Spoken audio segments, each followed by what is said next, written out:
Good morning, Pokemon trainers, and welcome to sunny Sweden. We are here for the Malmö Regional Championships for the Pokemon Go side of the broadcast. I am Lou Chromi, and I am joined by three esteemed Pokemon Go commentators, Adelian, Amanda, and Leo. It's going to be a fantastic weekend of Pokemon action, and I want to hear from you guys how you're feeling ahead of the penultimate regional championships here in Europe. I'm so excited. Welcome in, viewers, and welcome to Malmö. Sweden is a beautiful country. I've already walked around the streets of Malmö for a little bit over the last 2 days or so, and the hospitality has been fantastic. We had some great socials last night and as well. But yeah, I'm really excited to see what unusual strategies come here from the Scandinavian regions. We have some excellent battlers that we're going to highlight in due course as well. So yeah, I'm super excited. I think we're all excited for some spicy picks this weekend, hopefully. What about you, Amanda? How are you feeling? I think we're all feline good. Oh, yeah. Hey. But no, I am very excited as well. I have Swedish roots. My in-game name is Lundberger, and this is actually my first time to Sweden, so it's been absolutely gorgeous. Like Adelian said, tons of really good players. This is our last actual regional for Europe, so I think everyone's really coming to play. Yeah, they definitely are. And I love that you get to explore your heritage a little bit more as well, kind of, doing lots of awesome stuff this weekend. What about you, Leo? How are you feeling down there? Me and Quoxley are just incredibly excited about this. There are just 4 more world spots to be won in Europe. So there is a lot on the line this weekend. Yeah, there definitely is. And like you guys mentioned, there aren't a lot of opportunities for players to, qualify for the World Championships anymore. There's just this regional and then one special event as well in Torino. So not too many places left. Are there any players you guys maybe have your eyes on to kind of think who maybe still needs to qualify, and for our viewers at home can kind of look out for some key names, Adelian? So I'm thinking probably someone like Marcus, otherwise known as Arceus Aurelius. I'm a big fan of him. He has played in many regionals so far and he's got very close on a couple of occasions. And I think there will be something sweet about him going that one step further and securing that world's invite for in his home region. I know he's from Norway, but this is a Scandinavian regional. So that would be my pick as someone to keep an eye out for. What about you, Amanda? I was going to say Biblicious, but he's already been qualified. He actually qualified in the US, in Arlington. So I'm going to change to Donnie WWW. He's a Swedish player as well, and he went very far at the EUIC. I believe he came in like 7th or overall, so he's got major potential to take it all home today. What about you, Leo?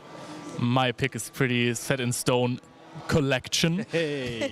He's a very good German player from around my area. I know he's incredibly talented. He is also known for some spicy picks, so I know that we all really want to see him play and want to see him succeed. And I think he's really got a good shot. He's participated in many tournaments, couldn't really make it to the finals this year, so no Worlds qualifier yet, but I think he's gonna get it.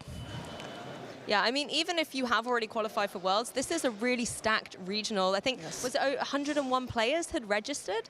So it's a huge number of Pokemon Go contenders here who want to be able to battle it out to try and get their invite or just try and establish themselves as a really strong competitive player. And of course, we've got some awesome prizes, don't we, Amanda? I think we do. Some of the prizes, I mean, as a Go player, I think everyone is going for those travel incentive, right? Yeah. First place, you get the travel incentive, but you also get a nice little bit of cash as well. So like Lou just said, we're in the 101 player category, so we have hit the next bracket. First place getting 2,000, second place getting 1,000, and then it kind of cascades down from there. But there is also some bonus things, some booster packs that you can get that I know that a lot of players, including Leo's pick of Stone Collection, really loves to keep collecting as well. Yeah, he's also a Pokemon TCG player. I don't know, but I know that he is collecting. He loves all of those cards. And he's also pretty excited about staff promos, so it's nice to have him around. I think no matter what part of Pokemon you play, whether it's Pokemon Go, Pokemon video game, you still like collecting the trading cards. And even if you're not like an avid collector, it's still always exciting to kind of open the packs and see which ones you might get. So there's always excitement for everyone. We've already spoken a little bit about some of the players that we're looking to see, but let's switch up to the Pokemon. Because obviously I'm normally from the video game side of things, so it's been great to see some of the really interesting Pokemon choices that Pokemon Go has been doing so well with. And one of the key ones that stood out for me following EUIC was the Shadow Dragonair. Because, Dragonite is normally a Pokemon choice you would see, but having that Dragonair and getting the victory, I think, was really interesting. Do you think it's maybe going to, you know, rise up here? We're going to see a few more Shadow Dragonairs? Yeah, I would think so. So typically what happens is whenever there is a success or a player does reasonably well in one of the previous regional, or in this case an international tournament, it does lead to a general uptake. Typically you see Altaria is more commonly used as the dragon type here, but clearly when it comes to flying types, Noctowl is still king on that front. But certainly Dragonair does have an interesting ability where it can hold its own against the Medicham to some extent. And the Noctowl and the Trevenant as well, and being able to deal with the top 3 most popular picks at a typical regional tournament, that is what makes Shadow Dragonair so good, in my opinion. Yeah, I think you have a really good point about that, Adelian. The main thing that Dragonair does is, yeah, it counters the main meta Pokemon, like you said, the Medicham, the Noctowl, the Trevenant, and we also have to remember Lantern, because that is something, the Lantern, Trevenant, Noctowl core, we see almost every single tournament. I have to wonder if we're going to see it in this one as well, but the Dragonair does exceptionally well against these Pokemon, and it kind of breaks up the rock, paper, scissors meta that it would become otherwise. Yeah, also, you said earlier, many people are going to pick up the Pokemon as well and bring it to the tournament. So I think that some more experienced players will have to try and find some counter strategies for it, because Dragonair is really hard to beat. And if you don't adapt your team and like pick up another Shadow Alola Ninetales or another Fairy type even, then you're going to have a hard time. The problem with Dragonair is there are very few counters.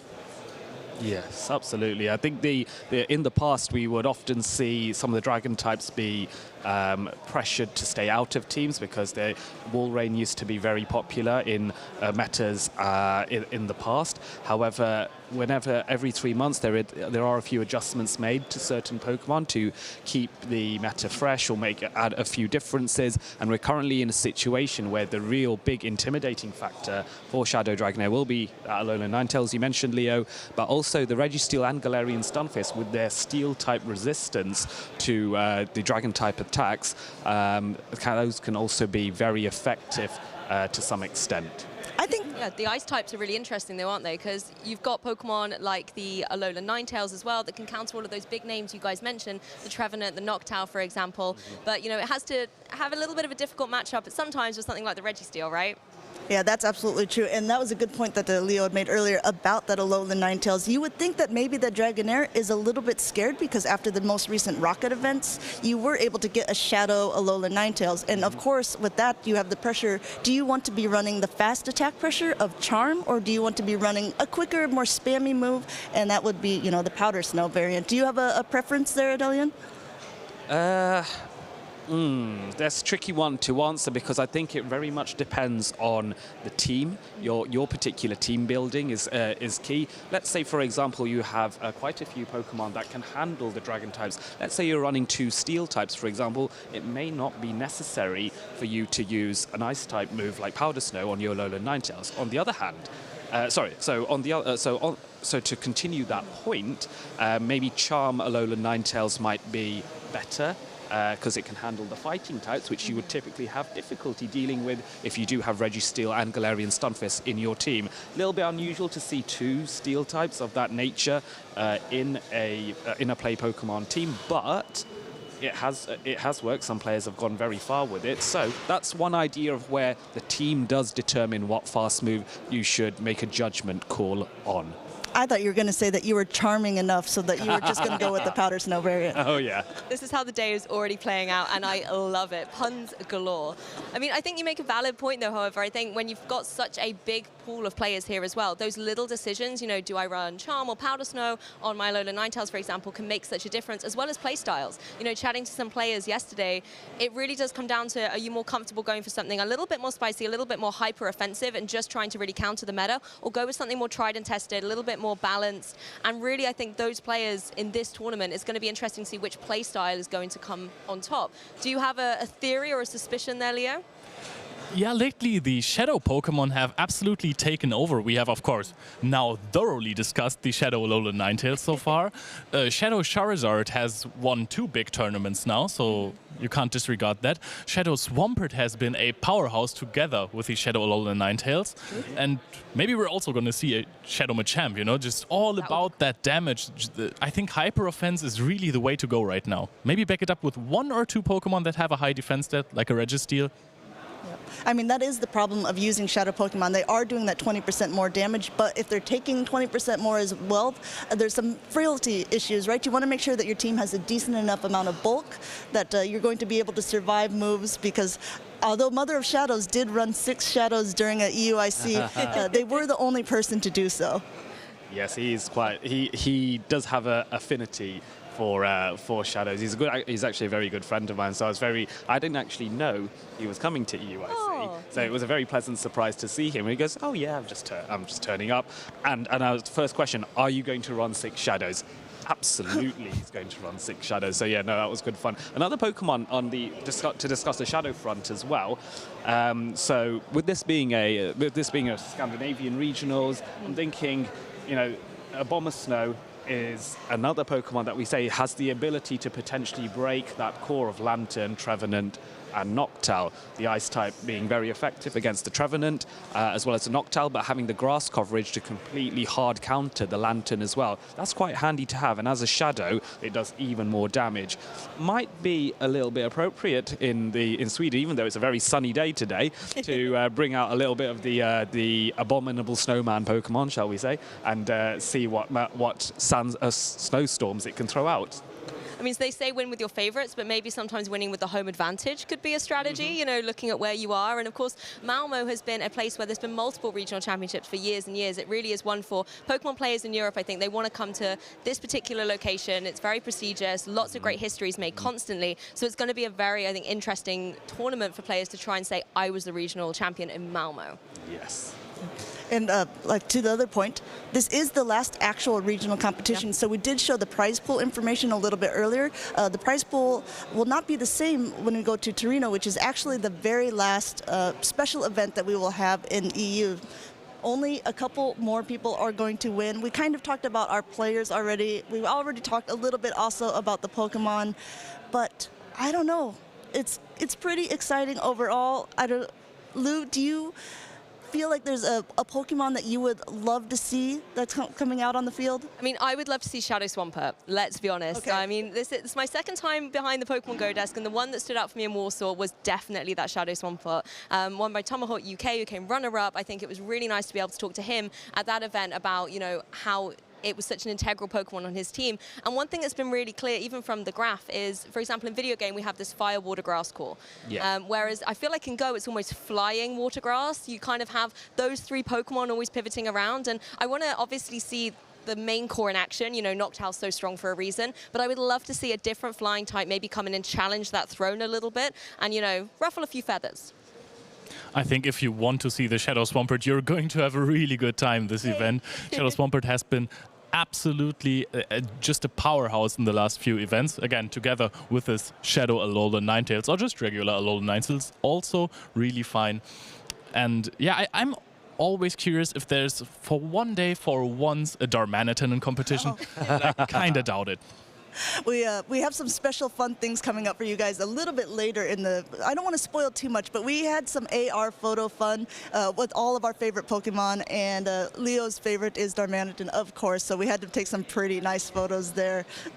It was honestly so much fun, and I know this broadcast is going to be epic as well. Speaking of fun, though, I feel like our players are ready, so we'll be able to give you a little refresher of the European International Championships to get you in the mood, ready, set for action, and we'll be back with our very first match in just a moment. Battlers, my name is Adelian. I'm a Pokemon Go battler hailing from London. Here is a short recap of what took place at the largest Play Pokemon Go tournament to date, at the European International Championships. This tournament promised to boast the most star-studded talent to date, reaching the maximum capacity of 256 competitors, a first in Play Pokemon Go history. At least half of the competitors travelled from abroad to be at the Excel Centre, which was home to the first ever Pokemon Go World Championships in August 2022. A new chapter was to be written in a venue steeped in Pokemon Go history. Some of the most formidable players looking to make their mark included certain Worlds 2022 competitors such as Lurgan Rocket, Statistan, LDXBL, Varney, 23EJB, and also the defending Seniors World Champion M.E. Weedle. Medicham sat proudly at the top of the EUIC metagame, closely followed by Noctowl to serve as a useful counter to the former Pokemon. With more time available for players to defeat Team Rocket Grunts, there were more opportunities to capture an elusive Shadow Alolan Vulpix, leading to far more Shadow Alolan Ninetales being present than its regular four. Dunsparce had made some impact in previous European Regional Championships, but did not prove as popular for EUIC. But another fan favourite, Shadow Charizard, was carving a niche for itself as a spicier alternative to Noctowl to turn up the heat at this high-stakes tournament. With a sellout attendance that is typical for EUIC, there were prizes available for up to the top 25 competitors and 4 invites to the Pokemon Go World Championships in Yokohama, Japan.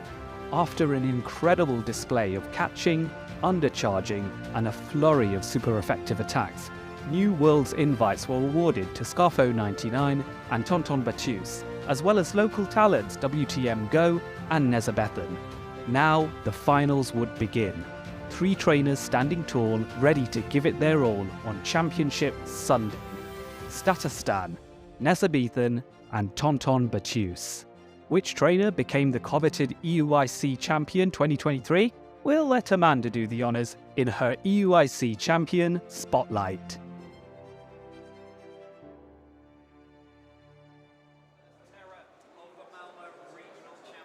Welcome back, everyone, to the Malmö Regional Championships. I am here at the desk with Lou, one of our, girl power, right? Oh, definitely.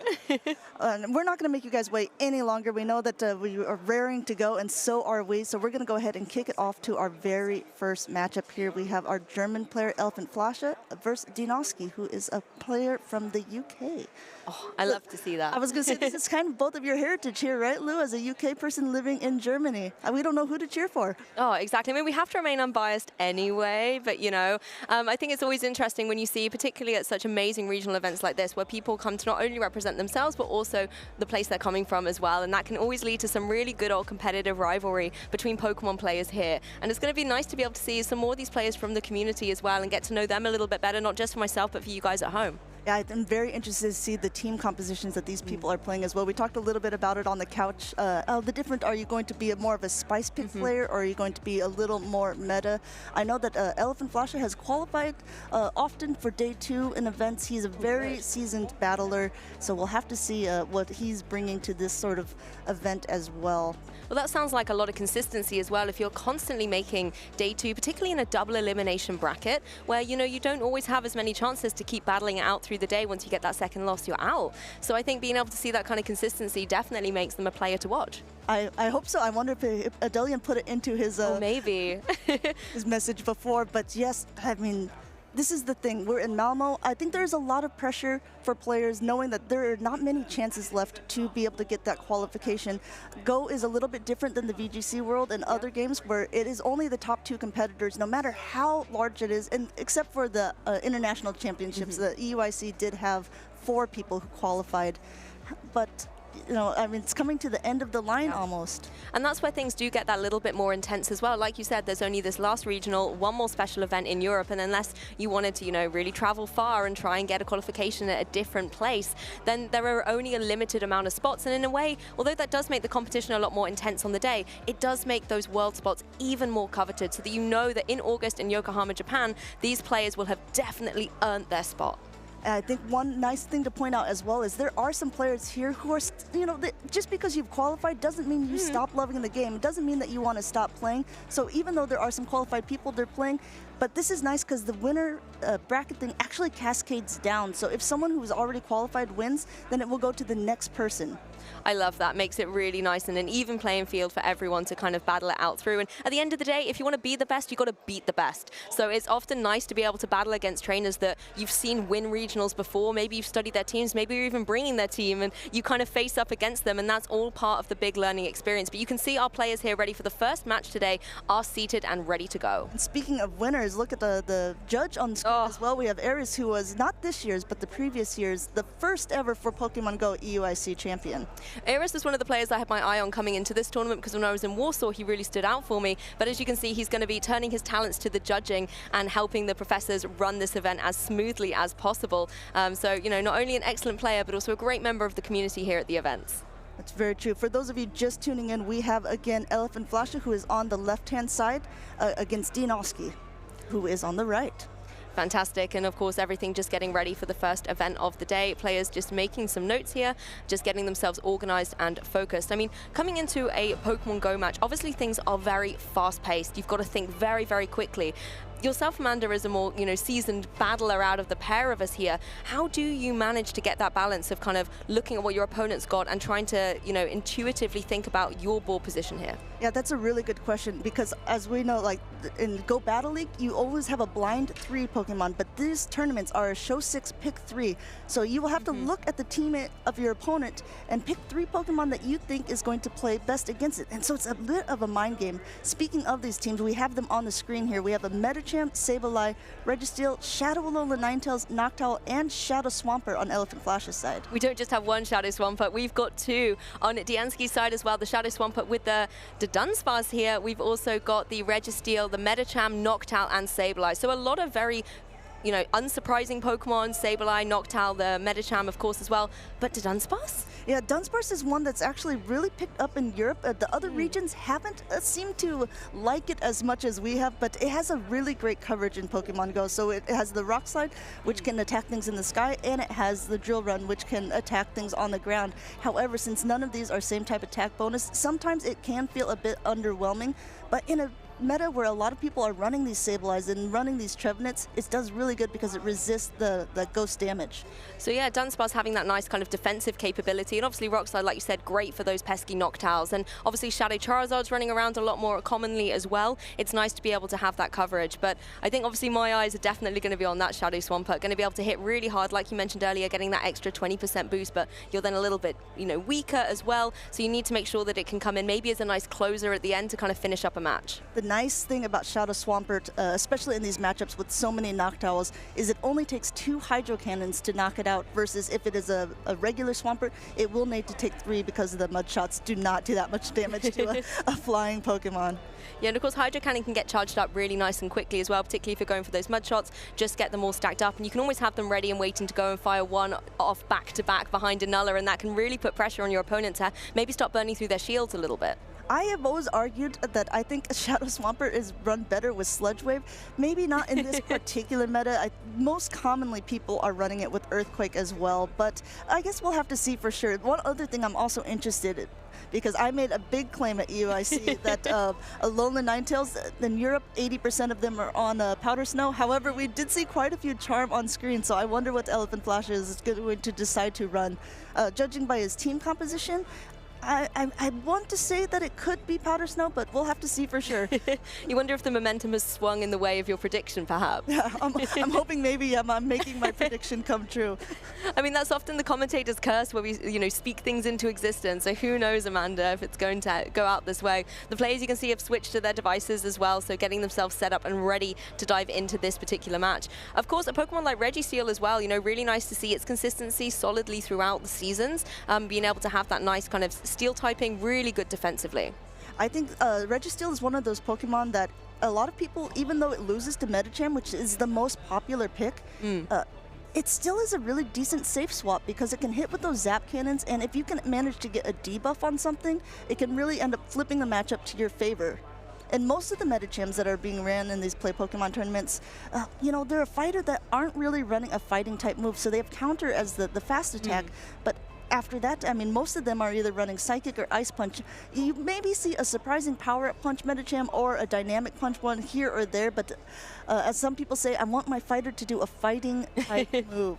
Yeah, you want it to hit hard and fast, and I know counter's one of, you know, the best fast attacks in the game, you know, having a lot of energy regeneration there and being able to charge up things like the Ice Punch or the Psychic as well. And I think the key thing with Medicham is actually just the lovely flexibility it has in coverage as well. You know, being able to hit hard with Ice Punch too with Pokemon like Trevenant, Pokemon like Noctowl, and then just having that Psychic coverage as well to hit really powerful damage, I think gives it so much flexibility. But you're right, you don't want to have it pinned in and then leave it vulnerable to be KO, because then when your biggest damage dealers has been knocked out early. I think, yeah, I mean, Medicham is one of those Pokemon as well. It surprises me that it's been around almost since the beginning of Pokemon Go. It's one of those yeah, it is. It's really the OG fighter. It's because of that typing that you talked about, and also just the assortment of movesets. I even saw, I believe in Bolton, someone made it to day 2 running a Psycho Cut instead of a counter Medicham, and it was a big surprise. It actually ran 0 fighting type moves. Wow, that's definitely a bold play, but sometimes that is the key to victory, you know, being able to do those high-risk, high-reward strategies that will throw your opponent off their guard a little bit. And that's where, you know, in these kind of multiple set situations, you know, game 1 is often an information game as well, not only to what your opponent is bringing and the move pools they've opted for on these Pokemon, but also scouting out their playstyle, like we were talking about on the couch. Are they going to be that kind of hyper-offensive Pokemon player, or are they going to play a little bit more defensively, make those key switches and baits? I think one of the big things that makes a good Pokemon player a great Pokemon player is being able to count and remember energy. Yes. Because like if you said, if there are people swapping out, if someone's making an aggressive move or trying to, you know, catch a move out with a sacrificial swap, it's important to remember how much energy is not only on your own Pokemon, but what they have left as well. And how many counts they need in order to unleash that charged attack as well. And I think it's really key when a Pokemon trainer is able to have a Pokemon in the back with a charge move attack ready to go. I think that makes it really, really nice when you can bring that in at the end, maybe get that momentum right in the position where your opponent has lost both their shields, and then you can just get a key knockout. I think that's also really important. I mean, one thing that is also interesting is like the charge attack priority. So some Pokemon are more heavily attack weighted, and those are the ones that are going to throw off their attacks first. That's especially important in the end game as well. I know that in Stuttgart we had a player, Emmy Weedle, who normally the Noctowl would lose that charge attack priority, but we're never mind about that. We're going to go ahead and get right into the battles, and we're going to go ahead and see if this is a Powder Snow or a Charm variant. It is indeed the Powder Snow. I am 1 for 1 so far. Let's go, Amanda. Powder Snow is just going to be farming up some energy here, getting the Weather Ball Prime, but it looks like the Psychic's going to come out from the Medicham first of all. Yeah, Elephant Flash is charging up a ton of energy. Went ahead and protect this Alola Ninetales here. A really great call on the shield here. And up past the Dazzling Gleam. Wonder if you thought he was going to get a catch. Going ahead and going with a Weather Ball bait. Yeah, Weather Ball is here, and you've got another one locked up, charged and ready to go as well for this Alola Ninetales. The shield does come in nice and late here for the Medicham, so not going to be taking any damage, but that second Weather Ball, but actually Dazzling Gleam is going to be the one here, and that's going to hit that Medicham. Yeah, and no Protect Shield from Dinoski here. Doesn't want to go 2 shields down in the very first matchup, but this will definitely be enough to knock out that precious Medicham. In comes a Shadow Swampert, which is not something that Alola Ninetales really likes to see, but with this much energy advantage, it could be very beneficial. Yeah, that's the thing. You're still forcing Dinoski to go for that shield on the Swampert here just to make sure it doesn't take any unnecessary damage as it tries to charge up those Hydro Cannons. You can see it's not doing too much to the Alola Ninetales, and Alola Ninetales isn't doing too much to it in return, but nice and quick, it gets that Hydro Cannon ready. Yeah, very well played by Dinoski here, charging this off right before it gets to another Weather Ball, taking it out, and now the Swampert has a lot of energy in the back. And we have to remember, again, Shadow Swamperts hit so hard, charges so quickly. First Hydro Cannon going off onto this Medicham. Yeah, 1 shield left for Elephant and Flashy here. Whether you're going to go for it, you can, I think, take one of these Hydro Cannons here, you know, able to survive, try and do a little bit more damage, but you know, here's the switch. We're going to see the Noctowl come in, as it is going to be the Ice Punch. Wow, this is a really good catch. However, still, the Ice Punch is super effective against the Noctowl, so still doing a decent amount of chip damage here, but the Medicham is nice and low, but we have a fully healthy Shadow Swampert in the back for Elephant Flash too, going ahead and charging up a little bit extra, trying to catch, but now just going ahead and getting a bunch of energy on this Swampert. Yes, and the Swampert switching in as well. We're going to see the Noctowl go for its charge attack here, just trying to get some more damage down onto the board. You can see the impressive bulk, though, of that Noctowl. Shadow Swampert having to take a huge bit of damage for its troubles. Yes, and forcing Elephant Flash to use his last shield here, and this might come down again to a charge attack priority. Which Swampert has the higher attack here, because he is going to charge up a ton of extra energy and try to release it at the same time. First Hydro Cannon going off. This should be enough at this range to take out the Noctowl. Yeah, that's the thing. You want the Noctowl to go down, try and bring that Pokemon in from the back, like the Shadow Swampert, and try and deal some damage into it. But who's got the faster Hydro Cannon here? Elephant and Flashy gets it. This is a very important play. Dinoski didn't even bother clicking because he saw that there was also a move on the Medicham, and he did not want to give that information away of whether or not his Swampert is maybe a more defense-weighted one or a more attack-weighted one. Yeah, that's good information to preserve going into that next round. So game one going to Elephant and Flashy here. I mean, amazing to be able to see that come through with the Shadow Swampert. Again, such quick-paced games. But for me, it was that switch bringing in the Noctowl as well. That was a really hype moment. That was a really good moment indeed. And this is something that I like about this game. Is hiding information, trying to keep some stuff.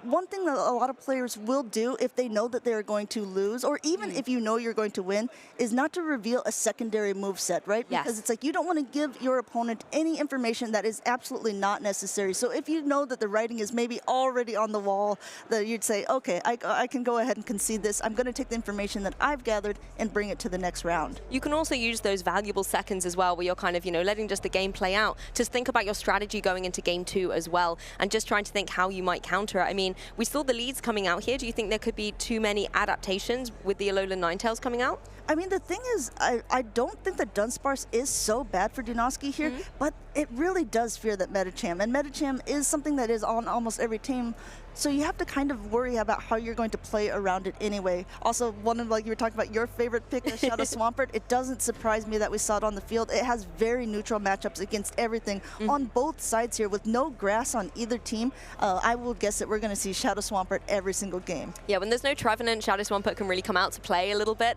and you could see the pressure it was applying with those Hydro Cannons. The issue, I think, as well, is that Noctowl, though, coming in and being able to deal big damage with its charged attack as well. If the Swampert doesn't have a shield, it's going to be really vulnerable, and you want to make sure that you're in a position where you can still switch that Swampert out with that Hydro Cannon charged and ready to go, so that you can bring it in towards that end game. But unfortunately, if you don't have that kind of switch pivot available to you, because it's, working on the timer, then you could be in a little bit of a difficult spot.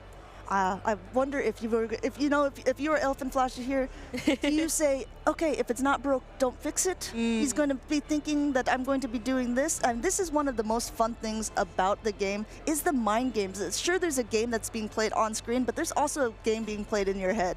Yeah, that's the thing. It's not only about playing the game, you've got to play the player as well and think about what adjustments they're going to make. But here we go, game two. We're going to see the Noctowl coming out here against the Sableye. Lots of adjustments here. Lots of adjustments indeed. This matchup usually is in favor of the Noctowl. Dinoski knows it's going ahead and using that Shadow Swampert as a safe swap. And that's the thing as well. You don't really want to swap something into a Swampert that has a little bit of energy already. Dinoski forced to use his first shield here, but now he's getting a lot of energy, almost probably at 2 Hydro Cannons, and forcing Elephant Flashy to stay in this matchup. Yes, and we're going to see an attack coming out here. It's going to be the Hydro Cannon from the Shadow Swampert, just trying to deal a bit of damage to that opposing Noctowl. Doesn't look to be going for a shield, knows it can take one of these. Takes it below 50% though. Yeah, an immediate swap out now to that Medicham, going ahead and getting a little bit. But again, if you look, that Swampert has so much energy, still at 2 Hydro Cannons. But in the back is that Sableye. Elephant Flash has already seen it. He doesn't really want that Medicham being pinned onto that Sableye and letting that Sableye get any more energy. Immediately going ahead and putting 2 Hydro Cannons out. Will Elephant Flash choose to let it go down? No, going ahead and shielding up the Medicham last second. This is what I love about Shadow Swampert, applying pressure turn after turn. You can see the Medicham just trying to farm up some damage here, going for the Ice Punch, trying to maybe just get the knockout onto that opposing Shadow Swampert, using this charged attack to, little avail here. You're going to have to reset up all of that energy to try and deal some big damage. And here's the Sableye. Yeah, it's like we talked about before, that Sableye looks like he's going for an aggressive farm down here. Elephant Flash is going over energy. He knows the Sableye, or the Medicham, is going to go down. His timer is not up yet. Going to go ahead and get chip damage as much. Well, chip damage is chip damage. At least the Sableye is almost at half health here. Yeah, every point does count, and the Noctowl's now going to come in here. Straight away, Sableye, though, going on to the offensive here with a return. This is a heavy-hitting move, and it looks like Elephant Flash does not want to use it. Ooh. And it takes out the Noctowl. Now we have a Shadow Swampert in, and Elephant Flash says, okay, I saw how this worked out. Now it's my turn to put this Swampert against the Noctowl. Exactly, and we can see now the Hydro Cannon on the Shadow Swampert on Elephant and Flashy's side now, just trying to deal that damage. But we know Noctowl, due to its bulk, is going to be able to take this. And if Noctowl's able to keep farming up some damage, you're going to be forcing that Shadow Swampert to go for the shield. Yeah, I mean, at this point, if you only have one Pokemon remaining, you definitely want to be able to keep it as healthy as possible. Swampert is a spam machine here, going to be charging up a little bit more. This is wonderful. I already know he's going to throw it right before the sky attack goes off because this should be enough. But will Dinoski choose to shield it? Yes. I think so. He's at the move. Exactly. You might as well at this point. You know there's another Hydro Cannon rocked up and ready to go as well, but Noctowl's able to just get in there faster. And at this range, I'm pretty sure at least if the sky attack isn't enough, the wing attack damage afterwards should nearly be. Yeah, you can just see the time playing out there. Shadow Swampert goes down, and it's 1 apiece. How exciting for our first match. This is really good, and I love this adaptation by Dinoski there. I mean, we talked about it. When there's no grass, when there's no Trevenant, the Swamperts really are going to come out to play. But using it as that safe swap and getting a little bit of Mudshot or 2 energy advantage before really won him that match. Elephant Flash couldn't swap anything in to that without basically using up both shields to win back switch advantage. Exactly, and then you lose all of kind of your safe switch ability as well. You don't have those shields to protect you towards that end game. I really liked as well, you know, the Sableye was played around with as well. You know, being able to come in and being well preserved at the beginning so it could go for that return a little bit later on and get that heavy damage. I mean, I can really see why people do purify that Sableye, and able to access that return move does just give you such good coverage against anything that's going to be against you on the field. I mean, I've seen the Sableyes against the Zoomerals with the returns can always flip it as well. So it's a Pokemon that is also known as one of the best safe swaps in the game. I think Dinoski, he was not playing it the first game because if you see a Shadow Alolan Ninetales and you don't know what it's running, it's really risky to bring a Sableye because if it is Charm, you will say, Sableye, what Sableye? It's no longer on the field. It's gone. But now knowing that it's a Powder Snow variant, it gives the Sableye a little bit more play. And that's a really nice demonstration of the information game you were talking about in Game 1. Knowing that it's that Powder Snow means that your Sableye is a little bit safer, and that's information you didn't know prior to Game 1, so you know, could quite reasonably be why we saw it come into Game 2. I wouldn't be surprised to see it in Game 3 either. I bet that it will be coming in because it looks like a pretty safe Pokemon overall. I mean, normally it doesn't do that well against Noctowl, but we saw how masterfully Dinoski played around it there. Oh, look, there's one of our co-casters, Adelian, just walking across the screen, showing off that beautiful tie. Yeah, there's definitely a theme with the Pokemon Go commentators this weekend. I had nothing to do with it. It was all Amanda. No, we were all very much on par with the feline theme. I love it. Well, I mean, speaking of kind of relative cat-like Pokemon, there aren't many, particularly in this matchup, but definitely some key Pokemon to come through. The Medicham, I think, has been definitely a strong one so far in this matchup, being able to apply a lot of pressure with the Ice Punch. But I'm just honestly taken aback at how little damage it still does to Noctowl. It's such a bulky bird. Yeah, Noctowl is so bulky. It became really like the OP bird just maybe about 2 meta changes ago when it got Shadow Ball. So even before the Wing Attack update, all of a sudden it's like, oh, this is a very viable Pokemon that can now hit back to some of the things that it wasn't doing so well against before. However, then when the Wing Attack came, it was just like game over for any of the Flyers. We have seen a couple Altarias that I do like as well. I mean, I think Dragon Breath pressure is one of the strongest things in the game. So, I mean, this is also why Shadow Dragonair did so well at the EUIC. Yep, just able to farm up those Dragon Breath and deal some good damage out. I mean, Altaria as well, really nice bulky Pokemon, so it can, you know, take some of those Ice Punches in comparison to something like the Shadow Dragonair that I think would just absolutely drop to one from the Medicham. So nice to kind of have that flexibility. I mean, the key thing for me as well is, you know, taking a look at matchups like Trevenant and Noctowl, because really there's just no way out for Trevenant. Like you said, you've got access to the Wing Attack and obviously Sky Attack and Shadow Ball as well. There's just a nightmare for that Trevenant, which makes the Noctowl, I think, a perfect partner for the Pokemon like Swampert that really doesn't want to face up against that Angry Tree. That's absolutely true. And the thing is about that is, like, Noctowl against Trevenant is such a dominating matchup that it makes these rock, paper, scissors scenarios, right? But Lantern is so dominating against Noctowl, which then Trevenant is so not dominant against Lantern. So it's like one of these things. I'm really excited that, I mean, we do see the Noctowl, but we don't see the Trevenant or the Lantern on either one of these teams, making them a little bit more like neutral. Yeah. Exactly. Well, speaking of things neutral, it's a mirror between these two Shadow Swamperts. It's almost like they know I'm behind the desk. They're just farming up their Hydro Cannons. It looks like Dianski's is going to go for the Hydro Cannon first of all here, and I think a wise shield here from Elephant and Flashy. Yeah, this is so one of those matches where Hydro Cannon does so much damage that you want to shield it up anyway. Going ahead and swapping that out, preserving his Swampert. But look at Elephant Flashy not throwing a single charge attack there, and go ahead and swapping into that Noctowl just to be taking an Ice Punch. Yeah, that's something to remember in the back, though, that Shadow Swampert Swampert is primed and ready to go. One Ice Punch is going to be easily taken by this Noctowl that's farming up, trying to get that Sky Attack ready, or even the Shadow Ball. It can go down into that opposing Medicham for some good damage, and it is the Shadow Ball. Wow, and this is not a very common play because the Sky Attack is pretty effective, and Dinoski calls it, calls the Shadow Ball. This is a huge shield for his side, getting all this energy as well, and wasting all that energy from the Noctowl. Yeah, puts Noctowl on the back foot, and now it is going to be vulnerable to this second Ice Punch here. Just allow that Medicham to get a little bit momentum, a little bit more energy to try and deal with this Pokemon, and it goes down. And we'll have to see what comes in. We have seen already that Dinoski has his Swampert.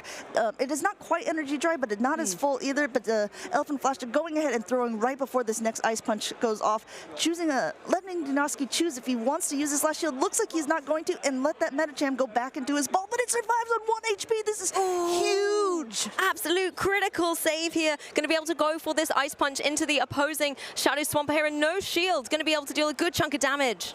This was crazy. In comes that Sableye. I mean, the Swampert says, you know what? I still have all this energy. You're going to have to use your shields as well here. Throwing off this first Hydro Cannon and getting the last shield from Dinoski.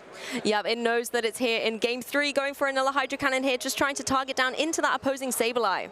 And let's see, since Sableye has no shields left, it's going to be taking it way down into the yellow and then swap into the last Pokemon here. We did see it's a Powder Snow, so it's going to be taking a little bit more, going for the heavy hitting return. Now this is a call. Will Elephant Flash be able to do it? He does! Yes, goes for the shield here, not going to take any unnecessary damage from the return. And even though Powder Snow is not doing too much, you're now getting that Weather Ball primed as well, and the Powder Snow as well, still able to deal with the opposing Sableye. This is such an aggressive play. We have Medicham hanging on by 1 HP and basically a full healthy Swampert, but no Protect Shields and so much energy on this Alolan Ninetales, throwing this Dazzling Gleam into an unprotected Shadow Swampert. Yeah, the showdown at the Shadow Pokemon here, it's going to be big damage down into the opposing. Look at that, it's a knockout against the Swampert. Wow, an amazing Game 3. You guys wanted some good action here in Malmö. You have it from the start. I mean, that Game 3 started with a Shadow Swampert mirror. I was already not complaining, and with the ferocious tenacity of these Pokemon, able to get a really nice victory there for Elephant. I think Elephant Flash, he did something that was like very unique in this. So he went ahead and shielded the first Hydro Cannon, but then saved up 2 before he swapped out himself. So I think it takes a lot of discipline to not throw a move when you have it, right? Or if you see something coming in and saying, you know what, I just want to get a little bit of damage off on this, but instead he kept his cool, knowing that he was going to win a charge attack priority on a lot of things, and instead used that in the late game, which really helped out, being able to get those 2 Hydro Cannons off for that Sableye, getting it low enough that the Alolan Ninetales didn't have to do too much against that.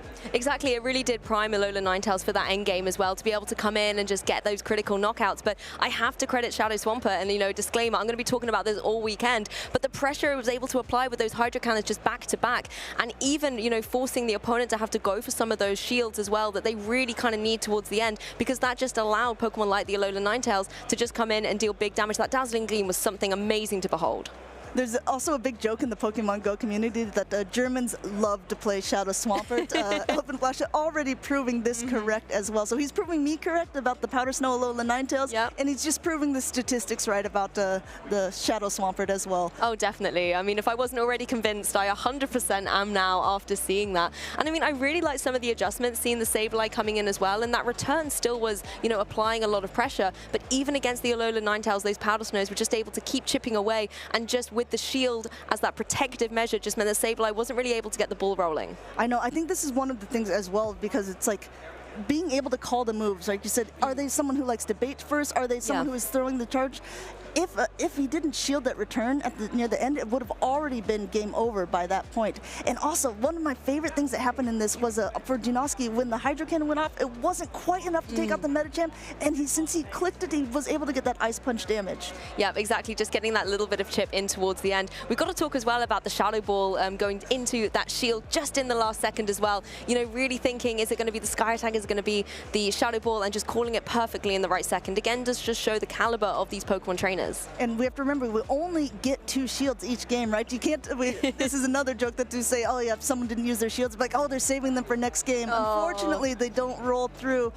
But yeah, being able to recognize the moments where this is actually where I need to use a shield is something that also differentiates good players from great players. Oh, definitely. And I think calling on that experience and knowing not only when to click those charged attacks, but also when to preserve them, I think can really tell the tale of a set as well. And, you know, it's similar across, I suppose, all the Pokemon games, you know, with terrestrialization in the video game and with, I think it's VMAX in the TCG. I'm sure the commentators will come for me later. But I know you can know there's the one coin you can only flip once a match. So I do know there is something very special with the trading card game other than pretty cards. Yeah, I completely agree with you here. I know that we just saw the EUIC recap video, but obviously that hasn't been the only regional or competition that has been going on since we've last seen you. So we're going to go ahead and go into the Utrecht video recap just to get you all caught up. This season's 7th Play Pokemon tournament for Pokemon Go was an unforgettable event. Trainers from all over Europe gathered in Utrecht to qualify for the World Championship in Yokohama, Japan. With over 220 players, it was the largest Play Pokemon tournament to date. Top-notch battlers like Stone Collection, Maximilian P, Chan 027 and many others showcased their skills. With the meta evolving, we witnessed strategies like Shadow Charizard dominating Liverpool, while bulky Pokemon like Azumarill and Umbreon triumphed in Bolton. Day 1 highlights included Maximilian P using Jellicent to tackle the Swampert Ninetales meta, powering through opponents like Chun with his Dedenne and Lurantis. Stone Collection's off-meta picks like Shadow Charizard, Shadow Dragonair and Shadow Drapion led him to defeat Matisse and Silvio Serrao. Local battler Lorenzo Leeuwen started off against Lurgan Rocket and followed up with an incredible run, winning 8 out of 8 battles. On day 2, Stone Collection faced off against newcomer Janioa in the winners bracket. Despite Special Event Utrecht being his first tournament, Janioa made good reads on Stone Collection's playstyle and won the match. Statistan, another Dutch battler, used Mew to break through Normalhein's double steel type strategy and showcase Watergun's Lantern's dominance against Armin 7's team that was lacking a grass type. In the winners finals, Statistan's Lantern remained unchecked and he paired it with the Noctowl, which proved to be a very strong core against Janioa's Medicham and Sableye. Statistan's incredible showcase of Watergun Lantern over Spark showed his strength even in a neutral matchup such as against the Registeel, and this secured his invite to Yokohama. In the losers finals, Janioa faced Jonkers and his Mew backing Flame Charge that he brought to core-break Janioa's team. Janioa, however, adapted by using his Shadow Alolan Ninetales that was used to scare off Jonkers' Altaria, and then he brought the Lantern into battle. In a set of 5 intense battles, Janioa emerged victorious and proceeded to the Grand Finals, a rematch against Statistan. In the Grand Finals, Janioa continued to demonstrate his adaptability. This time, he turned Statistan's own strongest weapon against himself, the Watergun Lantern. Statistan couldn't get the Mew aligned to Janioa's trusted Medicham, and this leads Janioa to reset the bracket in 3 consecutive wins. The iconic Watergun Lantern is then set up to finish it off, and this makes Janioa our Utrecht special event winner. Water Pokemon once again have proven to be very strong if not checked properly. We'll see how players are going to adapt to the Watergun Lantern meta today here in Malmö.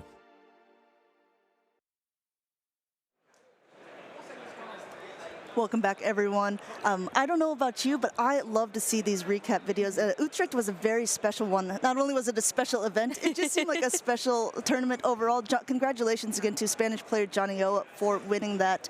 I don't know if you caught much of the battles or saw his team composition, but he was running some interesting Pokemon. He was running the Registeel. He was running a Watergun Lantern, which has actually become something that's a little more popularized than the Spark variant. Do you have a preference on your Lantern?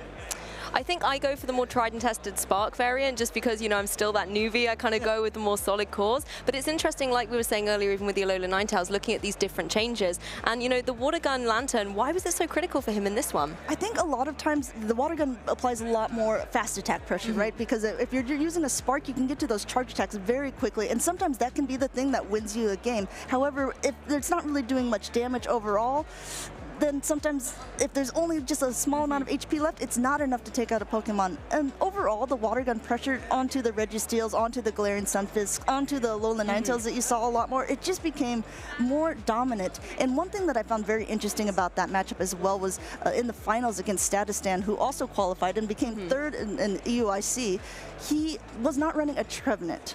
And if you're not running a Trevenant, which, I mean, to be fair, we haven't seen one yet. There are some cores that are hard to work around. So Statistan lost 0-3 in the grand finals just because, I mean, with no Trevenant, Medicham, Registeel, Sable, they all were able to just run freely. And that's the thing, it's such a kind of triangle of offense and defense, and you've got to make sure that you've got those capabilities. But it sounds like our first winners interview of the weekend is ready, so let's kick it over to the couch with Leo. Welcome back to our first winners interview with Elefantflasche, who had a perfect performance here in those first 3 games. Elefantflasche, after winning the first round in a tournament, how do you feel? Yeah, it's obviously a good start, you know. It's always important to get a good start in the tournament. I'm always pretty nervous in the morning. So yeah, it's really important for me to get a good start. Honestly, I feel you. I'm pretty nervous as well. So let's get over those games, because there were some points that I really want to talk about. So the first thing that happened was the Shadow Alolan Ninetales matchup versus Medicham. How do you usually approach this matchup? You know, it's supposed to be a good matchup for A9, right? But it's not that easy in practice. It always comes down to baits, and in that case I was lucky. I shielded his Psychic and he shielded my Weather Ball as well, so yeah, it went in my favor. Does it depend on the rest of the team if you are trying to go for a bait or not? That's a pretty deep question about my tactics, so I'm not sure if I want to answer it. Okay, fair enough. All right. So what was your first thought when you saw the opposing team? Was there any point that you saw that was for your advantage? No, not really. I think the teams were pretty similar. I think we had 5 of the same months. And yeah, the main thing that stood out to me was the Shadow Swampert. And yeah, it was pretty good for both of us. And it really showed in those games. I think it was used 6 times from both of us 3 times. So yeah, this is pretty much what it came down to. Yeah, so nobody was using grass types of both of you. So Shadow Swampert obviously can go pretty much unresisted in all of those games. Game 2 was a little bit more difficult for you. You had a really great lead with the Noctowl versus Sableye. How did you manage to give this one away? He swapped into the Swampert, right? Yeah. Yeah, I probably should have ran into my Medi instantly. Probably a little bit of a mistake from my side. Yeah, I mean, it was looking kind of interesting, because usually Noctowl is also kind of strong against the Swampert as well. Yeah, it's another thing that's supposed to be good on paper, right? Because the damage for Swampert adds up really nicely. You need exactly 2 Hydro Cannon to kill. So yes, it's good for Noctowl, but on the other hand, if the Swampert has a slight energy lead, it gets pretty difficult. Yeah, so in Game 3, it all came down, first of all, to a Shadow Swampert mirror match. Yeah. What was your thoughts there? Because we saw that you did not go for the charge attack priority event. Yeah, it's always a mind game thing, right? Do you think you win CMP, or do you think you not win CMP? And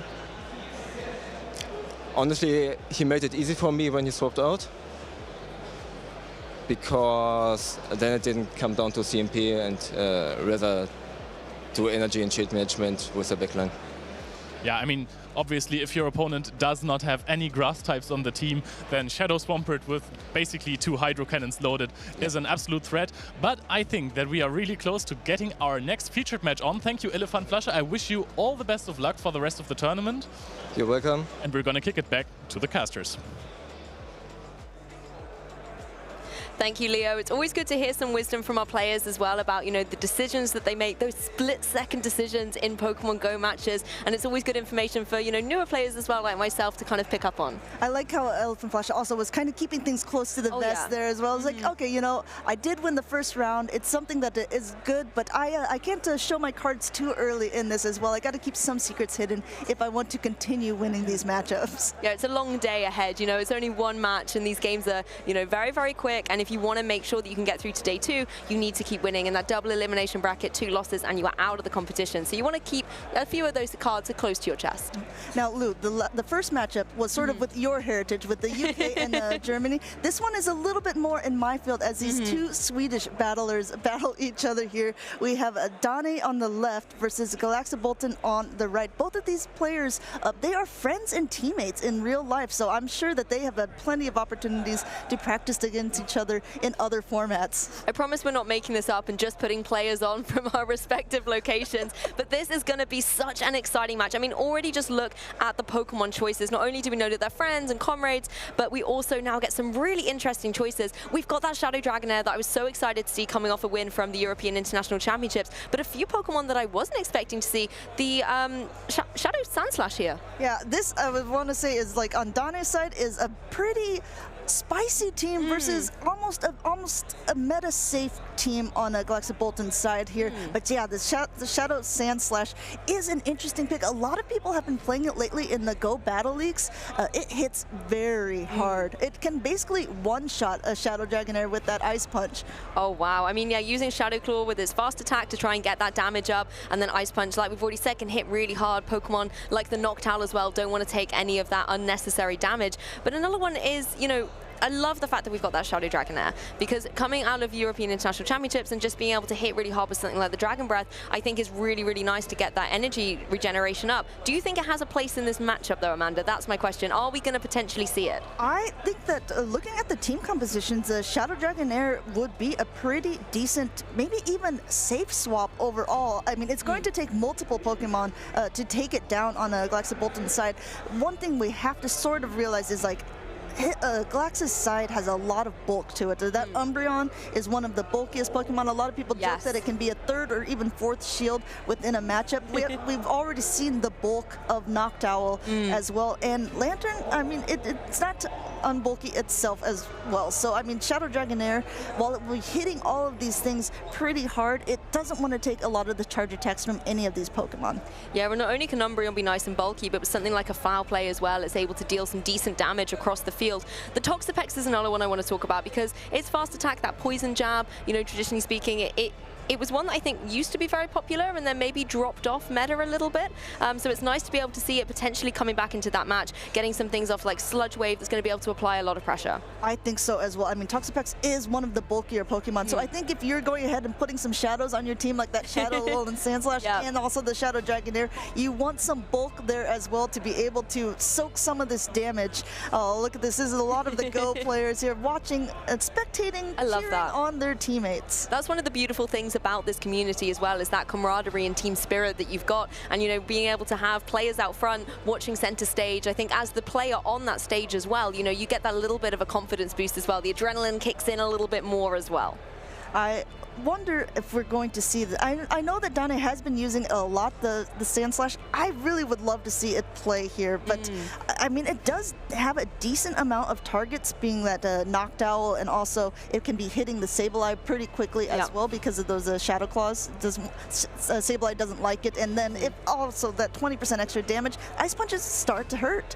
Yeah, it definitely does, and like you said, the Shadow Claw can just farm up lots of good damage and has decent coverage as well. Even going for something like a Bulldoze as well, you can hit a lot of the Pokemon that don't want to take that ground type damage either. But let's see what these leads are going to be. We're going to see the Lantern and the Umbreon nice and bulky out front and center. And we'll have to see if it is going to be that Spark or the Water Gun Lantern. This will be an interesting. It is indeed a Water Gun Lantern, so it's going to take a little bit longer to charge up to these charge attacks. Meanwhile, Umbreon just going ahead and snarling away almost up to 2 foul plays and throwing the first one here. But I think if you're in Donnie's position, either one of these positions, you're not wanting to necessarily shield. Yeah, exactly. You know you have the bulk to be able to take these attacks. It's really just about getting your charged attacks primed and ready to go. We can see the Thunderbolt here coming through for the Lantern. Again, Umbreon going to be able to take this really well. No need to go for any shields here. My favorite thing is when Umbreon gets attacked, its little paw goes up in the air like ouch. Well, I'll take this. Yeah. Go ahead, Lantern. Take the second foul play here. And this is a very funny way to also charge. I love to see it. Very, very offensive pressure. We're going to just see these Pokemon keep battling out against each other. It's another foul play, however, so Umbreon getting a little bit of an edge speed-wise here to be able to get more of these charge attacks down onto the opposing Lantern. It's going to be able to take it, though, and be in a prime position to go for another Thunderbolt here. Yeah, I wonder what Donnie wants to do in this case. Looks like he's almost out of energy. He's going to head and throw this Thunderbolt here, maybe trying to look like he could get up to 2 surfs, and it looks like it was unshielded by Galax. Yeah, that Umbreon has gone down. It's now going to be a Lantern apiece, but we're going to see an adjustment made, however, on Dane's side. We can see the Dragonair and the Medicham in the back as well. So who do you want to bring in? It's going to be that Dragonair. And this is a call, because if you look in the back, that Medicham and the Sableye against each other, Medicham does not want to see it, but Donnie doesn't know what's in the back. This Thunderbolt is the heavier hitting move, even though it is not that effective, and it goes unshielded by that Shadow Dragonair, and in comes the Sableye. And if you were in Donnie's position, you say, okay, yeah, I definitely need to stay in this matchup. Yeah, I've got to take the Sableye down at all costs in order to protect the Medicham in the back. We can see the Aqua Tail coming through here from the Dragonair, but we're going to see the shield as well on the Sableye, knowing that it possibly needs to stay in the match as well to pressure that Medicham. And Donnie, it looks like he's still got 2 shields left. Like we said, you can't use them in the next round. Going ahead and protecting this up because he's almost at another Aqua Tail here, and maybe forcing Galax to use his last as well, because he's saying, wait a minute, the Dragonair is still in here. It might be that Medicham in the back going ahead and saving up just a little bit of extra health. Doesn't want to get Shadow Clawed down, so switches into the Medicham. It's not often you see a Medicham being swapped into a Sableye, but when the Sableye is a little bit lower, I suppose it could be advantageous. Yeah, Dragonair's done a lot of work here. It's really up to Medicham to try and carry it from here. It still has access to that shield that just got locked in at the last second. Didn't want to take a foul play at all. And you can see now Medicham has the utility to go for that Ice Punch. There's not a lot of HP remaining on that Sableye. It's going to be very close. There's still a decent amount of health left on that Lantern, and I think it was a Spark, so it's going to be getting up to those charge attacks very quickly. Yeah. Medicham past a Psychic here, going ahead and throwing the heavier hitting move, but I don't think it'll be enough at this point to knock out that Lantern. It's still going to be a race. Yeah, still a lot of bulk here. The Psychic's going to come through, however, and as you can see, Lantern able to survive it here and has the capability to go for a Thunderbolt. No Protect Shields remaining on either trainer's side. This is going to be very close. The Thunderbolt is the more effective move here against the Medicham. Also, will it be able to spark down? This is big, but there's very little health left on both Pokemon. However, that Shadow Dragon Breath damage is enough to knock it out. Donnie taking game number 1. Dragonair proving why it is a European international champion, because in those close calls, those critical moments, it's able to come through for its trainer. That Dragon Breath really, really critical in the end game there. I wonder as well, since Donnie did so well at EUIC, he came in like the 7th, 8th position overall, if he's saying, okay, I'm going to take a page out of the winner's book here, and I'm going to go ahead and use it on my team as well. I saw how good it was. I mean, one thing I really liked in this match, in contrast to our very first match we showed on the broadcast, was the slow pace at the very beginning with those 2 bulkier Pokemon just trying to farm up their charge attacks. And I think Umbreon was able to apply a lot of pressure with those foul plays, being able to charge them up a little bit quicker. I think that is absolutely true, because, yeah, the first game that we saw with the Shadow Swamperts, I mean, those games were almost over. Very quick. They started. But this, I mean, there is a timer in Pokemon Go. We rarely see it in this particular meta. However, if you're seeing Umbreons against each other and some Lanterns maybe against each other as well, that could potentially draw out that timer. I'm here for all the experiences, you know, and I think it would be really interesting to see those situations come down. Like you say, they're a little bit rare and far and few between. I mean, one thing I really liked as well was the differences between these Lanterns, you know, one going for that Spark, the other for the Water Gun, and kind of seeing how they played out in this particular matchup. I think this is something that the players will be taking note of for each other as well, because obviously the Spark Lantern does better in the mirror, so if they're faced up against each other, it would force Danny to make a decision, do I need to swap out to protect my Lantern? Again, when we're not seeing any Trevenants on the field, I think that the water types have come out a little bit more to play. Oh, definitely, when the grass types are away, and it's interesting actually, we're just not seeing them in either of these teams so far today. I think it's interesting as well with the Surf and the Thunderbolt. That gives you great coverage as well. Thunderbolt obviously being great for Pokemon like that Noctowl, but also down into, you know, opposing water types. It's nice to be able to have that coverage, and Surf able to hit really hard too. I think that both of these teams, despite Donnie's being a little bit spicier, they're very well balanced. And that's something you need to consider when taking a team of 6. Is there any glaring Pokemon that will really put a hole into my team? Let me tell you, one of them, it's on the field right now. We have that Medicham against the Umbreon, which is heavily favors the Medicham. However, Umbreon, as we saw before, is so bulky, is able to do some stuff. The aggressive counter swap into the hardest counter for Medicham, and met by this, again, Water Gun Lantern. Yeah, the Water Gun just going to be charging up those surfs, but it looks like Sableye getting the edge here, going for that foul play. We know the Lantern's going to be able to take this, but again, it's just getting damage down onto the field. Lantern now looking in a little bit more of a precarious situation, but it's able to have that Thunderbolt primed and ready, and here we go. And looks like not fooling around here, going for the heavy hitting move, and Galax going ahead and shielding that up, which is a great call because he's also at that foul play. But now knowing he wants to charge up maybe a little bit more energy before releasing his next charge attack, and now releasing it when it's up to Donnie. Do you want to keep that switch advantage? That's the thing, and you can see the return as well as a potential here for the Sableye, and you don't want to have to take any of that big damage either. Another shield going down here. It looks like the Lantern's just able to get Surf in the nick of time here. And getting the second shield from Galax as well. This is a very big thing. Galax says, you know what, I didn't like how that first matchup played out. I am guaranteeing myself that I am going to win a switch advantage here. Going ahead in a very aggressive Shadow Claw down, but look how loaded this Sableye is. Exactly, it's ready for anything that's going to switch in here in the back. Obviously, the Medicham doesn't want to come in and have to take something like a foul play, but you've also got that Shadow Dragonair to contend with, and a couple of Dragon Breaths here are just going to be able to wall through this opposing Sableye, but it is going to be the Medicham. This is a very aggressive play by Donnie. He's saying, okay, what could be in the back here? I know that I don't want to go ahead and risk these shields. And now Galax switching in that Umbreon into the Medicham, going ahead and taking the charge move, because again, it is just a counter damage from the Medicham that's going to be doing a lot. It's not necessarily the charge attacks. Well, you said earlier Umbreon was a little bit like a third shield, and you saw how much damage it did not take from that charged attack. Obviously, Medicham's here trying to go for another one, and Umbreon just sitting very pretty on the field here, going to be able to take another Ice Punch really well. Of course, there are no shields remaining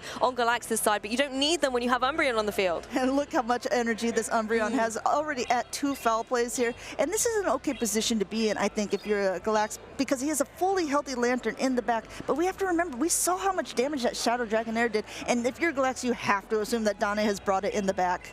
Exactly, and you can see another foul play ready to go here. There's no shields coming out on Donnie's side here. Happy, I think, for this Medicham to drop in order to bring that Shadow Dragonair in. Look at those Dragon Breaths go. And go ahead and Dragon Breath down, but not in time. Again, look how bulky this Umbreon is, throwing this foul play. I mean, though it is same type attack bonus, the Umbreon is not very attack weighted overall. Still, look, last Pokemon left on the shield, only at almost 50% health. Yeah, that shield, I think, is going to be critical. The Lantern's coming in here, just going for these Dragon Breaths, trying to get the Aqua Tail ready, but it's going to be, first of all, the Surf coming out from the Lantern. Is that shield going to be activated? I think Donnie almost forced the shield at this point. I think the Sableye has a move almost saved up as well, so we'll have to see how these two choose to play it out. Already past 2 body slams here. Donnie wanting to be a little bit careful. He doesn't want one of the catches to be on the Sableye, but even still, this is going to be a very, very close matchup. Wants to throw right before the Surf, able to do so. Impeccable timing by Donnie.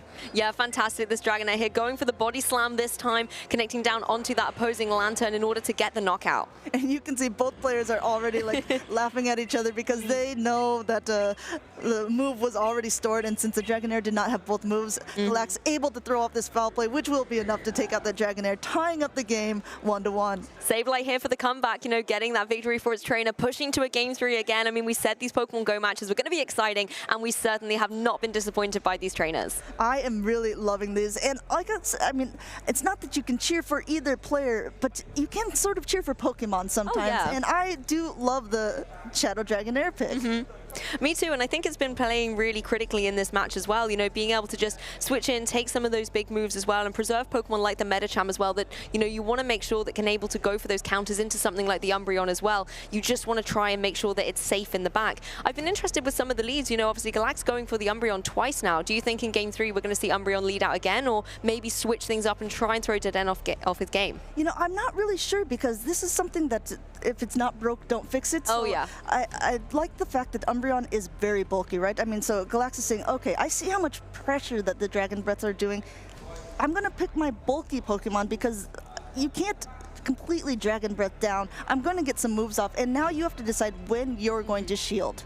Exactly, and we saw the shields being used so quickly by Galax in that game too as well, you know, making sure the Sableye was nice and safe to pull through in the end game, and lo and behold, at the end of that game too, Sableye was the Pokemon getting the knockout, so I think it was a really good strategy adjustment for him. Yeah, right. I mean, this is like a high-risk, high-reward scenario, because if your opponent still has a shield left and you've gone completely shields down, you might feel like you are in a bad position, or as another player, you might feel overconfident, be like, I still have a shield left. I know that all my moves are going through. However, Galax still playing through this beautifully. Catching that Ice Punch onto the Umbreon also was a very helpful thing for him there, just absorbing all of that damage. Exactly, and I think it's really what you do with the time that you buy with the shields as well. You know, making sure not only does your Pokemon not go down, but that you've got that energy preserved and ready to go for when you want to unleash that charge attack. And I think that's exactly what was happening with the Sableye. You know, not only did you want to keep it on the field, but you wanted those foul plays locked and loaded, ready to go. And also really wonderful switch timer management as well. Noticing when your clock is up and saying, okay, you're counting not only energy, you're watching your clock, and you're saying, okay, they're going to throw the move now. Yes, exactly, and that can be such a critical match. And speaking of critical things, it's a game 3. This is the final match for these players to try and stay in this winner's side of the bracket. We're going to see the Umbreon and the Shadow Dragonair out front. This will be very fun, but I think Donnie knows, if that Umbreon is in the front, that Sableye is probably in the back. I maybe have to win this to line my Medicham up right, because we've already seen Medicham doesn't have that great matchup against Sableye. First foul play going through from Galax's side, and no shield from Donnie. Yep, exactly. Dragonair, actually taking huge damage from this foul play. You can see it getting really irate with these Dragon Tails, trying to get the body slam ready to deal some good damage to this opposing Umbreon, but its bulk is just going to help it out here.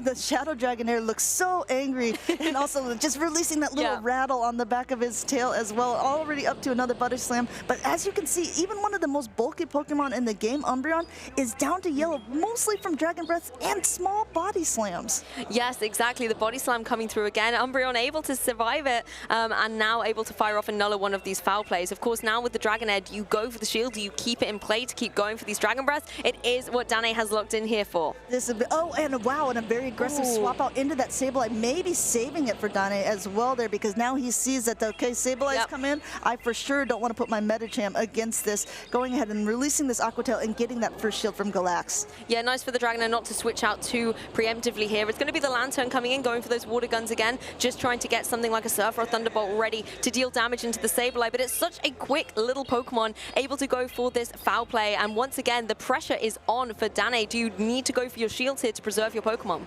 Already at this Surf, and again, the water gun pressure has brought the Sableye fairly low as well, but this is still going to be very close. Dane also swapped out, so he could use the Dragonair later as a potential sacrificial swap. We'll have to see how both of these players play it out. Galax at 2 foul plays here, so even if this first one gets shielded, there's going to be another one coming off right away. Yeah, exactly. Back-to-back foul plays here, just ready to apply a lot of pressure to Dane's side. You can see the Lantern goes down here. Obviously, the Medicham doesn't want to come down against the Sableye, but maybe the damage that's been dealt out has been enough for able to get a little bit of momentum, because the issue as well is that Shadow Dragonair only has a very limited amount of HP remaining, but look at these super effective attacks going down into the Medicham. And Medicham going ahead. I think Dane was hoping maybe he could do what we call a peekaboo play, where he puts in the Medicham and then immediately switches to out the Dragonair, but his switch timer was not up yet. Going ahead and throwing this Ice Punch right before the next foul play, but the Shadow Claw damage has been doing some heavy work to this Medicham. It definitely has. At least the Sableye is vulnerable here. No Protect Shields. It will go down here.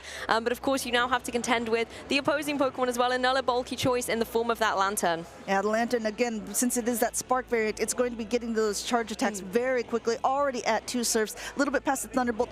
Trying to catch, both players trying to catch here. So, but Donnie says, no, I am just going to keep on punching. Yep, and we're going to see the Psychic come out as well. Of course, no Protect Shields on that Lantern. It's going to be able to hit nice and hard, but Lantern with its nice bulk able to, you know, take that attack as well, and has got Thunderbolt and Surf primed as well. But speaking of moves that are primed, there's another Ice Punch coming through. This Medicham is unstoppable. I mean, the Ice Punch is not that effective against the Lantern. However, chip damage is chip damage. Going ahead and throwing here, Galax just over-expecting every single time. He's like, he's got to be able to throw, like, he's going to try to swap out. He's going to try to get the sacrificial swap. He doesn't even knock out the Medicham, but the Dragonair gets knocked out, and this could be enough now. This Surf coming through on 1 HP Medicham. What a game 3. Everything went down in those last couple of seconds here. Lantern able to clutch the victory out for Galax, who will win this set 2-1. But I mean, the switch coming in and the Dragonair just going down, and poor Medicham standing alone. I think this, so this is thing, when the players are at this level, right, there are some expected things that we call like win conditions. Yeah. And both of them were playing for their win condition. And they're like, my opponent, if they swap and catch my charge attack, it is over for me. So you saw it with the Metacham on Donnie's side. He just kept punching until finally Galax just was like, okay, is it now? Yeah, when's the moment? Unfortunately for Donnie, his Dragonair was not able to even get that Dragon Breath through before the spark went through to knock it out. So, I mean, at this point, too, just so much energy. It was an incredible, incredible third game. I mean, possibly one Dragon Breath there from the Dragonair could easily have just, swing the momentum the other way. So really interesting to see how these fast attacks, I mean, it's in the name, right? They do definitely hit nice and fast, but how they can actually be the critical turning point in a match. It's not just about those charge attacks that deal the bigger damage. It can be actually about, how many counts you've got in order to deal that damage out. And don't worry, if you guys are Donnie fans like me, he is not out. This is just the winner's bracket right now. Since this is a double elimination tournament, he will still be able to be competing in the loser's bracket and potentially have a very big comeback. If you're interested in the brackets, you can go ahead and type an exclamation mark bracket into the chat, and then you can follow along with us and also let us know who your favorites are. Who are you cheering for? That's the thing, it's not just the trainers, it's the Pokemon as well, and that Shadow Dragonair, I'm sure it won't be the only one that is on, the roster today, but, he'll be just down in the losers bracket, but, we've seen so many Cinderella stories where players have come through the losers bracket as well to meet in those grand finals, so who knows what's going to happen. If you think about it, our world champion, Dancing Rob, he lost very early on in the Worlds last year, and then he managed to go back and sweep the whole tournament in reverse sweep. Oh gosh, you love to see it. Speaking of Dancing Rob, he is actually our main runner for these events, so he's picking the players that you are seeing on stream and just helping this stream run completely smoothly. Again, that's what I love so much about the Pokemon Go side of things on the broadcast, that the whole community comes out to be able to support these events. We've seen so many great players, but we've also got our great judges and professors, and obviously our esteemed commentators who are teaching me everything I need to know this weekend. Don't let her fool you. She's like a shark, she's like, oh, I don't know this, and then she's coming in with all this knowledge. I was like, oh, did I know that even? It's because I watch your streams. I learn everything from you. I'm secretly a big fan, and I've somehow made my way onto the desk. Oh, well, like the leopard. Look at us. Look at us. Yeah. It was Look at us. It was a match made in heaven. Speaking of matches, that was a really good. Oh, yeah. I think this is already showing the caliber of play of the people that have come here. Yeah, I'm kind of sad we didn't get to see some of the spicier picks, though, in terms of the Sandslash and the Toxapex as well. But it's interesting just to be able to kind of see them and discuss a little further about, what their viability is on the team. And I think it was nice to kind of touch on the offensive pressure that could come out from something like that Sandslash, and that's why you need the bulkier variants as well. A new superstar for me, though, is the Umbreon. That's one that I'm going to keep my eye on. I think Umbreon is a really good Pokemon. Umbreon is something that also pairs well with, like, we were talking about these frailer Pokemon. We've seen it before. We saw it in Liverpool. Umbreon with Shadow Charizard is one of the best combinations because Shadow Charizard needs shield. So if your shield's down, the Shadow Charizard can go ahead and like pretty much blast burn through your entire team, but the Shadow Charizard needs shields itself. That's where Umbreon comes in to really absorb that damage. And we saw it on Galax's side as well, using it just basically as a big old cat sponge. Yeah, oh definitely, just absorbing all of that damage. But the thing is, yes, foul play isn't necessarily doing huge chunks of damage in return, but it's consistent. Yes. You can get those foul plays charged up really nice and quickly, and then that charge attack can just keep dipping away at your opponent. And then this is the issue that you've got as well. If you want to maybe make a switch in, Pokemon that don't want to take those foul plays are a little bit more vulnerable in the back. So I think Umbreon actually is just a standout. You know, what are you going to do? I'm here on the field. Try and take me out. I think even Charm, which is something that obviously the Umbreon does not want to see, a Dazzling Gleam doesn't take out an Umbreon. I mean, it takes out things that it's not super effective against. I saw a Dazzling Gleam even against a Registeel a couple matches ago. When it's a Shadow, I was like, that does way more damage than I thought it should. The Swampert earlier as well. Huge damage, but it doesn't take it down. That's amazing. Let's go, Umbreon. Yeah, Umbreon is, it's a pretty good pick overall. I did like the Toxapex, but I don't think there was a lot of targets on Galax's side for it. So, I mean, like, I think because there is a rise of this Shadow Alola Ninetales, like we have already seen on stream, then the Toxapex, it gets a little more scary if you're the opposing player. Oh, definitely. And I think an interesting thing that we've observed so far is the lack of the grass types. I mean, particularly, it's not just there's no Trevenant, there's just no grass types. We're just not seeing them coming to the forefront, because I know I've seen a few Shadow Venusaurs running around and things before as well. So grass type is a very critical role within Pokemon Go. So is Trevenant sleeping? Is it, is it late for the event? What's happening here? I think the thing with Trevenant is, I mean, maybe it's just getting too scared of this Noctowl in the sky. I'm scared of Noctowl, so I kind of understand. You know someone I'm not scared of? It's Leo. Who would be? And speaking of Leo, we have an interview ready with him and the winner of this last round, Galaxa Bolton. Welcome back, guys, to our winner's interview of the second featured match with Galax. Congratulations to your win. Thank you. So, the first thing I need to ask you, because your opponent's team was incredibly spicy, what's the first thought that you have in your mind when you're seeing this? My first thought is that me and Donnie, we are friends. We play in the same team. We played a lot against each other, and I know he loves his Alolan Sandslash. And I also knew that he was, when I saw his team, obviously Sableye was very good, and Umbreon was also good, since he didn't really have any hard counters for them, even though he had lots of checks. So I was just gonna bring my safest picks and hopefully get some positive matchup. And if I get one positive matchup, then I will be able to have neutral matchups in the rest of the games, rest of the matchups, and just cruise out close games, hopefully. So I think you brought Lantern, Sableye, and Umbreon every single game, yes, right? with Umbreon as a lead. Yes, so in game 2, where he basically predicted your Umbreon in the lead again, was that the worst possible matchup for you to have Medicham in there? And what was your thought after you saw that being 1-0 behind?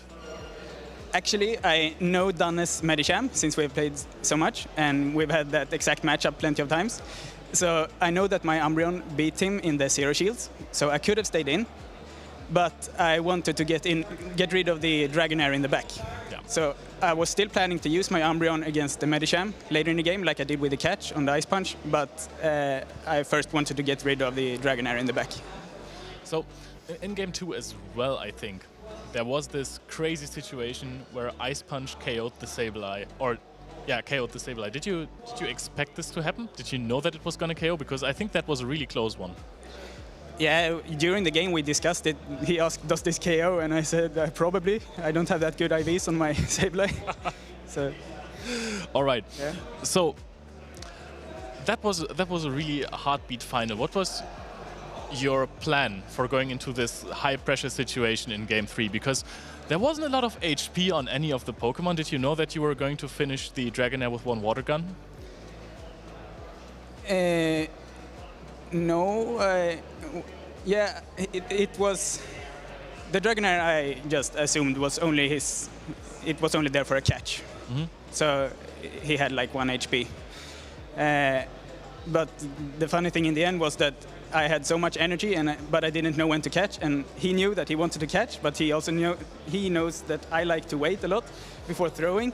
So we looked like complete fools when we just didn't throw our moves. Like both of us could have won if we just didn't try to catch or do anything at all. Just tap. Maybe mind games. Maybe knowing your opponent too much can sometimes also be a bit bad for you. I mean, Pokemon Go is a heavy mind game. So having too much knowledge sometimes can also hinder you from playing like the perfect route. Yeah. But let me ask you something else about his team, because you are bringing the same 3 Pokemon every time, and I completely agree with that. Did you think that he was ever going to switch it up, like bring a Toxapex or something? Maybe, but he's very weak to... Like, those 3, they were obvious for me, so I expected him to bring Dragonair every game for the Lantern, and then Medicham, it checks the Umbreon and is good against my Lantern, so I expected it to come out sometimes, but yeah. Right, I mean, that game was absolutely fantastic to watch. Do you think that you are going to win this entire tournament? Of course, I'm going to try my best. So that makes sense. So I'm not here to lose. That is the spirit, people. That is the spirit we want to have. So thank you for the interview and congratulations for the win. Wish you all the best. And you guys, we are going into a quick break, but before that, we are going to go over to the casters. Welcome back, everyone. Man, I liked Galactic Bolton's catitude. Yeah, very appropriate. I'm here with alongside maybe a new face that you haven't seen yet on at least at the caster's desk. We have Adelian. Adelian, you've been watching from the crowd. I've seen you on the camera. What have you been thinking of the performances so far? Honestly, I think there was actually a comment made in the Twitch chat about how so many of the matchups so far are finals-worthy matchups, and I think that's really a very confident statement because the talent available right from the get-go, some of the amazing matchups we see, they're just so high-skilled. Everyone's counting perfectly. I love how, especially with one-turn fast moves or fast attacks, how just 0.5 seconds difference, and they know exactly when to tap and throw their charge attack there. So that just goes to show the quality is so good. I was super impressed. Those last games, it was such a nail biter, and kind of like Galax was saying, they just looked silly. They didn't look silly, but you could tell that each player knew what the other player had to do to win, and they were like preventing their opponent's win condition at all costs. Yeah, absolutely. It's just brilliant to see. It's so amazing how technical and how intricate this game is, and that's what I love about it. I think that's something I love that you shared. I'm sure many of the viewers watching and many of the competitors here are watching as well, so can't wait to see more, quite frankly. We got to see already that Shadow Dragonair, and also we didn't see it on the field, but what are your thoughts about a Shadow Sandslash? It was not something that we had really talked about in our previous recording. No, we hadn't at all. So with Shadow Alolan Sandslash, it's a very nice counter to the Shadow Dragonair. I don't think that's the primary purpose for why it's brought in, but it is very strong, and also it's another unusual Pokemon that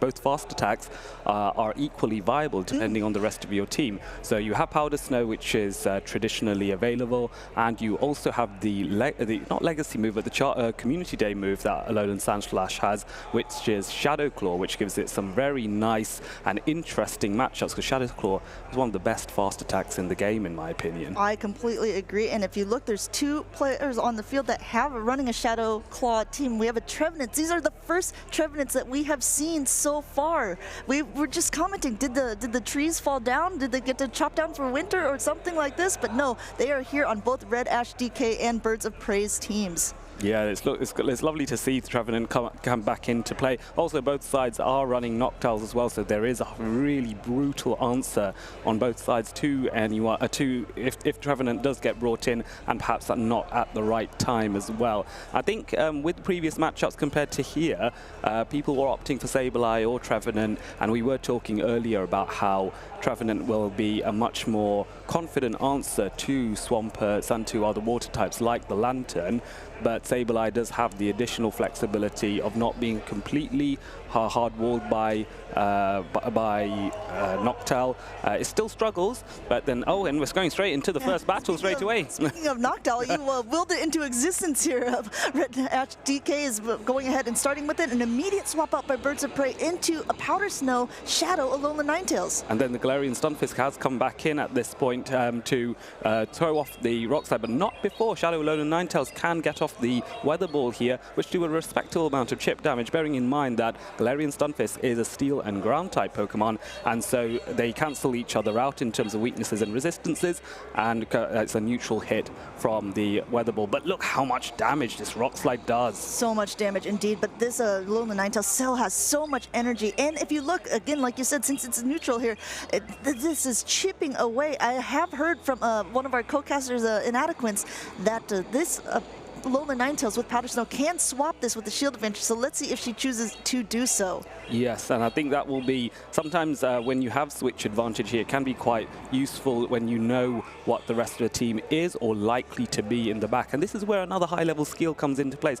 of predicting what do you reckon your opponent's third Pokemon is. And it is a Medicham in this case that gets off 3 counters, which might be instrumental in this matchup against a Noctowl that just comes back in at this point as the Ice Punch is reached first.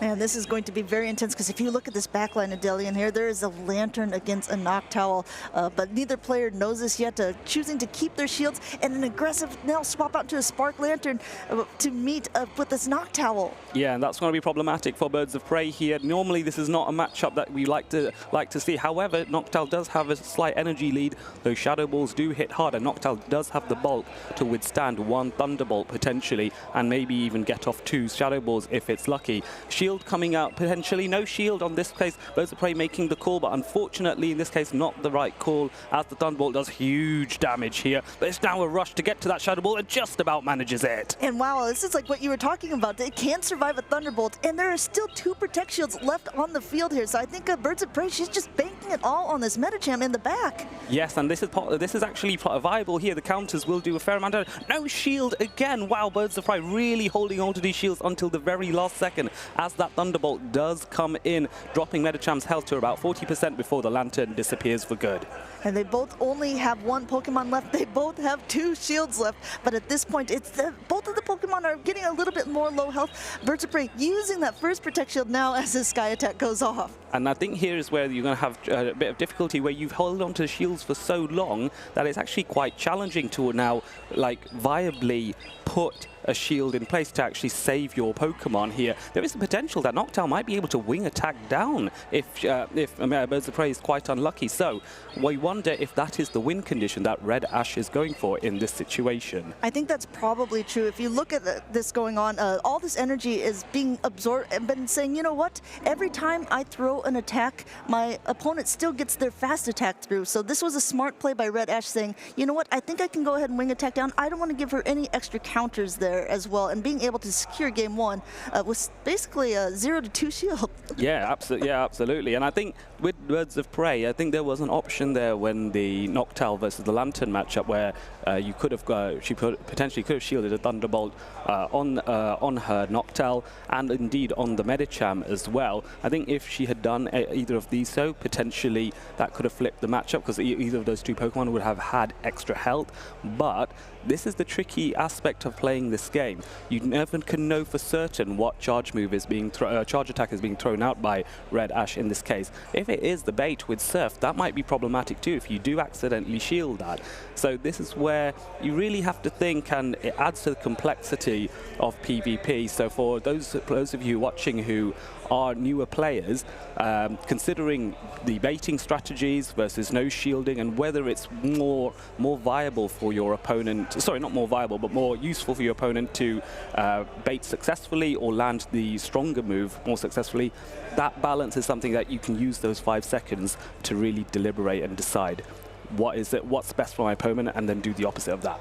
And sometimes, you know, players choose to use game number 1 as just kind of investigation. They're doing a little bit of scouting. So maybe Birds of Prey is saying, okay, interesting. He's always going for the big, heavy-hitting charge attack. He's running a Spark Lantern, and but in the same side, Red Ash is saying, okay, I know that it's a Powder Snow variant of this Alolan Ninetales. Maybe my Umbreon has a bit more play.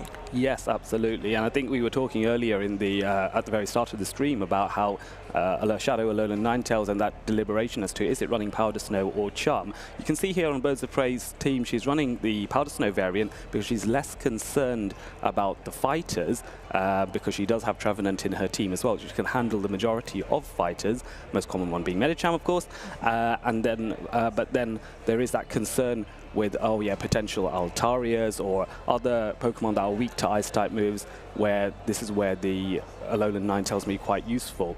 So yeah, I see this is, we can appreciate, Red Ash can now appreciate as a Powder Snow Alolan Ninetales. As you say, the Umbreon is now stronger. The Medicham, in my opinion, it becomes a lot stronger against the Shadow Alolan Ninetales. Those counters are neutral, after all.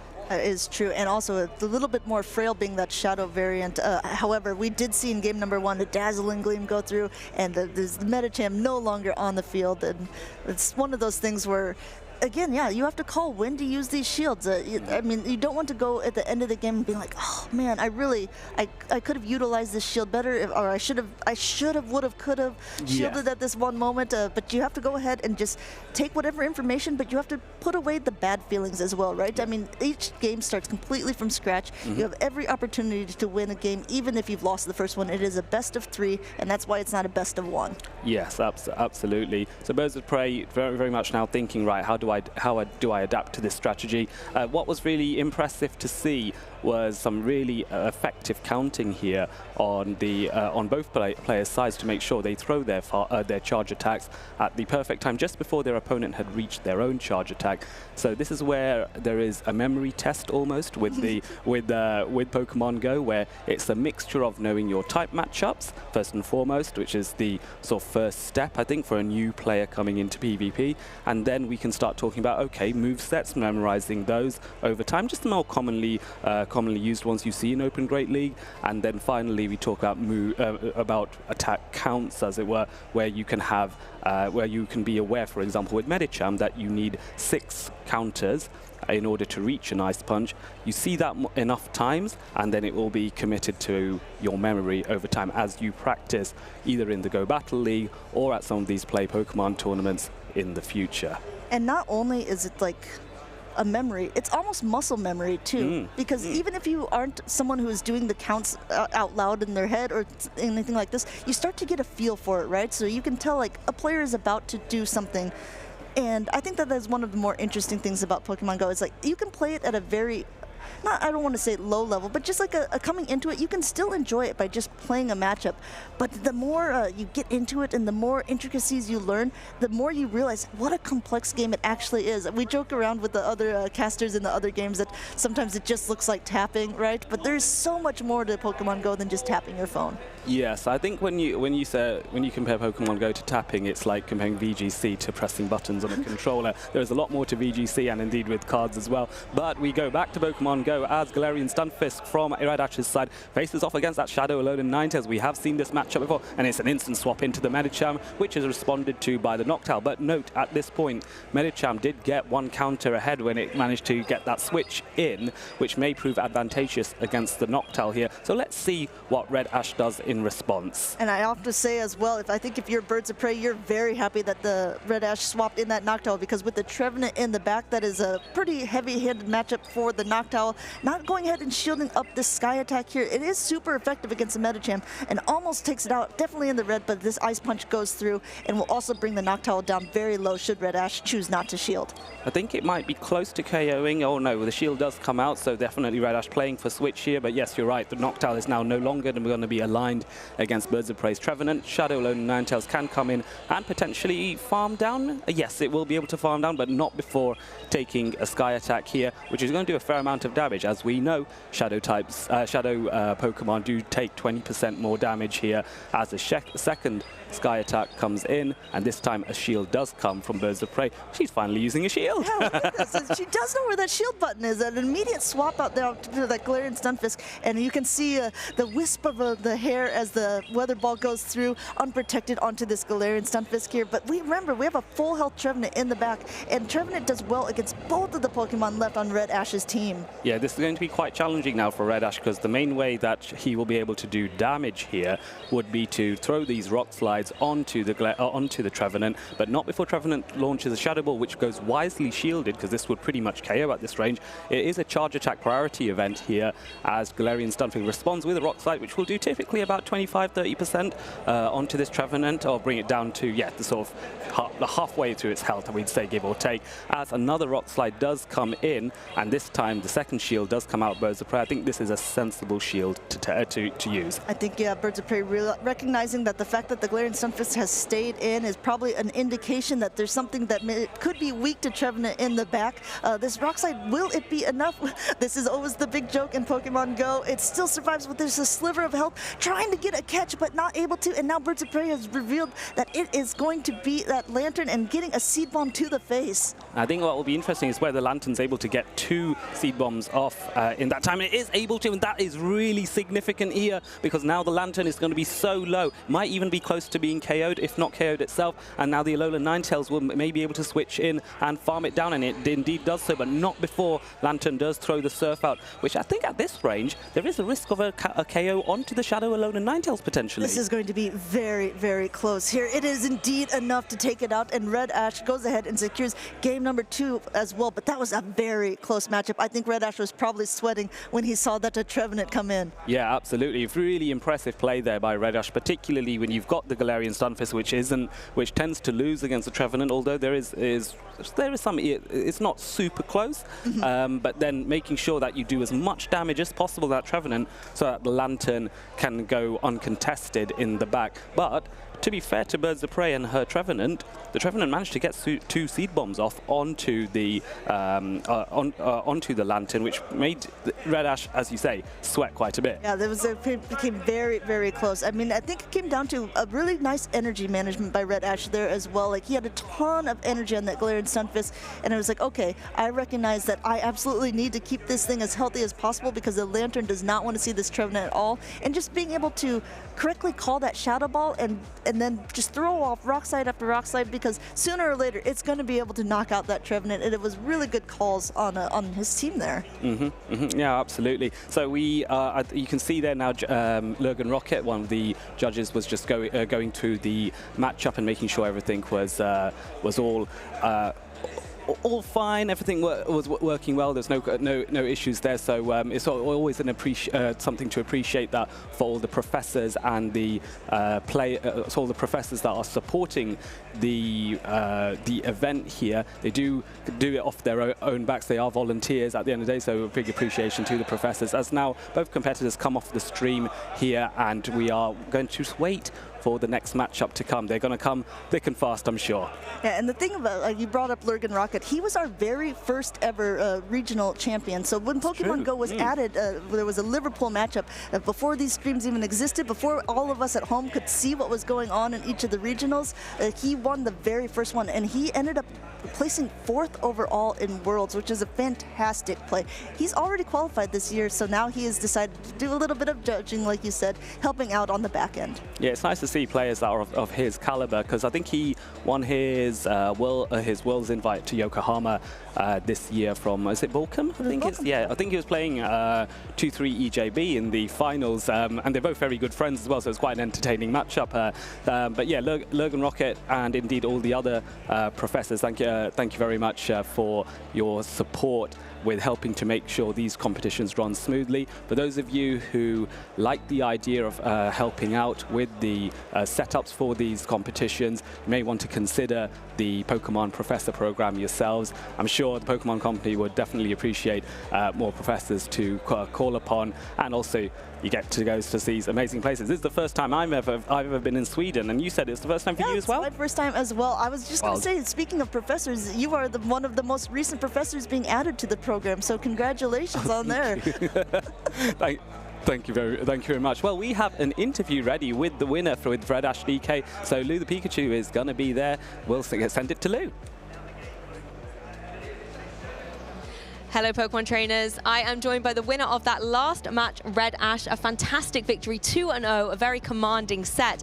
How are you feeling after that amazing match? I feel great. It was kind of nerve-wracking having your first game on stream and my first play tournament on stream. So, but it went good. So this is your first event? Yeah, yes it is. Oh, fantastic. Yeah. How are you feeling coming into that? What's the experience been like so far for you? It's great meeting the community for the first time after talking for years online, and finally get some faces on the names. It's just been amazing so far. Oh, I love that. It's good that you actually get, like you say, to put faces to names, and it's been such a welcoming community, so yes, I'm sure it's going to be an amazing weekend throughout. I mean, one thing I want to talk about a little bit more is obviously that match that we just saw. In your game 2 in particular, we saw a fantastic lead. I think you brought out the Stunfisk, and then your opponent brought out the Galarian Ninetales. So immediately you were in a great position. How were you feeling at the beginning of that turn? I was feeling great. I knew that that if she would lead Ninetales, it would be okay, because I had Stunfisk and I had Lantern for it. So I knew that as long as I didn't get knocked out on it, it should go quite well. But I was also kind of afraid of Trevenant. Yes, I mean, Trevenant's definitely one of those big Pokemon in the meta at the moment. You always have to make sure you have a counter to it, and Noctowl is a perfect counter to that Pokemon. I mean, we saw you bring it in relatively quickly after that lead. Obviously, she readjusted, getting out the Alolan Ninetales, but Noctowl was such a great Pokemon for you in this match. Why was it such a key piece? It was a key piece because it can Sky Attack and farm down with one shield and have 2 Sky Attacks ready for the opposing Ninetales. But when she brought out Medicham, I knew that I had to bring out my Noctowl, and Trevenant would be really hard to deal with. Oh, definitely. We actually saw you do the back-to-back Sky Attacks as well with that Noctowl, and that puts so much pressure onto the field. I mean, speaking of teams as well, you're running quite a standard team. There's a lot of those key Pokemon in there. When you approach this tournament, like you said, it's your first one. How did you feel in terms of your team building? Was it something you tried and tested, or had seen other players use and wanted to try? I saw Magic Mason play the exact same team back last year, I think, and I really like the team. It's Pokemon that I'm quite familiar with from Go Battle League, Great League. Yeah. And then I think that's the most important thing here. Play what you know, and I know this. Oh, definitely. I think sometimes people say, should we pick a really interesting meta pick, maybe something a little bit spicy, but actually if you go with the tried and tested, then that works really well. Is there anything you're really nervous about facing? No, not really. Shadow Dragonair might be problematic with 2 shield up. But it's still quite squishy, and I do have some bulky Pokemon, so I'm hoping that if I face it sometime, I can handle it. Yeah, well, we've seen a lot of bulky Pokemon like the Umbreon, for example, just be amazing. And I've been learning it's almost like a third shield Pokemon. Yeah, it is. Yeah, because they can just take so many great attacks. Oh, I don't think anything will one-hit KO it. Maybe Focus Blast from a Shadow Mewtwo, but nobody wants that. Yeah, that would be a little bit rare if we were to see something like that. I mean, one other thing that's been interesting is Lantern.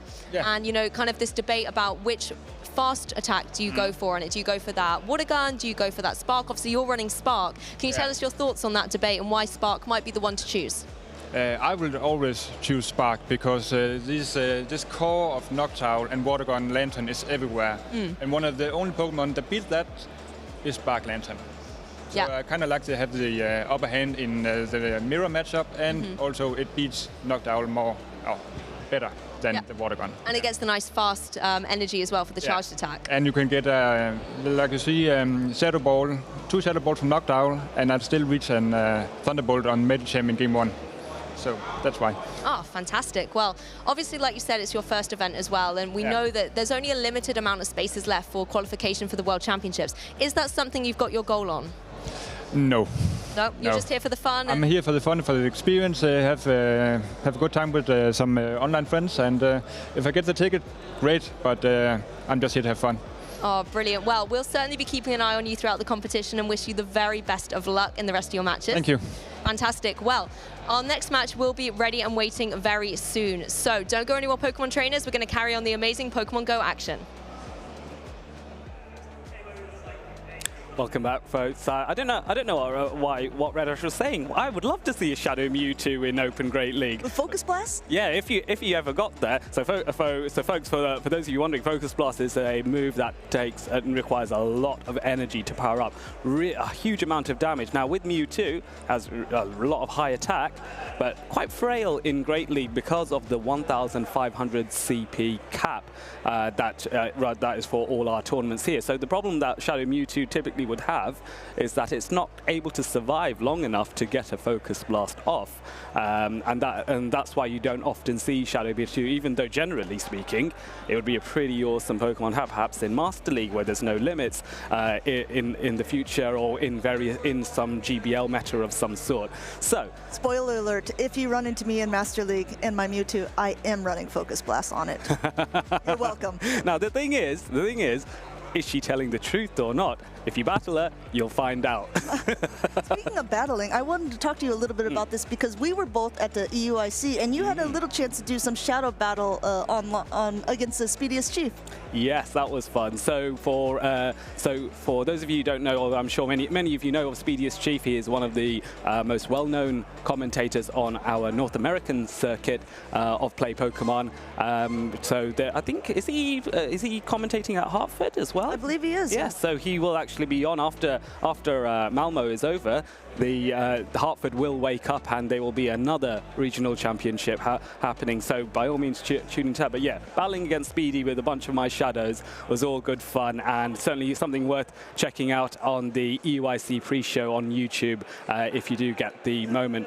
But speaking of battles, we have a certain player that we'd like to spotlight from EUIC, I think. Amanda, you might know something about that one. I might know something about it, and let me tell you about it, but not here in a video.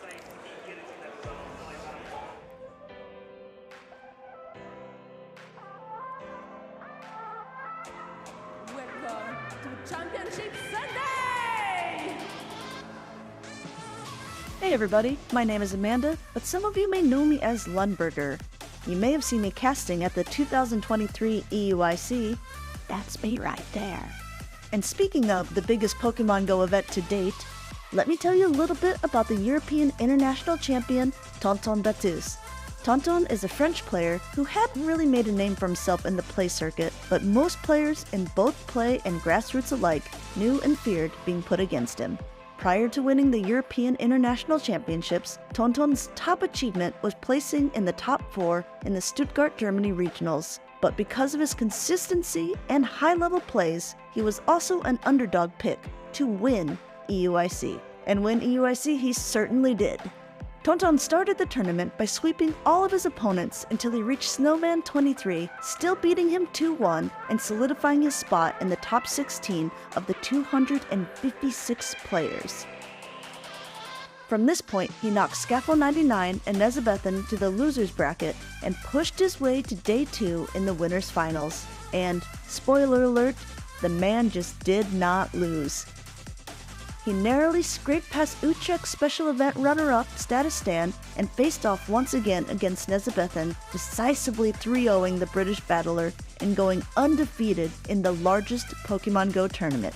But what made Tonton's undefeated run even more incredible was his refusal to play the top meta Pokemon. Using a combination of Shadow Dragonair and Shadow Charizard, Tonton continuously knocked Noctowls out of the sky and uprooted the Trevenants from the ground. When asked if he will continue bringing off-meta picks to Japan for Worlds, Tonton said he's planning on bringing at least one. So my advice to other competitors would be to start eating some jalapeno peppers to build up a tolerance to spice.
Welcome back, everyone.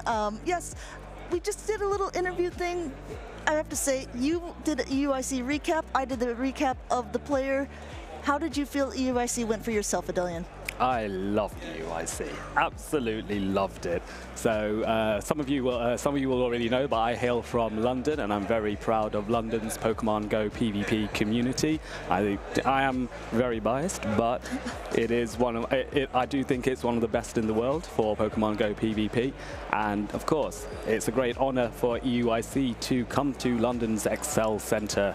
So it was just immense, the setup, the effort put in terms of, like you saw on that video, the backgrounds when Tonton Battus was battling, the energy, the crowd whenever something really impressive happened, not just on Go but VGC, TCG and Pokemon Unite.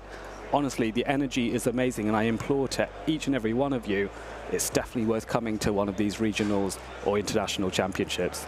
What did you think about the spice that Tonton used for it? Because I personally love the fact that the Shadow Dragonair and Shadow Charizard were put together. Two Pokemon that aren't very bulky, but they just do a lot of attack, pressure, and damage. Yeah, absolutely. I've used Shadow Charizard myself in regional championships, and I've seen in Liverpool, Shadow Charizard was quite lethal under the masterful hands of Human Catcherbug, who I think he might be competing here at Malmö as well, potentially. So you might see a bit of that. Who knows? I'll have to check in case my memories fail me. But he doesn't live too far from here. But yeah, Shadow Charizard, I can see. The Shadow Dragonair did surprise me quite a bit, particularly when paired with Shadow Charizard, because they don't do necessarily completely the same role, but there's an element of similarity. I agree. I think Shadow Charizard will have Dragon Claw, and of course the Dragon Breath from Shadow Dragonair are quite heavy hitting as well. So I kind of feel you would have one or the other, not both, but Tonton Biblicious, absolutely masterful play. Wow, chef's kiss to Tonton Biblicious. Someone who came in third in the EUIC was Statistan, and he actually came in second and qualified in Utrecht. And I am kind of wondering how the meta has been shaking up since Utrecht. So maybe we could put a little graphic up on the screen at some point about the Pokemon that we saw there.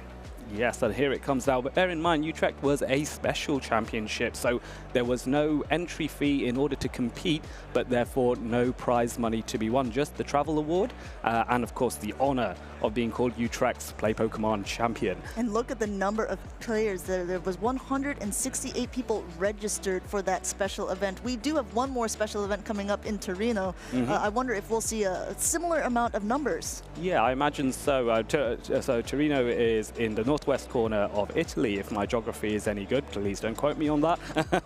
But I think near the nearest sort of major cities as well as like Milan. I think Genoa isn't too far away as well. So beautiful place in the world.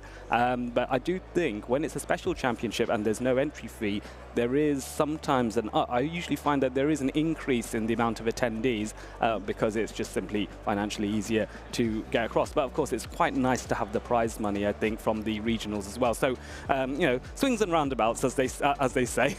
But looking at this meta breakdown, I'm not surprised by Medicham, let's be honest. I mean, I will have to say, I think the top 5 we've been seeing consistently across all of the European regional competitions, but I'm not surprised to see the rise of the Shadow Swampert and Shadow Ololo Ninetales. That seems to be like a really good core together that people have been bringing.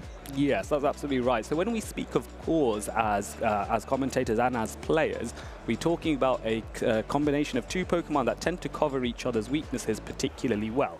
So in the example of Shadow Swampert and Shadow Alolan Ninetales, or a conventional Alolan Ninetales, doesn't even have to be Shadow. So Swampert's typical weaknesses tend to be grass types, of course, and hard-hitting fast moves as well from Pokemon such as Medicham, or indeed Noctowl with the wing attack. However, Alolan Ninetales can, of course, handle all the grass types with its ice types damage. It doesn't mind the Medicham because it is part fairy and can threaten either with the Dazzling Gleam or by running Charm. And against the Noctowl, of course, the ice moves are very dangerous to a flying type Pokemon as well. So that's why an example of a good solid core that people will build teams about. So for those of you watching at home or elsewhere on the stream, something to consider is like, right, when I'm building a team of 6, this is a core that I'd want to consider. I think that's a really good point, and also something that made me think about it, because Red Ash was saying he likes to have his Lantern be sparked because, you know, everyone's running Water Gun Lantern and Noctowl nowadays, and obviously the Spark Lantern beats both of those. But if you are running a Water Gun Lantern, you are beating that core of the Swampert and Alolan Ninetales sometimes, because just that simple Water Gun pressure, that one-turn fast move, is just applying enough damage over time that it's going to be able to do a hefty amount back. Yes, absolutely. Now, bear in mind, Lantern, of course, is a water and electric type, and Swampert is a water and ground type. So you would think from VGC that, oh, Swampert has a huge advantage here, but this is a fundamental difference between Pokemon Go and the video game championships, where instead of having immunities, which is what you typically see in video games, where ground type Pokemon take absolutely no damage at all from electric type attacks, with Pokemon Go, instead you have double resistances. So a Spark will still do a minute amount of damage onto a Shadow Swampert.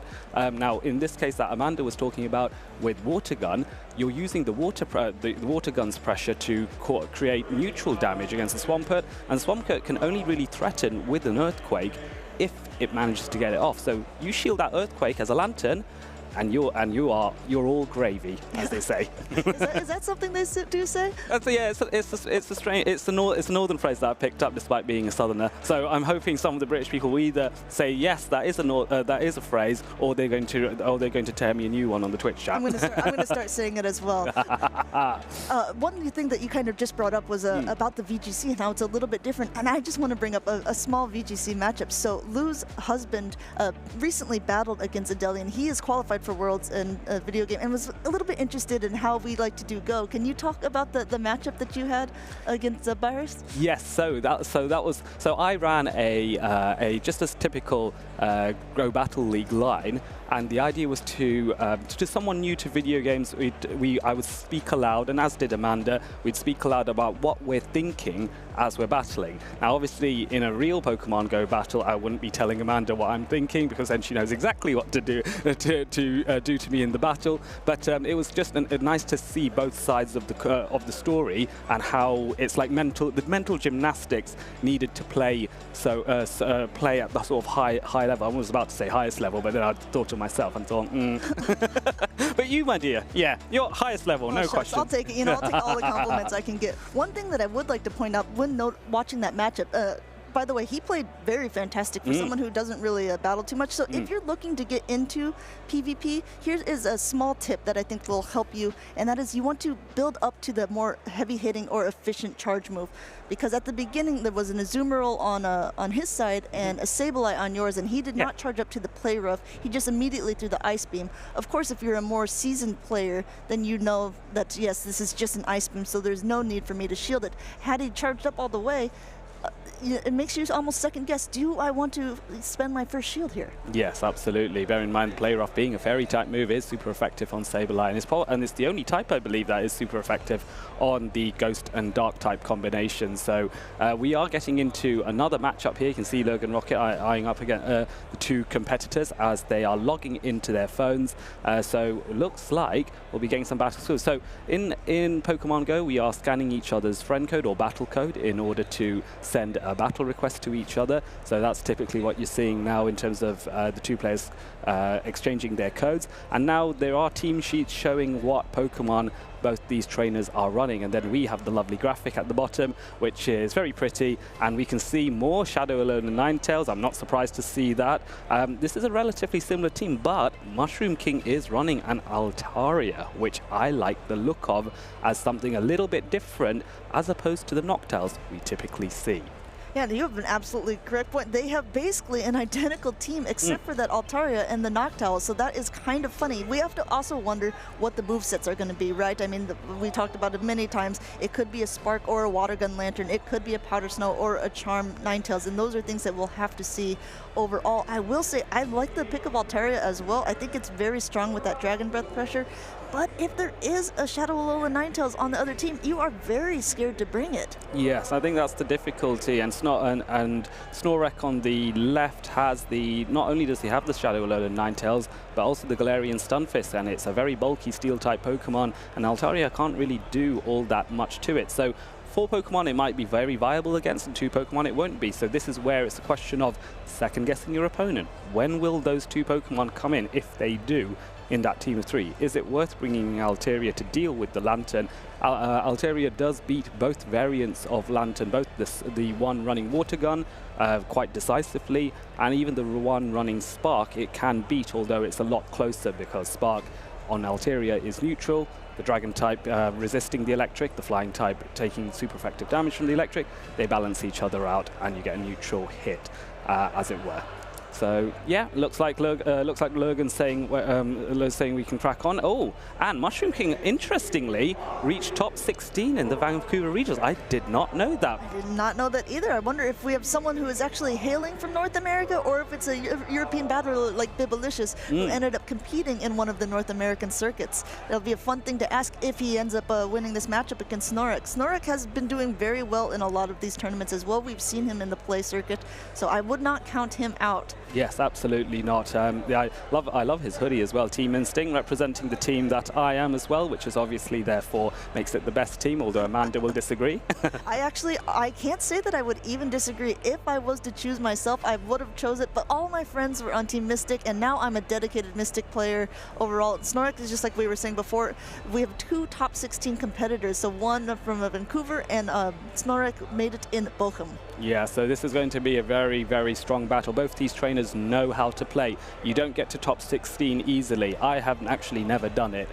So these trainers are definitely a lot better than me on that front. But that's what I find fun. I like watching players who perform better than me in a battle, because then I can see what do they do that makes them so amazing and learn from them. And it's just fun to see great minds think at the highest possible performance. I feel like this is some sort of strange mirror thing going on. So we have someone who is a top 16 in North America, someone who is a top 16 in Europe, running basically a mirror team except for that Noctowl and Altaria. And if you were playing a mirror team, there's a lot of mind games that go into that as well, because you obviously know how you want to play things out against specific Pokemon, but do you know how you want to play it out against yourself? Yes, and I think this is where we talk about play styles, going with hard-hitting fast moves, or being the one that enjoys making more aggressive catching, or switching out in order to farm down aggressively. The team is only half the battle. I would say that the player controls what happens far more. It's your tactics and your decision-making and your timing that is key, more so than the team. As long as the team is relatively solid, relatively meta, with perhaps one unusual spice pick that in most cases, unless you're Tonton Batus, where you're running, well, would you class Shadow Charizard as spice? I don't think so. I think as far as Europe is concerned, we would not call it a spice. A lot of players from Europe are choosing some more off-meta picks, I think, overall. If we look at North American circuit, usually they're running very standard meta picks, and obviously things are meta for a reason, right? Things are very strong for a reason. But yeah, we get to see some Dunsparce in EU, that's not as common. We get to see some Shadow Sableye, which is also not as common. So I would call Charizard spice. I don't think it's been played that often in the US. I will say though, I believe one of the winners in North America won with the Shadow Mawile, and that is huge spice. So kudos, hats off. All the gravy, or whatever the saying is that Italian did before. I think that was actually a player called Z Burglar, and that was the Orlando Regional Championships, and that was really fun. I tell you, I actually went over to Orlando, not just for that tournament, but just generally to enjoy myself, enjoy the hospitality, and Disneyland and all of that kind of stuff. All the theme parks and whatnot. But what was really cool was to kind of go to an American regional championship, and similarities in terms of how welcoming the community was. There were some fantastic players there, and I had the pleasure of seeing Z Burglar win live with Mawile in the final game, delivering that decisive KO to win. Beautiful, beautiful play there. So I have a lot of respect for Z Burglar to bring in such a wild spice pick and actually secured the tournament with it. Brilliant, brilliant play. And against Bozox guy, who was the runner-up, and he was a very strong battler who I have lost to in the past as well. I think that's the thing. With the double elimination tournaments, obviously you can do very well, but it is going to take 2 to knock you out. So even if you lose 1, which some of these players that we've seen on screen, obviously, there can only be 1 winner. That doesn't necessarily mean that they're out of the tournament yet. So we're getting right into these battles here. It looks like we have a Trevenant against a meta champ on the field. Mushroom King already nodding his head. He says, yes, this is a very good start for me. So what comes in response here, but the Ninetales comes in, a swap into the Water Gun Lantern, which is very nice for Mushroom King, still holding that advantage here. Snorek now going for the Powder Snow, perhaps to bait and see if Lantern will shield. Does Mushroom King allow the shield? No, he doesn't. Good wow, call. What a call too, and what a risky bait, because the Weather Balls are not that effective against the Lantern here, so being able to call that bait is now putting Mushroom King in a very good position. Snorlax forced now to use this to maintain even a possibility of getting a switch advantage. Yes, and it was really good timing by Mushroom King to throw his Surf, his charge attack straight onto the Alolan Ninetales just before it reached a Dazzling Gleam. Another bait, and this one is successful here. So finally Snorlax does get his bait that he's wanted. Does he reach the Dazzling Gleam first? He does. Dazzling Gleam does get launched first. No shield immediately from Mushroom King. Does Lantern survive this? This was going to be very close either way. Oh, it does knock it out, and Snorlax has indeed secured that switch advantage that he was so desperately hoping for here. And if you look at the backlines, this was where it mattered. My goodness, identical teams in the back, and the Medicham is going to be faced off against Snorlax Trevenant now. Yes, and now we have a spooky Zance off here, but the Trevenant on Mushroom King's Sun does have an energy advantage, immediate shield. This is a bait, but in the Trevenant Mirror matchup, the Seed Bomb plus the Shadow Claws is often enough to KO, so it makes sense to call for a shield here. So Snorlax go over farming, trying to get a catch and doesn't manage it. The Mushroom King doesn't manage it as Trevenant launches the Shadow Ball in order to get a hit onto the Medicham here. A shield must come out, surely. Yes, just at the last minute. I was very curious. I was wondering if Mushroom King was just banking it all on that low health Trevenant in the back, but going ahead, and what a catch from Snorlax here. Amazing counting, knowing that the Ice Punch would be super effective against that Trevenant, is not doing that much damage now to the Medicham, putting Snorlax in a very solid position. He's done so well to try and dig himself out of that hole with that lead matchup. It was so tricky, but he's managed it. This is a charge attack priority event here. That Snorlax Medicham wins. Even worse for Mushroom King, who was hoping to get his damage off first. So the Psychic does come in. Is there a defense debuff? There is none on this case, and here the charge move charge attack priority event does come in here, and Mushroom King responds with the Psychic of his own, which will probably drop both these Pokemon into the red. Yeah, very true. And now we can see, but then this now Medicham on both sides are in Ice Punch range. We do know that Snorlax wins charge attack priority, but choosing not to throw it, wanting to get a little bit of extra energy on his Trevenant in the back. Mushroom King realizes as well, completely undercharging it, but not going to be quite enough. But we have to remember, there was an Ice Punch on the other side. Yes, and Trevenant just trying to switch in, but I think Mushroom King was trying to farm it down with Shadow Claw before Medicham would throw its charge attack, but Snorlax reacting very well to get the Ice Punch off very efficiently, and that was perfect play. Snorlax really showing that it isn't over until it's over. You can recover from the worst possible lead. Trevenant into Medicham, not great. Snorlax does so well here. I'm very impressed. I think this is one of the things that people have to keep in mind. Just because you lose the lead does not guarantee that you're going to lose a game, right? Yeah. So, I mean, you have to keep your calm about it and recognize what your win condition will now be. So if it is a scenario like it was, I mean, if you have a Shadow Alola Ninetales and someone swaps in a Water Gun Lantern, it's easy to feel discouraged, like, oh, it's over for me. Now they've hard countered my next one as well. But a lot of consistency, doing some risky plays with 2 Weather Balls, but being able to get the shield and maintain switch advantage was crucial for Snorlax in that matchup. Yeah, I'm incredibly impressed by Snorlax there. I genuinely thought at one point when we saw that mid-game matchup that he's going to be in a real bind here. So as Mushroom King, it's still important to recognize that it was really close, and he lost that because he lost switch advantage in that middle game matchup. So now perhaps he may think it's more pertinent for me to try and hold on to switch advantage, perhaps can be willing to consider using both shields to maintain the alignment and make sure that therefore in the end game he has that advantageous matchup there to win that game. He has to dust himself off. They can be a bit disconcerting when you lose, having had such a big advantage here.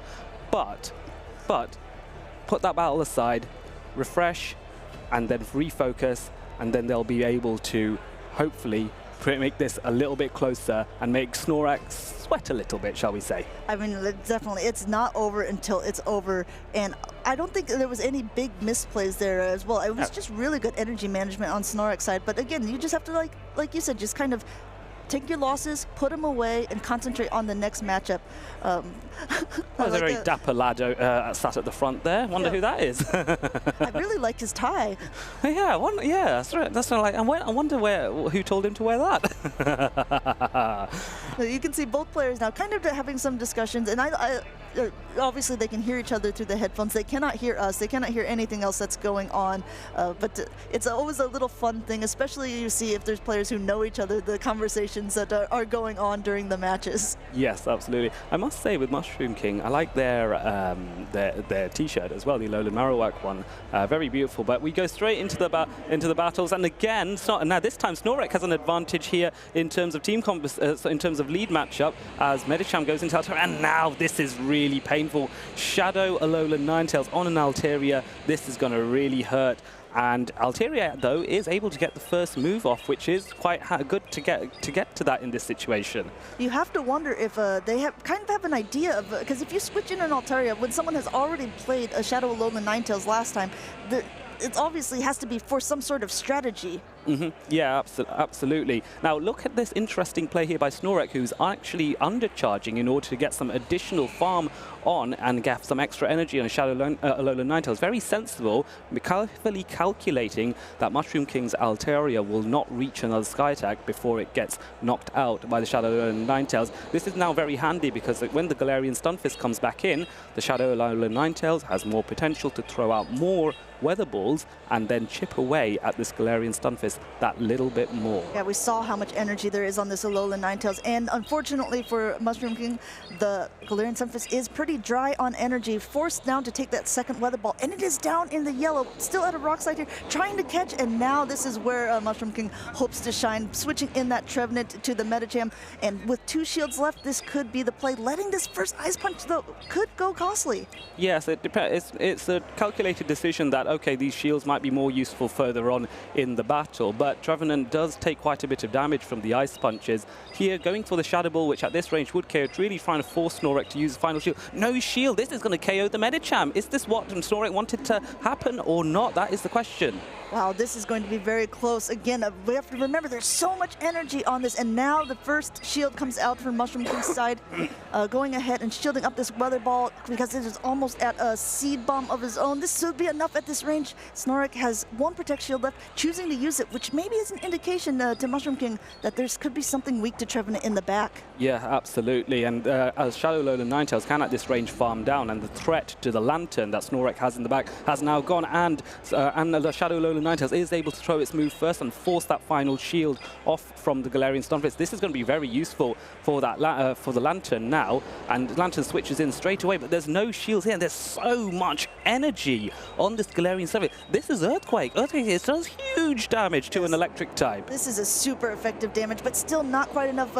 Lantern very bulky, and as we see, since it's a Spark variant, it's going to be able to get to that move. Surf at this range looks like it's going to be enough as Mushroom King sets down their phone and goes ahead and concedes that the Galarian Stunfisk goes down to the Lantern. What I think was very impressive with Snorlax there was when he got rid of the final shield from Galarian Stunfisk using his Shadow Alolan Ninetales, he immediately swapped his Lantern, an electric type, which doesn't necessarily have the best matchup against Galarian Stunfisk, swaps that in, especially as a Spark variant, swaps that in, and then just decides, I'm going to tank one of the most powerful ground type attacks in the game on my Lantern because I trust my Pokemon. I know how defensively bulky that Pokemon is. I know it. And I know it can take an Earthquake and still deliver a Surf. It was very close because Mushroom King, they had a Rock Slide ready to go at the same time that Lantern hit Surf, and there was the potential it would have been a Charge Attack priority event there. But no, Snorlax does very well, both in Game 1 and Game 2. Brilliant, brilliant, brilliant play, so I'm very impressed.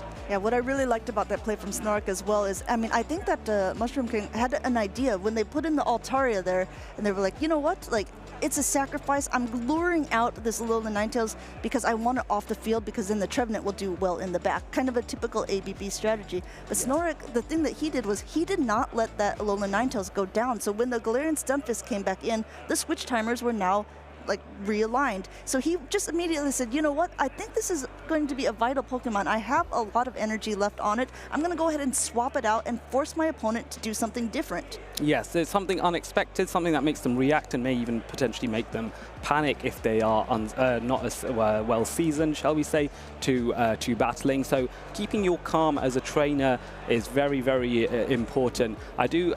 You touched upon a strategy referred to as ABB. I think many players that are watching will know what ABB is, but for the benefit of those newer to the stream, how would you describe ABB then? I would go with one Pokemon that's very strong against a certain type, and then very strong against a certain subsection of the meta, and then the two Pokemon in the back, the Bs, are good against the Pokemon that A is weak to. But you might have a better way of explaining that, maybe. I don't know. That's a really good way. That's a gravy way of explaining it. Let's use actual Pokemon as examples. Sure. Some ones that you might even see in this tournament. So there's a typical, what we would almost call a double steel lineup. So a lot of teams are running both Registeel and a Galarian Stunfisk. So they may put both of these Pokemon in the back with something that does well against, like, let's say a Trevenant. A Trevenant does well against a Medicham or Swamperts, or things that could potentially take out the steel types. So if you don't get one of these things in the lead, you would swap in either your Registeel or your Galarian Stunfisk to what we call, like, lure out this Pokemon. So if there's something that does really well against a Registeel, they're saying, oh, now this Registeel is in the game, I'm going to swap as well. Put in their Medicham, for example. Exactly. So then once that is taken, takes down the Registeel, you can then take it out with the Trevenant. And theoretically, unless they're also playing ABB, then their hardest counter for your steel types is gone, and then the Galarian Stunfisk can really roam free. Yes, absolutely, yeah. And also what's very nice with your particular example with Trevenant, Registeel, Galarian Stunfisk as a team of three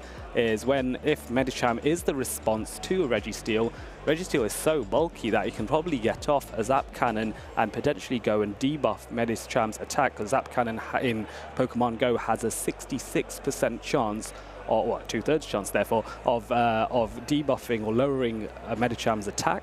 And if that happens, then Trevenant can just use Shadow Claw to just completely take down the Medicham, stock up on a lot of energy, and it doesn't mind tanking an Ice Punch because Medicham's attack power might have been reduced as well, potentially. You know, you say that it's only a 2/3 chance, but I feel like every time a Registeel plays against me, they're always getting that attack debuff. We haven't really seen it on screen much, but it's one of those guessing games, and it's fun to see how lucky is a player going to be in this particular matchup. Yes, it adds a bit of how this is the phrase I like to use. It sounds it adds a bit of sort of organized chaos to a battle where you can't calculate and predict for everything.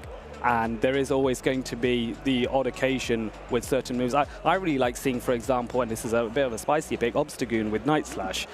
Night Slash has a small chance of significantly increasing Obstagoon's attack once it's been fired off, and that can change the dynamics of a battle so quickly if that happens. What about a double boost? I think if you're an opponent and your opponent double boosts, you just basically set down your phone, shake your head, and cry.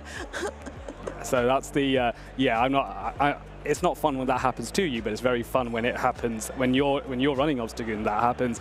So anywho, we have the interview with Snorek, who was the winner from the last round. So we're over to Lou for the interview. Hello, Pokemon trainers. I am joined in this winner's interview by my fellow Team Instinct member here, Snorek, who won a very commanding match.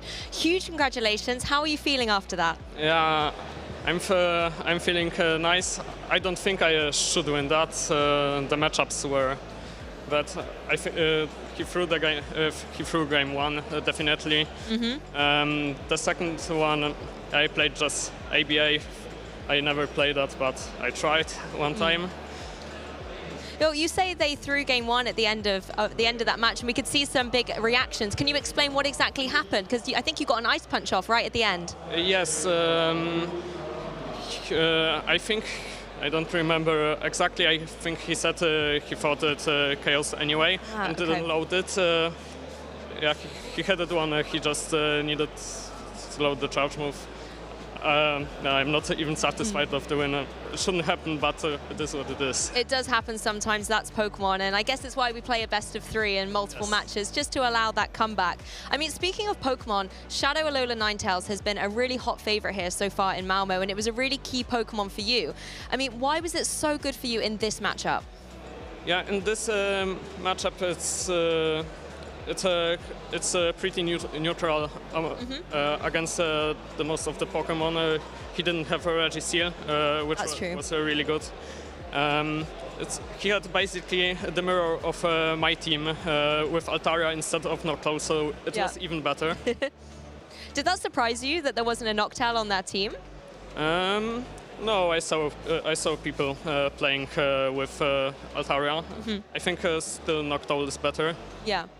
Well, Altaria is still very strong, but one thing that was really awesome was in that game too, you getting that switch in where you got your Alola Ninetales in as they switched in their Altaria. Do you think the game was kind of over there? No, definitely not.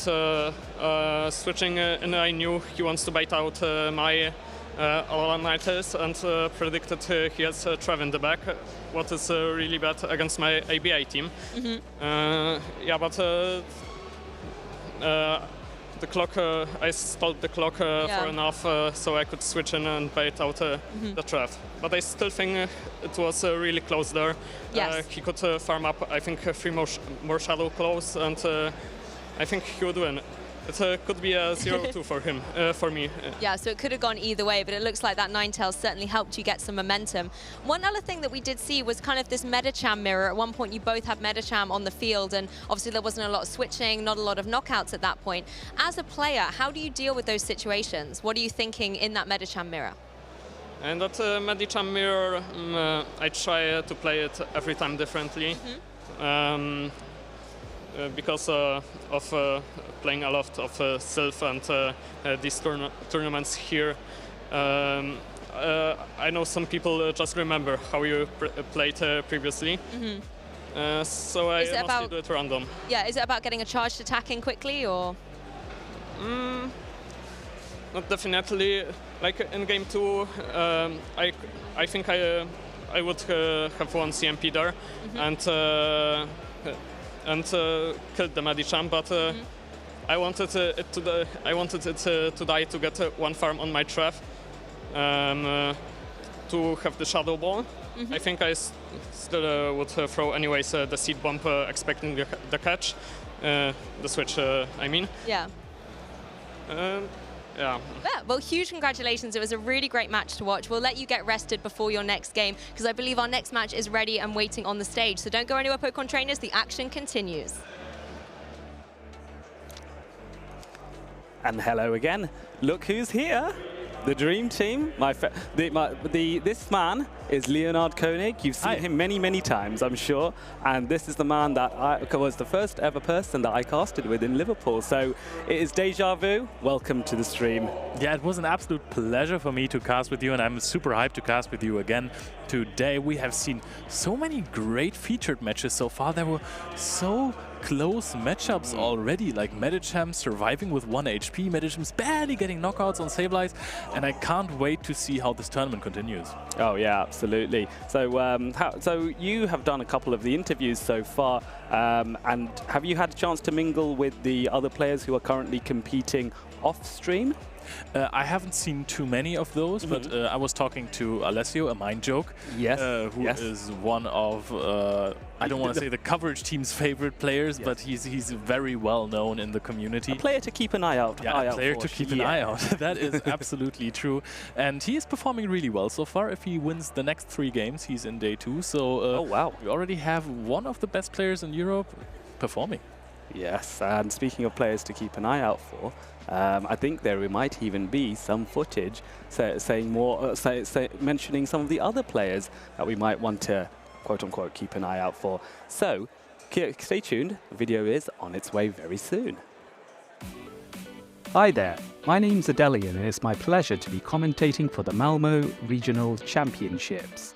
There are many talented trainers travelling from all over the continent to join us for this tournament, and there's a few that I feel we should keep an eye on.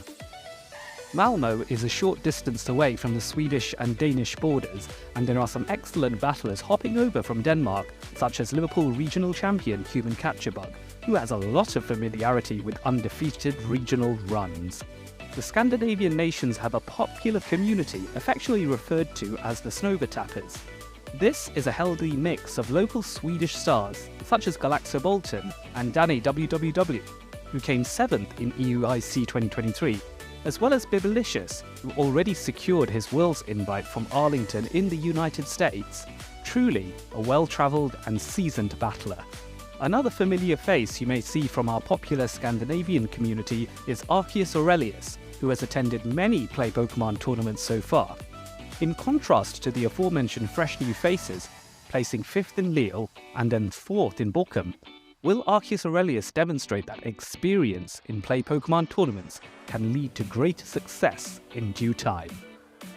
We've talked a lot about the Scandinavian countries, but let's not forget the rest of the continent and the fabulous trainers looking to steal the Swedish tournament crown. Stone Collection from Germany and A Mind Joke from Italy are both seasoned veterans of the Play Pokemon scene and have come within touching distance of Worlds invites on multiple occasions. These are some of the most formidable battlers coming from further afield. And let's not forget some others who have tasted tournament success already, as Nickname is travelling from Poland and is the former Bremen regional champion from last season. And then there is Eris. Eris has seen it all, a staff member in regionals past, a judge on occasion, and the 2022 EUIC champion. What an accolade to bring with you to this tournament. Finally, there's one good friend of mine I'd give a shout to who might be a dark horse here. Matt Beer87 hails from Wales in the United Kingdom and came 7th in Liverpool and 10th in EUIC. He got himself close and could put himself into contention in this tournament. The list of trainers to look out for could grow ever longer, but alas, this might be all we have time for now. I hope you enjoyed this insight into some of the players competing at this tournament, and I can't wait to see more fierce Pokemon Go battles. Thank you very much, Adalian, for these insights. I just love how eloquent you are in those. And by the way, for some of you TCG fans, there was also a little star guest in the video. I think we have seen Todd the Lord Radcliffe, one of the best players there ever was. So also, if you're interested in TCG, one of the players to keep an eye on. Yeah, that's fair enough. I have only heard of Tort very recently. One nice thing about coming to these competitions is not just Pokemon Go that you dabble in. You also can dabble in other Pokemon games as well and get to know how they play and the stars to keep an eye out for. I'm of the understanding that we do have 2 more battlers that are preparing for their match, so I believe we are going to be going into that relatively soon. It seems that we have Lankern on the left and Zephy Mastics on the right. I recognize both these faces. Both of them have competed in regionals before, so both of them should know what they're doing. And look on the right there, what cute little plushie. That's a Dragonair. Is there a Shadow Dragonair on Zephy Mastics' side? I Who knows? really do hope so. And Zephy Mastics actually lives kind of close to me, to be honest. Lately, I've been running into him when he was going for runs in a local park near me. So I see him once in a while. Oh, right. That's nice to know. I wonder if he's catching Pokemon at the same time. Run and catch? I hope so. I hope so. But still pay attention to your surroundings, guys, while you're catching Pokemon. Yes, very important. Especially if you're running. Yes, absolutely. So there's no Shadow Dragonair on Zephy Mastics' side, but 2 interesting picks. One that I spoke of actually earlier on, the Shadow Abomasnow. Shadow Abomasnow fitting to the Scandinavian region we are currently finding ourselves in. It is a double flyer team from Zephy Mastics' side. We are seeing Gliscor and Noctowl, while many players are running Shadow Alolan Ninetales. However, Lankern is not bringing one of those. No, Lankern's answer to the flyers is going to be something like Dunsparce. Perhaps Lantern as well would be good. However, we recall that Gliscor is indeed a ground and flying type, and the ground type gives it a double resistance in Pokemon Go, 2 electric type attacks, and flying is a single weakness, so they cancel each other out, and you have a single resistance to electric type attack. So Lantern may not be ideal against the Gliscor, but typically Lanterns do run Surf. This one might also be a Water Gun Lantern, and that might be quite strong against the Shadow Gliscor. That is indeed true. However, I also think that the Dunsparce as an answer to flying-type Pokemon is not an ideal fit for the Gliscor, because Gliscor is not hit for super effective damage by the Rock Slide. And as Dunsparce is not running any same-type attack bonus attacks, it kind of suffers a little in terms of damage, so I think that Gliscor can actually, with those hard-hitting Earthquake Earthquakes, if it lands 1 or 2, can just win this matchup. Yes, I think it's going to be, team composition-wise, it may be a little bit challenging, therefore, for Lankan, but it's, like I said in the past, it's not necessarily just about the team, but the player, the plays, the catches. You can wiggle out of a lot of challenging team compositions. So perhaps Lankan here, who is very experienced, he will be able to pull off something very spectacular here. And we can also see Eris, who was just mentioned in the players to keep an eye out video, sitting here in the judges booth. So keep an eye out for him as a judge. Yes, absolutely. It's with Eris, he has so many hats that I actually wasn't sure whether he'd be competing or not. I knew he was coming to Malmö, but for what reason was something I wasn't sure about. But lovely to see him judging there. Again, thank you so much to the professors who do help run these tournaments, and the judges that make sure that there are minimal disputes. And here we see Dunsparce going into the Shadow Gliscor. Yeah, Shadow Gliscor is immediately in this matchup I was talking about earlier, so we can see if I stand corrected or if I am proven right about this matchup. Those rock slides are still going to deal a lot of damage. Gliscor is kind of a frail Pokemon. The first rock slide is going to connect as there is no shield. Let's see if this does above half or lower than half. Oh, that wasn't actually too bad. It does allow the potential for the rollouts from Dunsparce plus the rock slides to get to KO potentially, but not before Gliscor launches an Earthquake, which goes shielded. Very wise decision by Lankan here, who's now able to farm up a bit more before throwing that additional rock slide. Zephy Mastics looks like he's happy to let his Gliscor go, having taken a shield. I think it might still take this one, because that was actually rollouts for 2 rock slides that were connecting before on the Gliscor, and we can reach another Earthquake. So this is either switch 1 or a double shield taken away from Lankan. And yes, we are seeing a shield advantage and the switch won by this Shadow Gliscor. This is such a huge advantage for Zephy. Also, this is not a lot of farm on the Noctowl now. Yeah, he's actually worked that, played that very well. Very little farm, and it's a Water Gun Lantern as well that we saw very briefly on Zephy Mastics' side. Now, this is an interesting matchup because you would think a Steel type would generally have an advantage over Noctowl, but because of Noctowl's bulk and the ability to use Shadow Ball, Lankan's Galarian Stunfisk may struggle a little bit to handle too many of those Shadow Balls at the same time, particularly as Lankan's the Galarian Stunfisk on Lankan's side, the main way of doing damage is through those rock slides and not really any other options to do damage apart from that. So it will require maybe 3 rock slides, I believe, for the Stunfisk to beat this Noctowl. Yeah, the mud shots are really not going to add up. And I really like the switching of the Noctowl against the Galarian Stunfisk because you can go for some damage on it. You are probably going to save both of those shields for your Lantern, because now Lantern is the absolute win condition for Zephy Mastics. It is decent, at least, against the Galarian Stunfisk because it is a Water Gun Lantern. And of course, you are strong against Noctowl. Not as good as a Spark Lantern, but you have to pick your poison, right? Yes, for sure. And I think I'd rather, given the opportunity, given this choice, I'd much rather have the Water Gun Lantern here, especially tearing away at the HP of the Galarian Stunfisk. Galarian Stunfisk is desperately trying to get to an Earthquake, trying to get a catch and doesn't manage it. So it does manage it and does get the Surf, however, on the Noctowl. So this is very good play by Lankan to preserve his Galarian Stunfisk while it holds on to an Earthquake here. Noctowl now going to go for the Shadow Ball here to chip away, timing that excellently on Lankan's side to know that the Noctowl is one away from another the Lantern is one away from the Thunderbolt, and just do some more damage on that Lantern. Now this is where the Lantern will use Thunderbolt to eliminate the Noctowl, and then we are stuck with the Galarian Stunfisk here. It does need actually one more, and it's not able to get the move off. Unfortunately, Lantern has too many shields. Oh, that is the double shield win flex by Zephy Mastics. This team was really weak against the Lantern. I mean, Dunsparce is good against Lantern. There's no way around that, but however, it's also not the hardest counter to it. So it was basically ABB weak against Lantern, and as the Dunsparce lost honestly really hard against the Gliscor, this was an easy game for the Lantern to just sweep through Lankan. Yes.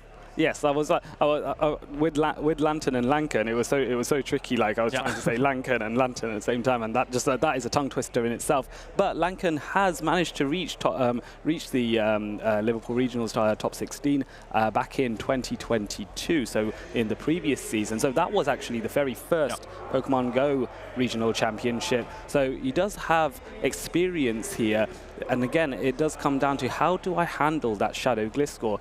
If perhaps he had double shielded his Dunsparce, which is a strong counter to the flying types against the Shadow Gliscor, I wonder if that had played differently, and that might be something Lankan's running in his mind, thinking I need to keep my Dunsparce preserved because otherwise Zephy Mastics' Lantern is going to cause me huge problems, and this is what adaptation is all about. I was thinking going down 2 shields is really rough. However, this Dunsparce was relatively healthy. His opponent, Zephy Mastics, would have had to bring in the Noctowl, anticipating that the backline of Lankan is weak against his Lantern. It's really difficult to keep apart.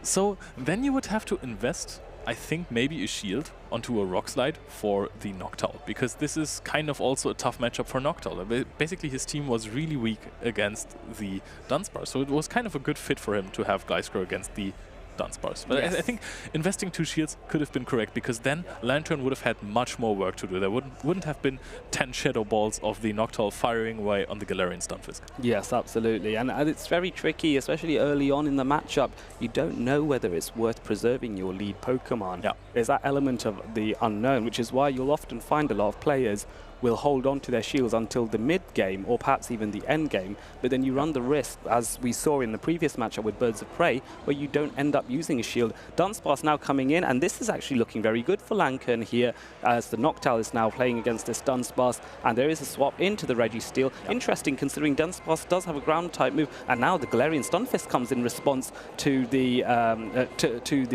Registeel here. So Registeel actually outpaces at this point. By far. Gets a Focus Blast off. Yeah, this is looking actually kind of good for Zephy Mastics. We are seeing an early shield by Lankan, which surprises me, because you can very well take one of the Focus Blasts. You can maybe preserve one of those shields for later on if the situation gets sticky. We're going for an Earthquake. This is not a bait. We are letting this go, and now it's actually in a few Mudshots farm down range if you are not wanting to go for a Rock Slide. You can invest in another shield later on and then just Mudshot down the Registeel. This is looking good for Lankan all of a sudden. Yeah, absolutely. I would definitely farm up a lot more here. I would go right to top, maybe even a little bit more. Lankan now going for the Rock Slide, which even though is resisted because of the low health of Registeel, the Rock Slide is able to take that out. So down it goes, and now unfortunately for Zephy Mastics, he's got 2 flying types against the Galarian Stunfisk. What do you do here? Lankan immediately goes, right, I need to get some damage off on this Shadow Gliscor before I get taken out, and he's launching that Rock Slide straight away. Also not the same type attack bonus, still about 30%.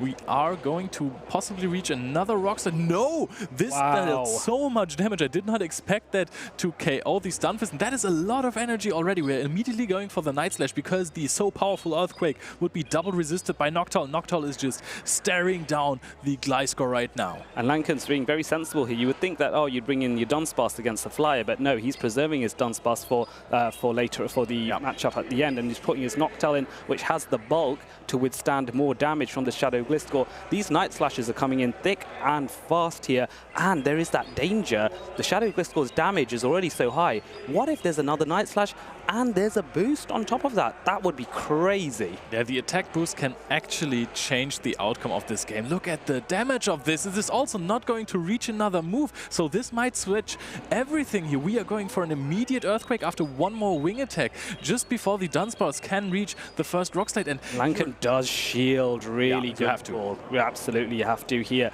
And now we're just farming up a little bit more and just gets the Rock Slide off just in time, and that forces another shield from Shadow Gliscor. Is Shadow Gliscor going to try and go for the Earthquake again, potentially? I think this might be really close. We just need one more. You need to go for a catch here, Zephy Mastics. not reaching the Earthquake fast enough, not going to switch in the Noctowl. So this is a lot of energy going down the drain from the Shadow Gliscor. We are now in a no-shield scenario with a lot of damage on the Dunsparce already done. Sky Attack could be enough to take out the Dunsparce. It's going to be really important if this deals half HP of the Noctowl. Is this going to be in the yellow? It absolutely is, so it could be really close. Does the Noctowl outpace now? We are going for the first Sky Attack, and I'm really sure that the second Sky Attack is going to take out the Dunsparce. Yes, absolutely. So it's a race on Lanken's side to get his Dunsparce to another Rock Slide just in time, but there's so much energy, and I think this Noctowl doesn't look like it. It's a charge attack priority event, and Noctowl's just able to take it on. Wow, it was so close. Lanken knew it would be close. Zephy Mastics shaking his head. He knew how close that was. Wow, that was so tight. Amazing play by Zephy Mastics. Really, really impressive. Wow, I'm in awe. I'm in awe. The angry owl called Noctowl was absolutely fantastic in both of those games, going into unfavorable matchups. This owl has taken so many rock slides. I don't think it has been hit by any other charge move in this matchup, and it always withstood those super effective charge moves. What's entertaining as well is that he has two flyers. So Zephy Mastics had two flyers there, right, with the Noctowl and the Shadow Gliscor. And Lanken's there with the Galarian Stunfisk and the Dunsparce, two things that would put off flyers. And the Zephy Mastics, I don't mind. I will still bring in my Shadow Gliscor, and this is where it was. This is where he made the sensible decision. Where yes, Shadow Gliscor doesn't like those rock type moves, but it's a ground type as well. It can use that neutrality and the threat of the Shadow boosted Earthquake, which is also a same type attack bonus as well. Those I would not like to take a Shadow boosted Earthquake off Gliscor. It's so high attack, it's crazy. No, you never want to have this, especially not if a Night Slash boosted the attack before. Then this Earthquake KOs almost a Noctowl, gotta be honest there. But I think what we can take away from this is that the Lantern of Lanken is maybe a spark one, because this Gliscor has caused so many problems, and if he was running a Water Gun Lantern, then this matchup could have gone either way, because he would have definitely brought it, surely. That deals a lot of damage. Like, Water Gun is a high damage charged attack, fast attack, sorry, but like this tears apart a Gliscor. Yeah, no, absolutely. So yeah, very, very impressive play. I genuinely thought right until the very end that Lanken might have pulled this one out of the bag. So again, just goes to show it's not over till it's over. Right at the last minute, or last second, Zephy Mastics pulls out. So I've played Zephy Mastic myself. He's very strong.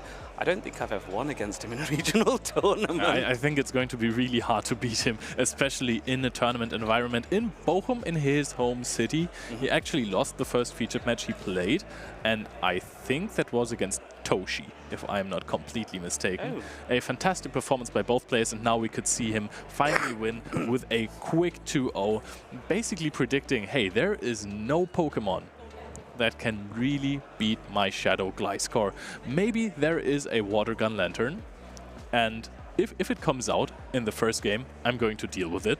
It's going to be a bit bad for me. It's going to make my matchup worse. However, if I don't see the Lantern in the first game, you already basically know, okay, that's a Spark one. I don't have to be afraid of it that much. I mean, Surfs are pretty good still. But they don't KO the Shadow Gliscor, I think, one. So. That is true, and your Sparks, even though it is a flying type, it is, again, also a ground type, which makes this such a fantastic Pokemon. Like, this typing, flying and ground, it takes away so many problems of the flyers. It just adds some to the ground type. Yes, definitely. And I imagine Zephy Mastics won't necessarily be so keen to bring out Shadow Gliscor into trainers that are running, say, the Alolan Ninetales. Or Azumarill. Or Azumarill, which we haven't actually seen a lot of so far. No. Or the Shadow Abomasnow, which is a more spicier pick as well. Although, to be fair, Wing Attack from Gliscor is going to chip away at the Shadow Abomasnow quite a bit as well. So, yeah. I think if there is an attack buff, this could be a really interesting scenario to see how it plays out. I mean, Zephy has both of those Pokemon on his team, so maybe they have trained a little bit with each other to see who wins that one. But speaking of winners, we have Zephy Mastics in the interview area, so let's go over there. Welcome back, Pokemon players. I am joined by Zephy Mastics, who won that amazing match in commanding fashion on the stage. Huge congratulations. How are you feeling after that? Very good. Usually I go to 2 in these tournaments. Now I'm 3-0, so let's see how I can continue with this. Hey, that's a great start here in Malmö. Congratulations. Thank you. I want to talk about the Scorpion in the room, though, and talk a little bit about Shadow Gliscor, because that was not a Pokemon I was expecting to see. Yeah, it's I haven't been playing it ever since the last move update. I practice a lot with it in Great League, and what I like most about it is has a lot of neutral matchups. If the opponent has no ice type, it's neutral against pretty much everything. Well, maybe not Water Gun, Lantern, but otherwise all the most common Pokemon.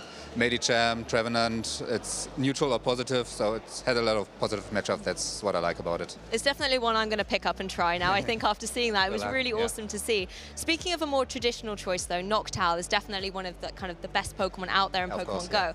And you came up obviously against these rock slides and things like that. How were you able to pivot around that and keep your Noctowl safe? Because I mean, it's so bulky, right? It can take a couple of those rock slides, but was it important for you that it was able to stay on the field? In game 1, not really, because I still had the Water Gun Lantern, so I just took all the damage and chipped the G-Fist as much as possible, and because I knew the Lantern would be able to finish the rest of the job. Game 2 was, of course, more difficult, where I let it into Dunsparce. Yeah, the Dunsparce problem was definitely there, but that's why you've got teamwork with the Lantern helping out. Talk us through your thoughts right at the end of that game too. Well, I thought I was in a bad, okayish spot when I got the Gliscor into the Noctowl, but then I got the boost, so I thought it was game over from there for my opponent. Yeah. Then I got Gliscor into Dunsparce, and I miscounted the rollout, so I thought I would reach 2 Earthquakes before he could KO me with Rock Slide, which was a little unfortunate because it got really close with the... then he KO'd the Dunsparce, and I had to KO the... He KO'd my Gliscor, and then I had to KO the Dunsparce with Noctowl. And in the end, I wasn't sure if Noctowl wins CMP against Dunsparce because we reached the KOing move from both sides at the both time, but luckily Noctowl won the CMP and that won the game in the end. You can see why it's one of the best Pokemon, right? It's not only great in battling, but it's there for you as well as its trainers supporting you. Just before we wrap up, I just want to let the players at home get to know you a little bit better as well. Obviously, we know you did very well in the 2022 season as well at Bremen, I believe, runner-up. How are you doing this season so far, and kind of what's the future goal here? Average, at every tournament I've been to, I won at least 2. Most of the time only 2, but in London I had a good run, 4-2. Well, of course I aim to qualify for Japan, and let's see, today is the last chance because I'm not going to Turin, so... so it's all on this event? All today. All or nothing today. Oh, well, best of luck to you, and we'll let you get rested before your next round. Huge congratulations once again. Of course, the Pokemon action does not stop here. We're going to go back to the caster desk where they've got the next match ready. Thank you.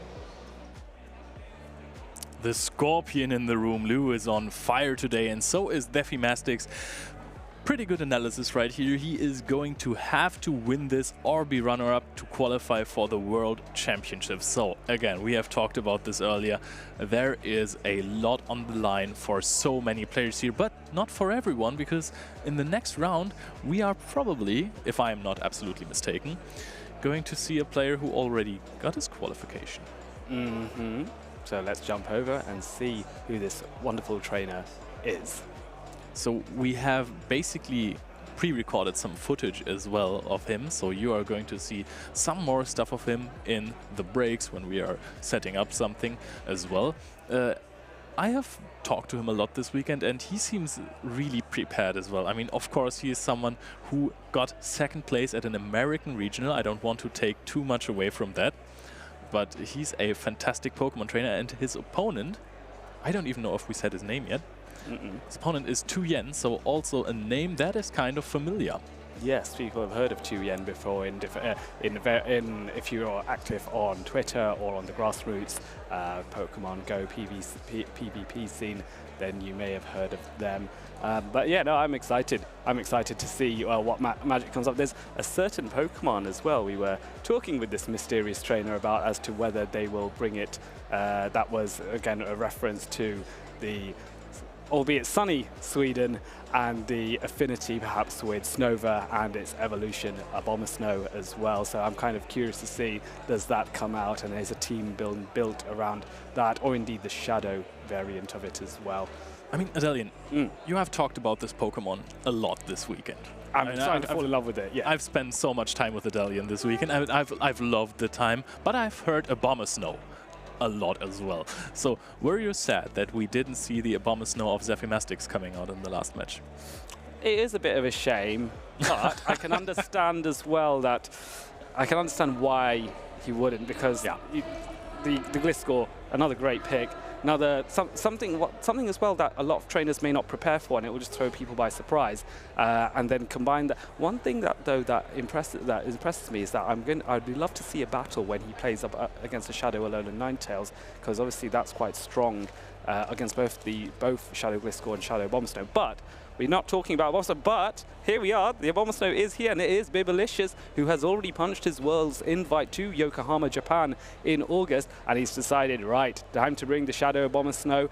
He is part of the Snova Tappers community, so he is a big fan of this Pokemon. It's their mascot, should we say. Well, at least the Snova is. So Shadow Abomasnow coming in here, and how's it looking against 2Yen's team? There is a Shadow Alolan Ninetales, which the Abomasnow will not like, nor will it like the Registeel, but it doesn't look too bad against some of the others. The Swampert and the Altaria look like tasty pickings. Yeah, Altaria especially. I mean, Swampert is still kind of a difficult matchup because it is a Shadow Abomasnow, so it is going to get hurt by Hydro Cannons. It is such a high attacking move, and I believe that Abomasnow has a slightly lower attack stat than the Shadow Swampert, so if it comes to a charge attack priority event, then Swampert is going to win that. So in even shield scenarios, I think that Swampert actually has the edge against Abomasnow. Yes, absolutely. So Swampert, with its Hydro Cannon, is able to get the first one off after 5 mud shots, so 5 seconds worth of time. And then for the subsequent Hydro Cannon, it requires only 4 mud shots, or 4 seconds, with mud shot being a 1 second fast attack. So it is able to outpace the Abomasnow, which requires 7 Powder Snows, or 7 seconds worth of time to go up to an Energy Ball in order to KO the Swampert. So there is that. It's kind of bait dependent as well. Yes, right? there is a bait. There is an element of baiting. It's not as even a matchup, and that's one thing I really like about Shadow Swampert. It can overcome certain grass types like Trevenant or indeed Shadow Abomasnow just with its sheer overwhelming firepower of that Hydro Cannon. Yeah. You should just not try to queue it up against the Victory Bell. With the Razor Leaf. It takes a lot of time until you get hit by the first charged attack, but by then your Swampert will be knocked out after, I think, 2 Razor Leaves, basically. Yeah, I was going to say only 2 or 3 Razor Leaves and it disappears. So yeah, don't bring your Swampert to a Victory Bell fight. So yeah, anywho, we're looking to see now as the Biblicious and 2Yen are exchanging. They've exchanged their friend codes and they're now assessing each other's team. And the thought process you're thinking is, right, which lead do I reckon is going to be the safest thing to test out the waters with against my opponent? And then if it is a bad lead, what do I want to have in the back to react to it immediately after? I was thinking, looking at 2Yen's team, we were discussing the strength of Abomasnow before. Yeah. Altaria has a decent matchup against most of the stuff that Biblicious is bringing. It is decent against Sableye, against Noctowl, and against Medicham. The biggest threat to it is definitely Abomasnow. Yes. So you could lead with Altaria and then bring 2 Pokemon in the back that are beating the Abomasnow. So you could go for Altaria and then maybe Lickitung, not Lickitung, a Registeel, and also the Alolan Ninetales, or maybe actually Lickitung or Medicham. There is a lot that is good against Abomasnow, so I think you definitely want to bring one Pokemon that is weak to it at least. But actually, I think there is a high chance that the Abomasnow is not going to see too much play here. Yeah, perhaps not, because the only thing that deals with it effectively is indeed that Swampert and Altaria on 2Yen's side, but it doesn't cover enough. It's good against 2 and weak against 4. I don't like those odds personally if I was Biblicious, and I think it's going to provide what's referred to as bench pressure, which is where Pokemon is left on the bench, but the fact that 2Yen cannot be certain if Biblicious will bring it in or not means that she might think twice about risking running Swampert Altaria in the same line in case she gets caught out by the Abomasnow. The good thing for Tuyen here is that both of those Pokemon with a little bit of an energy advantage can actually try to flip the matchup. Yeah. So Swampert has a little bit of a harder time, but if you have, for example, a shield advantage, and you're in a 1-0 shield scenario or in a 0 shield scenario where you have an energy lead, a Sky Attack will take out the Abomasnow. Yes, that's very true. So it just goes to show that intricacies like that and being aware of situations where a poor matchup can flip is key. And let's see what matchups do occur as the Shadow Alolan Ninetales launches in and Biblicious brings in the Stun Fist, which is actually quite good. So a slight advantage towards Biblicious, I feel. Yeah, Tuyen has a really bad start here because she does not really have a good switch into the Stun Fisk anyways, especially with some advantage. But we are seeing a Medicham as the counter to Registeel. Haha, counter. And yeah, we are going to see the first Psychic being thrown here to possibly fish for a defense debuff before the Zap Cannon can debuff the attack. Yes, and it was a charge attack priority event. Tuyen was quite keen to get that Zap Cannon off as soon as possible in order to cause an attack debuff on the Medicham, which in this case is successful. That 66% chance kicking in. Medicham does struggle a little bit here because while the counters do a lot of damage, the charge attacks from Medicham are both resisted. So in this choice, you want to go for the Psychic, which has that same type attack bonus on the Registeel here, and now Medicham is able to farm down. But bear in mind, Leo, the Medicham has taken an attack debuff. It won't be very threatening to whatever Tuyen brings in. Now that is true. If you are fighting for the switch, which he did by investing a shield, which Medicham still has to do if it is not running a fighting type charge attack, then you are going to have to stay in. However, he switched out into the Lantern immediately, not knowing the last Pokemon that Tuyen was bringing. I do like this play though nonetheless, because it does get rid of the debuff from Medicham. And your Psychics can really hit hard later on. We are in this kind of uncomfortable spot where the Alolan Ninetales, the Shadow Alolan Ninetales, has to hit a Dazzling Gleam, and it's going to happen. Biblicious giving up no shield anymore for this Lantern against the Shadow Alolan Ninetales, and we are going to see a Surf being queued up here. Are we going to see a shield? Is Tuyen afraid of the Thunderbolt? Nope, absolutely not. And now I wonder if Alolan Ninetales can farm down. Probably not, and we'll have to throw. And it's a charge attack priority event. Really well timed dive Tuyen as she drops the Weather Ball onto the Lantern, which at this range will KO despite the resisted damage here. So down goes the Lantern, and now we're back to considering whether to bring in the Galarian Stunfisk, which will be very strong here, or the Medicham, which, to be fair, with the counters will do neutral damage. Instant swap into Tuyen's own Medicham as Biblicious rushes to an Earthquake to try and chip away at this. Going for the Rock Slide here, trying to get a bait off here. Does Tuyen fall for it, or does she decide to save her shield for another day? No shield! What a great call! That is a critical call right here. Of course, she doesn't have the charge attack that hits the Galarian Stunfisk hard. However, the Ice Punches add up, and they are really annoying. You only need 6 counters for it, and then after that, I think 5. But no, I think you're going for 6/6. Yes, that's right. But now we are going for another Rock Slide. Of course, we're going to shield here at some point. You never want to be the person who doesn't shield their Pokemon. This Medicham has a lot of energy stored on it right here. Gets switched into the Mirror Match. Is going to connect with the Psychic. There are no Protect Shields anymore. Are we going to see a switch? No, the timer isn't even up yet. We're going to go for a charge attack priority event. And the Medicham of Tuyen is stronger in terms of attack than Biblicious Medicham. So another shield will have to be invested here. But this is quite good because now this does weaken Tuyen's Medicham, and Biblicious is able to chip away at this. If it doesn't KO, then I think the counters from Biblicious' Medicham will take out. But there's an instant swap again into the Alolan Ninetales to eliminate the Medicham. So very good play by Tuyen, realizing I don't want to be farmed down by my opponent's Medicham. I'm going to swap straight away, and now we are back to this matchup. But now Galarian Stunfisk coming in with the Rock Slide to KO the Shadow Alolan.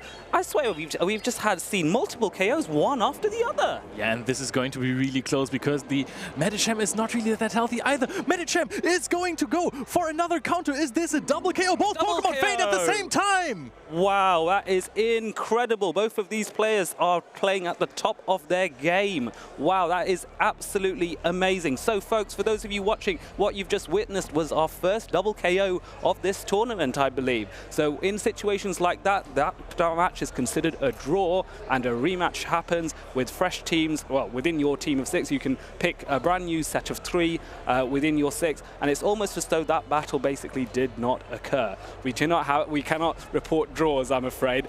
Someone has to win no matter what. So this is good for us, though, because that means we get to see another battle, and if they played it so close that they've played for a double KO, I tell you what, these players must be really good, especially as, when you put it in perspective, Biblicious has won a World's Invite. For Tuyen to go toe-to-toe with him and push him to a double KO means that she is just as talented, just as worthy potentially to have that World's Invite as well. Is this a statement saying that I'm good?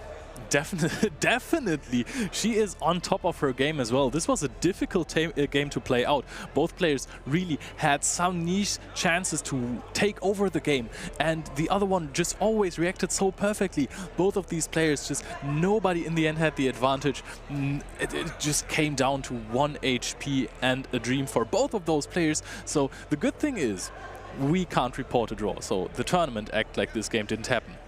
However, we don't have to. This is content for us. This is content for everyone watching this. This was such a fantastic match, and I wonder how the players are going to adapt here. Yes, absolutely. So there's a bit of chatter here as they readjust their teams and consider what their adaptations they make. One thing that's quite useful, though, from this double KO for both trainers is an awareness of their opponent's play styles, move sets, and just that general awareness of, okay, what do I want to do differently now? So there has to be there can be adaptations. You are going to have to redo the battle, but you won't have to do the. You have to redo the battle, but we don't have to necessarily run the same sort of tactics here. So that's what's quite handy for these two battlers to reconsider. This was also the first on-stream draw we have seen in this entire event. Can you believe that? Yes, absolutely. Absolutely, it's just lovely to see these double KOs happen from time to time. Just adds a bit more excitement and spice to the tournament. There is now consideration going from Eris's side. They're looking at the previous battle. Sometimes there are some issues where we may have to review and just check that everything worked correctly with that battle sometimes. So they're considering. Eris is a very, very experienced judge, and now the battle is they've reviewed it, going into game 2, the next game now, and now Lantern goes in against the Medicham. Leo, please take it away. And that is such an interesting matchup, because from time to time both of these Pokemon can win this actually. Does a Psychic connect? Does a defense drop happen? Does an Ice Punch bait work maybe? And we are catching the Psychic onto the Sableye. This is going to not deal a lot of damage. However, Biblicious forfeits the chance of having the Sableye lined up against the Medicham. And I think this is an excellent switch by Tuyen, who is able to outpace to the incredibly dangerous Hydro Cannon, which at this range might pretty close to KOing. I think Biblicious respects that and shields straight away. I think there is a really high chance that we are going to see all of those shields being drawn out in this particular matchup here. I can't believe that Tuyen is going to let the Swampert go, because Foul Play is also going to deal a lot of damage, especially since this Swampert is a Shadow Variant.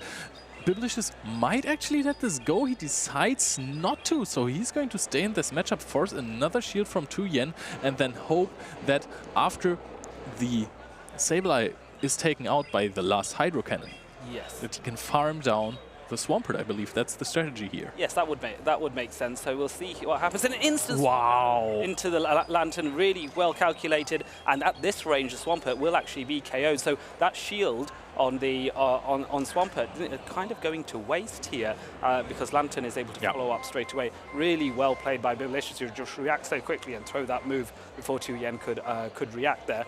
So now we have the Lantern going for the stronger hitting move, Thunderbolt, here in this case, just because there is that fear of the Zap Cannon debuff reducing the damage that Lantern can do further along in this battle, as a charge attack priority event potentially happens and the Surf does come out as well. So more unresisted and non-debuff damage coming through. Yeah, and I was kind of surprised to see that Tuyen slightly overcharged the Zap Cannon here, because that one might actually debuff the serve before it even happens. But there is no debuff, so it did not matter anyway. So that's a tough one for Tuyen. We are going to reach another serve, and we have the catch on the Medicham. And this Registeel has a lot of energy. Registeel really thrives in situations where no player has a shield. Yes, absolutely. And this was good play by Tuyen to get that catch at that point. Now, even though Sableye is quite low on health, there is the ability to, and there's another charge attack priority event which Sableye wins. I think Tuyen was hoping she could get the Ice Punch off on the Sableye sooner rather than later, but unfortunately not the case here. And Medicham does go down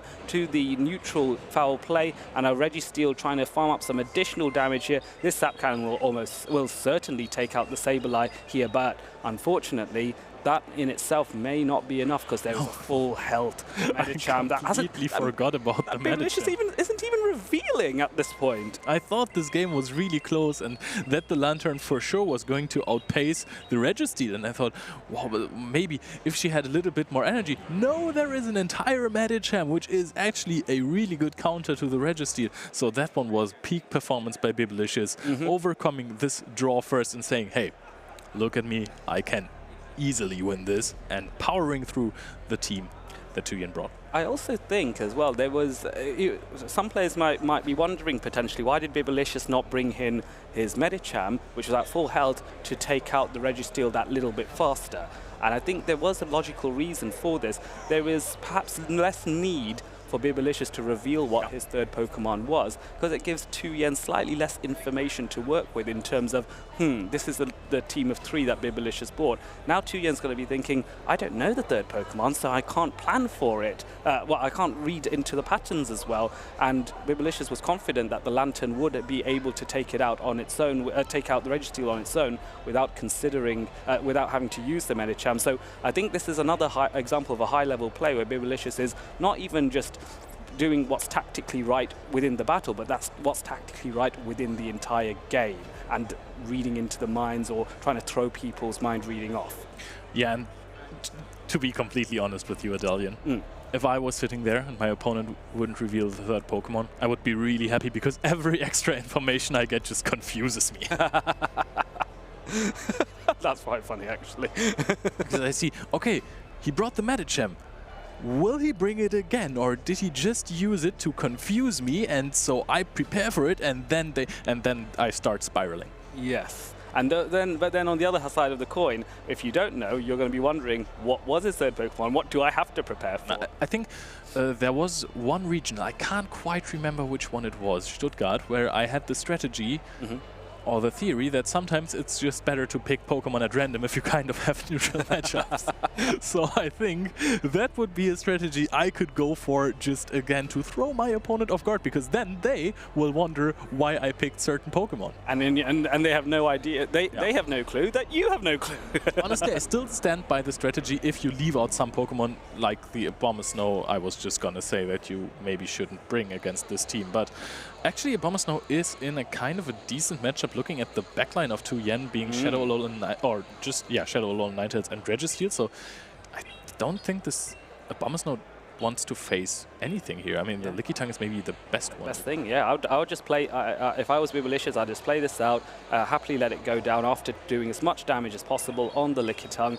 Sensible here, going for the Weather Ball, which may tease a shield from Lickitung. Nope, choosing not to, Yen choosing not to, but Biblicious could get the Energy Ball off. Ooh. And Abomasnow does have a higher attack than Lickitung. Lickitung is a very bulky Pokemon, and Abomasnow less so. So there is a charge attack priority event, and the Energy Ball is huge damage here.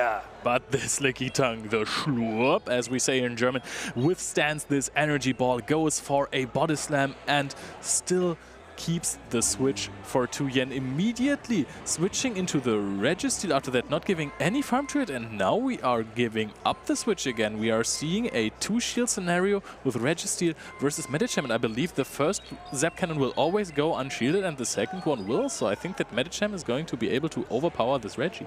Yes, absolutely, although that's going to be made a little bit harder by the debuff, and this is why it was quite nice for the Registeel to come in first, get a slight energy advantage in order to launch that Zap Cannon before Medicham could get to the Psychic. So that's nice, and I believe Tuyen is going to save that Lickitung to be used as a potential third shield later on in the game with a well-timed catch, and we all know she is more than capable of doing that. So now that, as you say, Leo, the first shield is used on the second Zap Cannon, will there be another debuff perhaps?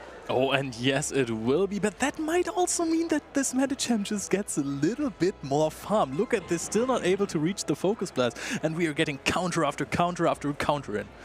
And I think this is a rare instance where the debuffer, as you say, didn't actually work in Tuyen's favor, and Biblicious can just clear those debuffs out. And here comes the Lantern, trying to catch something on the with the Licky Tongue and not managing to do so. I think it was like a reaction at that point, but this is not the best matchup for the Shadow Lowland Ninetales unless it's able to get that Dazzling Gleam off. And here comes a Surf from the Lantern.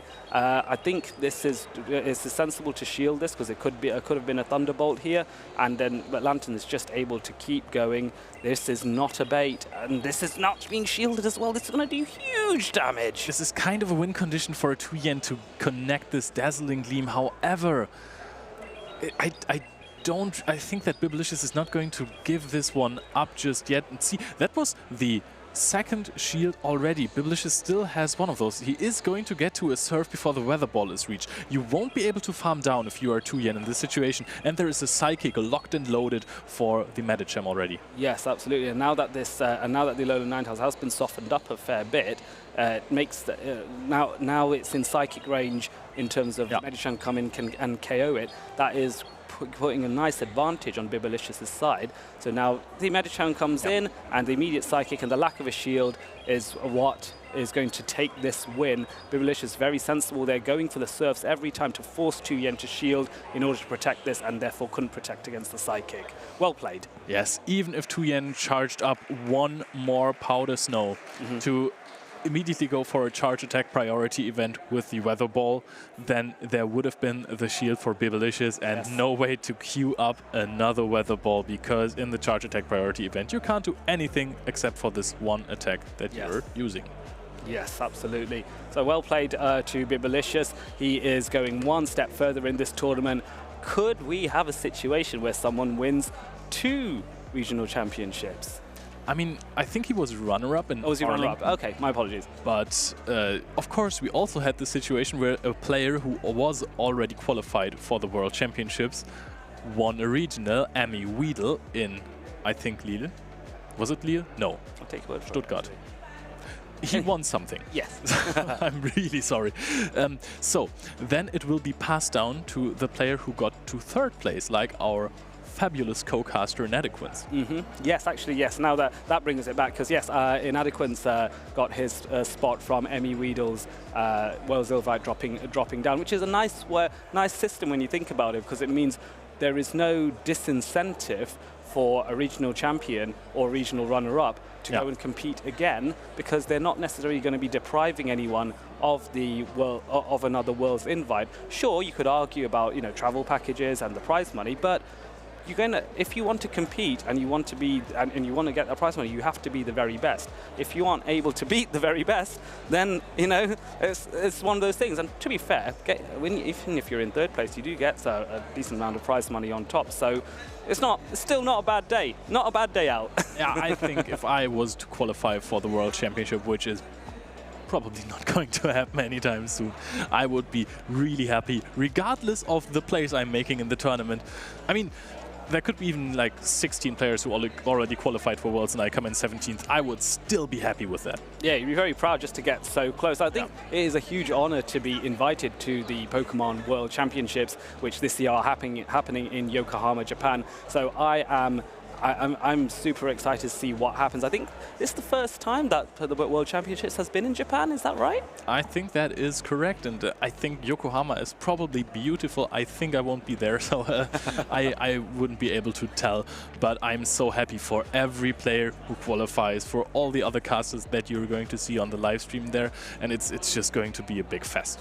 Yes, absolutely. It's funny you should mention Fest as well, because I believe 2 weeks before the World Championships in August is Osaka's Pokemon Go Fest, Pokemon Go Festival that is going to have some amazing spawns for people to catch while they're at one of the parks in Osaka. I don't actually remember the name of it. It's happening at the same time as Go Fest in London as well. So 2 major cities hosting 2 amazing festivals for all things Pokemon Go. I cannot wait. Are you going to go to any of them? I just don't know yet, so we will wait and see. Yes. Maybe I'll be there, but let's just go over this matchup again. we discussed earlier, and I mean, this is just why we are sitting here and not on the stage, that this Abomasnow maybe just puts a little bench pressure. Yes. Then Abomasnow came in, you know, against all odds, against everything we thought would happen. It had the best possible matchup with the Lickitung, which is kind of neutral. It lost that matchup, nevertheless. So it got the really bulky Lickitung down to basically 1 HP. And Tuyen was able to win Switch because of that. Yes. I thought that this was a really, really good spot for Tuyen. Yes. Being able to win Switch in the first matchup without losing anything for it. Having your Pokemon, your first one, at 1 HP, so there is not a lot of farm for your opponent. Yeah. And then she immediately switched out into the Registeel just to be hard countered by Medicham. Do you think that this was the breaking point for the game?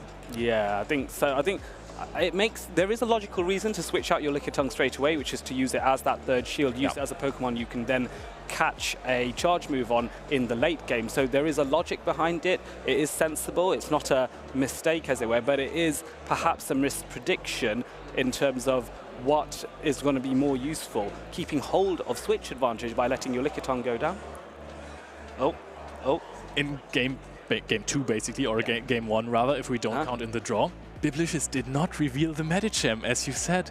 And she did not prepare for the Medicham. She just switched in the Registeel thinking there wasn't gonna be one. And there we have it. This play by Biblicious to not reveal the Medicham might have won him the next game. Yep.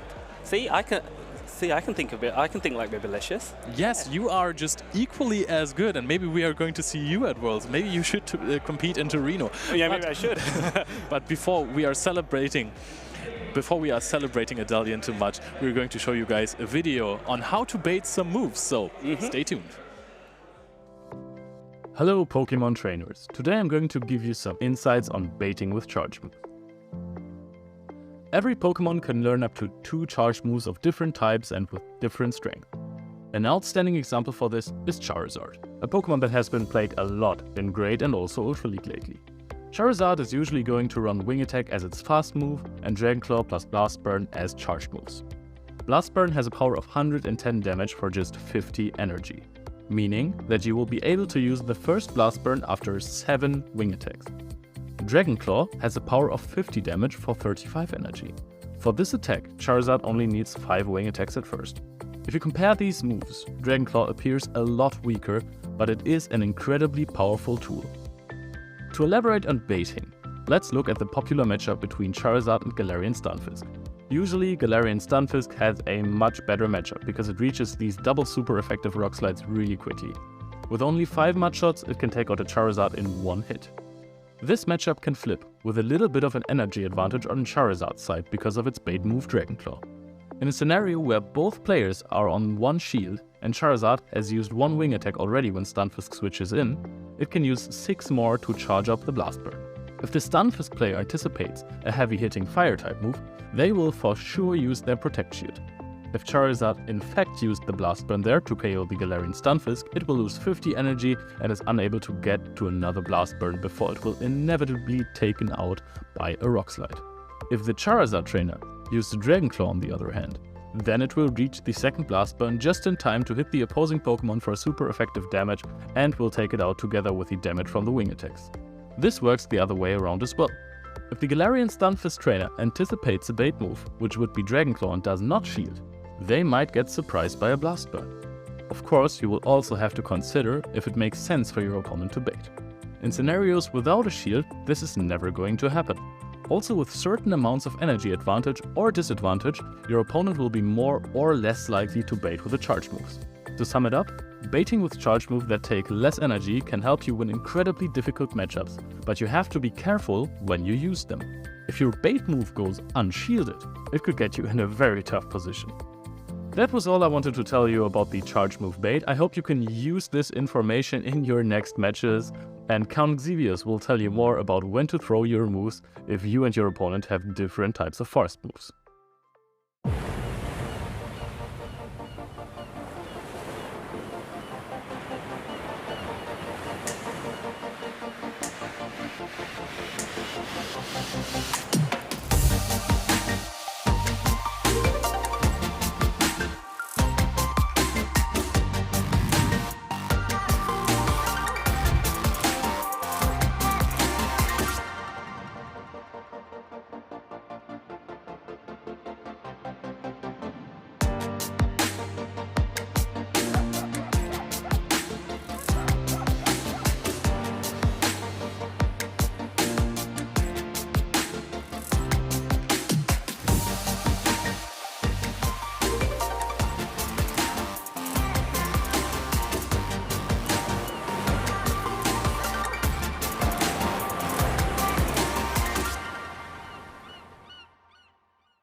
Welcome back, Pokemon trainers, to the next round of the Pokemon Go Regional Championships in Malmö in Sweden. I'm sitting here accompanied by Lou, and my name is, of course, Leonard König. So, Lou, how are you? I am great. It is fantastic, beautiful sunny day in Sweden. We just saw the lovely footage as well of the daytime, and it's just amazing to be able to see so many epic Pokemon matches. It's obviously a big learning experience for myself, and I can consider myself very much in class. Yeah, I think we both are like the youngest Pokemon Go members of this roster, so pretty exciting to see how this one's gonna go. But I think that we have done enough preparation to provide some good insights for you guys, and I'm really hyped, to be honest, because we have been talking earlier. We had like a little panel, and we were discussing who thinks is gonna win or who thinks who's gonna win this entire tournament, and my pick, Stone Collection, is going to come up in the next featured match. Well, it's almost like you made it happen, that commentator's curse of speaking things into existence, and I think that would be a really hype match to be able to see, and it'll allow the people at home and myself as well to see what it is you're talking about when you recommend this player. Yeah, Stone Collection versus Stapis. I'm really excited to see if Stone Collection brought some spice again. For the last regional we have seen him in, he brought a Drapion. I don't even know if that was Bochum or if he used it in Utrecht, which was not a regional, but a special event. However, we have seen a Shadow Drapion on his side, and I really love that Pokemon. This dark poison type combination is absolutely insane. Yes, exactly. And I love as well, you know, just getting to know the players a little bit better. The little Riolu on the desk as well, always nice to see. No, don't necessarily think we're going to see it in a match, but, you know, it's here to take part. But speaking of some really interesting choices, look at the team on Stepis' side.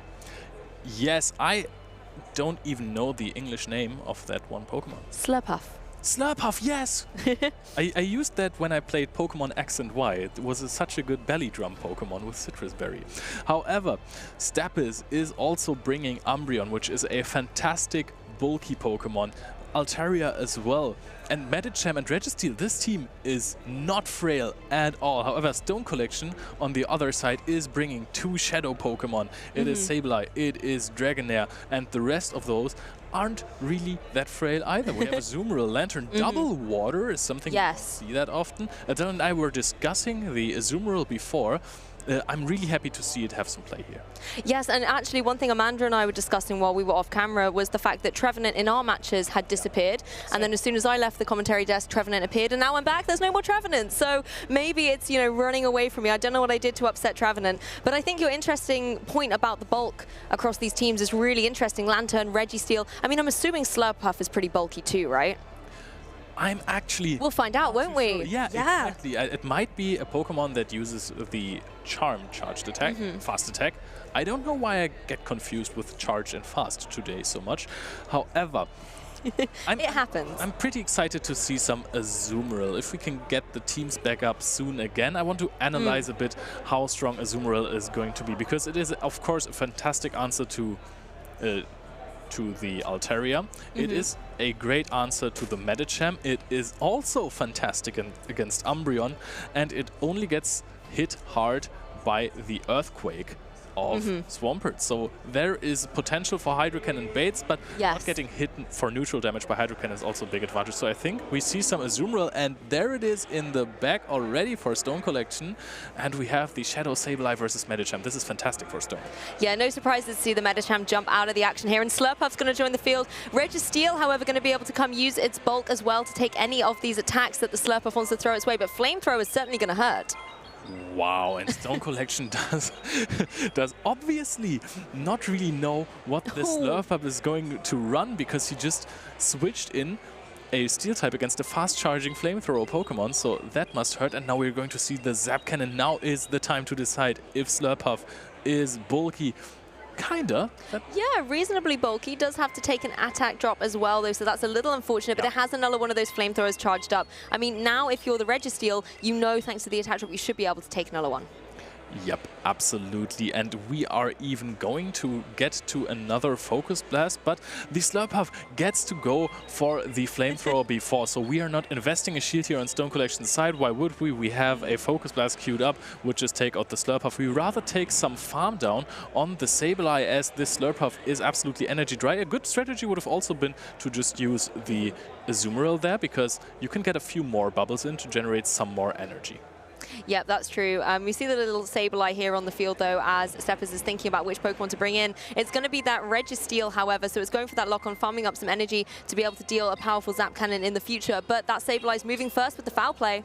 Yeah, and those Shadow Claws that came in against the Slurpuff are going to be really important, because you are going to go for 2 foul plays before the first Zap Cannon happens. If you want to throw it, we don't, risking a potential attack drop, which is kind of interesting on Stone Collection's side, but he's going to be really happy that this Registeel was brought in against the Sableye, and this Azumarill is going to be able to deal a lot of damage with Play Roughs to the Medicham and not take a lot of damage from counters. Yeah, that's very true. You can see the shield going up as well. The Registeel doesn't want to take any unnecessary damage, really trying to deal with the Sableye that's just free to keep going for these foul plays. You can see another one coming out here, and whether the shield's going to be used or not, we'll have to see. Yeah, and we are actually throwing a shield, which is kind of interesting. We are going for the next Zap Cannon. This Sableye also still has a shield. You can just, you know there is a Medicham in the back. You can just shield this and possibly even farm down, because you are a Shadow Pokemon. No attack drop there. We are staying in against the Medicham. Of course we are. We are going to throw a foul play. We might as well just throw the next one. And then onto the possible Ice Punch you can catch for the Azumarill to really play out this advantage here. Exactly. You can see the damage that this Sableye is able to put down onto that opposing Medicham. Here's another foul play as well. There's no Protect Shields remaining on Steps' side. This Medicham is very vulnerable to the damage that this Shadow Sableye can deal out. This Shadow Sableye was just carrying Stone Collection through the entire game. Steppes hasn't even seen the Azumarill. This is so much less information from I was talking about this with Adelian earlier, that it is really good to derive your opponent from any kind of information that you would give otherwise. Exactly. That's why we play this best of 3 as well. Yeah. You know, it is that information game. You might know the 6 Pokemon that your opponent is bringing, but you don't know necessarily things about them. So it's good to kind of take that information, like you said, preserve it as well for the opponent's side, and use those extra seconds where that game is just playing out to think about your strategy for game 2. Yeah, absolutely fantastic plays by Stone Collection. Yes, he is. I can see why you rooted for him. He's a player who, he even went top 16 at Worlds, which is also a crazy achievement. He just didn't quite win a regional or a special event yet, and I think that's maybe also bugging him. Also, he does not have the qualification for the 2023 World Championships in Yokohama, so this is what he really wants to go for. He has been grinding those events. Yeah, once you've done 1 World Championships, you want them all. You want to be able to go back to back, and with the World Championships this year being in Yokohama, Japan, that is a destination a lot of our players want to be able to go to and say, I was a part of it, and then have the opportunity to become world champion. Stone Collection actually was kind of known for my first event that I was casting, for bringing Samurott.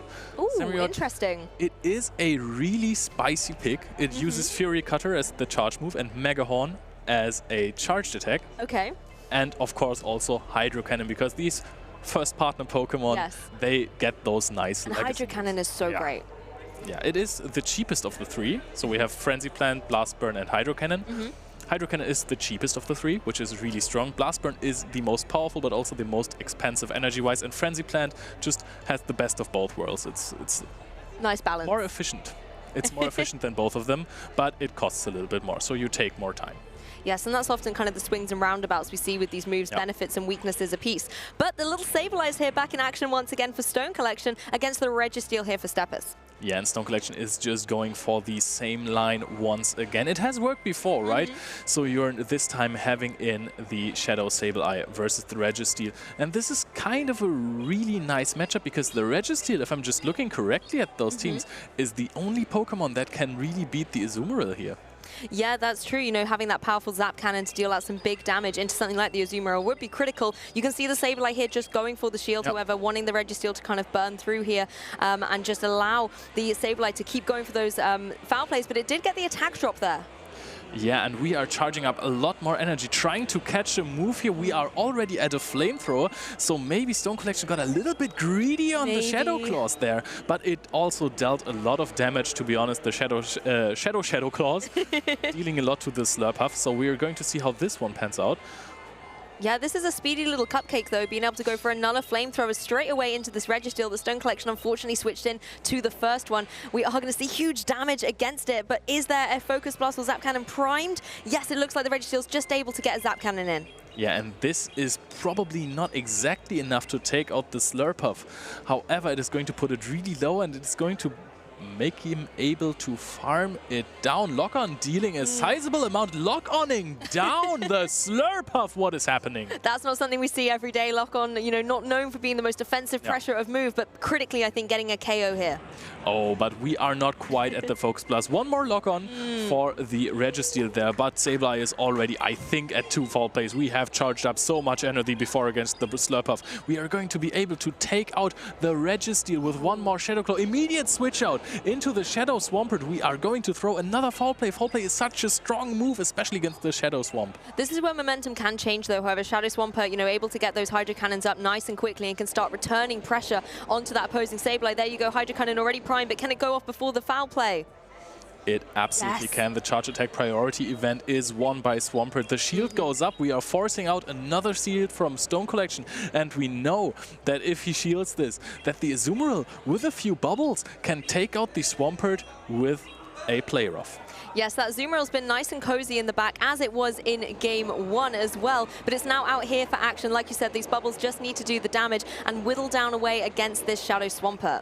Yeah, and I think you even take it out with an Ice Beam at this range. This is going to deal a lot of damage. However, this is a really bulky bunny. So we are going to see one more bubble, not even one more bubble. We are just going for the Ice Beam. Ice Beam is going to be able to take out the Swampert. If not, it's going to put it really low. And I think one more bubble for the win. 1 bubble, 2 bubble. A few more bubbles. Yeah, two and a bit bubble there, able to get the knockout. But what a commanding victory. And yes, Azumarill did get the KO there, but really, you've got to credit the Sableye for being the superstar there. Yes, Shadow Sableye is such a powerhouse. This Ghost and Dark type is a almost perfect safe switch in most of these scenarios because not that many Fairy type Pokemon are in the meta. Slurpuff is, of course, a rogue pick. Yes. However, the Slurpuff, it just didn't perform that well against the Registeel, especially in this game. He would have wanted to keep the switch there, but he just went for too many Fairy Winds. He thought he could farm down the Registeel, but Lock-on is way too powerful. Yeah, and I mean, Lock-on, like we were saying earlier, not the most offensive move, but particularly when you are that Slurpuff against it, it was great to see. Actually gaining a couple of KOs there as well, but I still have to credit the Slurpuff getting those flamethrowers off. Very, very speedy, I think, using Charm as its fast attack to be able to boost those up. Could have potentially put the Registeel in a difficult situation, but again, these bulky Pokemon pulling through. Yeah, it was actually the Fairy Wind of Slurpuff. Oh, the Fairy Wind, yes. Actually dealt less damage than the Lock-on because it is a 2-turn fast attack, and I think it only dealt 1 damage to the Registeel every second, and Registeel had 1 damage every 0.5 seconds, so actually double the damage of Fairy Wind. That is insane. This is why you're here, to do all these amazing calculations for me. There's a reason I don't do maths anymore. To be honest, I don't even know if that was actually correct. We're going to say it was 100%. Have confidence in yourself, Leo. Yeah, okay, all right. So that's what's happening, guys. Trust me on those calculations. So Stone Collection, he's actually looking like a real champ here. Oh, definitely. And you can see why he had such an amazing roster of accolades there as well, showing his consistency. I mean, you know him better than I do. Team-wise, does he often run the same kind of things or often shaking things up? No, he's someone who really shakes things up. He really loves that he has so many different Pokemon that he has bought. And that's the craziest part. Like, you have seen his records. You've seen how this guy performs. He basically tops everything he enters in, and he always brings different teams. Of course, he's used Medicham more than other Pokemon, or you've brought a Registeel once in a while. But, you know, these True and Tried cores, you really want them in your team. You can't just bring 6 Pokemon that nobody has ever good, played. right? Yes. You need them as the backup to make your rogue Pokemon that your opponent doesn't really know about shine. Exactly, and that's where some of those more interesting picks and maybe some interesting shadow Pokemon coming through as well can be supported by that key core. But I just have to say, as well, the Azumarill in Game 1, we didn't even see it. It was hiding in the back. The other 2 Pokemon just stole the show. And then even in Game 2, when, you know, his opponent put up a very good defense, unfortunately, it just wasn't enough to get through that Azumarill that had been waiting in the wings for its moment to shine. And that was the craziest part about it, because looking at those team sheets, Azumarill was the strongest Pokemon for him. Yeah.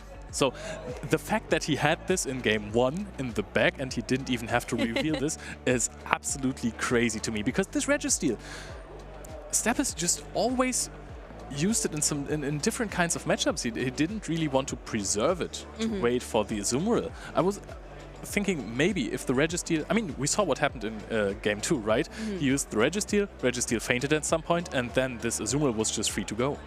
Yep, and that's the thing. As soon as you get that Pokemon in at the back, it can close out a game. We've been speaking about Shadow Swampert being a closer, but when it comes to the water types, I think Azumarill so far on the Malmö broadcast is stealing that title. It's just been so good coming in and having that pressure, as well as the bulk to be able to take all those big attacks. Yeah, it is absolutely one of my favorite Pokemon as well. I have a plushie sitting at home, and I just love it with all my heart. But now we are going to hear more about this match, more about the winner by Amanda. Take it away.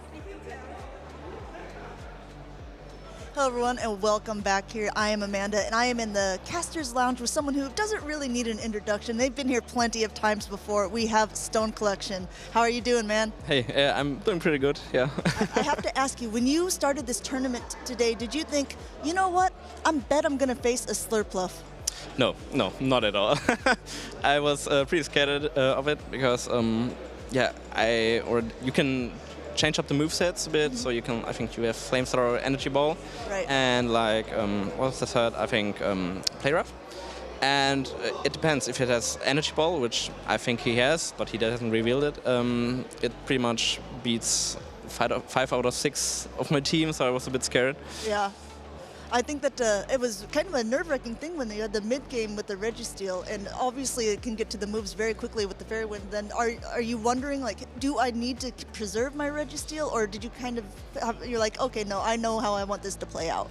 I think I had a special plan for that matchup. It was only like get a lot of energy on my Sableye and use Registeel to tank any energy that's coming my way, and also Azumarill in the back to tank the energy that's coming my way. And you didn't even need it. In the first one, yeah. I mean, I got pretty lucky with the lineup. He didn't bring Umbreon, so that was pretty good. I led Medicham, then I think it was Registeel, and I forgot the third one. What was it again? Oh, it was Slurpuff, right? Yeah, the mid game. And yeah, I mean, the Shadow Claws were also doing a lot of damage to the Slurpuff, even more than the Fairy Wind. That's supposed to be super effective against me. So yeah, in the first one it was, because of the alignment. In third, I was having the idea that he's gonna bring Shadow Swampert somewhere, and yeah, it turned out to be in the back, and yeah, I got lucky because I could farm energy before. I was thinking that normally you are the person who's bringing a little bit of spice to these tournaments. What do you think about your team as far on a spicy scale? What would you give it on a scale of 1 to 10? On a spicy scale, maybe like 3.5. Yeah, it's a more meta team for you this round? Yeah, I used complete meta team in London, and I got completely obliterated.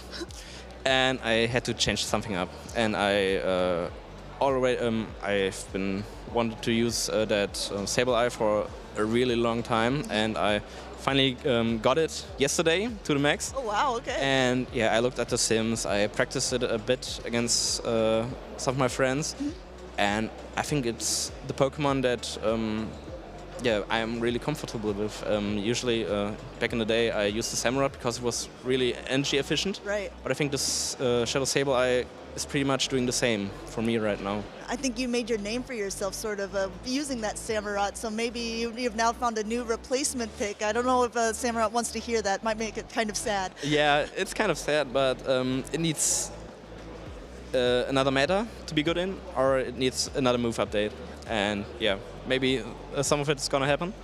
And I'm looking forward to when I can bring it back from the bench. I gotta ask you one last thing, and then I'll explain to everyone why this is an important question. But how was your travel getting here? Was it a good, easy trip, or was it a hard trip? No, it was pretty good, yeah.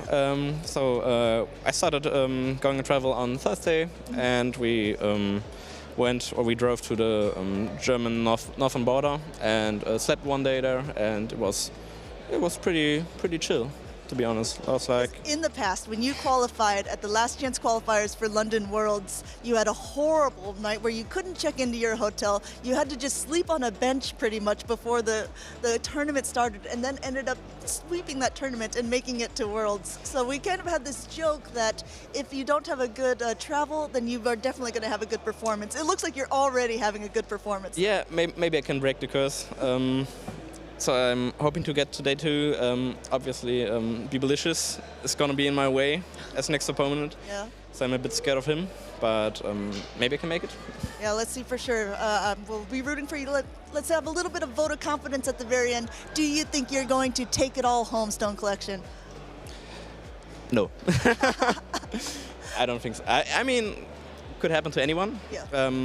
But to be honest, the chance for any player on its own, it's really slim. So, but let's see. Maybe I can. I will tell you this, before we kick it back to him, Leo chose you. You are the player that he is keeping an eye on. So we're going to kick it back over to Leo and the casters. And in the meantime, don't go anywhere, guys. We still have a lot of really good play coming up.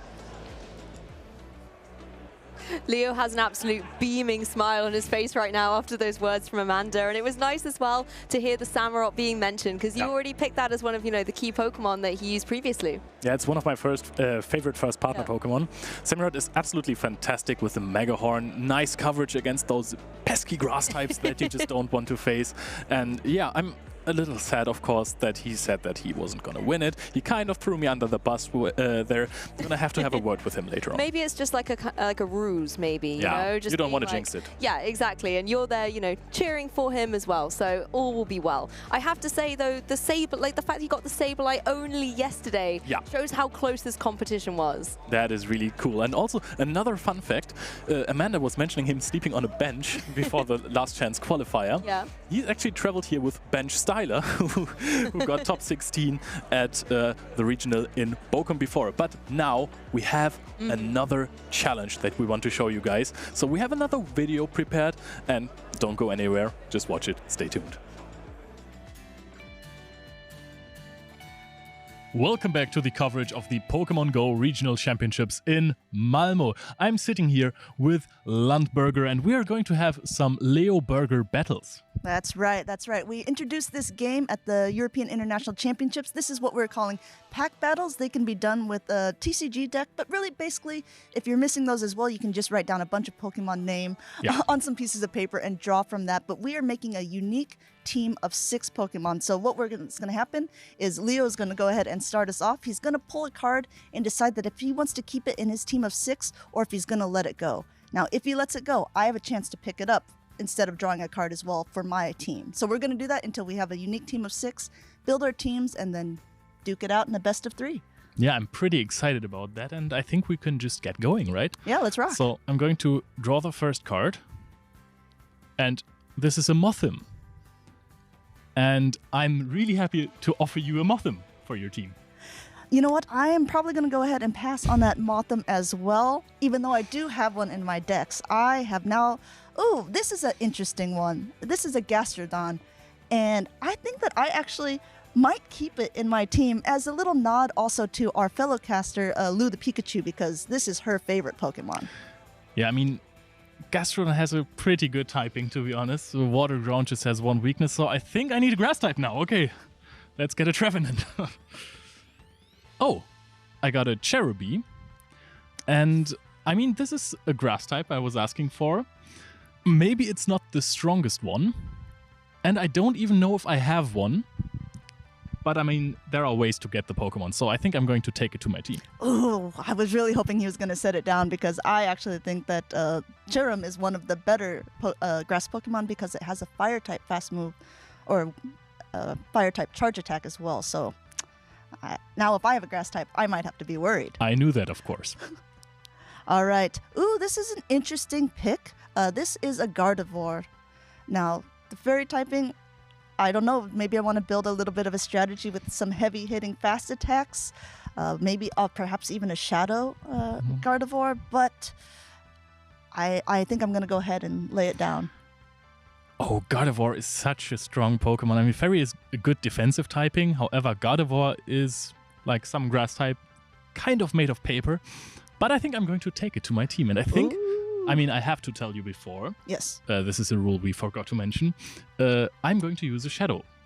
Okay, so we have a Shadow Gardevoir and a Cherum on Leo's team. Let's keep drawing. This is going straight to the discard. This is a Clink, and none of the evolutions for me is really going to be doing anything for the team building that I have in mind. I mean, you missed out on a steel type against my Gardevoir, which would be a really good counter. So maybe you can't find a steel type and I can just win off of charms. So let me see what else I can get. If this is a steel type, I'm probably going to take it. It is a Medicham, and this is going to my team. Woo! Oh, ladies and gentlemen, as well, we just powered up Leo's Medicham to level 50 this afternoon as well. So I have a feeling this pack battle is not going my way to begin with, but maybe the cards will turn into my favor. Let's find out. It is not. This is an Ambipom. It's a normal typing, and just, well, I'm holding out. I'm absolutely in love with Ambipom. However, I'm also going to pass on this.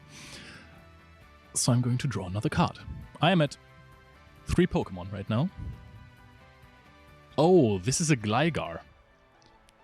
And I have a Gligar, but it is a lot stronger than 1500 CP. So I think I'm going to give you the opportunity to have this fantastic Pokemon. And I'm going to take it. Yeah, of course. We also discussed earlier that if you have one of the forms, you can choose if you want to use the evolution of it as well. So Gliscor is also a possibility in this league. I'm going to think on it before I let you know for sure, because I do have both a Gligar and a Gliscor for Great League. Yeah, both are pretty good. So I think, are you choosing next or am I choosing next? I picked yours, so it is your turn. So I'm drawing again. And it is a Phantom. So that is the potential for Medicham and Trevenant. Man, Leo is getting the most meta team here. Yeah, but you know what? For the sake of Pokemon diversity, I'm just going to not pick this and give you the opportunity to have Trevenant as a hard counter to my Medicham, because Medicham was such a lucky pick for me. I do believe that I'm going to do that. And I then also have the Gardevoir. What am I doing? Looks like we're going to take a short break after I figure this out, and we're going to continue our pack battle after this break.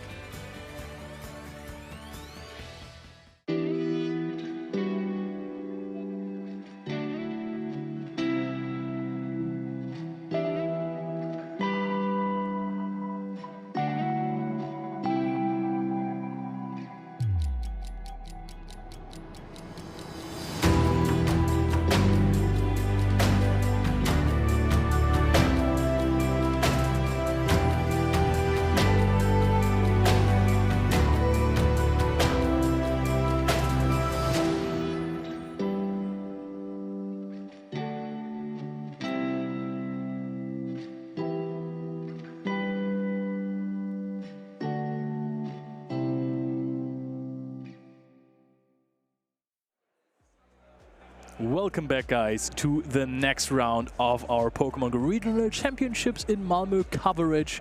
My name is Leonard König. I'm sitting here with Lou, and we have more featured matches for you. We certainly do. The epic action will continue here on the Saturday segment of the broadcast. I mean, so far it's been an absolute tremendous broadcast. Lots of really meta team Pokemon coming through, but also a few spicy picks. You know, the Slurpuff's not one I'm going to forget in a hurry. Yeah, and also on the other side, I have to mention it again because it is one of my favorites. The Azumarill. It is a Pokemon that has been really meta before. It has fallen out of favor quite a bit, and I always love it when players pick up those Pokemon that nobody really has on their radar anymore. You know, it's not a rogue pick that can destroy you absolutely. It is just one Pokemon that you used to see, and it's going to come back, and it is going to beat you probably. Well, it can be a very comfortable pick as well. Even if it's maybe dropped off your team in the most recent chain of events, possibly it's one that you tried out with, you've maybe got a few victories with. Even though it's been benched doesn't mean that it can't come back. And we see that across all the games as well. TCG and VGC as well often have Pokemon that kind of go away for a while, and then when they come back, it's like, oh yeah, I remember why this Pokemon was awesome. Yeah, it's every time people stop preparing for it. Yes, and that's when it catches you off guard. Yeah, and also Trevenant has been a bit absent this tournament. Yeah. I think we've only seen it once or twice maybe. I've not seen it at all. Yeah, exactly. Maybe we're going to see it soon. Maybe. But Trevenant was also a really good Pokemon against Azumarill. Those Seed Bombs hit really hard. However, that's why Azumarill is so cool. It can really fight back with those Ice Beams. Yes, it certainly can. And we've got our next match paired up here for you. Really nice to see the little Hisuian Arcanine, or I think it's the Growlithe, that one there, on the desk as well. Really nice to see the plushies come out in force, but we're not going to be seeing one of those. Yeah, maybe. Maybe. Maybe we are going to see an XL version of it. But no, we have so many spicy Pokemon again. It's exciting. There's one Trevenant. I can see a Trevenant on Doctor Who's team there. Oh, and he also has the Azumarill. Very, very exciting. Let's actually dive a little deeper into Doctor Who's team there a little bit more. Obviously, we've got the Trevenant that can apply a lot of pressure to those opposing water types, but there is going to be a difficult Pokemon on the opposing side in the form of the Noctowl that it's going to have to find a way to work around. Yeah, Noctowl is always really, really strong. We have Registeel, we have Dunsparce. We have seen Dunsparce not performing too well against Noctowl, but in an even shield scenario, I think Dunsparce definitely has the upper hand. And we have the Azumarill that can really hit hard with those ice beams. Just use 2 to take out the Noctowl. However, having less fast attack pressure. So what else? Abomasnow. Yeah, the Abomasnow is really, really interesting. Nice to see it in the shadow form as well. And I think it was a Pokemon that actually Amanda was talking about a little bit earlier as well, because it's got really nice coverage. You know, something like the Weather Ball and the Energy Ball can hit really nicely, particularly into those flying types. You've got the ice coverage as well, but all those pesky water types, you can hit it with the grass typing as well. The other shadow I really want to talk about is that Shadow Charizard on Doctor Who's team, because that's been a Pokemon I think has been rising in popularity. Yeah, Shadow Charizard has won 2 of the biggest events we have had so far. Liverpool broke a record before Human Catcher Bug with a phenomenal performance. It was absolutely baffling to me how he handled this, and Tonton Batteuse, of course, also with the Shadow Charizard. And you know what? I just a few days ago caught one with a really high stat product. It's a fantastic Shadow Charizard, and I cannot wait to get frustration off of it. You're cooking up some exciting things then for your Pokemon Go team, it seems. I mean, it's really interesting seeing this Charizard coming into the fray here as well. You know, it's got a few options, but I honestly am just taking a look at this opposing Sableye as well. We saw the Shadow Sableye before being so dominant with something like a Foul Play, but this one here, do you think it has any kind of good matchup? Do you think we're going to see the Sableye? I mean, Sableye is usually one of the best safe swaps due to its typing, only being weak to fairies, really. The good thing about the Azumarill matchup is that Azumarill does not really have a cheap move to hit the Sableye with, so you don't have that much pressure there. Shadow Claws will add up, Return deals a lot of damage as well, and you really have to connect with the player off. You don't have another move that baits. Ice Beam is almost as much energy as the play rough, so it really doesn't make any sense to go for an Ice Beam. I mean, it kind of does, so you save 5 energy. That's true. Big deal. But I think the matchup is still better for the Azumarill. But it is decent against the Charizard. It's a neutral matchup. Against the Altaria, Moonblast is going to be a big problem. Registeel, we have seen that earlier. Yes. It's kind of good for the Sableye, especially for the Shadow version, which we are not seeing here. But the Shadow Claws against Dunsparce really do not deal any kind of damage, and I think it's a better matchup for the Sableye in the end. Well, there's a lot of bulk as well on Doctor Who's team. You know, the Registeel, Altaria can take, you know, a hit or 2. Even the Ice-type ones, it's going to have a little bit more durability than something like a Shadow Dragonair, for example. And then we've seen already how Dunsparce and Azumarill can take really, really big damage, and that's where I really like this Shadow Charizard, because you really switch things up and go into the offense mode, using something like a Blast Burn to deal huge damage into Pokemon like, for example, the Abomasnow there does not want to take even a breath of fire.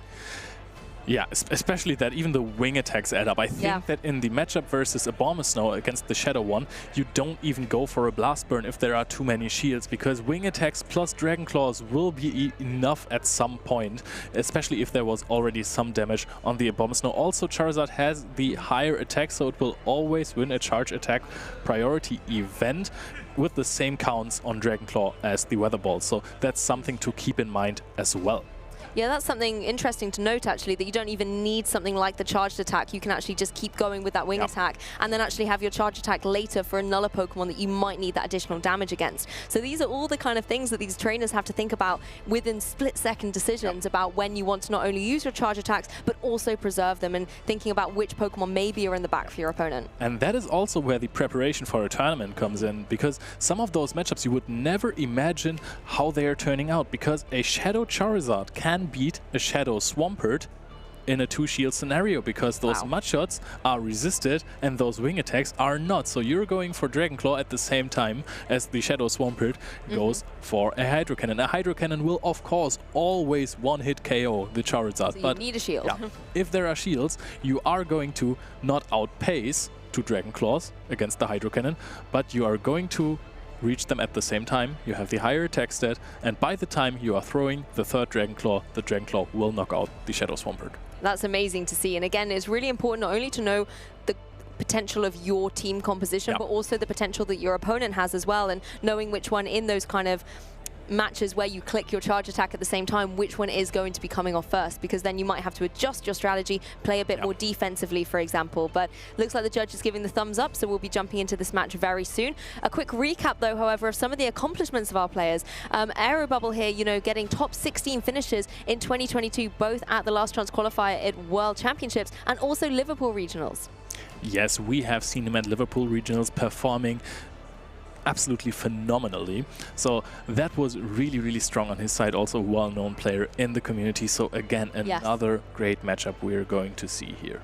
Yes, and again, it's good to see this consistency coming through as well, but top 16 finishes, you want to start pushing them and getting into top 8, into finals, and possibly even taking a champion title home. Because I think this, again, just shows the caliber of our players, that they can get these consistent finishes in a double elimination bracket format, which I always think is so admirable, coming from a world where it's full of Swiss rounds.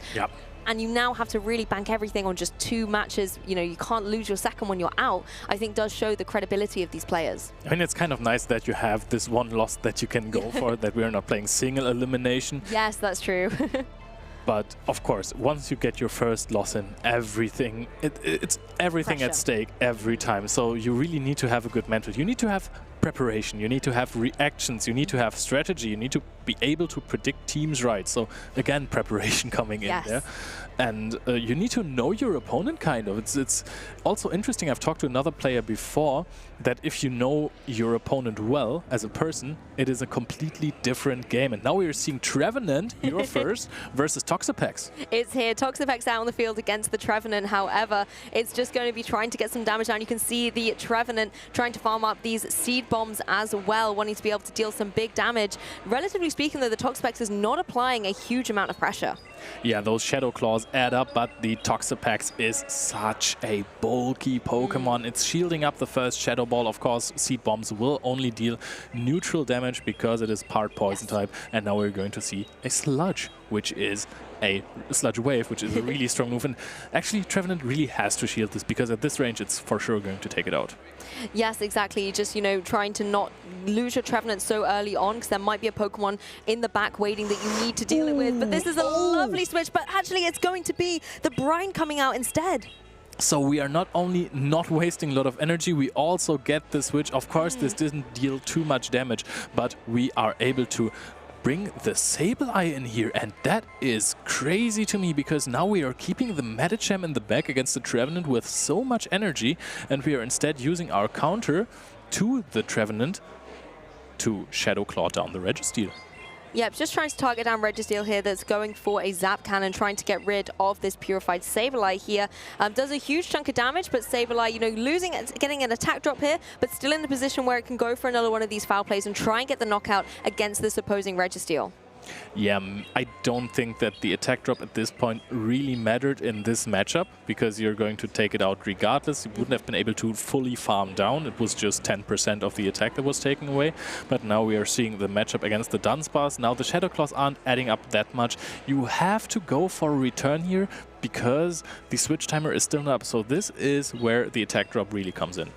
Yes, exactly. Return connecting down into that opposing Dunsparce, able to take it like a champ. And you can see it's just going for these rollouts, just trying to deal with that opposing Sableye. The Medicham is now here in action, and this is now where, if you're Doctor Who, you know the Medicham's on the field. Yeah, and you never ever shield this in the entire world. So you take this drill run, deals absolutely nothing. Trevenant comes in with almost 100 energy. We are switching in the Toxapex, and we are catching the Seed Bomb. Do not shield this if you're Aerobubble. Aerobubble goes for the shield, takes the Seed Bomb. Bait is now at no shield. Shadow Ball is going to connect, and Toxapex is really bulky, but can it take the Shadow Ball? Trevenant really in the driving seat here. Charge attack after charge attack. The Shadow Ball isn't able to get the knockout. However, Toxapex hangs on, but you can see it doesn't have any of its charge attacks ready, and it goes down before it's able to go for a Brine.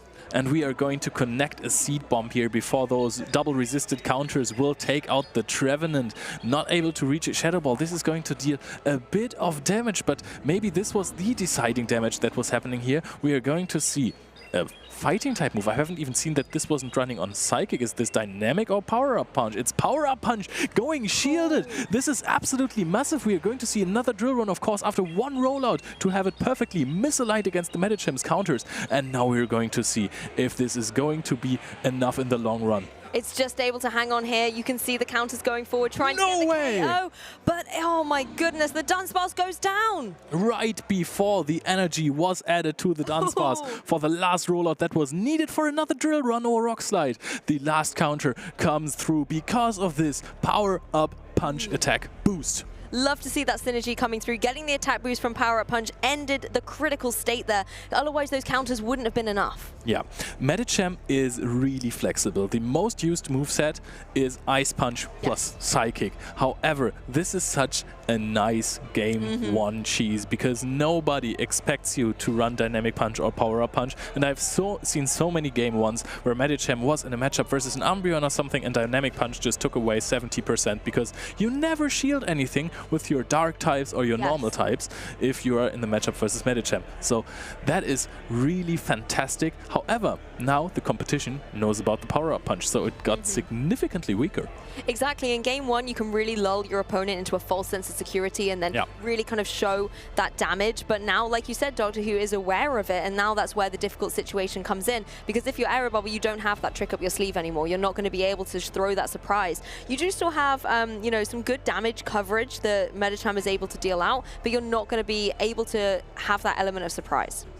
Yep, but do you need that element of surprise most of the time? I actually haven't paid attention. Was it Ice Punch, Power Up Punch? Do you remember? Off the top of my head, I want to say it was Ice Punch, but I could be wrong. Yeah, because I always just, sometimes I don't even pay attention to Medicham's moves because I always think it's Ice Punch Psychic. See, this is how dominant this moveset is.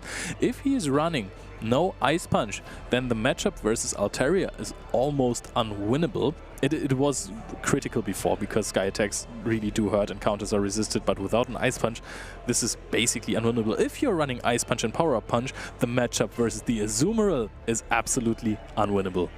That's a really interesting toss of the coin to have there. I mean, you do have the Abomasnow to maybe apply some of that ice damage into something like the Altaria, but then you don't necessarily want to bring your Abomasnow, I think, to this matchup in general. It just doesn't have a lot of potential against a lot of the threats that Doctor Who has. But as you've said, you know, you need to make sure that that Medicham's in a position where it's going to be able to deal some knockouts, and losing something like Psychic, such a powerful move on that Medicham, could be detrimental. But we'll have to check out and pay close attention to what this Medicham is running. Oh, we can see but look. Abomasnow because actually it has quite some play. It is good against Altaria with a bit of energy advantage. You actually beat the Charizard if it goes for Dragon Claw. You can see that the Wing Attack, of course, deal more damage, and this one will go shielded. You never really want to shield the Weather Ball, to be honest, but both of these Pokemon are so frail. Maybe you can catch a Dragon Claw onto the Registeel at some point. Oh, onto the Sableye. I was looking at the wrong team here. Yeah, there's a little Sableye jump into the field, going to catch this Blast Burn instead of the Abomasnow shield in the last second, however, just to kind of make sure that it's not going to deal any damage. And Altaria now joins the field. Yeah, that is the beauty of Shadow Charizard. You are going to get out some shields there. Imagine now he just went for a Dragon Claw. Oh, imagine. And that would have been shielded the energy advantage as well. Now, there is this shield out, and we are very close to a Moonblast, which is also just going to KO the Sableye. Even at this point, I think Sky Attack would be enough, but we are going for a second fall play first, so Altaria is easily going to take it, and then we are going to retaliate with another charged attack on the Altaria side. Altaria in a great position to go for that. It does look like it's going to be that Sky Attack instead. Like you said, doesn't necessarily need the Moonblast with the low HP that the Sableye has remaining. Sky Attack connecting down is going to be a knockout. Really well played to wait with the Sky Attack because you know that you're probably not going to reach the second one. However, you're giving your opponent less chances to farm up energy with some fast attacks. You can see the rollout coming through here. The Dunsparce able to go for the Earthquake, I believe, here, down into that opposing Registeel. It is nice and bulky, however, but you still, Drill Run even, my apologies, still going to do about a third of damage. So, a third of damage, yes, but is it enough to beat the Registeel, really? Because we are really fast at charging up the Focus Blast. We predict a shield here. Perfect. Of course, Zap Cannon is a little bit higher energy, but we are going for the 60% attack drop, and we are not getting it. So, we have just efficiently wasted some energy, which is absolutely important in this matchup. Of course, this is a slow matchup. You want this attack drop. There are so many attacks coming in that it really adds up more. And we are now racing to the next charged attack. Drill Run is going to not connect because we are going to use the shield on Doctor Who's side. This is where the momentum starts to really pick up, these fast attacks, making sure the charge attacks are ready to go. We're going to see the Focus Blast come out here from the Registeel. No Protect Shields remaining. Dunsparce is going to be incredibly vulnerable to this powerful fighting type attack, but look at its bulk. Yeah, that didn't really do too much damage, to be honest. And we are reaching the Weather Ball on the Shadow Abomasnow side before the Charizard can get to the Dragon Claw. This is the slight energy advantage I was talking about in this matchup. It is for sure going to take out the Shadow Charizard. And now those lock-ons won't deal anything. Of course, everything is resisted that Abomasnow can throw here.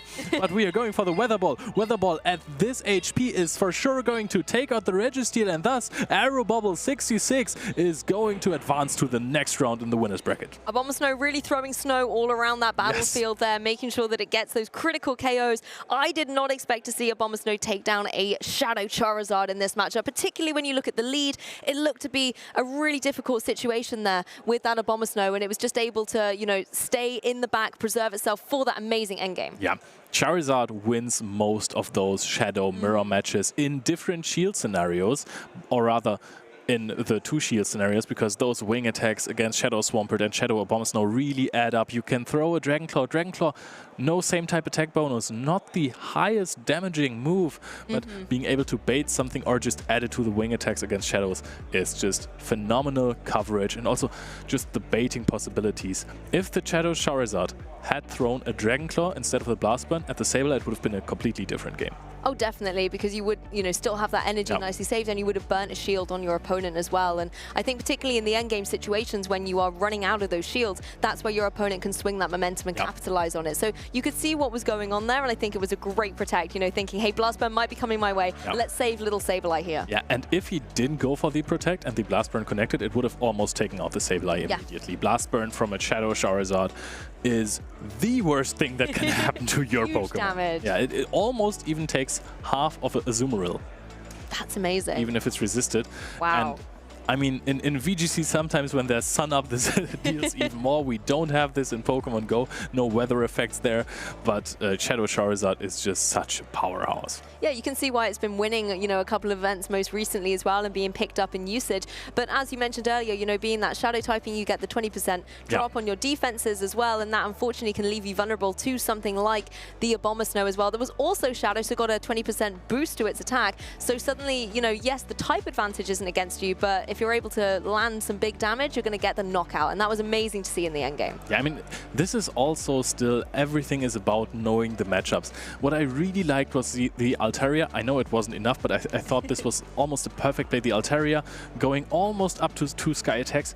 He knew he wasn't going to throw the second Sky attack, but knowing that your opponent is just going to get 1 rollout in instead of 2 just changes the entire dynamic of the game, because this one was really close. So if only 1 or 2 things changed, this entire game could have been in a completely different way, especially with the Blast Burn shield. Yes, and we also even saw that in game 1 with the fast attacks really coming down to the wire in the end about which one was able to, you know, get the energy from the attack before the other one was able to land their damage as well. And those teeny tiny little interactions do show kind of the skill level that Pokemon Go players have to be flexible with and knowledgeable about. And honestly, I'm in awe, and I'm very glad I'm sitting this side of the desk rather than out there, because I think the pressure would definitely get to me. Yeah, especially the pressure, right? Because this was such a head-to-head race here. You said it first, game 1, it really came down to the 10% boost of Power-Up Punch. So the Power-Up Punch damage connected before the rollout damage, the rollout energy came in, so we couldn't see a drill run to take out the Medicham. It was a 2-0, yes, but it was, I think, maybe the closest matchup we have seen today. Well, it could have gone either way, like you said in game 2 with that protect, with the shield coming in. You know, I think that actually was such a critical point, and when you can go back and look in hindsight, you know, hindsight is always a lovely thing to have. But in that moment, that's the decision that's made, and it will determine sometimes the end game of a match. But that's why I love that we have best of 3 or best of 5 formats sometimes, because it allows you to learn and adapt and think, right, this is how this player wants to play. They're going to go for the offensive mode. So then you can actually not only just play against the Pokemon, but also against the strategy of your opponent. And sometimes that's, I think, a big skill in itself. And like you said earlier, what can separate, you know, the great from the good? Yeah, and also there's one thing I'm also always in the mind of a competitive player. Doctor Who, I just know that he's going to lie in bed tonight and he's thinking, I wish I had thrown a Dragon Claw there. Yeah, Dragon Claw might have been a nice option there in hindsight. But you know, at the end of the day, it was high risk, high reward. If there was not a shield coming out on that Sableye, then the momentum would have switched exactly onto his side of the field. Sometimes it just comes down to who gets the right decision in the perfect moment. And for this matchup, it was Arrow Bubble. Not to take anything away from him, because he still played phenomenally, and I'm just really looking forward for him to perform more on stream even. So, Lou, I have a question for you. Yes. Which Pokemon do you really want to see, apart from Gastrodon? Okay, yes. That I really want to see. Well, I would say Gastrodon, but you just told me I'm not allowed to. Because I understand it's not really meta in Pokemon Go. Oh, no, I don't care about meta, but Gastrodon is just your obvious choice. Okay, yes, obviously, but only East Sea Gastrodon. We don't want West Sea Gastrodon. Right. It doesn't exist. It's not here to play. I'm trying to think who I would really like to see. I mean, whenever I've played on, like, Great League, for example, and I'm not playing with meta teams, I'm playing with what I've got, I always really liked using Raichu. Oh, yes. And I think it was Alolan or regular Raichu? Regular Raichu is the one that I had. I also have Alolan Raichu, and I use a bit of both. So I think actually with the Alolan Raichu being able to also have Psychic was really nice. So I'm gonna change my answer. We're gonna go for the little pancake Raichu here.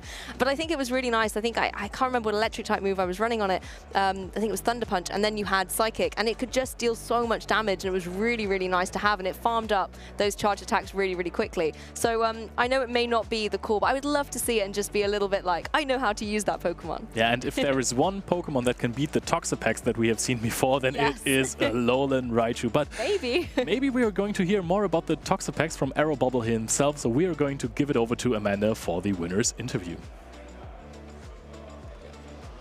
Thanks, Leo. Yes, I am here in the Caster Lounge with the winner of the last round, Arrow Bubble. We were just discussing earlier. Finally have you on the couch, right? How does it feel? Yeah, it's great to finally get here. I had a chance in Utrecht, and you know, I didn't play as well as I could have done, but my opponent outplayed me there. But it's finally great to make it back here and also through to winners finals as well, which, you know, it's taken me long enough. I've done winners semis twice now. Lost both times to really good opponents, and it's really nice to finally make it here. Yeah, I would say that, I mean, I battled against you before as well, and I know this, I mean, I think a lot of people know this about him. You like to play spicy picks, and, you know, you're not really disappointing us here. We had three, I would say, unusual ones, but so did your opponent. So what did you think when you saw your opponent's team? Yeah, I know the Mons on his team fairly well. I mean, Dunsparce, he had the Shadowzard. I know how they play. I've done a lot of practice against them, especially Shadowzard, given how volatile it is. But it's like they're more anti-meta picks than off-meta, which is the way I like to look at them, because, you know, they don't... Off-meta would be something that is bad and also doesn't win against the meta. Whereas anti-meta wins against the meta, but could be considered bad to certain people. Sure. When I was looking at your team, I thought that Dunsparce looked extremely strong, but I was kind of surprised that you didn't bring it the first game, did you? Right? What was your thought process there? I expected his Dunsparce to come, at least one of the games, and I didn't want to risk losing the mirror. Sure. So I figured I would play it safe, because Toxapex has an okay-ish matchup against it. I was also expecting the Zard, and if you go down shields with Dunsparce against Zard, it's not great. But if they get up shields against you, you're in a lot of trouble. Those Blast Burns do a lot of damage. Toxapex was a lot safer into basically everything but Registeel. So I just went with the Toxapex lead, covered it in the back with Medicham and Sableye, and the alignment worked out well in my favor. That was a nail-biter of a matchup there. Like, so, I mean, I think we can kind of grant it to what you are running on your Medicham. Yeah, the power-up punch is, you know, as soon as I saw the Registeel come in with the Trevenant lead, it makes sense. Dunsparce in the back, double Altaria counters. I was like, he's drawing out the Medi. I'll go Sableye because I can still win, like, maintain alignment, and even carry a move through into the next match if I need to. Whereas if I'd have brought Medicham in, the Trevenant comes back, and then it's Dunsparce, Sableye in the back, and I probably lose that game. So it's just recognizing him baiting out my Medicham and just leaving it in the back when I know I can win with a slightly worse matchup. I have to say, I am also a fan of Power Up Punch Medicham, but it's not seems to be the favorable play. What would you say to advocate for it? Or are you saying, no, it's fine, you guys use what you're using, I prefer this for a reason? I think if everybody keeps running Ice Punch, then the Registeel safe swap and the Umbreon safe swap, especially for good Registeels and good Umbreons, you win the zeros. Sure. And that's the thing, whereas if you do that against me, I'm going to power up punch 2 or 3 times, and your next Pokemon's probably going to have to burn a shield as well. It just solidifies the matchup she's supposed to win rather than chasing Noctowl and, I guess, Trevenant, which is the reason for Ice Punch, and Altaria as well. But right. I'd rather chase the matchups I want to win rather than ones that it should realistically lose as a fighting type against Ghost and Flying. No, that is true, because a lot of people use Registeel as a counter because they know that if they safe swap it, there's our chances that they could get a Zap Cannon debuff, and sometimes you can even win that matchup if they don't swap in the Medicham right away. So I understand that you want your fighter to do some fighting damage. Yeah, the fighting damage is really useful. Like, it's neutral into almost, like, flying in the meta is super limited. There's mainly just Noctowl, Trevenant, Altaria, and Altaria's on the lower end because of Alolan Ninetales. Sure. Shadow Zard is soft, so counter adds up anyway, and they're probably going to shield. And then you've got the Noctowl where, in the zeros, which is where you want Ice Punch. I think if you get an extra counter, so Ice Punch wins with 1, if you get 2 and you win CMP, you power up punch first, then Psychic, and you still win the zeros on CMP, so it's a slight trade-off, but if your opponent's too slow on the switch or you get a bit of farm, you're still fine against the things people run Ice Punch for anyway, so it's just a preferred moveset. Speaking of playing for the win, I wouldn't say that we're endgame yet, but we're at least very far mid-game. How are you feeling about your chances overall? You've been playing extremely well. I know you said you've made it pretty much this far a lot of other times as well, but is this your tournament? This is a step beyond as far as I've been, essentially, in the winners. So I know now winners finals, just go out there, do as best as I can against whoever I end up facing. I think it's a Mind Joke or whoever he's playing, and just try to do my best against his team. I know he's running either, if he does win his game, but I know he's running that Shadow Alolan Sandslash that he loves, so I'm looking forward to playing him or his opponent, who will have had to overcome that Sandslash if he gets there as well. That's true. So we said that this was your first time on the couch, but maybe it won't be your last even today. Hopefully I'm back in an hour or so after we do winners finals, whenever that comes around. Yeah. Hopefully. Well, we'll have to find out for sure. We wish you the best of luck, Air Bubble. Thank you so much for watching, everyone. Go ahead and cheer for him in the chat if you want Air Bubble to be continuing on, if you want to see him again on this couch. In the meantime, we're going to kick it back to the casters.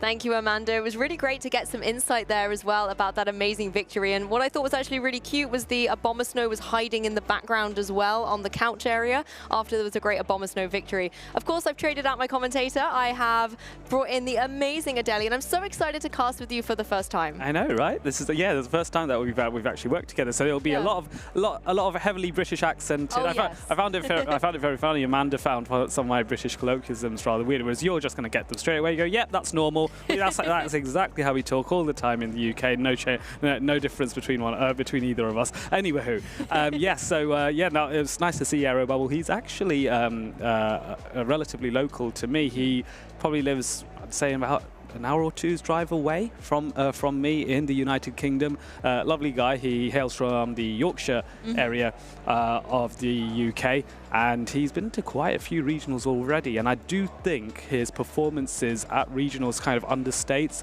how good a battler he is. So I'm not surprised to see him get this far so far, and I'm hoping he might even go a little bit further. But yeah, a Mind Joke he mentioned with his Alolan Sandslash. I just had lunch with the Mind Joke actually. Really? Yeah, coincidentally. Another lovely player who I would. Sandslash join? Was it there too? Virtually in his phone. Yeah, in his phone. Yeah, he doesn't have a plush though. We should get. Oh no. Yeah, we should figure something out for him, shouldn't we? But yeah, no. So a Mind Joke will be a tough hurdle to beat for Aero Bubble, but hey, at this level, they're playing so well, anyone can win this. So. Definitely, and the competitive action has been so high. Really nice to see a lot of very kind of standard meta teams coming in as well, but also some of those more interesting choices as well. You know, nice to see Toxapex, for example, and we saw a Slurpuff earlier, myself and Leo, and that certainly took us by surprise a little bit. Wasn't expecting that.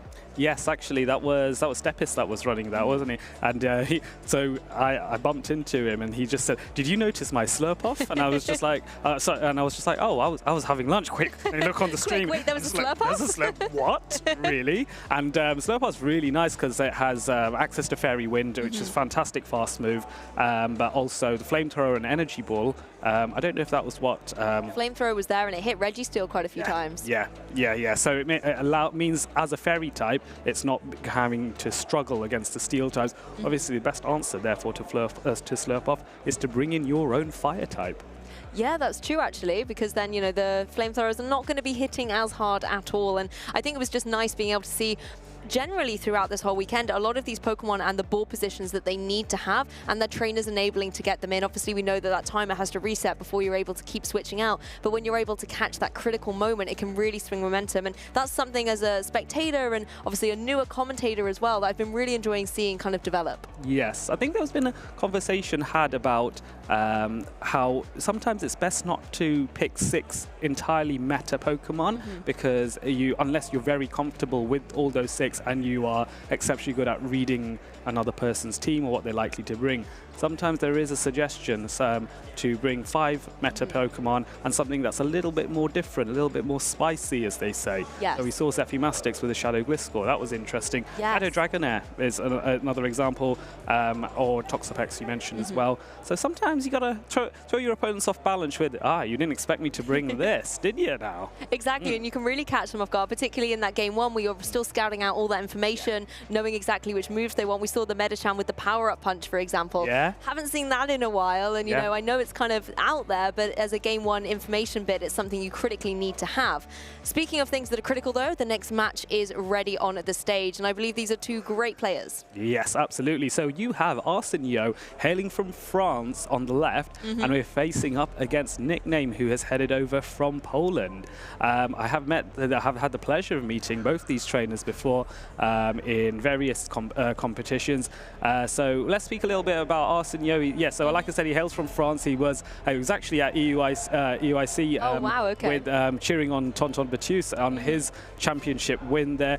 What I really loved about the French PvP community is just how much they were all sort of channeling their energy and hype and positivity towards Tonton, and so when there was that they were literally screaming as he was winning. So that's when there was that cutscene of Tonton showing off that he's catching the Charizard. He's showing it off to his French comrades and community, and that is what Pokemon Go is all about. Arsenio very much in the middle of that amazing battle as well. I played him in GBL. He has, I think he's beaten me more times than I've beaten him, but on the other side with Nickname, now Nickname has actually a former regional champion in last season. I believe it was Bremen, where he won his regional, so he knows how to win. Clearly, you were not going to get that far being without some semblance of talent, right? That's true. So I'm very excited to see how well Arsenio can handle a former regional champion.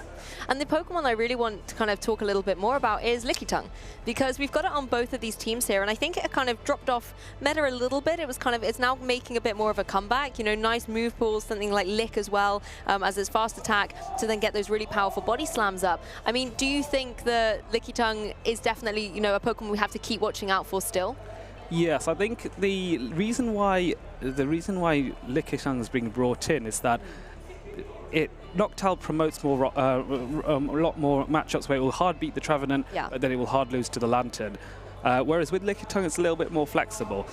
The only downside I feel is Noctowl, of course, beats Lickitung as well. So there is an argument for having both, or having a flyer that isn't Noctowl, and then pair that up with a Lickitung. So that might be an option as well. We've seen that a couple of times, actually. On Arsenio's team, you've got that Noctowl and Lickitung paired up. But when we've seen a team without Noctowl, it often seems that Altaria is filling that flying spot. Yes. And that's what we can see again on Nickname's team here as well. So you still have that composition, that kind of support together.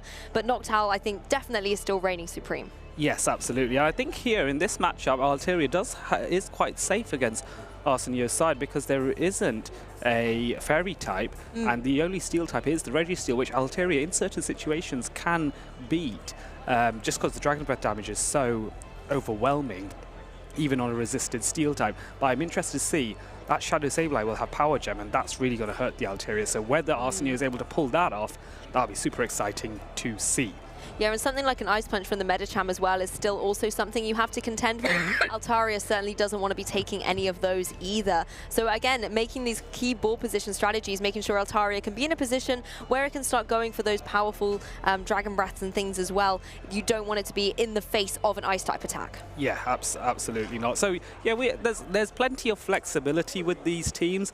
And certainly these players do have the ability to play around with it. So let's see what happens as they go into the first match. And Lantern is there's a Lantern off now. Let's see the moveset, because the fast moves are going to determine what happens here.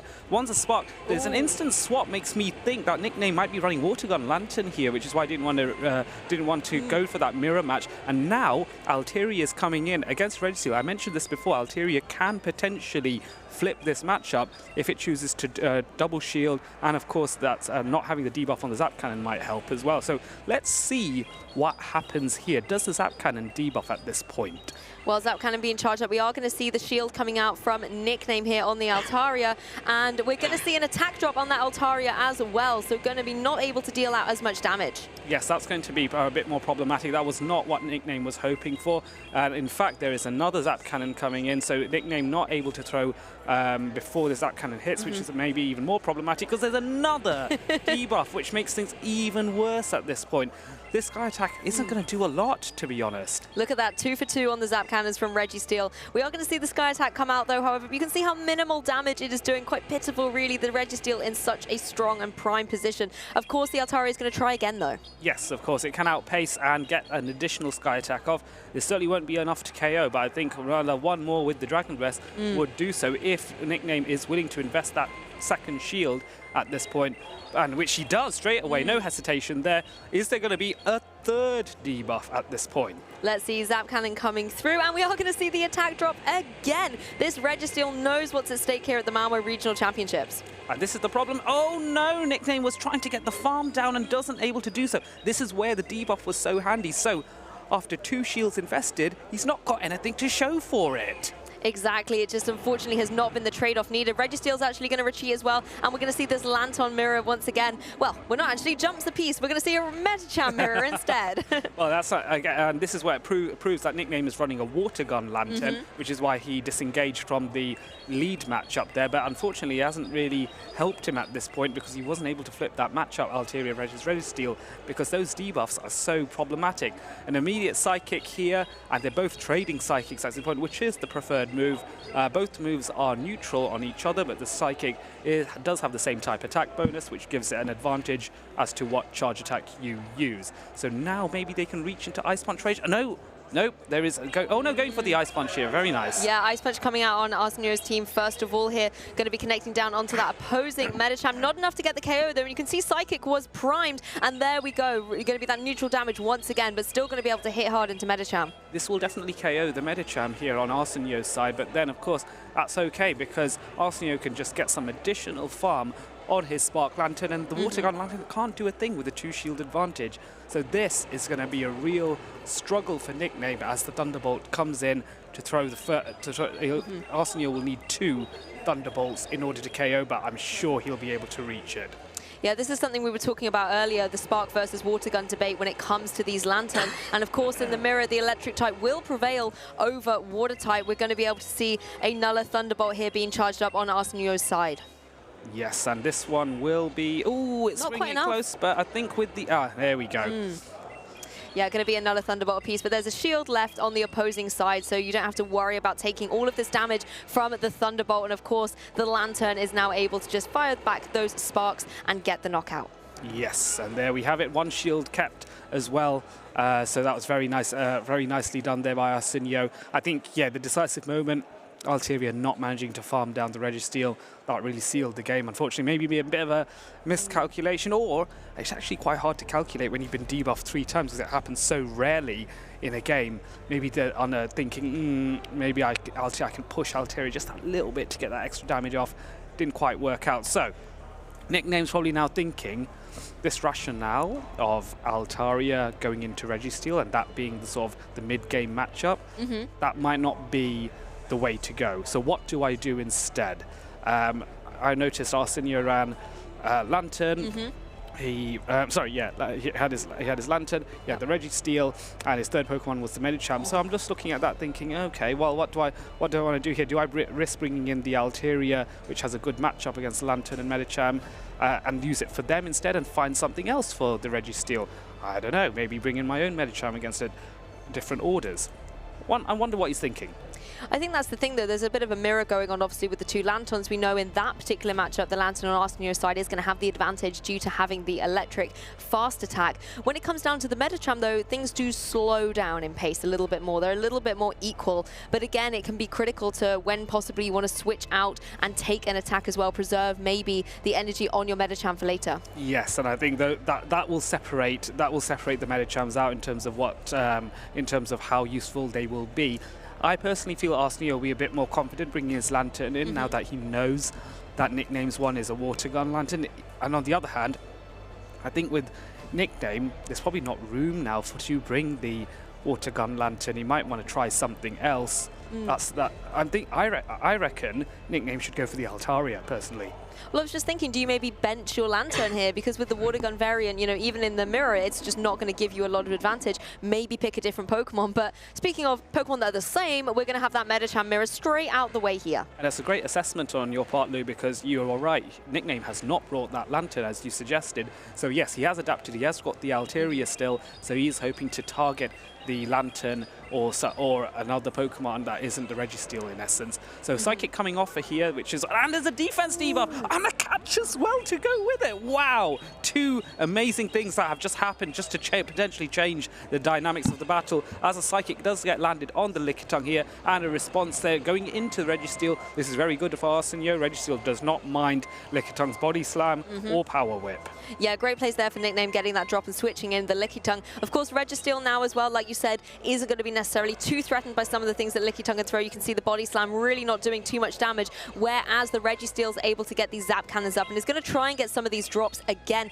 We saw it 3 for 3 in Game 1. Game 2, it's very likely if it wants to stay on that same roll that it's going to be able to get it. There we go, another attack drop. That's very nice as well. And what was interesting is Nickname recognizing that Arsenio might go for the Zap Cannon and deciding to no shield rather than shielding and well, mind you, Arsenio could have gone for a Focus Blast there. Yeah. But this does mean the Registeel can farm up quite a bit, but it's reaching the 100 energy now, so Arsenio can't really farm anymore. It has to throw. I wonder if Arsenio is going to go for something really wild here and try a farm down with Lock-On, but it looks like he might be. Oh no, he's not. He's just switching into Medicham while banking that 100 energy. This makes more sense. Really nice. I like this play. And the Ice Punch now coming in on the Altaria, which will do a huge amount of damage or tease the shield away from Nickname. And there we go. There's the shield coming out here from Nickname, and it's got to be something of note that Registeel's in the back with all of that energy ready for later on. There's another Ice Punch. No, not able to get it off here. Altaria too quick, able to get the knockout. Yeah, no, that was so close. I thought the Medicham might be able to pull off one more counter and get that off. That was so unlucky. But this is where the advantage comes in of Registeel able to get that Zap Cannon off. This won't KO, but you know Arsenio's had a good hit rate when it comes to attack debuffs, and another one! Oh my goodness, this Registeel is not messing around. You can see now the Altaria is able to go for another Sky Attack here, but I mean that Registeel certainly putting in some work. Big damage with the Zap Cannon and to get the drop. The Sky Attack's not enough. And it might even get to another move. Yes, it does. And Nickname's looking up at the sky thinking, oh no, this could be another Zap Cannon. It isn't. He's fallen for the bait. It's a very subtle bait, but he's fallen for it. And now the shield does come in, and now the Lantern's coming up against the Altaria.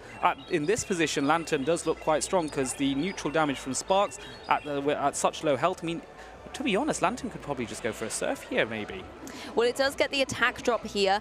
Surf's all charged up and ready to go. But now you've got the Medicham on the opposing side. There is still a shield that you have in case the Medicham wants to throw anything at you. But instead, we're just going to see the Thunderbolt come out from the Lantern. Of course, Medicham vulnerable, no Protect Shields available on Nickname's side.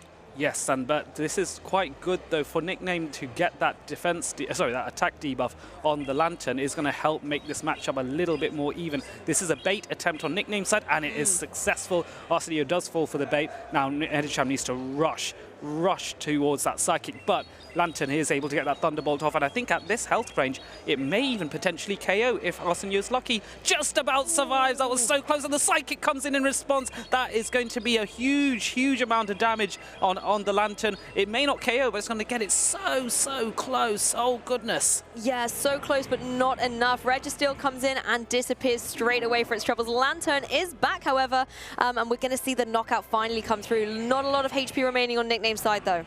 Yes, that was so close. I think Nickname did really well to wiggle out of that one. I think Arsenio's like, look, judging by the look on his face, he's going, yeah, that was really good. Sometimes it's nice when opponents almost recognize the skill that was needed from their opponent to overcome them. There's a certain degree of camaraderie and respect, I feel, within Pokemon Go battlers, which you just love to see. I love to see the respect towards other players. That's one thing that really does stand out so lovely about the Go community. Obviously, me coming in from the video game side of things as well, it's been so welcoming and so supportive, and it's really great to see that. You mentioning even the French community at the European International Championships being there for their player. You absolutely love to see that. It's not just about your journey; it's about the journey of your comrades and your team as well. So one apiece. How exciting for our first match casting together. Yes, I know, and to be fair, after how decisive Arsenio's first battle was, I'm really impressed with Nickname's strength and tenacity to respond, and that matchup was not easy. That was close. It required some very carefully calculated plays in order to sort of wiggle your way out of a potentially bad situation, or prevent Arsenio from trying out some of his tricks, because he's a very good player. Yes. So I think very well played on Nickname. He's now, I feel, going to be a bit more confident, a bit more relaxed. He now has realized, I can beat this guy, I just need to do it one more time.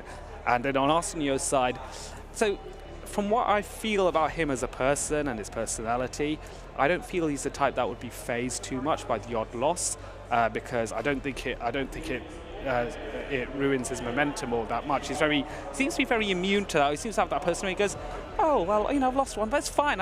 It's fine. I'll win the next one. So still all to play for, I feel, between these two.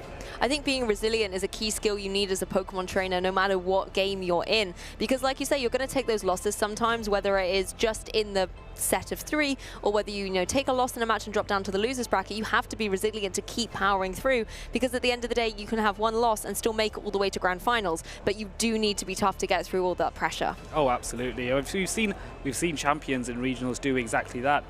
They've dropped into the losers at some point, but they still recover, force the bracket reset.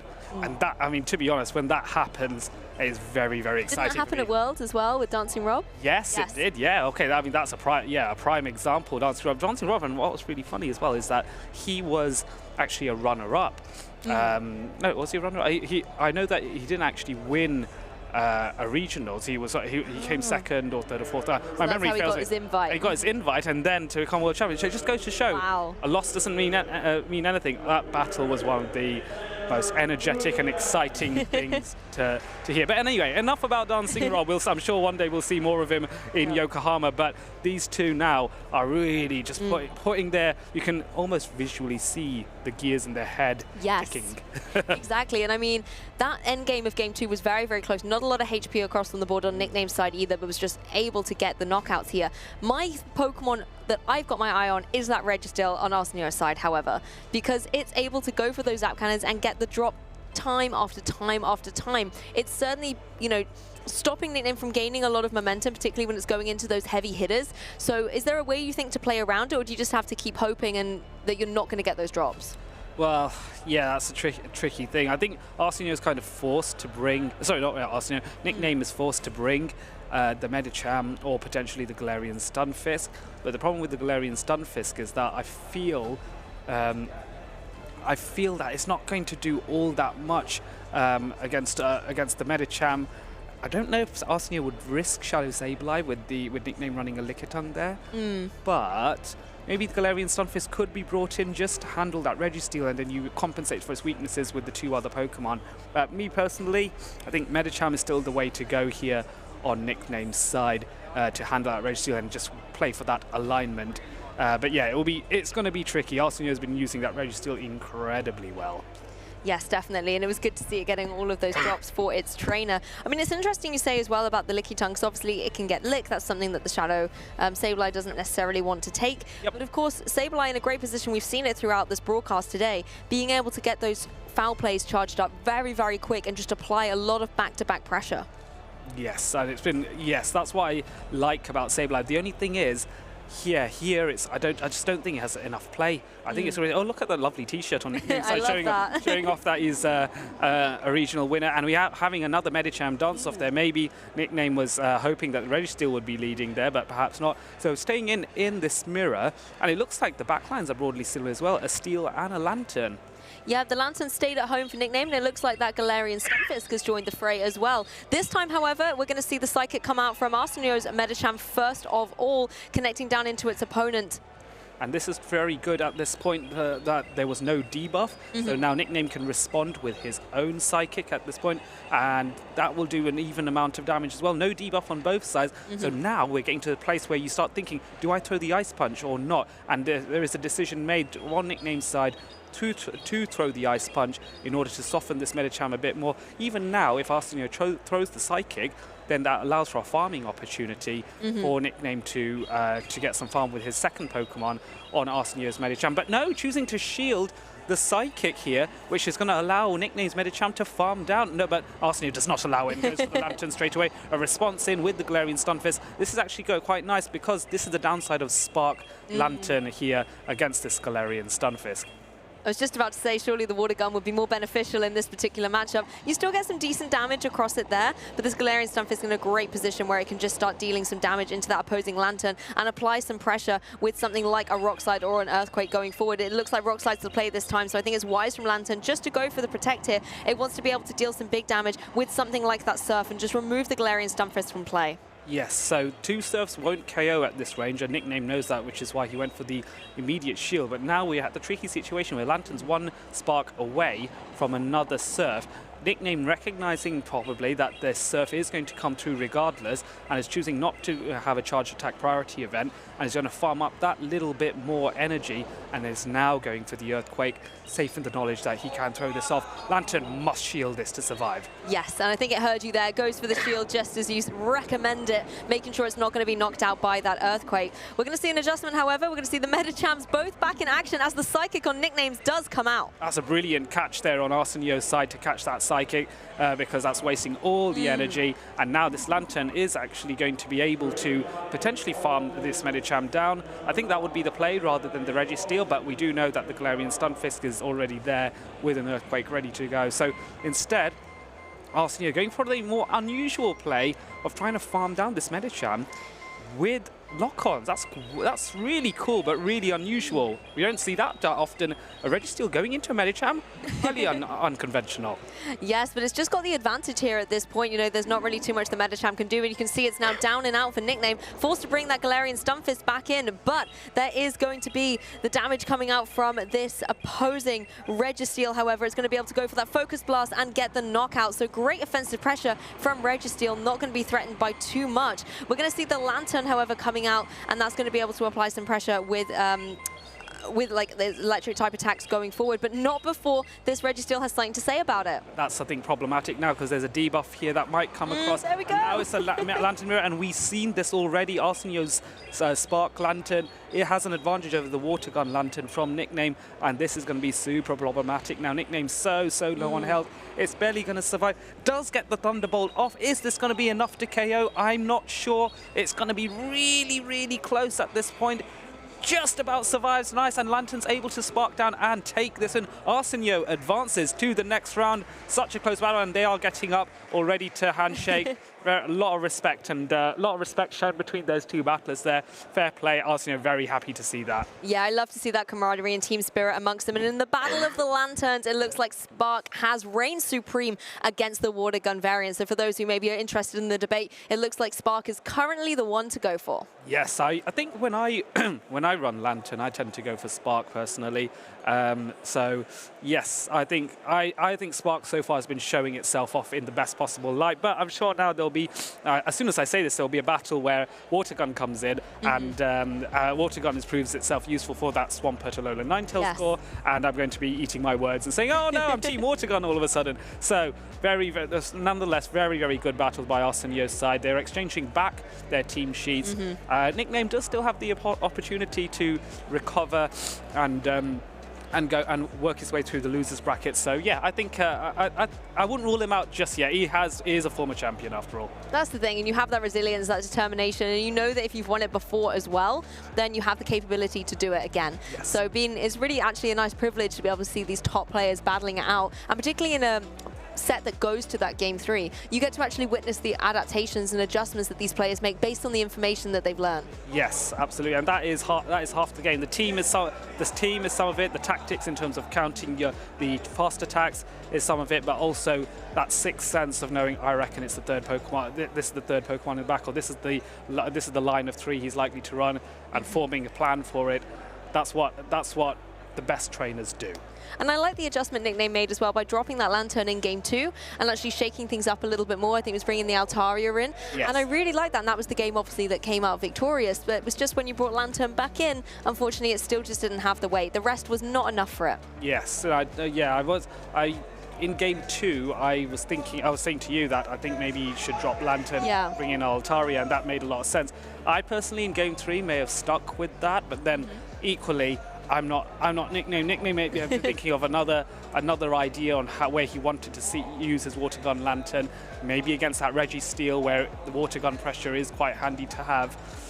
I don't know. It's a tricky one to say. There's a lot you can overanalyze and go for a what if situation with a lot of these battles, but in the moment, when you sat there on stream battling away, it's just you and some noise cancelling headphones.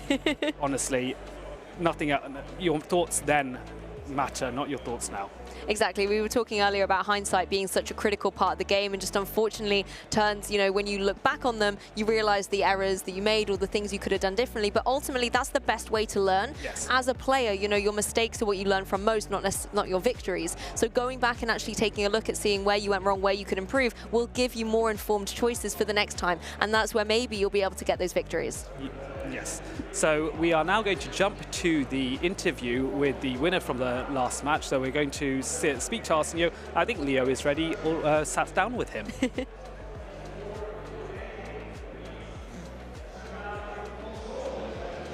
Welcome back, guys, and we have another winner's interview with Arsenio right here. Arsenio, congratulations. That was such an intense match. How are you feeling? I'm feeling super good. Because to be honest, my bracket is really, really stacked. I played really good battlers,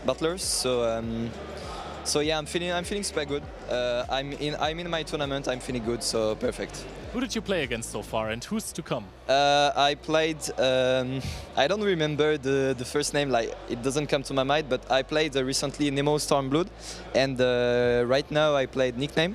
They are both insane battlers. That was really, really hard games. So yeah, I'm happy I could beat them. Yeah. So why don't we talk a little bit about those games? Sure. So, of course, game 1 there was this scenario with Registeel versus Altaria. Yeah. Did you know that you had this win condition of debuffing the Altaria so hard that it couldn't beat your Registeel? Yeah, I've been super lucky with the debuff. Registeel is that's not an awkward matchup for Altaria because the Dragon Breath damage are really, really, really good. But yeah, when I've seen the first debuff, I was like, okay, I think I'm gonna keep the switch. And when I've seen him keeping shieldings, I was like, okay, yeah, I think I'm good. Because my backline was so safe, I knew with shields. I was like, yeah, I'm in the perfect spot right now. So yeah, I knew with the debuff I was so good. So what were your thoughts when you were seeing your opponent's team? Did anything stand out to you? Yeah. I've seen. I knew my Lantern was kind of scary because he doesn't have Trevenant. His best answer is basically maybe Lickitung or maybe Altaria. Medicham was also super safe. I played the same 3 months, the 3 battles. I never do that. That means my matchup was looking really good. The Registeel was really good. The Medicham, they were all so safe, So yeah, I had a pretty good team comp advantage. So yeah, I'm happy finally I can have team comp advantage and taking benefit of it. So yeah. I mean, absolutely, you won those really intense games. You were saying that your opponent isn't running Trevenant, and we have realized in the coverage that there are very few Trevenants in competition. Why do you think that is? Because I think people are afraid of the RPS because of Noctowl, but still Trevenant is still such an insane monster. Even if I have Lictang, Sableye and Noctowl in my team, I always have to keep thinking about the Trevenant coverage. And you know, it core breaks like Lantern, Registeel, Medicham, like it's really good. Like I couldn't play my 3 months this game because it didn't have Trevenant. If I had it, like no way I can run these 3 months. So there is another Mon I want to talk about. So you both led Medicham multiple times. Yeah. I don't know if it was twice or in 2 times, yeah, 2 times. It never got to a charge attack priority event. Why was that? How do you approach mirrors like that? I think we did in game 1. In game 1 he had 1 counter advantage, so I had to go for Ice Punch and I was winning CMP. But you know, this matchup is kind of awkward because you know, the other can try to catch like maybe a Psychic or an Ice Punch. You know, it's a hard matchup, you need to win CMP. Yeah, I mean, both players don't wanna show who has the CMP. Like, that's a lot of information you wanna keep secret. So yeah, that was tough, a tough mirror between those two Medicham. Yeah, if you're playing a higher attack Medicham, you of course don't want to reveal it, and if you're playing of course. really good Medicham with a low attack stat, then you even more don't want to reveal it. Yeah, right. Because your opponent can play for that information. Did you have any match off stream that was really standing out to you? Any crazy moments? Any spice picks? Yeah, the 2 previous rounds against Icelandic Lapras and Nemo Storm has been 2-1 for me. The same scenario, I win the first one and I lose the second one. That was pretty hard battles, both really good players. But you know, with the Trevenant on their team, that was a bit more RPS. Like, I knew I had to not have it on Medicham or Registeel. So yeah, that was tough battles, but not crazy games. I'd say proper games, normal games, but now insane plays. I'm still waiting for the really insane match, you know. Oh, well, I hope those come for you in Top Cut at least. You have been there before. One last question I want to ask you, because you have been so close to getting to Yokohama. Are you going to take it to the finals this time? I hope. I really hope so. I need to. I am going here for this. I am leaving for going to Yokohama. Yeah, I think maybe that's probably my best shot today and tomorrow. I still need to keep focus, and I have to keep knowing what I have to do, not throwing games. And we'll see, maybe, I hope to. I hope I could join my French friends, Tonton Matters, that won the EUIC and be the second French qualified. I really hope to. So maybe we are going to have 2 French champions in a row. Arsenio, I wish you the best of luck for the rest of the tournament. And yeah, let's kick it over to the casters. Lovely to hear from Arsenio there, and yes, we may have back-to-back French champions. We saw Tonton Battus, and Arsenio was very much cheering him on. And maybe from virtually, Tonton Battus is now sat there thinking, oh, I really hope Arsenio wins. It'd be great to have another French comrade come through to Yokohama as well.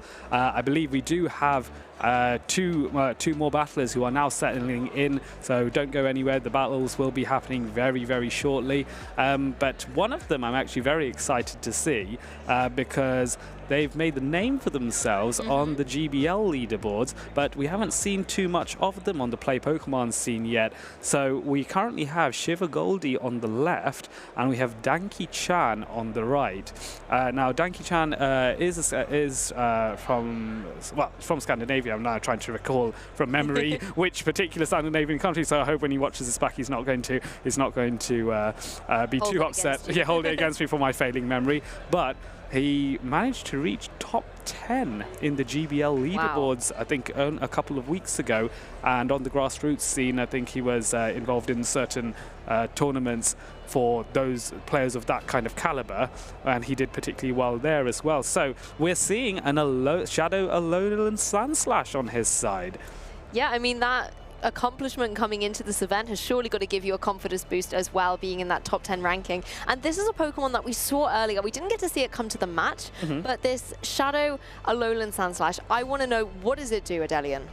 So I reckon the appeal of it is this. So it is a very brutally strong hard answer to the Shadow, to the Alolan Ninetales that you'll see. I also like that it has play, regardless of which fast attack it's using, it has play against the Trevenant. But also able to handle the Noctowl as well is very handy. Basically, a lot of popular Pokemon struggle to deal with Shadow Alolan Sandslash. It does have to fear the Medicham, but that's true for a lot of things. And there's a question of, if you're going to bring a Steel type anyway, like Galarian Stunfisk or Registeel, why not consider Alolan Sandslash as a spicier pick? And let's see then if that Shadow Alolan Sandslash does come in. There isn't one, but the Medicham from Shiva Goldie's side against the Lantern, but Danki Chan has brought it in the back. And this is a Water Gun Lantern on Danki Chan's side, so going for that immediate fast move pressure. Yes, and the Medicham here going for that Ice Punch as well, straight out of the gates here, just wanting to try and deal some damage onto this opposing Lantern and just make it a little bit less of a threat for the Pokemon in the back. You can see we don't have a Trevenant here to maybe deal with that Lantern a little bit later on. Yes, but what's interesting is, I don't know if you saw, the Shiva Goldie's Medicham is running a very unusual moveset, I think. And I'm very excited to see when Danki Chan is going to be surprised by it, but not before Danki Chan does throw off the Thunderbolt onto this Medicham. This is not going to KO, but it's going to bring the Medicham down into the red here. So it's a question of, when does Shiva Goldie throw the Dynamic Punch? And this is going to be the surprise factor. Danki Chan's now just letting this go, but is it worth revealing the Dynamic Punch so early in this match?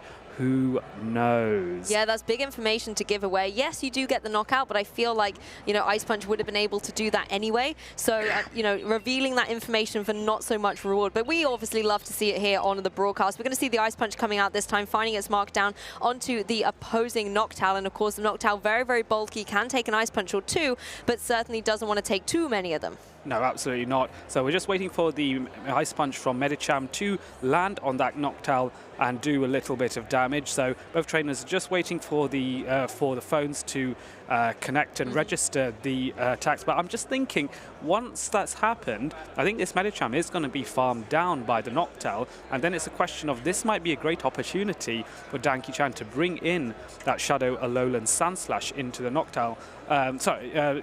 In for it, yeah. Yeah, sorry, I've got that the wrong way around. The Shiva Goldie might be able to bring out one, maybe the Shadow Alolan Ninetales against this Noctowl and force some kind of switch there potentially. But it does look as though, unfortunately, the phones are not connecting anytime soon. So it might be, after such a sizable delay, that the judge involved may have to call it and ask for a rematch potentially. So we're just going to see if the judges are making that call. But unfortunately, Danki Chan is shaking his head in frustration a little bit. Yeah. But I'm sure he's used to it from GBL. I mean, and this does happen, of course, and that's why we have our amazing judges who are able to make these decisions. If there isn't an update, we will let you know. For now, let's just focus on what's on the screen. We're going to just see some moves happening out here. It looks like our players are waiting for some more information. Yes, I think they're waiting to get news from the judges' call as to whether this is going to be a rematch or not. So you notice the Medicham there did eventually manage to reconnect and land the Ice Punch, but it did it in an incredibly underpowered way. And so as a result, as a result of underpower, the Danki Chan wasn't going to take the necessary amount of damage, and Danki Chan's side, the phone is still frozen. So it definitely is a technical issue. These things do happen on very rare occasions. So what's going to happen is they're going to check the phones, they're going to make sure that everything is back and connected well, and then we're going to do that match again, I would strongly suspect. But we of course have to give time for the judges to make that decision. And again, we appreciate the judges for all all they do.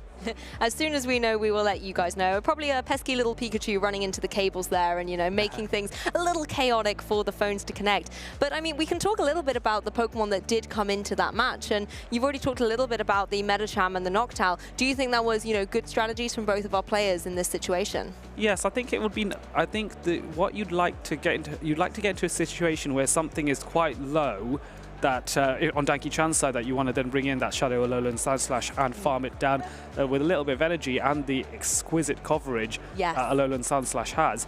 That energy can be very, very handy, and it will allow it to flip a lot of matchups that it would otherwise lose. Like I reckon, with a couple of Powder Snows or Shadow Claws, yeah. you might be able to have a Shadow Alolan Sandslash overcome even a Shadow Swampert or something like that. Oh. So you never know. I do think it's a spicy pick, but I told you, as I mentioned to you before, sometimes it's good to have like 5 Metamons and something a bit more unusual that players can't handle very well.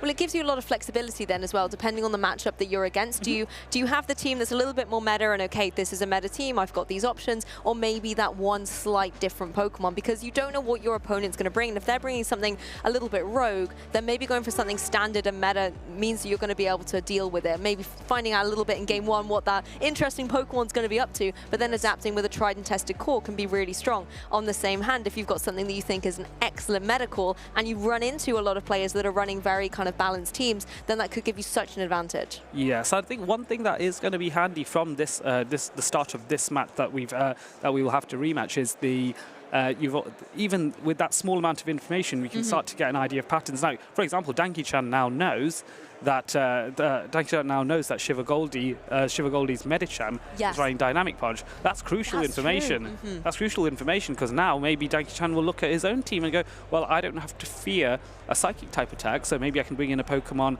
that is strong against a Pokemon that would struggle to deal with Psychic, but doesn't have to fear that. So we are going to go into the rematch game 1 now. Yes. So I predict it will likely be fresh teams if my memory is true about the rules of a rematch. So we get Lantern going into the Medicham this time.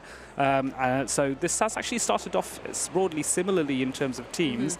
So the Water Gun Lantern is coming back in at this point, chipping away at this Medicham, and Shiva Goldie now changing his style and going straight for the Dynamic Punch. This makes sense, because it's likely Danki Chan may not shield, and there is a huge amount of damage. I love this. You've already revealed that it's Dynamic Punch. You do not have the secrecy around that anymore. Jump straight onto the offensive and deal out some big damage. Of course, the Lantern's going to try and retaliate as well with something like a Surf. Medicham just going to use the shield here, doesn't want to take any unnecessary damage, and gives it the opportunity to go for something like an Ice Punch and deal some big damage in return. Try and get the knockout on this Lantern.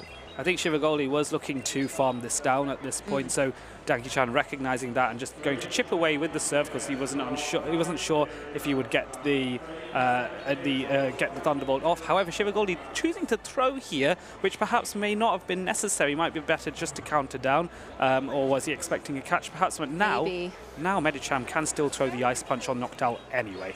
Maybe hoping the Noctowl would have switched in earlier to take that first Ice Punch. Is going to have to take one now, however, and you can just see the bulk of this bird able to take that really well, and just charging up a potential Shadow Ball here. Again, you can just use your fast attack here, just farm up some extra energy for whatever Pokemon that Shiva Goldie has in the back.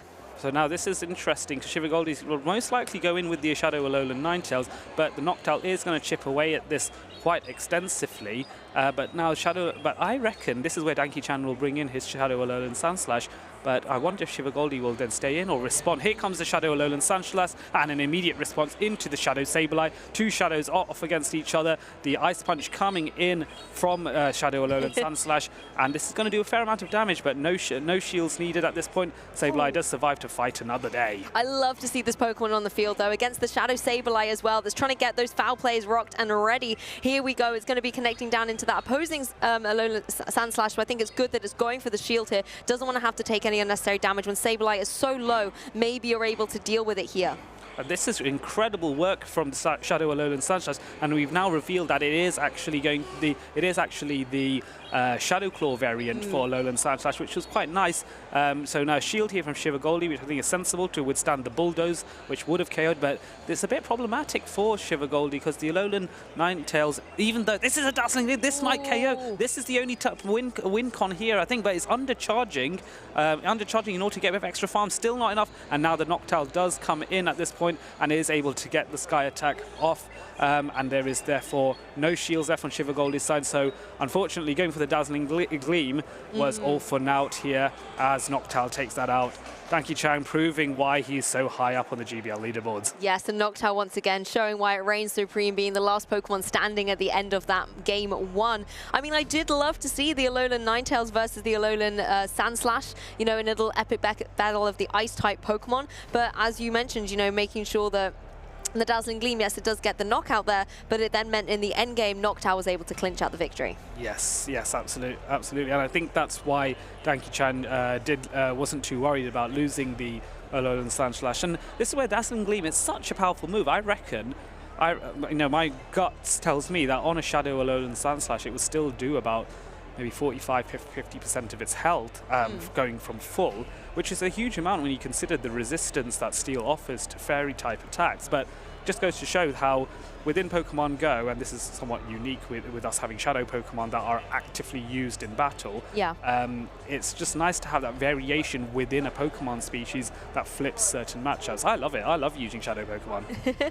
Yeah, I really like it too, and it's nice seeing kind of which Pokemon you will go for on the Shadow, because not every Pokemon necessarily can benefit from having that additional attack boost, because you would then weaken your defense drops as well. And sometimes it just doesn't work out for every Pokemon, but for those it really does give them a moment to shine, particularly that Shadow Swampert. You know, it's definitely the Pokemon I've been championing since day 1, and I really like seeing it, you know, coming through and doing well. Obviously we didn't see it come into this particular matchup. I think there's obviously a lot of threats on the opposing side, particularly considering it is a water gun variant on that Lantern. Yes, I think that's a great assessment there. There's one example of a Shadow Pokemon that isn't as good as its conventional Pokemon, sorry, the non-Shadow variant, and that is Registeel.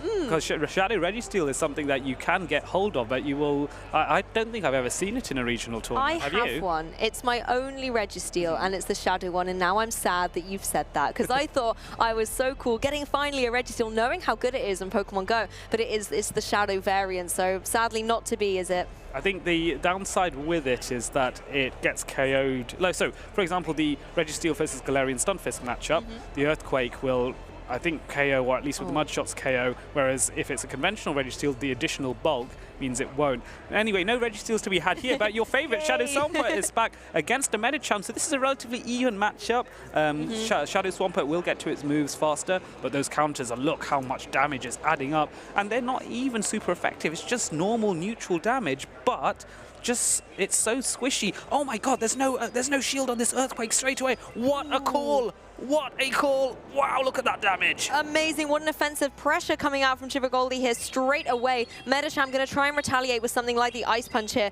but it looks like the Shadow Swampert, knowing it needs to go for the shield here, doesn't want to take any of that retaliation. Yes, and now Swampert, is he going to try and catch it? And it does try to catch, doesn't manage it. Now they've had a Shadow Alolan Sandslash coming in. Look how much damage is being done on that Shadow Alolan Sandslash from the Shadow Claws. Yes. And Sableye is able to get them to the move first, so that forces a shield from Danki Chan's side. But now Danki Chan can farm up quite a bit. Oh no, and decides to throw straight away. But this is okay because this doesn't KO the Sableye, and there's still opportunities for Danki Chan to farm later on. Exactly, and the Shadow Claw on that Sableye can keep going as well, trying to boost up to one of these charge attacks. Foul Play is just within reach, but is it going to be able to get it in time? No, it is not. The Sandslash is able to get the knockout on that Sableye. And that is a huge benefit for Danki Chan there. It wouldn't surprise me if he reckoned that would happen. So this is going to force the final shield from Shiva Goldie's side, and so now Shiva Goldie has to now launch some extra energy, well, charge up some extra energy and throw at the perfect time in order to hopefully eliminate this Alolan Sandslash. But Danki Chan can shield and may choose to do so. Yes, he does. Maybe he wants to get some extra farm on as well, and throwing the Ice Punch straight away, not wasting a minute. No hesitation whatsoever, trying to get this Shadow Swampert out of here, knowing what a formidable threat it always is, no matter the matchup in my book. The Alolan Ninetales joins the fray now, however. Yes, and I wonder at this range whether Weather Ball is enough to KO, but perfect time and perfect catch. Danki Chan looking at his crowd, looking at the crowd going, yeah, I knew it, I knew it, I knew it. What a power pose there just to do that. Great catch though, excellent plays there. And now Shiva Goldie has to go, right, I need to charge up all that energy all over again to deal with the Alolan Sun Slash, to deal with that Noctowl. Bulldoze coming in, and this is going to do a huge amount of damage. Shadow defenses with shadow offenses from the Shadow Alolan Sun Slash. Wow, look at all that damage. Danki Chan really running circles around this Alolan Ninetales. It's just unable to get the damage that it needs to do. We're going to be able to see it try and use the Weather Ball here to pick up the KO against the Sandslash. Of course, not very effective, but not a lot of HP remaining. And there it is, the Noctowl that really can spell the end for so many trainers, as it certainly has done here. 2 times in a row, I think Danki Chan was able to get the Noctowl at the very end. So like make Noctowl his finishing Pokemon. Really excellent plays there. That was very, very fun to watch. And I tell you what, that catch on the Medicham, beautifully sublime timing there. So they're exchanging niceties now. There's sort of a lot of pleasantry. I think Shiva Goldie recognises that was a very excellent play, and he was playing against a very, very good player in his own right. I'm sure Danki Chan probably has a reputation within the Scandinavian community already, and this will only amplify it. Exactly, and it was great to see the Alolan Sandslash coming in as well and putting on a lot of pressure with something like that Shadow Claw. Again, a Pokemon I said I saw earlier but didn't actually get to see in the match. Really good to see why it is indeed not just necessarily a spicy pick, but a very viable pick as well for this tournament. Yes, I mean, against that Shadow Sableye, it was great. Yeah, it was so good because the Shadow Claws are resisted. Against the Shadow Alolan Ninetales, it was also very good because the Shadow Alolan Ninetales is throwing out the Powder Snows, which are double resisted. Yeah. Even with the Shadow's frailer defenses, I'll still take a double resistance any day of the week if I'm defending Pokemon. And then it's able to respond with Shadow Claws and get to that Bulldoze relatively quickly. So I think it's a very good and very viable spice pick. Just remember, folks, for those of you who are thinking to build a team with it, do consider its major weaknesses to Medicham. Do not, under any circumstances, allow it to come up against a Medicham. And, of course, be mindful of any other fire types are also quite tricky, but you don't see too many of those, apart from the elusive Shadow Charizard. It's running around. I've seen it in a couple of teams, but I don't think it's had its kind of victory moment so far yet here in Malmö. There's still, of course, plenty of Pokemon action to come, so who knows what it might come up against. I mean, another Pokemon I kind of wanted to discuss a bit was the Medicham on Shiva Goldie's side with that Dynamic Punch, because we often see it running Ice Punch and Psychic. I think Leo and I saw one earlier that was running Power Up Punch that really took us by surprise, and then, lo and behold, a Dynamic Punch as well. I mean, what's the benefit of dropping Psychic and putting on something like the Dynamic Punch? So for me, I think if it does tie into what Aerobubble said in his interview about you want Medicham to do what a fighting type Pokemon's meant to do, and that is bash through steel type Pokemon, bash through rock types as well, and ice, but mainly it's about the steel types. Registeel and Galarian Stunfisk. With Registeel in particular, you really don't want both your moves to be resisted by a steel type if you're a fighter, because then you're just relying on those counter damage. Power Up Punch means that you will be a threat. Once you've eliminated the Registeel, you can fight back against the Zap Cannon debuffs. Yes, that's true. But you can also power through and have enough energy for a subsequent matchup. With Dynamic Punch, what you're looking for is the surprise factor of you farm up, you make people think that it's just an Ice Punch or something, and then boom, there's a Dynamic Punch, and you want to catch a steel type by surprise. Only downside, the surprise factor only works once in 3 matches, and that's the downside. That's true. I mean, we saw it coming out in that reset game 1 of coming up very early on and still dealing a huge chunk of damage. You know, unsuspectingly, there was no shield protect on the other side, so it was still able to deal a big chunk of damage. But I think you make a great point about the steel types and the fact that there aren't that many fire types running around. So when it comes to dealing with the steel types, of which there are plenty, you need to make sure you've got those strong fighting type moves on there as well. Yeah, that's right. And I think lack of the only downside with running Dynamic Punch is you then lose the mirror match against other Medicham, and that is a crucial thing. That justifies a lot of Pokemon's moveset, like Lantern as well with Spark. Nonetheless, we now have an interview with the winner, Danki Chan, so let's find out just how he made those amazing plays. Leo, over to you. Welcome back, Pokemon trainers, for a winner's interview with Danki Chan with a crazy 2-0 steamroll victory. How are you feeling, man? I'm feeling pretty good. I wasn't expecting a 2-0 when looking at the matchup, but I made a really good catch in game 2 there, which won me that game. I was really happy with that. And also doing it with my favorite Pokemon, which is the Alolan Sandslash, of course. So that catch, I wanna dig in there a little bit. You decided to not switch out on the fifth count of Powder Snow. Yeah, because looking at the HP, I didn't think it would KO. So I think he needed a bit more Powder Snows in to KO me. So I just chose a random time on 7, and then it went well. Yeah, you kind of got lucky with the random timing there. But yeah, I was a bit random, but I felt he was going to throw. I didn't think he was going to build up because I was close to the bulldoze. Yeah. And maybe he lost count, so I thought he would maybe want to throw. So that's why I threw there. Yeah. I mean, it wasn't necessarily random. You're right. Yeah. It was after 5 and before the 8. So yeah, that was really well timed there. Tell us a little bit about the Alolan Sandslash. It's not a pick that is very usual. So what are your thoughts on that? Why did you bring it to the tournament? I've been enjoying it for quite a while. I've ran it for the entire GBL season. On every team I have the Alolan Sandslash, and I just love to have it, so I had to bring it as my favorite pick. And it breaks a lot of course, and if you get it in the right position, you keep it away from that counter user, you're pretty much good to go. Yeah. I mean, in the correct position, in the correct scenario versus the Medicham, you also still have the Shadow Claws to deal some damage. Yeah. Yeah. So if you get it in the wrong position and you can swap out, you can maybe get it low enough where Shadow Claws plus a fast move goes through. Yeah. But what are the scenarios you really want to have the Alolan Sandslash? Obviously, here you brought it twice. Yeah. Why did you choose to bring it twice?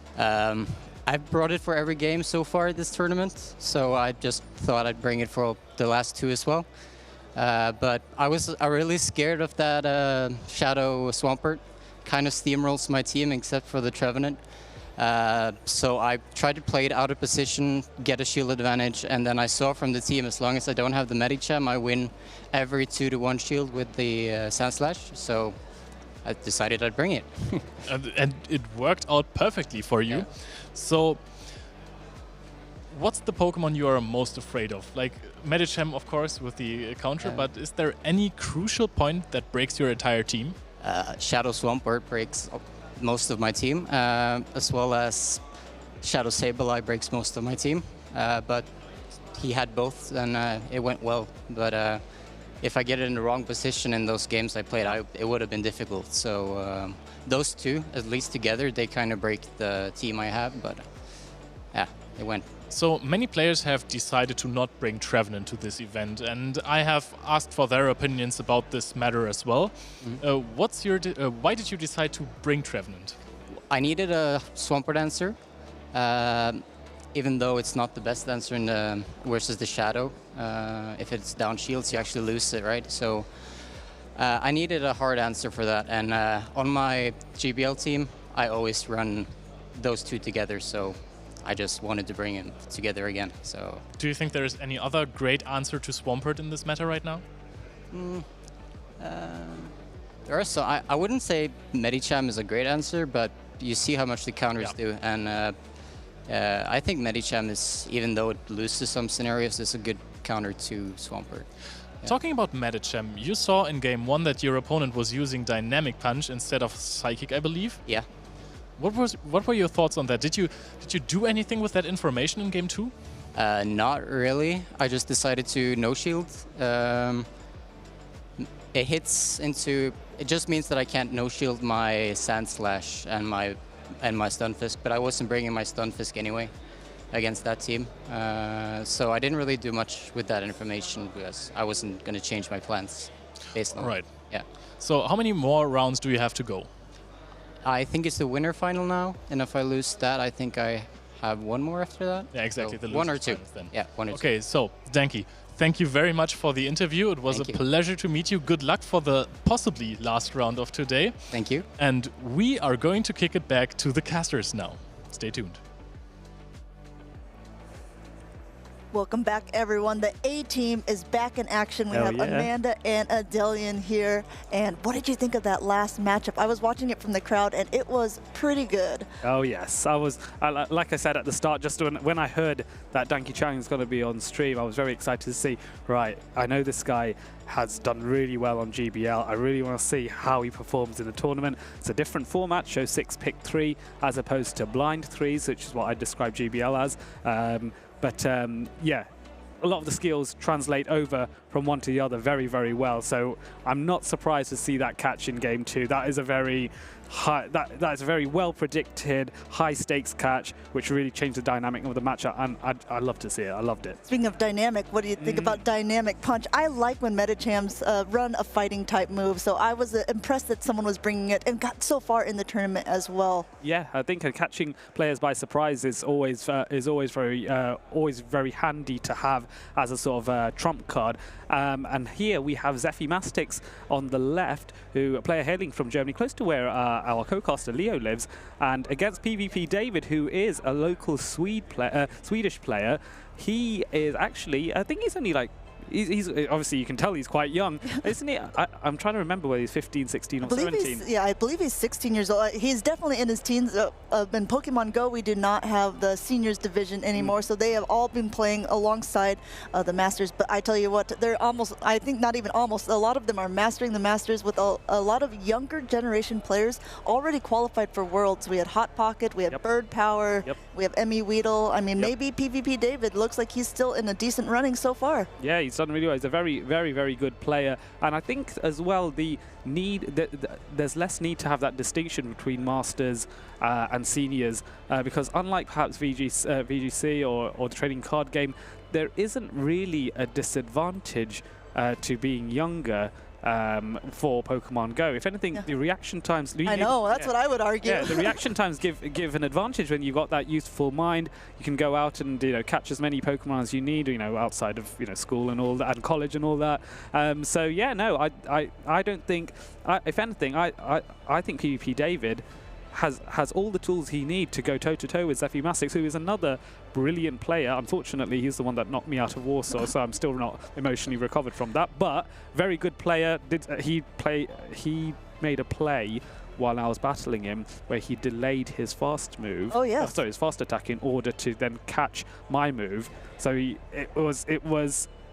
basically led me down a certain way, only to catch me by surprise. And to be honest, when he did that, and I just sat back after he did that, going, "Yeah, you deserve to win that." Yeah, well done. Yeah, I can't even argue with that. Was so good, Fair enough. Jumping right into the game here, I'm going to go ahead and predict. I see it already, Obstagoon on PvP David's side, because it looks so good against Zephy Mastics' team, especially because there is no meta champ to be found. So we are leading that Obstagoon into the Gliscor.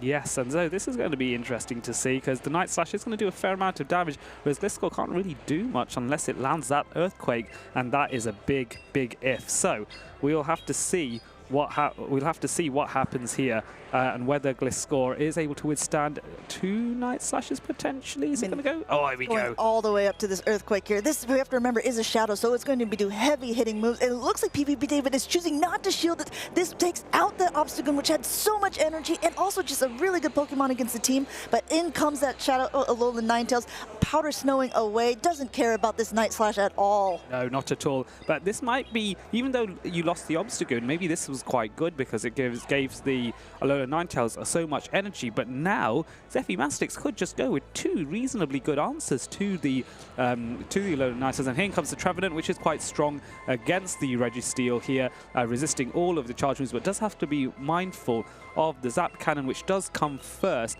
And so this charge attack is going to land on the Trevenant. No, PvP David says, no, I'm going to use the shield. I'm going to protect my Trevenant further, but does get the attack debuff, which he won't be happy with.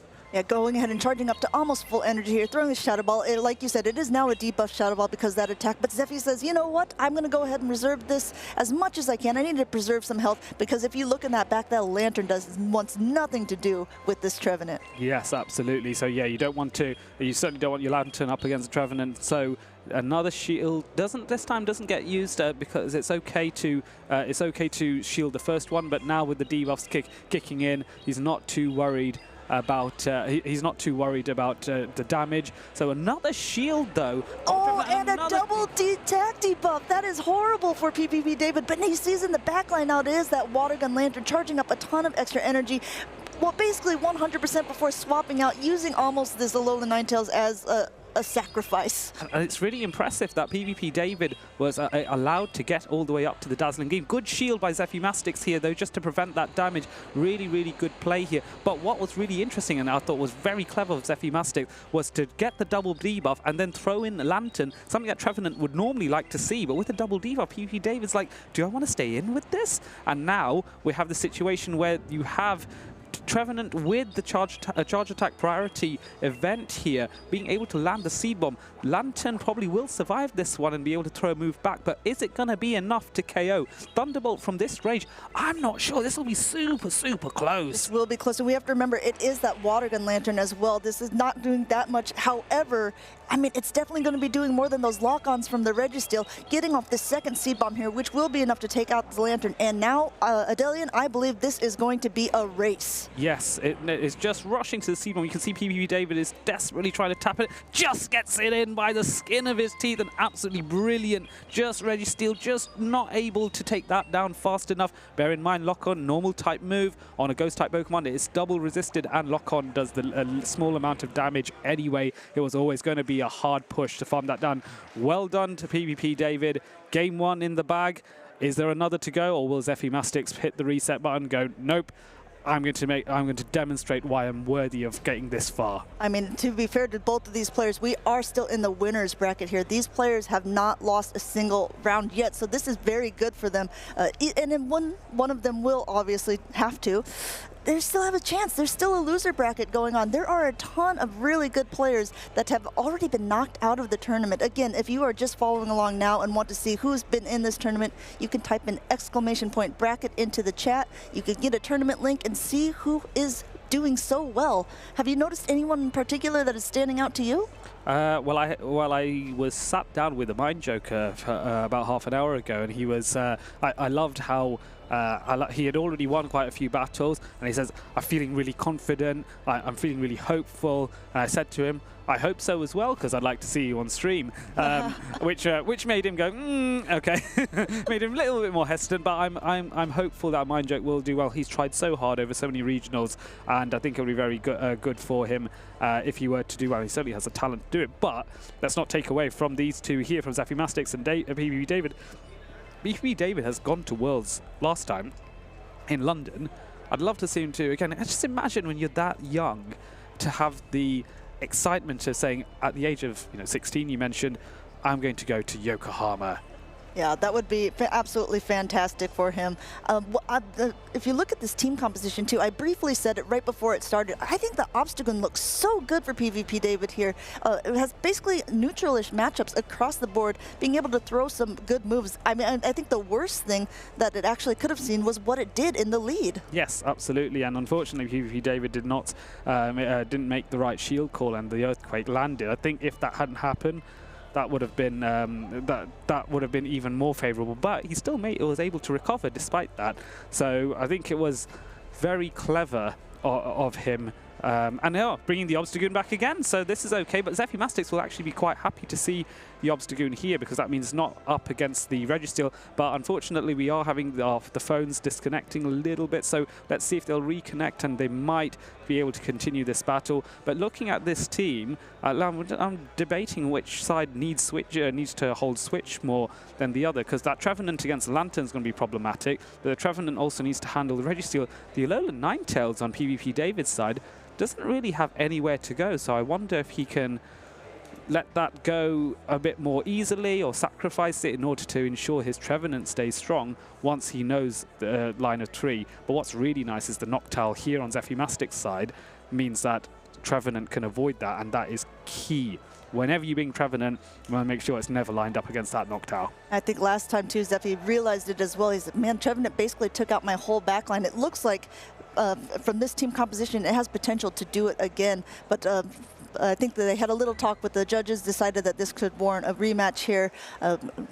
So we'll have to find out for sure. But yes, Obstagoon is a really interesting pick, and I'm very impressed that the PvP David has gotten so far with it because, again, Medicham has been the top contender in almost every single regional besides Stuttgart right after the wing attack buff, Noctowl was first. But ever since then, Medicham has been the #1 picked Pokemon for all these Play Pokemon regionals. Obstagoon's worst nightmare is this Pokemon. Yeah, absolutely. I think what's nice about Obstagoon is that typically people, when they prepare for a counter user, they will prepare something that Medicham is going to struggle against. So like a flying type is quite popular, or a ghost type. Obstagoon doesn't fear any of that. Obstagoon will have no problems at all going up against a ghost type. So Sableye, not a problem. If your Medicham's counter is a Sableye, I'll show you an Obstagoon, and then it's a problem. Now what do you do? Alolan Ninetales with Charm is still dangerous to both Medicham and Obstagoon, but Obstagoon does run Gunk Shot as a surprise move, so it might be an argument to, instead of running Cross Chop, you could run Night Slash and Gunk Shot.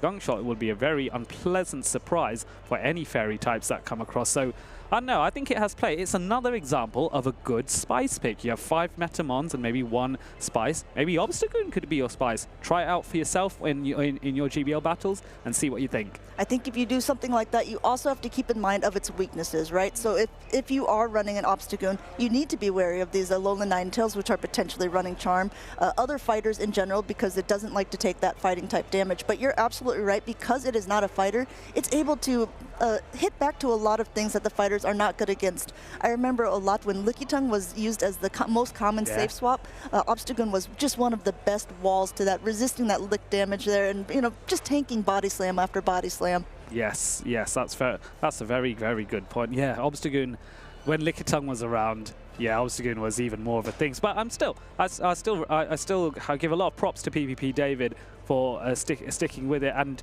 I know this player, he is very, very good at what he does. On the grassroots scene, he performs particularly well. I'm not surprised that he's been able to make it work. And it just adds to the excitement, just something different to bring further up the food chain. We saw further up the food chain of this tournament that, as it were, we saw Tonton Batus with the Shadow Dragonair. We saw Human Capture Bug in Liverpool flaunt out the Shadow Charizard. I'm sure you've attended so many regional tournaments. You must have certain champions that they have their special Pokemon that did it for them. The ones that stand out. That's true. If you saw PvP David also is running a Shadow Charizard on his side too, so I think he's maybe doing a little bit of picking and choosing and deciding which ones are going to be best for his team composition. Again, we're in the winners bracket so far, so I mean, these players have been playing phenomenally, out of their minds. Yes, I think with Shadow Charizard combining with the Obstagoon, now that I think about it, now that you bring that up, it does make a lot of sense, because you'd think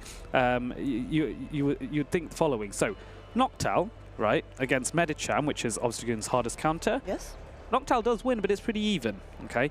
And then another flyer that's popular is Altaria. But then both Obstagoon and Altaria are weak to fairy types, so you don't necessarily want that combination, but Obstagoon and Charizard works out quite well. Another example of a core, two Pokemon that cover each other's weaknesses. Charizard can handle most fairies. Maybe Alolan Ninetales it may struggle with a little bit, but it can still beat it. Certainly the Zero Shields, one Blast Burn will probably KO 2 Alolan Ninetales back to back. But that is a great combination to have the Alolan Ninetales,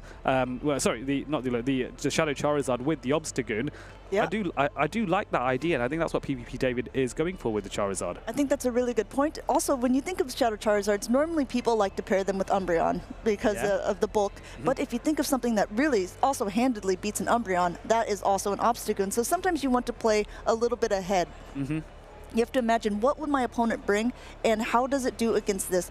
And also sometimes you just don't have the team comp advantage against your certain opponent, and that's a little bit rough as well. You can't predict for every single Pokemon that you're going to see in the tournament. I was talking to Stone Collection, and even though he won his matches, he faced a Slurpluff. Yes. It was not something that I was ever going to predict that we'd see in one of these play tournaments, and I thought it had actually a lot of play and seemed pretty dangerous against Stone's team. It came very, very close. Yeah, no, I have actually played around with Surfluff once in a tournament, and it was good fun. I would rate it. I think there has to be a player good enough to take it to the runner-up spot or champion spot. and then it will get the Shadow Dragonair treatment. Yeah, that's maybe true. I mean, I think since it got Fairy Wind, it also became a little bit more viable instead of just running Charm. Speaking of the Obstagoon that we've been talking so much about, still back on the field now against that Noctowl. Let's see how these two decide to play it out. Looks like the backlines have shifted a bit for Zephy, going with that Sableye and the Gliscor in the back. Yes, I think this is, even though Obstagoon is so strong against Zephy Mastics' team, I do think Zephy Mastics will be happy to see it here rather than against his Sableye, or indeed against the Gliscor, where they would struggle even further. And this is an element of, you know, you're weak to a Pokemon, so where do you want that weakness to land on your side? And I think Zephy Mastics will be happy to play this out, as long as he can weaken this Obstagoon enough to allow it to be farmed down, or just be put really low, then it will be less of the threat to the Gliscor and the Sableye. So now choosing to throw and making sure, he actually noticed he stalled by half a turn, sorry, by a turn. Waited a turn, yep. Yeah, waited a turn just to get the, make sure he gets that move off. So very good play on Zephy Mastics. He's known for that.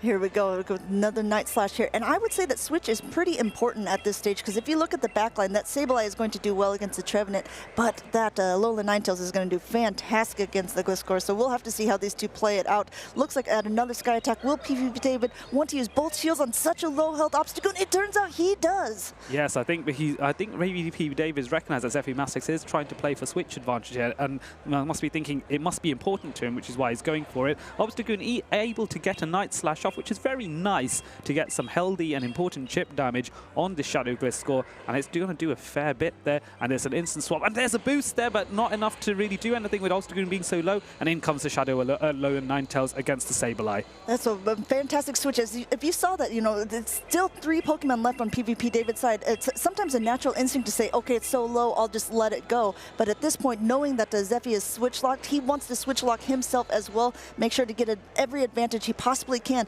But even still, this return is going to do hefty damage, and Zephy looks like he knows what he's doing here, and what is left but just this Trevenant. Oh, this is going to be rough, but then the Sableye is able to get some foul play off first. Yeah, so great timing there. This is super effective on the Trevenant, and this may even secure the KO. So if that happens, that will take it down close to one apiece. Oh no, sorry, I apologize. There's one more Pokemon left, and there goes the Obstagoon. Obstagoon goes back into his ball. Zephy has tied it up now 1-1. Adelian, what do you think about these plays here? You saw at the beginning, okay, we have a Noctowl and we have an Obstagoon. That seems to be a very neutral matchup. And then you have to decide as a player, what could they possibly have in the back? And I think this was a really good call by Zephy. He still wanted to go ahead and take the switch, realizing he can't. PvP David went down 2 shields, but it ended up being his detriment overall. That Sableye was just too strong for the backline. Yeah, absolutely. And it was, yeah, the key thing was when that return landed on the Shadow Alolan Ninetales. I wonder if it wasn't a Shadow, if it was just a normal, like a conventional Ninetales, I wonder if it would have just about survived. I think return is pretty heavy. I think it would have, because it was around half health, maybe a little bit left. Yeah, about 60%, so I'd say, I'm pretty sure the return would have been enough, but we'll never know at this point. The reason I raised the question is, so this is where another example of where it's generally, I would still pick Shadow Alolan Ninetales because I have a really good one that I'm very happy with. But when you pick a Shadow, you can't just in your head just go, oh, I'm going to pick a Shadow, it's going to be better. It's going to be better at most things, but there's the odd situation where it may not be, and that's an example where maybe I wonder if the increased bulk of a conventional Ninetales on PvP David's side would have been more advantageous. But overall, like I said, still think the Shadow's the way to go. But bear in mind, folks, for those of you watching, that when you think, don't forget about the 20% drop to the defense, and be prepared for your Pokemon to be KO'd more easily by hard-hitting moves like Return. Yeah, that is a very crucial point. Now, Delian, I know that both of you and I know this, but maybe we should also help people in the chat who are newer players. How do I get a viable Shadow Pokemon to be used in these types of tournaments? So, the main way to get Shadow Pokemon is to go to to go out into the world, to go to Pokemon Go and go to certain Pokestops that have been taken over by Team Go Rocket. They will typically be guarded by Team Go Rocket grunts, so you can battle them, and if you do win, then you can get a Shadow Pokemon as a reward out of there. So what you do, you will catch this Shadow Pokemon. They won't be too happy to be caught, but with a bit of tenacity, you'll be able to do it, and then you can see whether these Pokemon are quite bulky variants of amongst their species, and if so, you can use that to build to evolve them up and then use a TM to remove frustration. It's very important to remember that you can only TM away frustration during certain Go Rocket events. So what you could do is make sure to keep the Pokemon that you want to keep Shadow, but you have to make sure to remember to TM away these movesets, or else you're going to end up with the moveset Frustration. And I have to admit, I thought it would do a lot more when I used it in a tournament, and it turned out to be very frustrating. Hey. And so we have Lantern coming into the Alolan Ninetales. So this is a slight advantage towards Zephy Mastics, because PvP David's Alolan Ninetales is running Powder Snow. Instant reaction into the Obstagoon. There's not really a clean answer here, but Zephy Mastics happy to chip away at this Obstagoon with the water guns, and now the Night Slash coming in from Obstagoon. This might be interesting if there is a boost, though. I think this is a very, very well played situation by PvP David, and kind of where I honestly expected the Obstagoon to be in the other games as well, because it seems, since it has such a good neutral matchup against a lot of the team, that it would be a very good safe swap.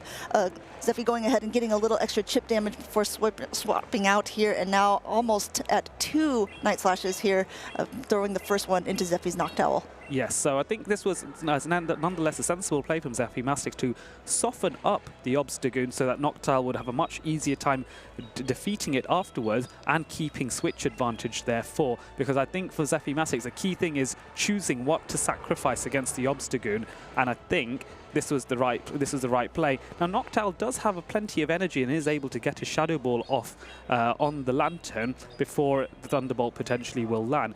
But because we know this is a Water Gun Lantern, that might take a little bit longer than normal. Yeah, I think that this is a really good note that PvP David is saying. It's like, okay, you know what? You have a Water Gun Lantern. My Lantern not only beats your Noctowl, it also beats your Lantern that's in here. So I'm going to go ahead and just show the Surf. Going to get a little bit of extra farm as well. And now I dare you to come in with anything. I have almost a fully loaded Lantern. My Lantern beats yours. Okay, hi, Sableye. So yeah, Sableye coming in here at this to chip away with the Shadow Claws, and now going for Surfs here. Zephy Mastics actually choosing to no shield this. I think it's the right call here, because it's the Thunderbolt you want to watch out for, but it was a very bold prediction to assume the Thunderbolt wasn't going to come.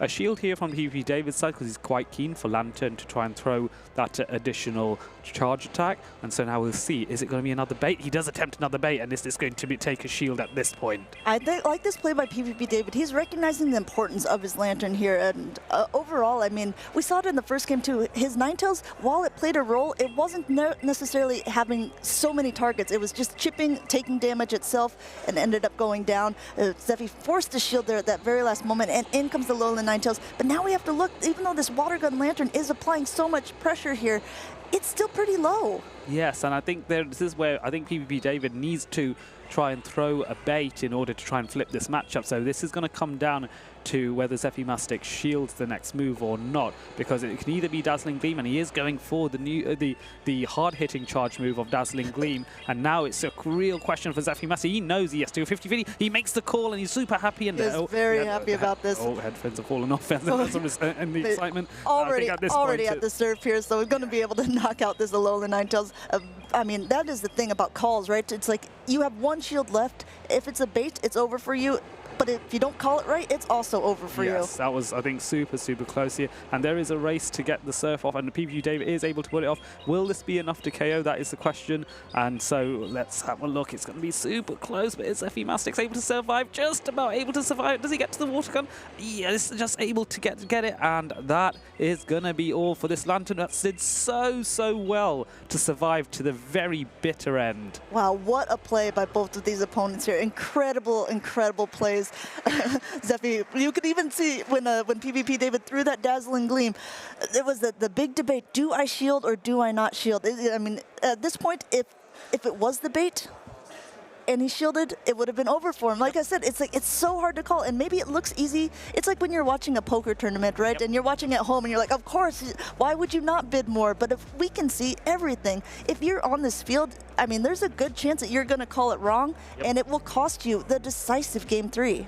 Yes, and so it's just it amuses me so much that it can the battles can come down to that fine wire. But no, very well played to Zephy Mastics, who does advance this. Again, as we've said before, it's not over for PvP David. He does drop into the losers bracket because this is his first loss. He's done very well to come this far without taking any losses already. Absolutely. So now he can come to the losers bracket.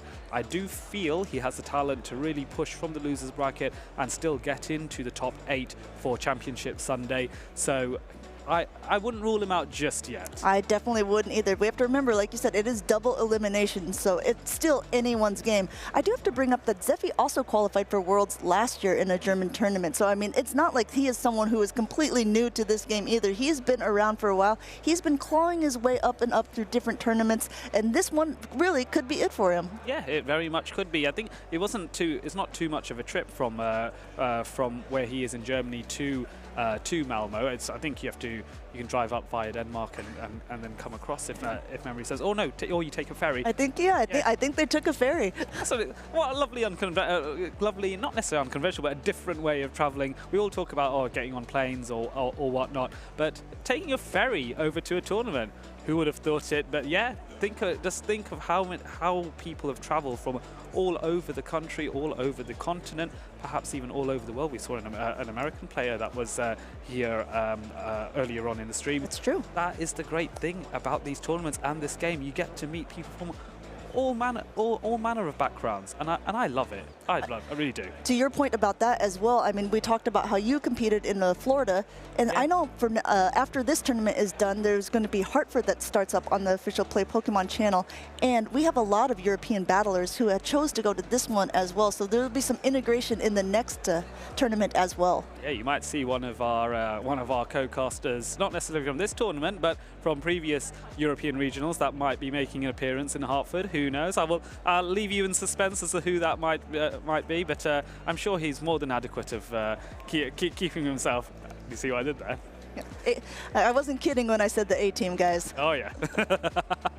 So yeah, and of course there's another player in Hartford that I do want to give a shout out to, which is Kaiser Tenner, who I actually had the pleasure of meeting first time in London's World Championships in 2022. Another great character, a real community leader. And this, again, just feeding into what makes Pokemon Go so brilliant. Aside from these amazing battles, of course, is the friendships and the bonds you make.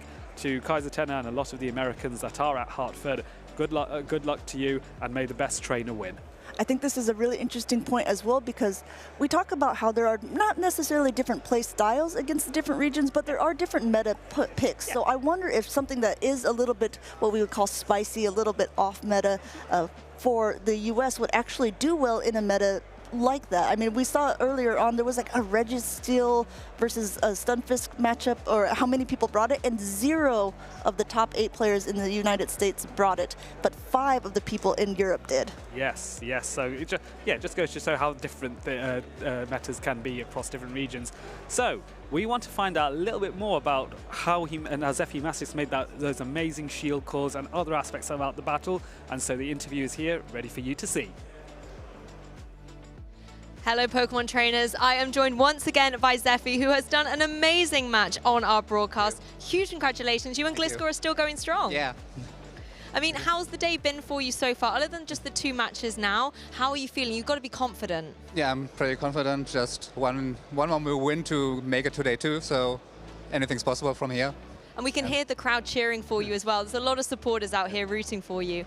Let's focus on the match that we just saw. I want to talk about Obstagoon, because particularly in Game 2, you led out with your Noctowl, there was the Obstagoon opposing you, and you just kept trying to remove it from the field. Was Obstagoon a problem for your team? Absolutely. I think the same team I played against in London, and I realized Obstagoon is a big problem because it can force switch advantage against everything on my team except Gliscor, and Gliscor needs to land a bait. So it's really tough for my team.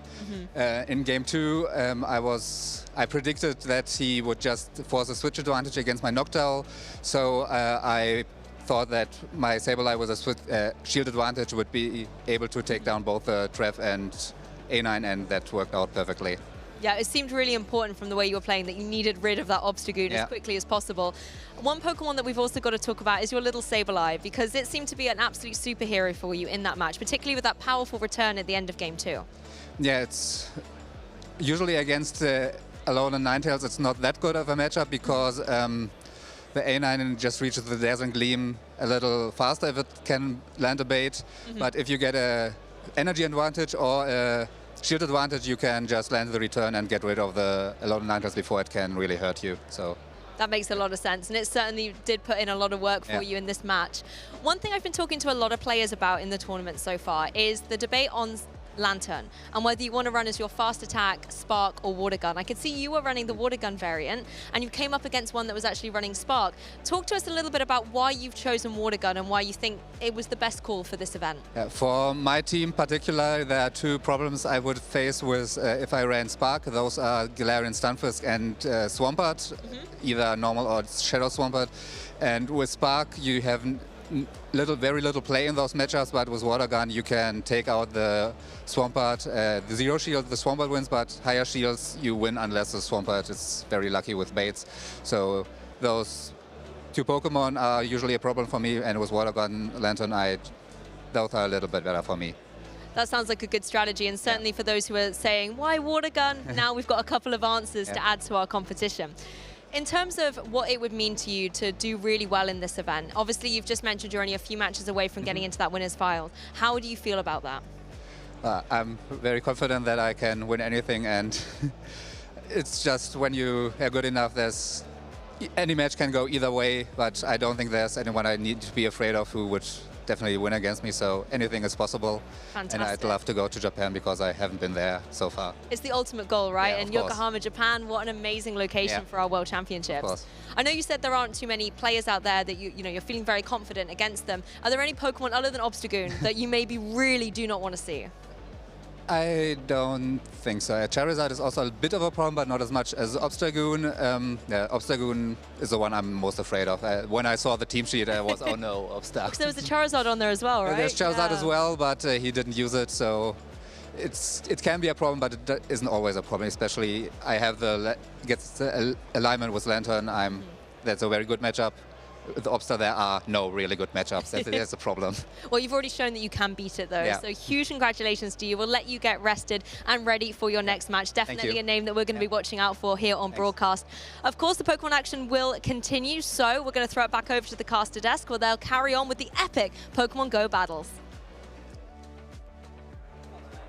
Thank you so much, Lou, for that interview. And yeah, it's great to hear from Zephy Mastics. And yeah, like I found it amusing that he definitely recognized the immediate weakness with Obstagoon and how problematic that was. Right. But it's a testament to his talent that how he was able to adapt around that and wiggle and maneuver and just about pull that off. So full credit to him. Very well done. We were talking earlier about players to keep an eye on, and I actually listed him for Bolton as the player to keep an eye on, but he gave me a little bit of grief afterwards because I called him Zephy Master and not Zephy Mastics. But I think after watching these gameplays, he deserves to be called a master. Yeah, he's got mastery of these battles, that's for sure, to maneuver around that weakness with Obstagoon. And it's another, like, I keep coming back to this point about how it's so important to have something that throws your opponents off, and there's just so many Pokemon that can be out there. With PvP David, I think he has both Shadow Charizard and Obstagoon to do that. I'm excited, but yeah. Yeah, I completely agree with you. It's one of those things where it's like he said, when you're at a certain level, there's not a player you necessarily fear. It's just maybe a team composition, or it's maybe how you're feeling, or how if you can call a bait or not in this game. And he seems pretty confident that he looks like he's going to do a good job for the rest. We're going to take a quick break. We're going to show you guys a little bit more. We put Lou on the desk. She's from VGC, also very good in this play Pokemon Go. We're going to have a little talk with some VGC, some TCG, and a Go caster. It's me. Hello trainers, welcome back to the couch. My name's Ben Kiriakou, joined here by Shea Burton and Amanda Lundberger. And we're here to have a little bit of a chat about VGC, TCG and Pokemon Go. And the Pokemon that really make a difference in in each of our formats. So, Shea, what's going on in TCG right now? Well, at the minute in TCG, we'll say we've got about 3 main decks. The focal point of those decks are Gardevoir, Sableye, and Lugia. They tend to be the sort of big poster boys of our format right now. All doing very different things, to be fair. You know, one deck's composed of like these little HP Pokemon that are just doing little attacks over the course of the game, and eventually you get a win. Lugia is just trying to get 2 Archeops into play very fast, and then you are slamming damage around the board. It gets a little bit out of hand, if I'm honest. And then Gardevoir, I think, is probably the most consistent deck. It did really well at EUIC. And that one, it's a really strange deck because it actually looks to utilise the Curliers a lot more than normal. Not something I'm sure if the other games ever do, use the middle stages. And then eventually put the Gardevoir into play, and then everything gets crazy after that. So is that something that can happen in VGC where non-fully evolved Pokemon can be used? It happens occasionally. We've had formats in the past that do use those pre-evolution Pokemon that aren't yet fully evolved, and there's a few items that make that like really good to use. One in particular, Eviolite, Focus Sash being another one, because it doesn't matter how bulky a Pokemon is or how much health it's got, it's always going down to 1 HP. That's always pretty strong. But this format tends to use all of those fully evolved Pokemon, and tends to use them to much more effect than those not fully evolved Pokemon. Amanda, for Pokemon Go, is there any use for those sort of pre-evolution Pokemon at all? There are, because if we are discussing bulk, the middle evolutions are usually actually bulkier in the Great League than a lot of times the third form. However, it's not super common, especially in the meta that is going on right now. So I would say that the big ones that people will see in Pokemon Go are going to be Noctowl, Trevenant, and Lantern. And they make kind of this rock, paper, scissors scenario that makes it a little bit interesting to watch, but sometimes puts players in a pretty awkward position. Rock, paper, scissors is something like we talk about quite a lot in VGC. It's like comes up in TCG as well. The old rock, paper, scissors formats. Yeah, and the coin flips as well that go alongside that, isn't it? It's like in the video game, when you're facing down your opponent, you're picking your moves at the same time. So it's a little bit of a rock, paper, scissors, like 1, 2, 3, go. Yeah, and we'll see, which trainer has the nerve to be able to, predict their opponent correctly. I have a question, Amanda, about Pokemon Go. I'm not 100% sure how this mechanic works, but you've got Shadow Pokemon, right? We do. What is a Shadow Pokemon, and how does that work? So Shadow Pokemon are ones that the Team Rocket has sort of transferred into what they're calling Shadow Pokemon, and you're supposed to rescue these Pokemon. So it's actually kind of funny because you can purify them and make them like no longer Shadow. But the Shadow versions are just so much better that a lot of people end up keeping them and using them in the tournaments. And what they're better about is they do 20% more damage. So with each of their attacks, being the charge attack or the fast attacks they're doing, but they also take 20% more damage. So sometimes it's a bit of a trade-off. Do you want a little bit more of that bulk if you're going to be something that's not very defense heavy, or do you really want to like nail it with the attacks? It sounds a little bit like in TCG where you have free prize card decks and like 2 prize card decks and 1 prize card decks. Like, does that seem like it's something that factors into a lot of trainers' decisions for the decks they bring to TCG? Yeah, 100%. You can think of like prize cards in a sense of like VGC. You've got 6 Pokemon tradition. I know in VGC you only bring 4, but imagine like a singles battle. Each trainer's got 6 Pokemon, and you win by knocking out your opponent's 6 Pokemon. In TCG, you have to take 6 prize cards. That's where it comes in. But you can get certain cards that are worth 2 prize cards. So if you knock them out, you're a third winning the game, or even 3 prize Pokemon. And yeah, it can be a massive decision, deciding if you want to use these 2 or 3 prize Pokemon, because the power level tends to be much higher, right, for sure, but you're only 2 knockouts away from losing the game. And there's quite a popular deck now, Mew VMAX, which is probably the only meta-relevant free prize deck right now. And a lot of decks will play this one-card answer that can knock out the Mew in one go with weakness, meaning if you're a Mew player, you always have to be sort of terrified of that one-card Drapion V, it's called. Scary stuff. Do you ever get Pokemon out in VGC that are like, you know, worth more or have like colossal high attack or damage or anything like this? Definitely. I mean, there's so many Pokemon. Because every Pokemon's totally different in their natural abilities, you get Pokemon that are naturally very fast, very offensive. Usually, that's at the cost of the ability to take hits. Right. Focus Sash I was talking about earlier tends to be a common staple on these kind of Pokemons to give it that one extra attack because they're so much damage. And if you create a team with all of those sort of tools in them, we call it hyper offense typically. I've heard you're playing fast, you're playing aggressive, you're trying to take knockouts as quickly as you can because you know that you can't take the hits back. It's like best offense is a good best defense is a good offense, right? Yeah. That's really good. While talking about strategy, I have a question. So it's a little bit of a controversial thing in Go, and I know all the card game and video game people think it's just a tap-tap game anyway. But we joke that there is a tap-tap strategy. So there are certain Pokemon that have turn durations that are longer, they're heavier hitting in their fast attacks, and sometimes in Go you only get 2 shields, and sometimes you'll knock out and you'll still have both shields because your opponent has just knocked you out with just fast attack energy. Is there anything similar that you could think of as a strategy that would be implemented in either the card game or the video game?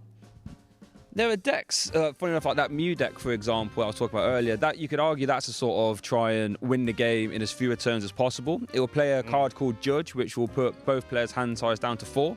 So what you're basically trying to do is turn 2, take a big KO, put your opponent's hand down to 4 cards, and just say, if you haven't got a response right now, you just lose.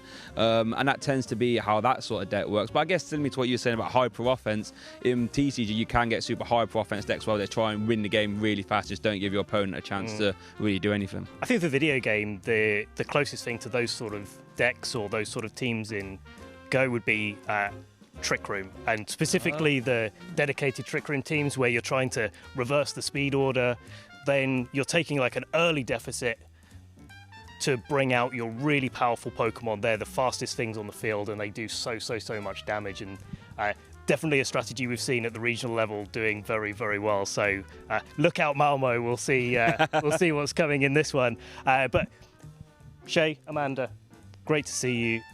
Great to talk about TCG. Great to talk about Pokemon Go, of course, as well. We're going to wrap it up here, and we'll be back to the action at the Malmö Regional Championships.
Welcome back in, everyone. As you could see by the beautiful drone footage there, we are in Malmö, Sweden. We just got done with a little interview with the Go, the TCG, and the VGC. And I have to admit, I find this stuff very interesting because I really don't know much about the other games. I know that you are more familiar with both the video game and the card game as well.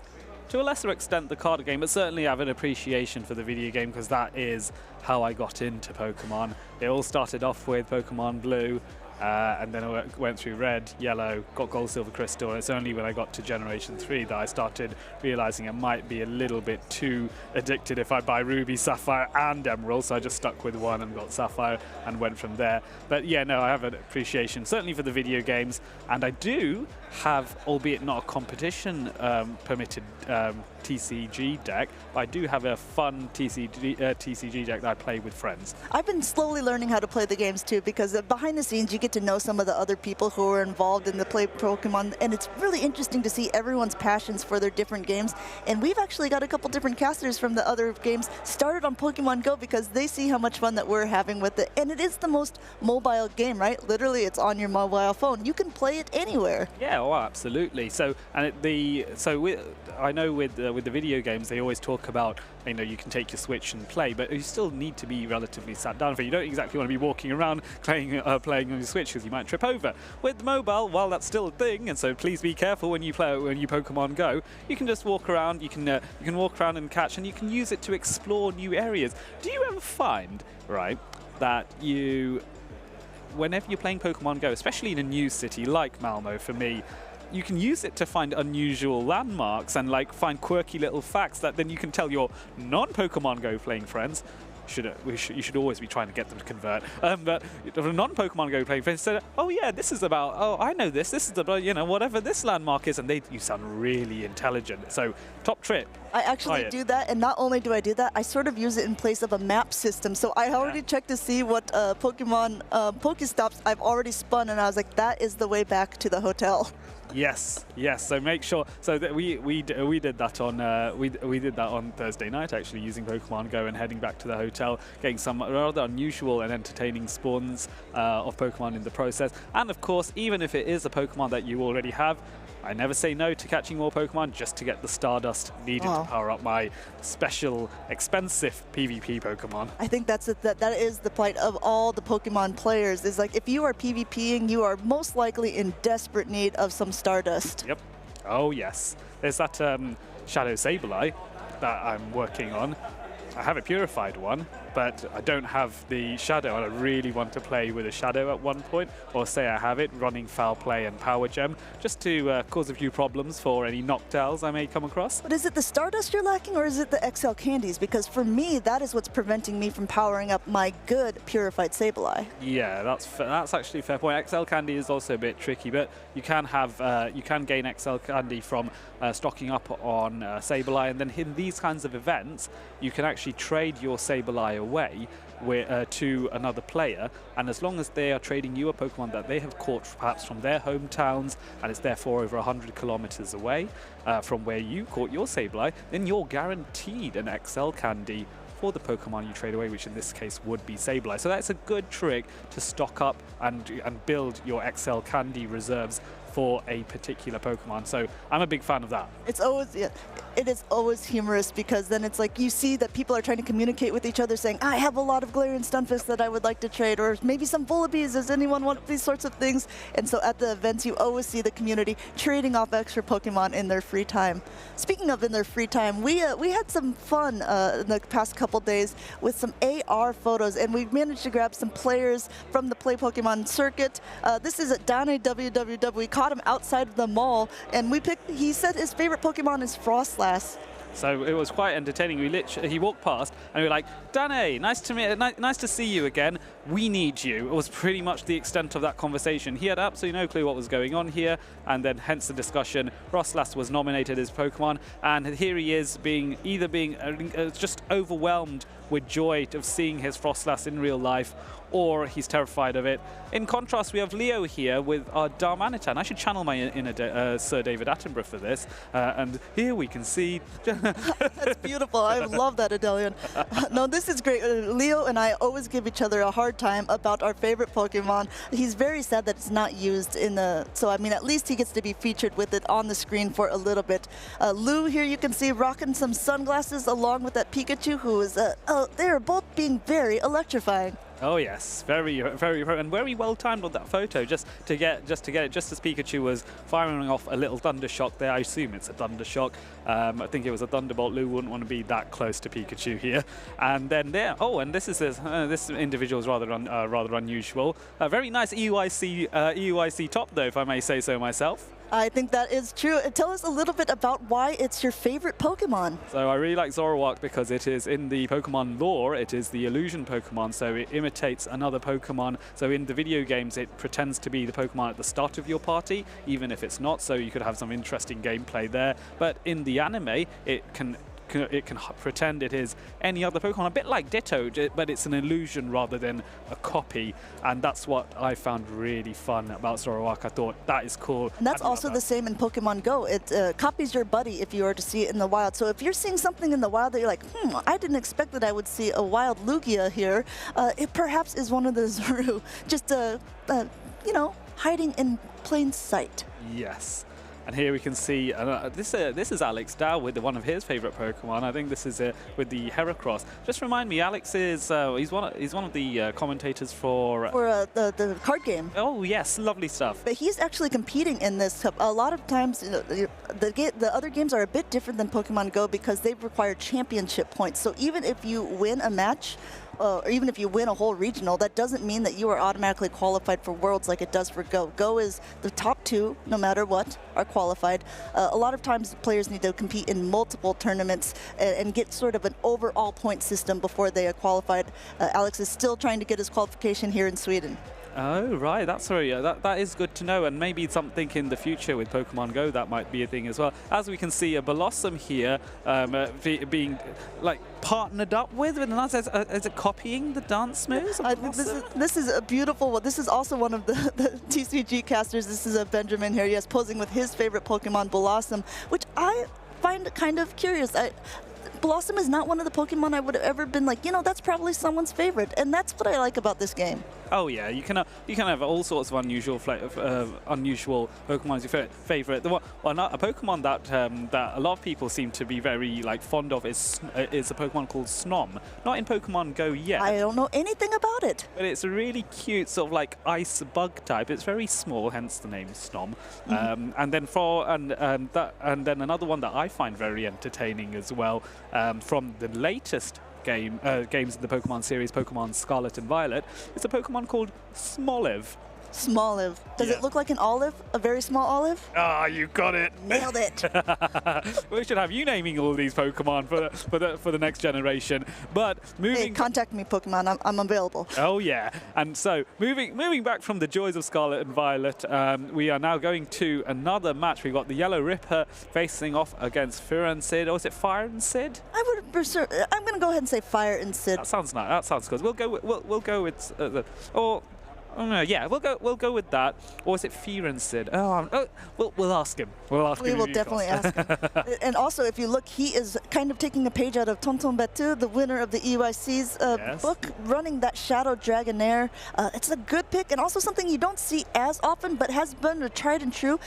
23 EJB ran on his team to win Bochum, and that is an Azumarill. Yeah, so that's it. That is cool to see. Now, I remember a time when in Open Great League, Azumarill was the king of Open Great League. Like, it was, if you thought what is the top Pokemon used, it wasn't Medicham, it was Azumarill, and now how things have changed since then. But that doesn't mean Azumarill doesn't have a place in the meta. It's still an incredibly defensive Pokemon, can churn out a lot of damage. I think it suffers from what I affectionately refer to as 3-attack syndrome, where you're not sure which attack it will go with. So I'm curious to see what Fear and Sid comes out with. And it is a Shadow Dragonair going into the Shadow Alolan Ninetales. Yellow Ripper loves to see this. Yes, meeting its worst nightmare here and choosing to stay in, wanting to see what the moveset is. It is indeed a Charm Alolan Ninetales, the first one that we've seen, and barely able to get to this move, going ahead and just chipping a little bit before he knows he's going to be knocked out at this point. The Dragonair is so frail. And I think here,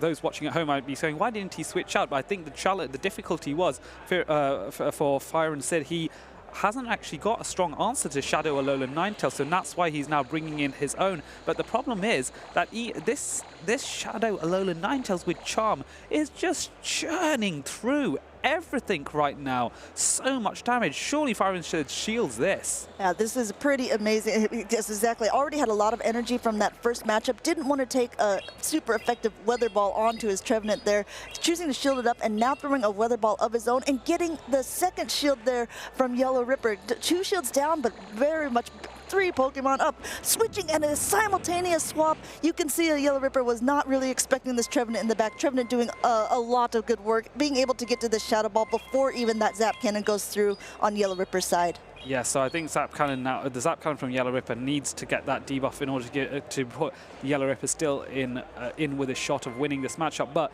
Fire and Sid does have that shield advantage. I think it's been really challenging just to try and handle that Charm Alolan Ninetales. But the debuff does come in on the Trevenant, which is nice, and that's going to help. But I think at this range, the Trevenant may still be able to throw. Oh no, the Registeel is able to get a move off first, and this does go shielded. So maybe a slight overfarm there. Yeah, forced a shield here. Definitely an overfarm going on at this point. And even though it is a little bit debuffed, a Seed Bomb, and if not a Seed Bomb plus a couple Shadow Claws should be enough to take it out at this point. Now this Trevenant is fully loaded with energy, and there's still a Trevenant and Ninetales in the back. Neither one want to take a Shadow Ball from this opposing Trevenant. Yeah, absolutely not. So there's a question of if you're Yellow Ripper, I would probably go in with the... Oh no, he's going... he's trying... I wonder... I'm sure there was a tap on the Seed Bomb there potentially, but no, there wasn't. Fire and Sid recognizing that and going straight for the Shadow Ball. This is going to really hurt, and it does just about survive. And an instant swap out, and they both swap out at the same time, but the move doesn't go through, and now Alolan Ninetales is able to get off that Weather Ball on the Trevenant. Wow, that was so close. So many intricate switches. Yeah, so much back and forth here. If you saw that going on, a lot of simultaneous swaps, each one kind of playing for their win condition there, and you could see it was not an easy game for either player, especially with a fully loaded Trevenant, even though it was a debuff, although that debuff did end up saving him because it didn't knock out Yellow Ripper's Trevenant to survive with at least 1 HP. Yes, and so I think now, I think at the moment, Fire and Sid is going to be looking at the Yellow Ripper scene to going, I need to respect that Alolan Ninetales a lot more. He's found out in a really painful and brutal way that it is a Charm Alolan Ninetales, and so if you're Fire and Sid, I personally think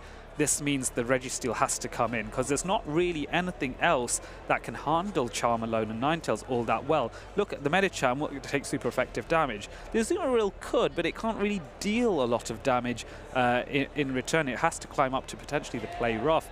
The Dragonair, of course, we've seen how badly that went down. I think, what was that? 4? I believe, yeah, was able to at least get to a body slam, so it was able to do a little bit of chip and get a shield, but yes, I mean, there was no hope for that Dragonair. Nope. And we know that Fire and Sid's Alolan Ninetales is a Powder Snow variant, which does not appreciate a Charm variant of Charm variant of Alolan Ninetales. So surely I'm expecting to see Registeel. I don't know, what are your thoughts on what? I think that is true, but you have to now realize from Yellow Ripper's perspective, he is in the driver's seat because it is almost forcing Fire and Sid to play specific Pokemon, and if he is forced to play, like say the Registeel, say the Azumarill together, this gives a Lantern, this gives his own Registeel a lot more play. This gives the Trevenant a lot of play as well.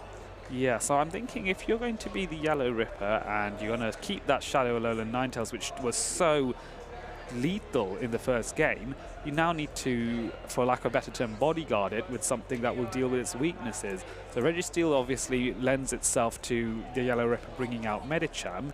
And then there's the question, that actually is a very nice call for Yellow Ripper. Shadow Alolan Ninetales and Medicham can deal with a lot. Possibly the best answer to that would be the Azumarill on Fire and Sid's side. Yeah, also a Trevenant, because if it's a Charm, even though it is chunking away, Trevenant is hitting it back, and it's getting to those moves rather quickly as well. But never mind what we're going to think. We're about to find out what these players thought. Fire and Sid leading that Trevenant into a Registeel. This is a good matchup for him. Let's see how these two decide to play it out. I assume that they're going to try to stay in, but we'll have to see for sure. No, an immediate swap out to that Sableye met by the Dragonair. Look at him. He's not scared at all. Bringing that Dragonair back game 2. Yeah, I know, that's very good. I think Dragonair does have play, just not necessarily against that Alolan Ninetales, but Fire and Sid has brought the Registeel in the back as well, which is nice. But the downside here is with the Sableye safe swap, Sableye is always going to be one Shadow Claw ahead of this Shadow Dragonair, which means Shadow Dragonair will always have to shield in order to maintain alignment and that switch advantage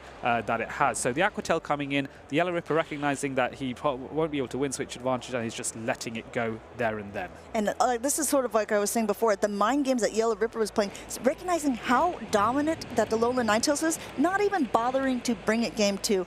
And these moves, even though they are a Shadow, neither one do very much to a Trevenant overall. I wonder if we're going to see an aggressive Shadow Claw down, and now it's Yellow Ripper's turn to say, remember when your Trevenant had all this energy? Now mine does. What are you going to do?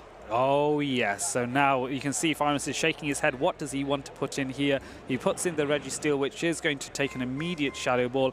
Firensid choosing, because he's a shield down, he's choosing to preserve his shield for later on, which makes sense to be fair, because he's got the Trevenant in. Now that the energy's been soaked, now he's going to bring in his own Trevenant, and this does allow for a farm down. No, it doesn't, because Yellow Ripper does swap out just at the very last minute in order to get get his Registeel on there instead, and now and Shadow Ball coming in. We're seeing a lot of Trev versus Registeel here.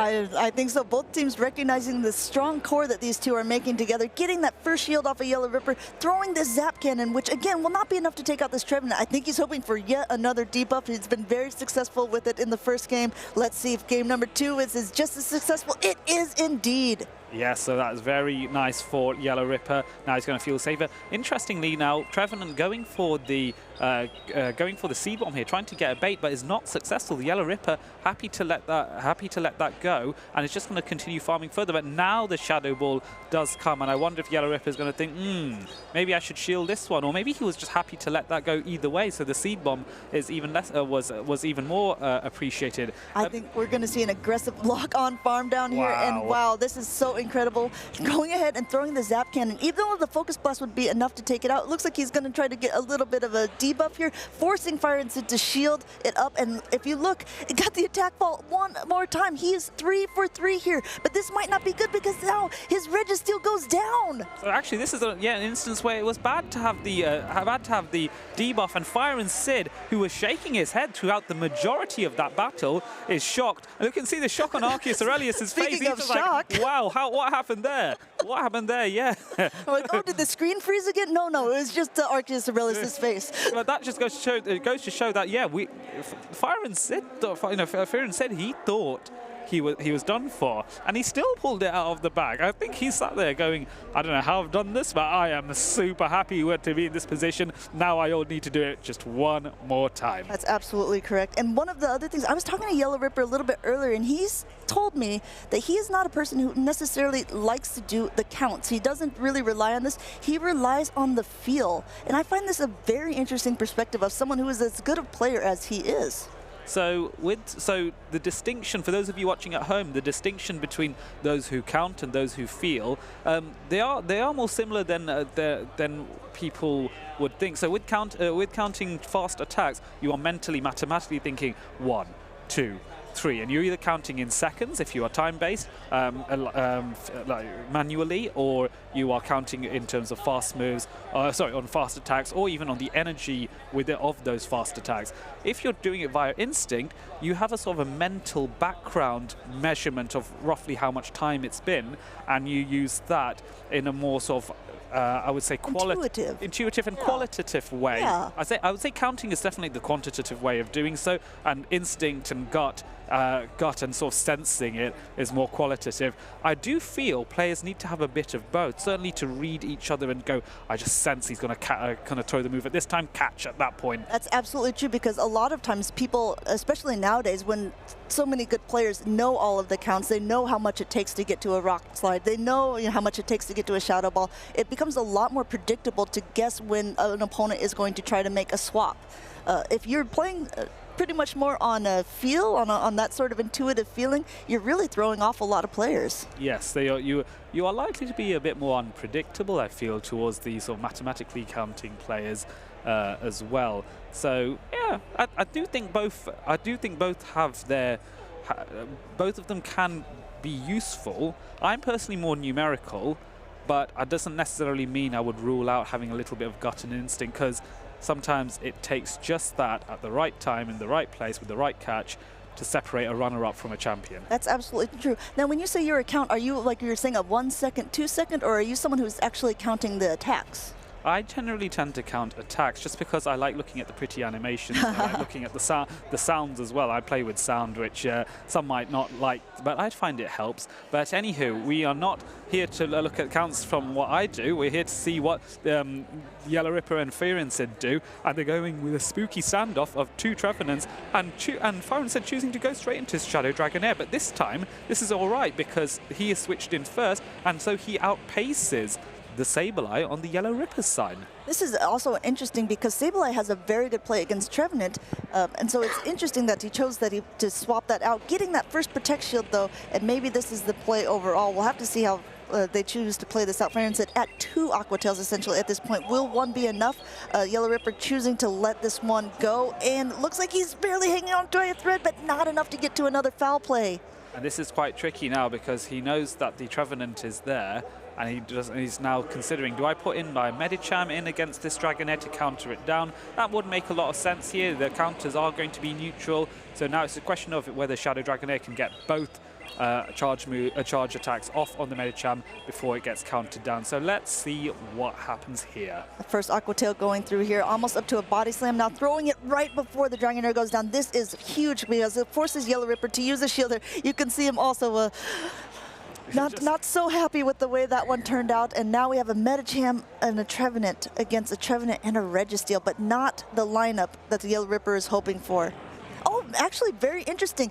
It's coming in, and I don't think Fire and Sid knows that it is running a dynamic punch. Oh yes, so this will be an entertaining surprise. Well, at least for the Yellow Ripper, not so for Fire and Sid. He's not going to be happy to see this, but I don't think this KOs, but it does a lot of damage. Oh no, but he's nodding, so he's not surprised. So he's okay. He's still okay with that. I think the main aim of the Registeel was just to get off a charge move, so he's actually happy to see that. So this is actually an and it's shielded. Wow, and another simultaneous swap here, but this time the one Trevenant has a little more energy, but the other has a shield. So the Yellow Ripper still being able to throw first Seed Bomb, doing a little bit of a baiting game here. However, still being shielded up by Fire and Sid, and now we'll have to see how these two trainers choose to play it out. We do see the Shadow Ball go through, which will be enough to knock out a Trevenant and a half. Oh, absolutely. And so I think Fire and Sid is sensible here to throw immediately because he knows that the only Pokemon left is that Medicham, and he needs as much health as possible on his Trevenant to withstand the Ice Punch that this Medicham has.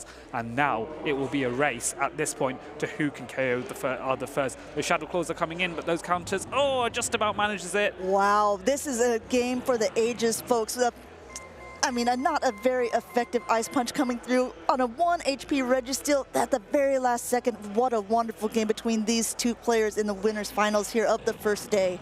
You can see Fear and Sid is smiling there. He knows he did. That was pretty close, and those matches were very entertaining. It's not often you see, like in the game 1, that Shadow Dragonair disappearing, but then being so effective in games 2, and to a lesser extent in game 3. That was close. Yellow Ripper was pushed right to the wire there. So I think they should both be very proud with their performance. You have to wonder for Fire and Sid's side, he had so much energy on the Trevenant. Do you think a Seed Bomb plus a Shadow Claw would have been enough to knock out the Yellow Ripper's Trevenant at that stage? Because if so, he would have won that charge attack priority against the Medicham, and then the Seed Bomb would have been able to at least put the Medicham low enough with the Shadow Claws that potentially could have ended up flipping that matchup. Yes, it's the tricky one to say. This is the whole, with the benefit of hindsight. Yes, of course. So it's hard to say. I do encourage all trainers when they've had a particularly intense battle or they're not necessarily sure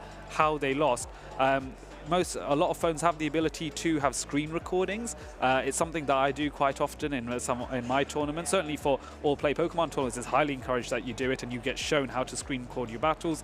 But what's really handy is being able to review that footage afterwards. I'm a big fan of that because then you can see what you did. I've even sometimes had to analyze my battles frame by frame just to make sure, okay, right, this is where I may have gone amiss potentially, and I can learn from that. I think it's an absolutely great idea. Of course, if you're winning a battle, you feel good, right? You know what you did, but it's hard to correct unless you're going back and giving a really hard look to what you've done, not wrong necessarily, but what you could have done better. Yeah. One big thing for me overall is move timing. I know it in my head, but it's still, I was a feel player like the Yellow Ripper for the longest time, and I needed to get better at being a little bit more analytical. So that is one thing that I still struggle with a little bit, but I'm learning, and I have to watch my battles, see when I lose, to see when I can improve on that as well. Yes, so another thing that might be quite handy as well is there's certainly resources out there for learning. You can learn from your local community for PvP.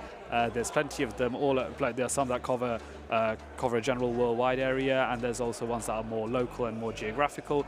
And of course, there are local Pokemon professors, some of whom are specialized in Pokemon Go and battling, that will be more than happy to guide you and give you some resources. So don't hesitate, don't be shy, reach out to them. The resources are there and the people are there to help you get better if this is something that you want to get into. If you want to get into Pokemon Go PvP, the PvP community will welcome you with open arms. And you have to remember, one of the best ways to get better is to practice as well. So maybe you're saying, Go Battle League, I don't like it because it's this blind format, it's not fair. I mean, that's one way to get better, of analyzing what type of moves people would be using, analyzing different play styles, and finding win conditions for matches that you would think, oh, I don't think I would get this normally, but now I know that if I do X, the result is going to be Y. Yep, and then you keep adding to that, and you find more situations where you get a positive outcome in a matchup. You put that all together, and one day you might reach Pokemon Go regional champion, international champion, maybe even world champion. You can have a very exclusive legendary pose like a Dancing Rob and Emmy Weedle have. I believe they're the only two people in the world to currently have one of these poses. I like the legend poses every year of Go Battle League. Yes. It's one of those nice flexes as well, although I always have to go back to the first season that I got it, the end pose. I think it's one of the most fun poses as well, although it's not animated, and the animated ones are a lot of fun. Yeah, I like the anime. My favorite one is actually you know, Lysandra with just a general sort of walking pose. Yeah, yeah. So that was because that's nice and simple, and it's just like there's Lysandra. The coat kind of looks like the coat that you wear too. Yeah, it does. Yeah, actually, yeah, that's right. So it's the with Lysandra, it's just a very intimidating walk, and when you know you're a GBL legend, that is a sign of top tier excellence in battling. So of course you'll be like, yes, I'm a GBL legend. I am very intimidating sitting this close to Adelian. Anyway, ladies and gentlemen, I'm barely able to contain myself. I don't even know what to say to that. But yes, so the long story short, get in touch with your PvP community. You know, I'd like to think that I think pretty much every commentator here has either built a community or or we share in a community. Yes, that's absolutely true. Every single one. Don't miss out. Anywho. Going from community, we now do have an interview ready with the winner, with the Yellow Ripper, that is. So Lou, it is over to you. Thank you, casters. I am joined by the Yellow Ripper and Little Wobbuffet here on the casters couch to talk about your phenomenal win that we just witnessed. How are you feeling right now? I'm feeling amazing. It's an honor to put Portugal in the main stage and on day 2. So I'm very proud. Yeah. Fantastic, and you certainly should be proud. It was a great match to watch. We want to talk first of all about the Ninetales, because I think you surprised us all when we saw you were running Charm as your fast move when we've seen so much Powder Snow. Can you talk us through why you thought to bring Charm Ninetales to this event? In my team comp, need to be Charm because you need to cover Dragonair, need to cover more Medicham. It's not so flexibility as Powder Snow, but when it hits, he hits. Yeah. So, and it's there. And it was I chose. That's why I only broke Ninetales on game 1 in the lead, just to surprise my opponent. It's gonna be deal or that, and it's gonna. Yeah, I guess for game 2 they could adapt then, knowing that information. Yeah, well, it was really great to see. We loved seeing it. And I think it actually got all 3 knockouts in that game 1. Yeah, so awesome to see it. Yeah, amazing. Good for little Ninetales. Talking about game 2, though, I don't think things went quite your way towards the end. I think you left your Registeel in. You were maybe trying to go for one of your charged attacks. Can you talk us through your thoughts at the end of game 2? Yeah, I think my game 2, my loose con was not doing more fast moves on Trevenant when Registeel comes. I think I get some panic moments. And I threw the Shadow Ball right away. So he comes with her Trevenant, and I don't have energy. I get to the place very, very awkward. And I try to save my Registeel. I try to get the debuff. I get the debuff, but the lock-on down was too much for my poor Ken. Yeah, just couldn't make it out. Yeah, almost. Oh, well, that's why we play, a best of 3 set as well. And that game 3 was definitely very, very intense. It was an amazing game, Yeah, we saw you bring in the Sableye quite early, and we were a little worried because obviously Sableye was a good counter to Trevenant. Were you worried about bringing it in so early? What were your thoughts there? I know that he's repeating the same line. Okay. For sure. When I saw Trevenant lead and safe swap Dragonair, I know it. So let's put Sublime on Dragonair. Let's have a soft loss. Let's farm with Medicine. It was a pain that he got to 2 moves on Dragonair against Medicine. Otherwise, it was game over because I was loading on energy. I spent for Trevenant, Dynamic Punch on Registeel. It was a big boom. So it was the gameplay on there. Yeah, it was very exciting to see you recover as well after losing the Sableye. So huge congratulations. I know you're very proud to kind of be representing Portugal here as well. It was a tough trip. I'm here with my wife and my little baby. So lovely. I need to try to win this, otherwise she put me out of home. Well, I'm sure they were very proud watching you in that match. For everyone kind of at home to get to know you better, can you tell us a little bit about your Pokemon Go story and kind of what's brought you here today, your journey this season? My story starts with Sylph. Now Sylph ends, but start with Sylph. I reached not last season, the season before, #1 in Portugal. Wow, well done. I play Pokemon Go since day one, and it's that. I love to use a lot of stuff. I was thinking to bring some time out threat. That is the thing that nobody had used in regional. That is Obofet, Chansey, Medin, and with the clock. That is a thing that in Portugal everybody knows me about, because normally I do that in the tournament and they get angry with me. But hey, it's a strategy. Yeah. And now with that, we have our faction team. We are trying to go with it and go to the Worlds too, and go to the Worlds in here too.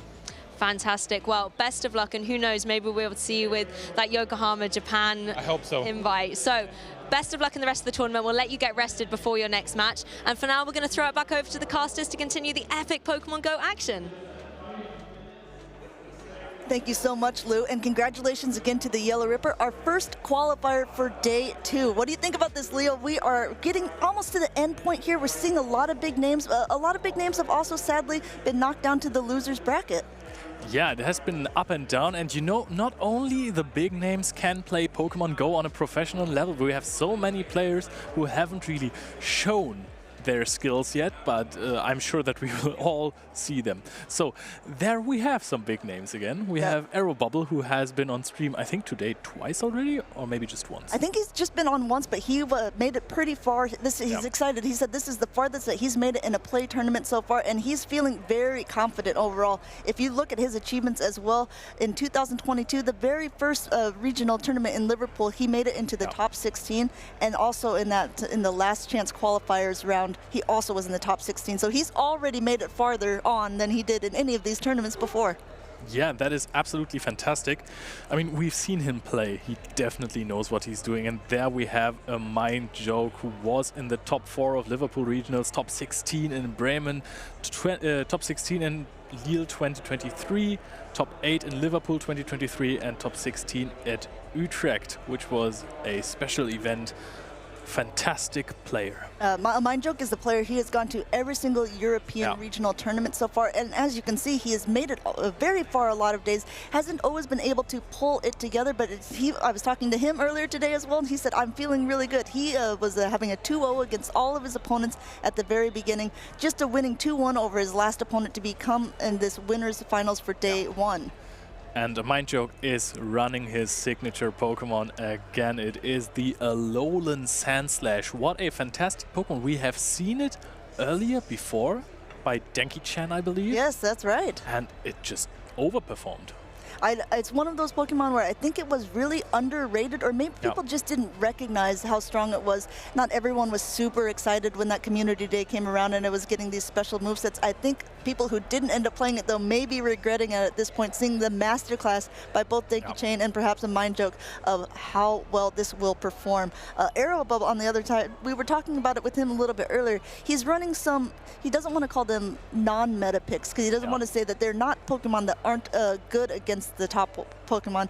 These are sort of special picks that he's designed specifically to be playing well against what most players are bringing to these tournaments. Yeah, we have seen him with his Toxapex against the Trevenant doing fantastic work, even though it is a water type against the grass type. Of course, there is also the poison type in there, but Trevenant is also a ghost type. However, it just outbulks the Trevenant in that matchup most of the time. If you can land a Sludge Wave, it's over anyways. But if we are looking at a Mind Joke's team and we are recognizing again the Alolan Sandslash, that is a Pokemon that is not very common. So his core of Abomasnow, the Shadow Abomasnow, and the Toxapex is not really good against that Pokemon. It's true, and Aero Bubble, he did say it a little bit earlier. He was a little bit worried. He was looking at the brackets. He knew this might be happening, and he was already saying that I know I have to have a plan around this Alolan Sandslash. Let's see if it's even on the field here. We have, a great lead for Mind Joke here, leading that Medicham into the Dunsparce and Aero Bubble's side. And look at Aero Bubble's team. He left everything on the bench that loses to the Alolan Sandslash. And look at that, Mind Joke left the Alolan Sandslash on the bench. And we saw this a little bit earlier. Aero is running the Power-Up Punch Medicham as well, which does not do as good in the mirror. Knowing this immediately, going ahead and shielding up the Psychic, which was a pretty good shield if you ask me here. And again, a Mind Joke most likely also knowing that since it's not an Ice Punch, you don't have as much to fear. But now this Medicham has a lot of energy. It's ramping up here. It has Powered Up Punch the first time, probably going to get up to a couple of them before being taken out. Yeah, but now those charged attacks deal even more damage. A Shadow Ball you really want to shield as the Medicham, and you just gave that up on a Psychic that would deal about 45%, so this puts Mind Joke in such a good position, deciding to keep the shield, knowing that he's going to be able to reach a second Sky Attack against this Medicham that has to use the second shield already. We'll have to see though, because if you look, Aero Bubble looks like he is at a Power-Up Punch as well, and doesn't even need it because he has boosted his attack, his counter by a little bit. He was able to punch down that Noctowl out of the sky and forcing a Mind Joke's own Medicham to come back in, because the Registeel definitely does not want to face a Power-Up Punch Medicham. Absolutely not. And now we are seeing not a bait in a position where you could very easily go for a high-value bait, but we are not taking it as a Mind Joke. He is shielding this one up. He is countering. He is countering. He is countering. And we are going up to an Ice Punch just right before Aero Bubble reaches the Psychic. A Power-Up Punch is not going to do too much. A Mind Joke knows about that, and he's going to go for the full-value Ice Punch here. You can see the little shake of Aero Bubble's head, maybe hoping that the Mind Joke was going to be able to not count it as well, but Mind Joke completely undercharging, just getting one bubble of this Ice Punch. He wants as much farm as possible. In comes the Noctowl, might be one of Noctowl's hardest counters in this Registeel. Now we do know that Noctowl hangs on by a thread to a Zap Cannon, but it will be a very steep uphill climb for Aero Bubble here, throwing this Shadow Ball off before any potential debuff happens. Yeah, especially if you take in consideration that the Registeel has one shield up on you, so that is going to deal a lot of damage. I believe that there was 1 or 2 counters in already before, so this might actually be a lock-on down right here. I don't even know if that is necessary, because this Medicham in the back for Aero Bubble also doesn't have too much HP. However, there must be like a Dunsparce in there, right? Yeah, it's that full health Dunsparce that showed at the very beginning here. And I do agree, you're going to see a complete lock-on farm down here. This Registeel is going to come out with a ton of energy, and there are no shields left on Aero Bubble's side, so forcing the Medicham to come in and forcing a Mind Joke to at least throw this energy. He doesn't want to take that Focus Blast onto the Dunsparce. Aero Bubble taking some notes here about the Mind Joke's play style. And now a big problem for Dunsparce is that it is basically unable to finish any Pokemon just with rollouts, especially not the Registeel. So there is a possibility to just catch something. He's throwing a Rock Slide here to try and take out the Registeel, or almost take it out. It was shielded, and we are going to be able to see a Focus Blast now, which is super effective. However, Dunsparce is really bulky. We also still have the Medicham in the back, so this is going to be really interesting. And speaking of Medicham no longer in the back, Medicham is now in play, throwing a Psychic here as a little rollout goes through. It wouldn't be enough at that point anyway. Like we talked about, Dunsparce has wonderful coverage with its movesets. However, since it's not same type attack bonus, neither the Drill Runs nor the Rock Slides do as much damage as it would from one of those types of Pokemon, suffering from its normal typing in that sense. But I gotta give some credit to Aero Bubble in this game as well, because this lead was horrible that he had. He had the Dunsparce against the Medicham. He just decided to immediately switch it out and keep the Dunsparce as a possible win condition for later. Made it really close. Both of the Pokemon of a Mind Joke had a low amount of HP in the end there, but I mean, a Mind Joke just played it out correctly, right? I mean, that was very well played by both sides there. I think the momentum kind of shifted in Aero Bubble's favor when we saw that Medicham being able to punch the Noctowl to counter it down out of the sky, getting a little bit of that switch advantage back. And again, like we said, that Registeel, I wonder now that a Mind Joke knows that it is a Power-Up Punch, is going to really think twice about using something like a Registeel as a safe swap. Also, his Alolan Sandslash looks a lot less safe as well. Yeah, you know that you can't blind shield it. This is also something that Danki Chan said earlier. He had the information that the meta gem of his opponent was on Dynamic Punch. So he knew, okay, I cannot just no-shield the meta gem with my Alolan Sand Slash, because, of course, counter is super, super, super effective against the Ice Steel type. You do have some play with Shadow Claws, but in this scenario, it's not looking too good, to be honest. I wonder if, even though it is a Mind Joke signature Pokemon, if it's there just maybe for a little bit of a flash and not necessarily much use. Although, as we saw by Danki Chan, it does have a lot of play in some of these metas as well. I also like Aero Bubble's Obama Snow. I mean, it's that Swampert's definitely going to think twice. That Noctowl also. But overall, I mean, it's just so hard countered by a Registeel on the other side. And also the Alolan Sand Slash is like, oh yeah, throw any of those moves at me, I don't mind. Yeah, Alolan Sand Slash is really the hardest counter, so maybe a little bit of bench pressure applying there against Aero Bubble. However, he knew that Sand Slash wasn't brought in the first game. We are going to see if it's brought in the second game. We were going right in. No, it is not. I think those are almost the same teams. We have Sableye instead of Dunsparce right here, respecting the Medicham a little more. Yeah, we have the Medicham that we see on the Mind Joke side is running what we call like the staple lineup here in these Play Pokemon tournaments. Charging up a little bit. Now, I don't know if he was trying to necessarily take a catch or anything, but using that Registeel as a safe swap, and we kind of talked about this, seems very dangerous when you know that your opponent is running a power-up punch.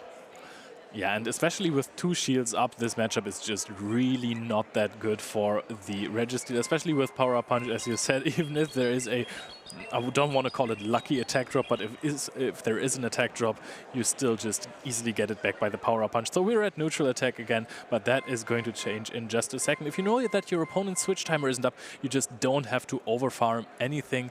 You can just go for the Power Up Punch as soon as you get it, so you have the maximum amount of damage. And we have to see if Mind Joke is even going to make it to a move, barely able to make it to this Focus Blast in time. Aero Bubble, you can see, debating if he wants a shield or going to let that go, deciding to let it go. And the Focus Blast is not enough to take out the Medicham. Medicham once again countering down its mid-game opponent. And we can just immediately either switch after this or go for a Power-Up Punch, because the Power-Up Punch is loaded. It's not the highest damaging move, but we're going to see it anyway. So just one more counter for the Medicham of a Mind Joke. Not a lot of farm, but a little bit of chip damage on it. Yeah, going ahead and just chipping away, punching it. I mean, it was just the first one, right? Damage is damage. We will take it. I mean, it really could come into play in the end game here. In comes that Sableye, and once again, banking all the energy, swapping into a Noctowl. But this time, Aero Bubble says, I have all the energy on my Noctowl already. Choose your move, a Mind Joke, as this first Sky Attack is going through. A little bit of an HP advantage on the Mind Joke side. It was immediately taken over by the Sky Attack that was already stalled for Aero Bubble. So it is looking good for him right now. Maybe he is going to close this one out with the Sableye against the Medicham later on, but let's see if a Mind Joke can fire back. We have to see Sky Attack after Sky Attack, these two birds of the sky saying, no, I want to be the one remaining in the end. Both players have used one shield left, but one shield remains. We'll have to see how these two are going to play it out. They are on the same amount of energy. Aero Bubble choosing not to try to even go for Charge Attack priority. This could also be an indication that maybe he has a very bulky Noctowl. Yeah, something that does not even deal 3 damage per wing attack to a Galarian Stunfisk.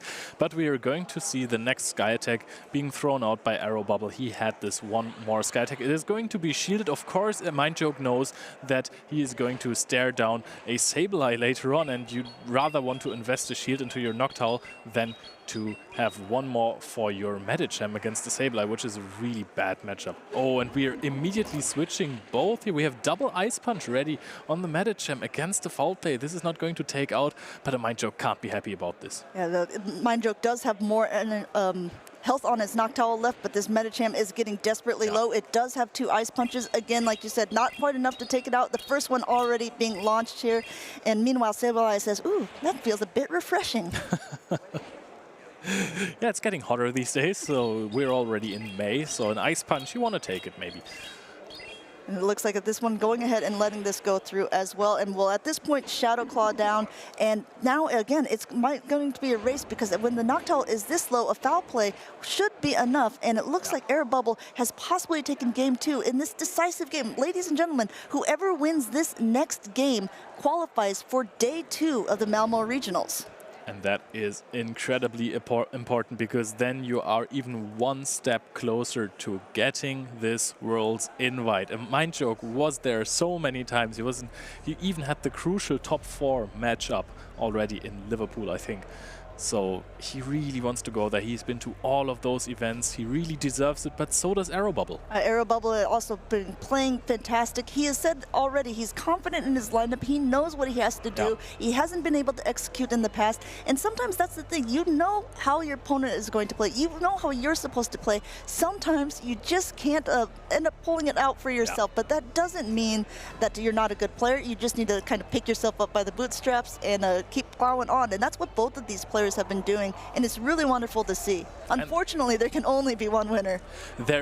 Yeah, that is actually unfortunate, because there are so many players who would deserve to win a regional, but in the end there's also, I want to say, at least 0.5% luck sometimes. You just need to have a lucky day. No matter how good you are going to play against other players who are incredibly talented, who are incredibly achieved already, and you just sometimes need to have a little bit of the advantage on the luck side. If you are just joining us right now, we are again in the winners finals of day 1. So the winner of this Group B, yes, we still have a couple more to go. So, I mean, lots of action coming your way. So far, these battles have been absolutely fantastic. And it also means that whoever doesn't win this still has a chance, because, again, we are in the winner's bracket, and this is a double elimination tournament. Yes, exactly. Single elimination would be really cruel, just to have... I think it would just be top 4 then on day 2, right? That would be a little too short for my liking. I know that in some of the Asian tournaments, they do it a little bit differently, and some of them have been single elimination because there are so many players. So each of the regions does things a little bit differently. The play circuit has a... Yeah, this way for sure. I am liking the double elimination, although Swiss could also be an interesting format. I think, yeah, Swiss could also be an interesting format. That's true, a little bit more structured with the rounds for us, because sometimes I lose track of what round we are in for the players, because with the double elimination brackets, sometimes players are in different rounds at the same time of the tournament. Yeah, if you're having a little bit of trouble following along with where we're at, you can go ahead and just do exclamation point bracket into the chat, and you can see who is left in the tournament, who you are cheering for. Also, let us know in the chat, who are you cheering for in this tournament? Who do you think is going to make not only day 2, but take home the entire prize? Stone Collection. Stone Collection still, I believe he was knocked down to the losers bracket. Spoiler alert for the next thing that's coming up, but it's not him. Okay, all right. So that is a bit disappointing for me, but I'm sure that his opponent really put up a fight. So we're going to see who advances to day 2 today. I think we're going to show one losers final as well. We won't have the time to cover all of those losers finals, so you will see some new faces maybe tomorrow. And also, don't forget, if you are not done with Pokemon coverage, and let's face it, I don't want to be done with Pokemon coverage, there is going to be the Hartford Pokemon tournament that is just starting up in the United States as well. And so there's going to be a lot of battlers there. You can see the different play styles, the different teams that are being brought between Europe and the North American regionals. Oh yeah, there was quite the discrepancy in the Top Cut in the latest few events. They have been running Pokemon completely different to us. I think there was one event where we had 5 Registeals in the top 8 and they had none. I know, isn't that crazy? I think that was Bochum, right? In the meantime, I also want to say, I did say this earlier, that there was a player who he did win with a Shadow Mawile in the North America circuit, and we have not seen one of those yet in our play tournaments. So we have to give credit where credit is due. There is some spice in North America. And that is not only a very unique Pokemon to use, that is also a Pokemon that uses Fire Fang. That's right. And fire attacks are really, I don't want to say neglected by the players in Pokemon Go, but it's a lot rarer that you can see good usage of fire-type attacks, except for Shadow Blast Burn. I think last season, the Cindy, she was the player who ended up making it on with an Ember Kanto Ninetales, and that was really a nice display there. We're getting into the decisive Game 3. We see that signature Pokemon only to be met with the nemesis, the Medicham. Let's see how a Mind Joke does it, immediately swapping out to that Noctowl, met by the Shadow Abomasnow. This is hard counter after hard counter city. Yeah, that is true.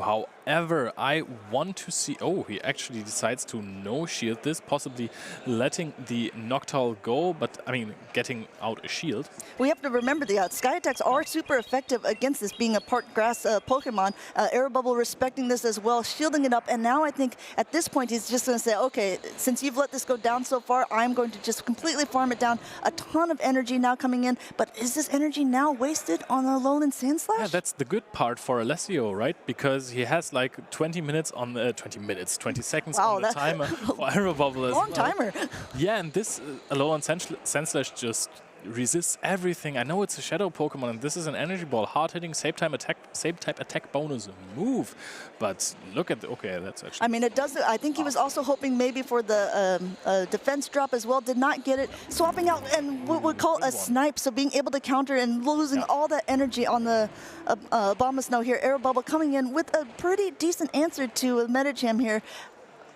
Throwing off this first Sky Attack. I mean, a Mind Joke has 2 shields, has to use them at some point. First one going through right now. A Mind Joke is a shield up, and this is actually kind of... It is looking decent for him in the sense that his opponent is running a Medicham with Power Up Punch and Psychic, so there is no Ice Punch to bait with. However, if you're falling for a bait, it hurts a lot more. I completely agree. Already at the second Ice Punch here in Air Bubble, you can see debating what he wants to do, going ahead and throwing up that last Protect Shield on the Ice Punch of his own. He wants to preserve this Noctowl. He recognizes that Noctowl is going to be the harder hitting thing. He wants to align his own Medicham up with that Alolan Sandslash in the back. Yeah, and the Mind Joke just really needs to keep this Medicham healthy. And now he's in the matchup he basically wants to have, right? He wants to have his Medicham against the other Medicham, so the Sandslash does not get countered down that easily. We have to see for sure. I mean, it does do a hefty amount of damage at Psychic. And catching the Psychic, catching this heavy move onto the Alolan Sandslash. And you can see it on Air Bubble's face as well. Completely undercharging here because he needs as much fast moves in before. However, this Alolan Sandslash already at some moves. The Ice Punch going through here on an unprotected Medicham. And I think there's another Ice Punch to come right here. One more Shadow Claw, which is, oh, it doesn't go through there. So the Shadow Claw would have also done a lot of damage. We are getting Power Up Punched here on the Medicham. It is not going to deal a lot of damage, and he's able to counter down this Medicham. We'll have to see. Up to a lot of energy. It's going to be such a race. Was there any energy left on this Noctowl? Do you remember? I mean, we're halfway there, living on a prayer. Mind Joke has a solidified day 2 with this Ice Punch onto a zero shield Noctowl getting thrown out of the sky.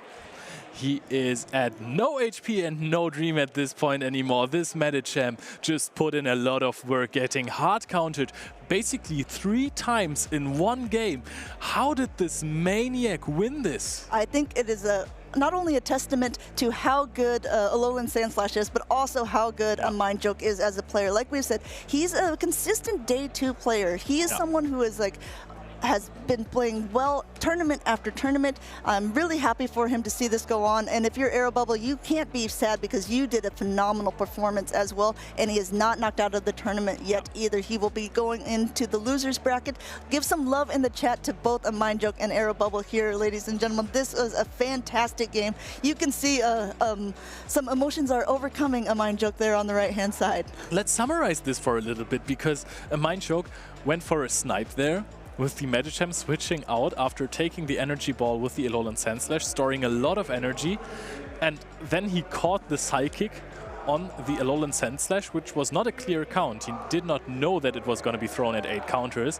So that were 2 high-level plays. And it was very risky too, because like you said, he was just one Shadow Claw away from being able to throw another Ice Punch, but that counter damage going through, knocking it out, it was such a race. And Air Bubble's attempts at the end, going at least getting that Power Punch in, saying, okay, maybe the Power Punch plus the wing attacks at this point could be enough to bring down the Medicham.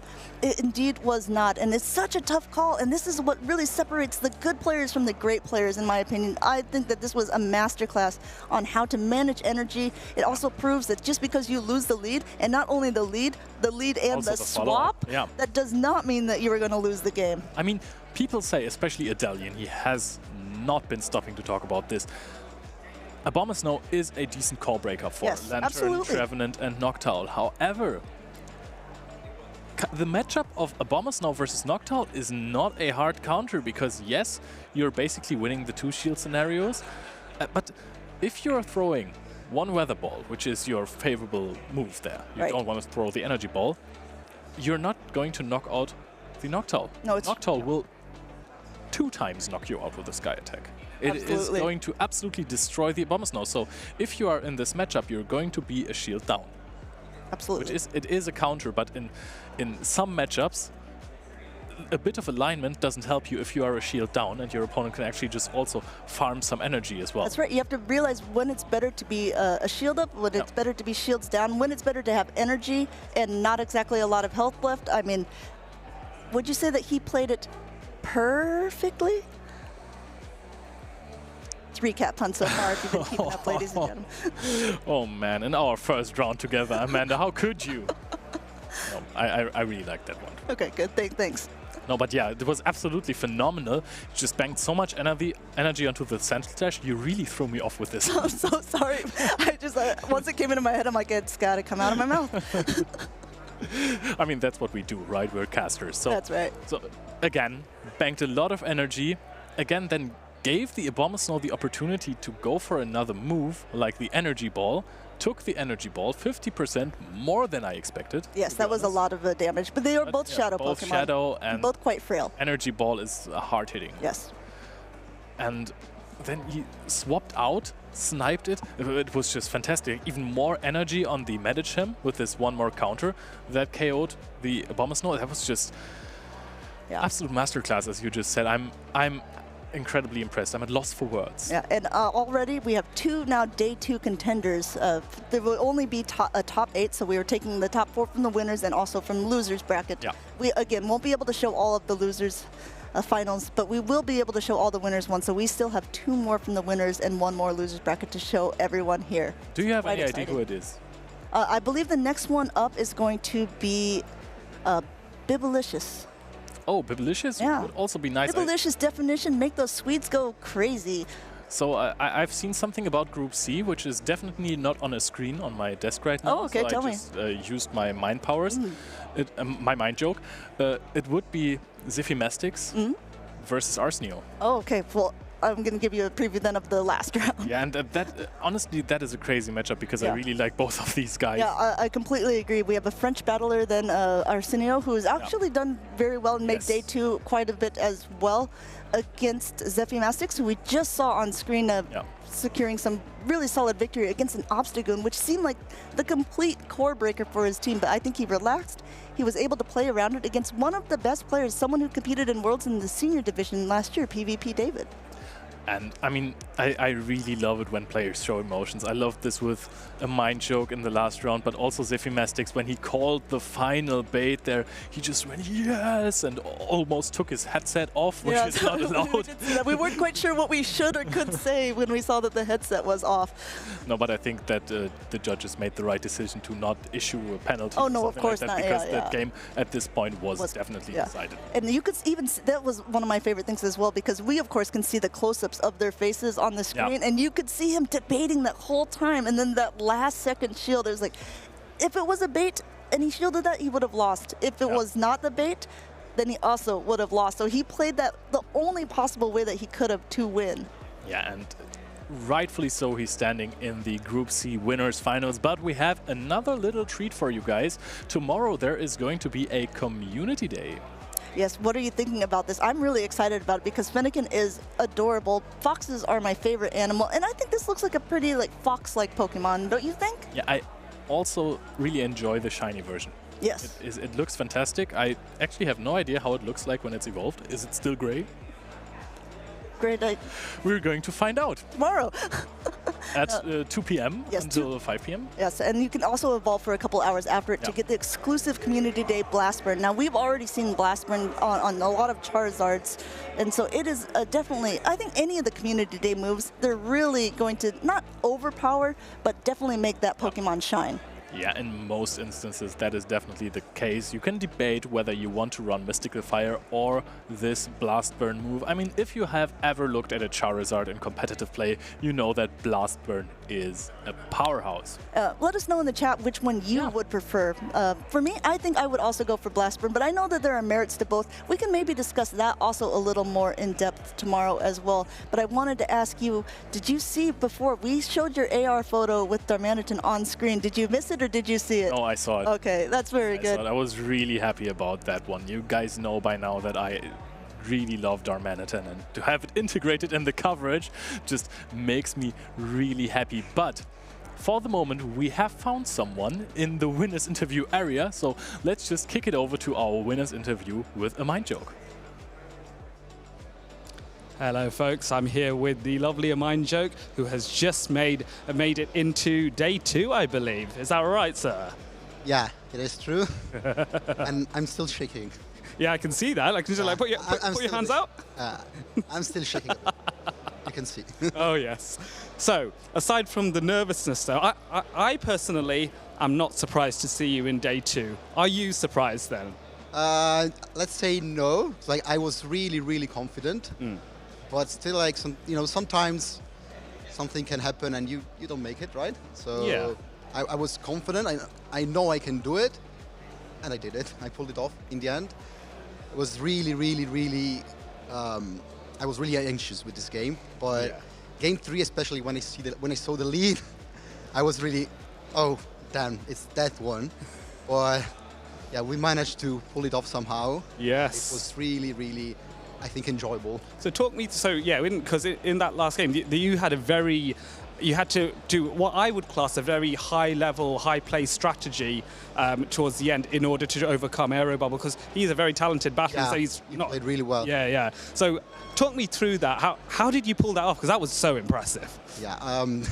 So basically, once I got one shield with the Noctowl on Bomber Snow, I was okay. A/slash on Medi is bad, but my Medi in the back is solid against his team, unless he has Sableye.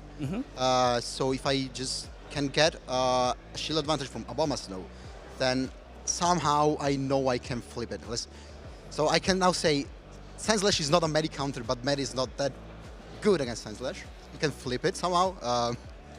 But yeah, basically I know if I put Medi in a decent range, like let's say when the HP are yellow. Yes. So if you do an Ice Punch and some Shadow Claws, you still can do it. So in that case in particular, since I took the shields off the Noctowl with my Medi, I was okay. Now my only win con is basically to catch the Psychic on my Sandslash and finish it off, but without taking him down, so I can finish it off with Medicham, farm down with Medicham, and throw the Ice Punch on Noctowl. And that's exactly what I did. I managed to catch the Psychic, which was only my win con, and it was so good. I think the crowd really did appreciate that as well. I noticed a few people were like suddenly like either sitting up or even jumping off their chairs. So yeah, that was very. I was watching that. I thought, okay, that if I'm sure Aero Bubble was sat there now, and he's thinking, you know what, like that was a very impressive play. It's a shame on his part to have lost that match, but it's been lost in a very high-skilled way. Yeah. There's no shame in it, I would say. I think we can say so. Yeah, absolutely. So now you can rest for the day, and then day 2 will be a top 8 cut, I believe. So you're one of the early players to have reached top 8. Are there any players that you are expecting to see get into top 8, or players that you would feel would be a challenge to beat? So as far as I know, tomorrow I should play against the winner of Group D. Okay. And I think the winner final is Danki Chan. He's another A/slash user, so that's really cool. Yep. Both of us managed to pull double A/slash in top 8. Would be so cool. Yep. And the other one is Biblicious, because yes. he already qualified. We know how good he is, so it's gonna be hard regardless, whoever wins. Yeah. So I'm scared. Like I can say, I can fear both of them because they're really good. Yeah. But I know I can play it, and I know how I can do it. So it's gonna be exciting regardless who wins. And I mean, I should hope for A/slash just to have, the a lot on senseless mirror, but whatever it happens is fine. I just hope I can show some good gameplay even tomorrow. Yes, and I'm sure for the fans watching at home, a mind joke. Of course, you're a very well-known content creator, I would say, within Europe. So you have quite a lot of Italian fans and indeed just European fans who are saying, yes, we really want a mind joke to do well. Okay. What would you say to them for their support, maybe? Yeah. Thanks to whoever. Many people messaged me after the match. Yep. But regardless, whoever helped me for screaming, whoever supported me, just messaging me, thank you everyone. Because everything is helpful. Even seeing people messaging me oh, you did it. It's so, pass me the term. It's so humbling? Humbling, yeah. Yeah. Yeah, exactly. So thanks to everyone. No, we appreciate all the viewers, and thank you for those who are tuning in to watch a mind joke, and indeed all the other fantastic battlers that are here in Malmö. We are going to head back to the casting booth. Don't go anywhere. Thank you so much, Dalian. That was a really insightful interview. I just love to see what goes on in the mind jokes of geniuses sometimes. Really insightful answers some of the time. By the way, do you know who my hidden MVP is this tournament? You told me it was Stone Collection. Are you changing it now? It's the Pancham that is sitting in one of the plants in our interview area. I didn't even notice. Have you spotted it? Yeah, I'm going to have to wait for our next interview to see for sure, but I think that is adorable. I always like the little different creative things they're doing to make each set look a little bit different and fantastic. Speaking of different and fantastic, we have two battlers coming on the screen. We talked about them a little bit before, and we've seen both of them perform on stage. We have Arsenio and we have Zephy Mastics. Zephy Mastics is from your hometown of Bolton. Yeah, sometimes I bump into him on the street. That's really cool. But yeah. Arsenio is also a fantastic player. I also got to meet him in Bochum, so that's what they have alike. Yeah, Arsenio was a day 2 in Bochum. Yeah, he lost to 23 EJB, and as Dalian phrased it earlier, no shame in that, because he took down the entire tournament in a fantastic manner. Going through the losers bracket even, I think. I believe he did. And what is another interesting thing about Arsenio, I don't believe he's running in this tournament, but he was running a Diggersby with quick attack. And I mean, a lot of times people see it, and you think there are these standard movesets where you see a Pokemon like Medicham, and you assume that it's running Psychic and Ice Punch. If you see a Diggersby, you are assuming that it's running Mudshot. But since this wasn't, it changed a lot of matchups and even made it a lot better against the Noctowls. Yeah, that was a really interesting meta call that people picked up on in Bochum. I think that was just one of those, I love those beautiful picks that are really good for one special event, because everyone, or regional, haha, everyone is really just focused on this one cool new thing, and you find this one niche Pokemon with this one niche attack that just makes one matchup like 10% better, and all of a sudden you get to top 8. Yep, flipping, I believe there was 2 of them. Lurgan Rocket was also running the other one, and so I think they're teammates and friends, so a lot of the planning was done together. We have to ask Arsenio as well as how he's coming up with this team composition. We saw him play a little bit on screen earlier. He is not rocking his purple sunglasses, which he has been for the past few regionals that I've seen him in. That is true, and I kind of missed those, especially because now it's getting like warmer and sunnier. He was wearing them during the entire winter, basically. But now, as we are approaching summer, he says, I don't need sunglasses anymore. Those are too mainstream for me. Yeah, but you know what is not too mainstream is honestly the Shadow Glisker. I think Zephy is the only person in the tournament to be running it, at least that I've seen on stage. Going ahead and throwing, since this is a Spark, it's going to be able to charge up super fast, but these Sparks are doing absolutely nothing. Yeah, it is still resisted because of that ground type double resisting it and the flying type just singular resisting it. And now we are actually seeing a Surf dealing so much damage. We have charged up an Earthquake.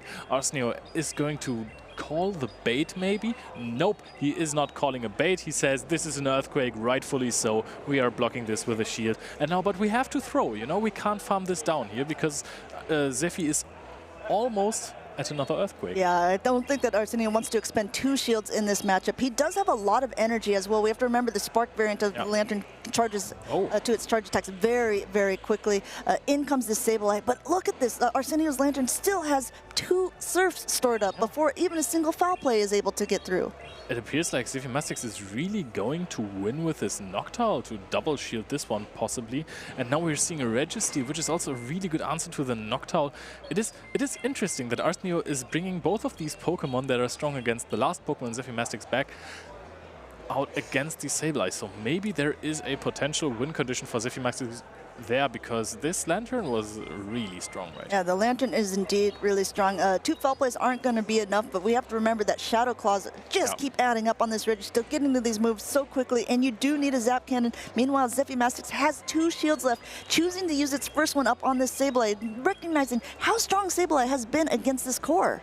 Yeah, Sableye's shields are just so tiny. We are farming up a lot of energy. At this point, even a Focus Blast would be enough, so we are throwing now really close to the Focus Blast from Arsenio. We are connecting with the foul play. No point in shielding that with the last shield that Arsenio still has. And we are going to see some other matchup here. Yeah, but it's sort of a dangerous game, right? Because neither one of them know what is in the back. Yeah. And so if you bring the Lantern back in, he doesn't know. Meanwhile, Zephy is probably very happy that the Lantern is now against his Sableye and not against his Noctowl, which, if he doesn't shield this up, will be his only Pokemon remaining. This also should be a sign maybe to Arsenio that something that is weak to Lantern is in the back. Will they both use both shields? They have. And now I can see a potential catch coming just right before you hit the foul play with the Sableye to take a Surf with the Noctowl. Recharging up so much more energy. Potential switch? Nope. And this is going to be tough because I'm pretty sure that this Lantern is going to reach the Thunderbolt. I think it might. We have to look because it's quite above the amount already, and wing attacks coming through. Arsenio desperately tapping. You can see him tapping very quickly. He's at that Thunderbolt, going ahead and throwing. Doesn't need to wait a turn, doesn't need to do anything fancy. When there's only 1 Pokemon left on the field, you're going to do your absolute best to make sure that it gets off the field and you're going to get that point. That Thunderbolt does a lot, but not quite enough. And at this point, Zephy's able to Sky Attack and take it down. Also, those sparks add up because those are super effective as well. When Sky Attack is going to come down, but the Sableye, even though this is a bad matchup for the Sableye, actually, it's a Shadow one. In the no-shield scenarios, you still have the Power Gem, which deals a lot of damage. Yeah, but, we're about to find out how much a Shadow Ball, though, does to a Shadow Sableye. Will it be enough? No, not even close at all. And going for that foul play here, which should be enough for game number 1. Could have just charged up one more and go for a Power Gem KO onto the Noctowl in a stylish manner. But foul play will just do as well. Arsenio balling his fist, saying, yes, I know this is a really strong opponent, and I just took game 1 off of him. Game 1 going indeed to our French player here, but we can't count Zephy Mastics out because, like we said, we've seen him perform. We've seen him play well against a Pokemon that we thought were going to just tear through his team, and he was able to come out victorious. So I'm definitely thinking that he has a plan in mind for how to be playing around these pretty meta Pokemon on Arsenio's side. Yeah, Arsenio not really bringing anything that is too interesting, except for maybe the Lickitung, a Pokemon that has been absolutely dominant in previous formats. However, it has fallen off quite a bit. Yeah, I think with the rise of the Noctowls and the wing attack buff, it became one of Lickitung's harder counters. I don't think it's as horrible as a lot of people make it seem, but it's definitely no longer like the safest safe swap anymore. I really, on the other hand, also like Zephy Mastics' team. I think it's a little more original, and he's been doing very well with it. Yeah, the Shadow Abomasnow is indeed really cool, and the Shadow Gliscor has appeared a lot more often on the stream as opposed to the Shadow Abomasnow. I want to know if he used this in other matches in his tournament. I think he probably has, because if you think about, especially against Arsenio's team here, when there's no ice types, there's we've seen so many ice type Pokemon in this regional tournament. But if there is not one, I could almost guess that Zephy's going to bring that Gliscor every single game. Yes, absolutely. And I have a question about that. I might have an answer. Leo. What happened to Frostless? What did happen to Frostless? That is a really good question. Well, I have to ask Donnie WWW. He had that photo with the Frostless earlier in the day, and yet not on his team. I think Frostless is one of those Pokemon. It has this big advantage that it's almost like a Registeel in the fact that its charge attacks can basically one-shot a lot of Pokemon. However, the flip side of that is doesn't have a lot of bulk to it.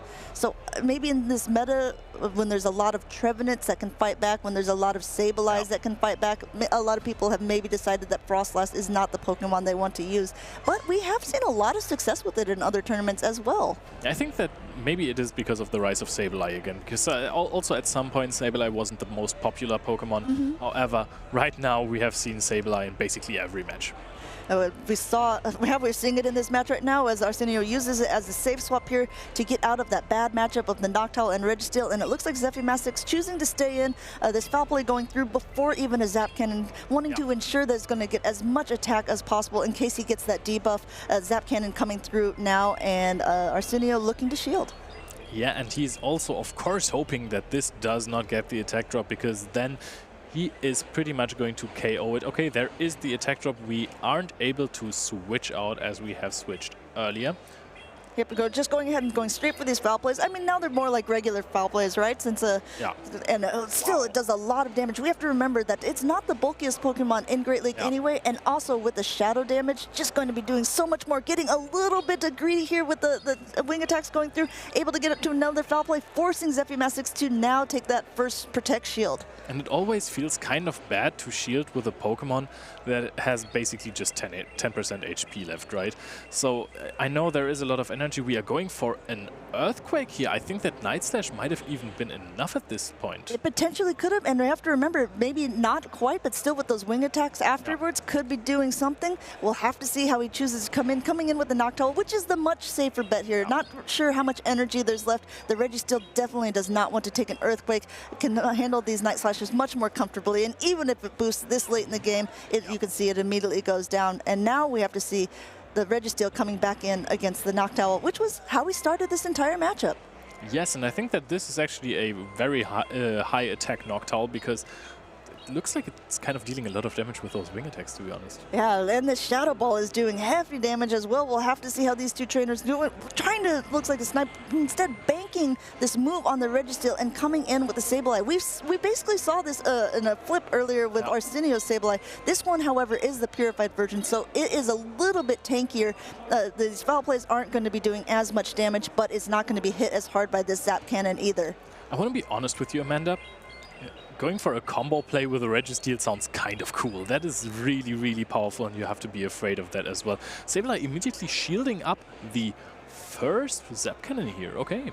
And unfortunately for Zephy Mastics there, it looked like that Sableye did also get that attack drop. So it's been pretty on par with each other so far. The second foul play going through, almost at another Zap Cannon here. And we will see that go through unhit, the unprotected Sableye. Not enough to take it out, but a double attack debuff. What do you think about that, Leo? Yeah, a double attack debuff would absolutely ensure that we are not able to farm this Registeel down. I don't even know if this is possible right here. Okay, we're going for the Noctowl, and Noctowl wing attacks down. Wow. The actions weren't fast enough. We couldn't go for a return of one of the 1.5 foul plays. So Arsenio knows it as well. He's giving a little eyebrow raise to the camera saying, I got this. He knows. We're using that Protect Shield, even though the attack has now fallen, being able to once again solidify this win. You can hear the crowd giving some nice claps, and then we see Arsenio's brother, Tragicomix, standing up, cheering him on. Yeah, we know that maybe there was the possibility that Zephy Mastics just was so focused on farming down the Registeel that he just couldn't react to the Noctowl coming in and going for a wing attack, so you're not fast enough to tap onto the charged attack. Did look like he was going for the return. I'm not sure if he was able to hit it before the wing attacks did go through as well. You're absolutely right. So we'll have to see for sure. It looks like there is a bit of a discussion going on.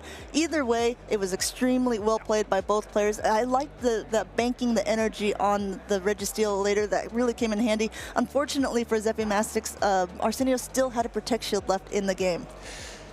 Yeah, this Protect Shield advantage against Registeel, you know, Registeel really thrives when there are no shields, you know, because of those super hard hitting charged attacks. Yes. Sometimes I see players lead with Registeel, and it always confuses me a little bit. Maybe you can enlighten me, because in two shield scenarios, Registeel feels kind of clunky in a way that you have no flexibility whatsoever if you're staying in the matchup, and your opponent can basically do whatever they want to do with you, and they have good opportunities to catch.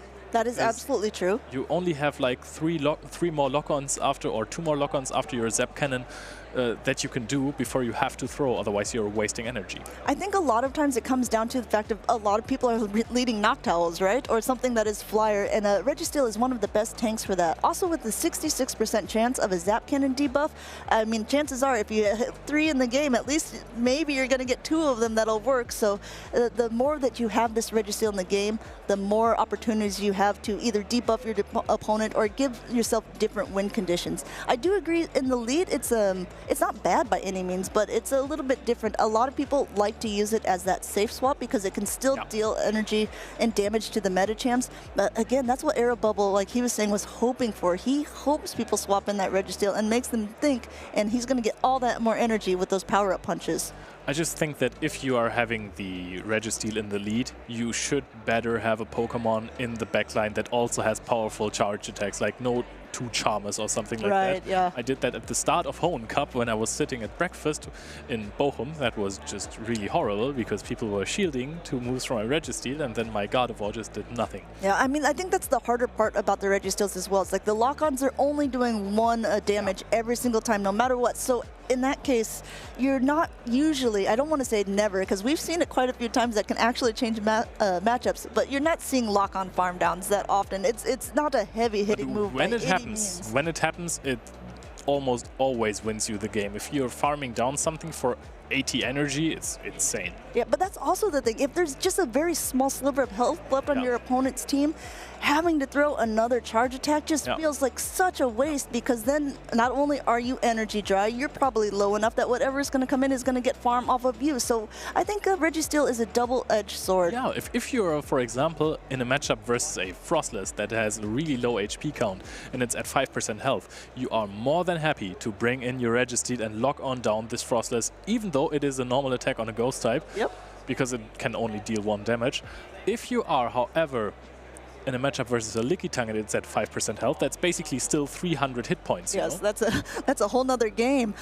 Yeah, exactly. So you can't really lock on down this Lickitung. I think we have even seen a scenario like this today, where a Registeel tried to lock on down a Lickitung and it just did not work. Yeah, it was very aggressive. I think it did end up getting there, but another body slam was thrown at 1.2. Of course, again, body slam resisted move into a Registeel, but chip damage, I keep saying it, chip damage is chip damage. Even though it's just a little bit, sometimes games come down to 1 HP, and if you were able to get off a power punch or a resisted body slam onto something, and that was the thing that changed the game, because it was just that small amount of health that was needed. Hey, that's gravy, as the Delian just said earlier.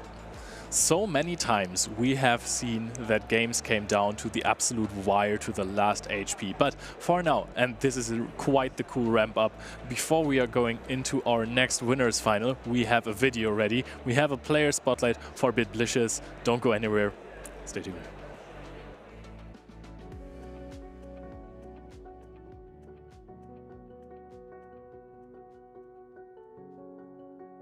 Hi, I'm Biblicious. I am from Sweden and I've played Pokemon Go for a few years now, and my favorite partner Pokemon is Bulbasaur.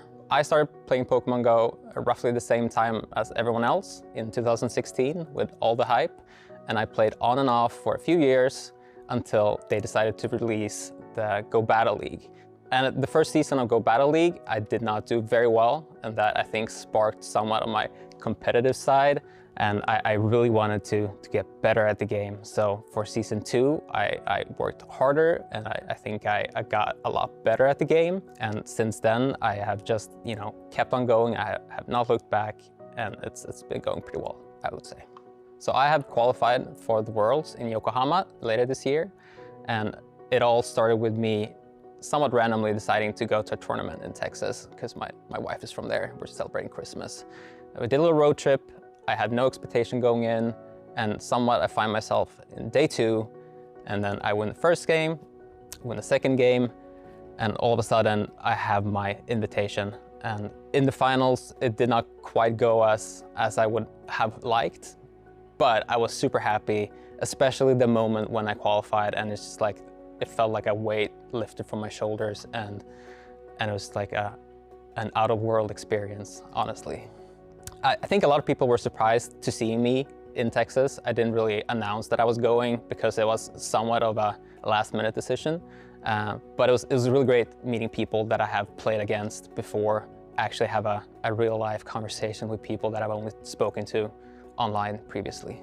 So my wife surprised me. She was supposed to be out with her mother, meeting friends in Dallas at the time, but when they realized that I was doing well, they kind of canceled their trip, not their trip, but their plans, and they bought some last-minute spectator tickets, and they were there when I lost the finals.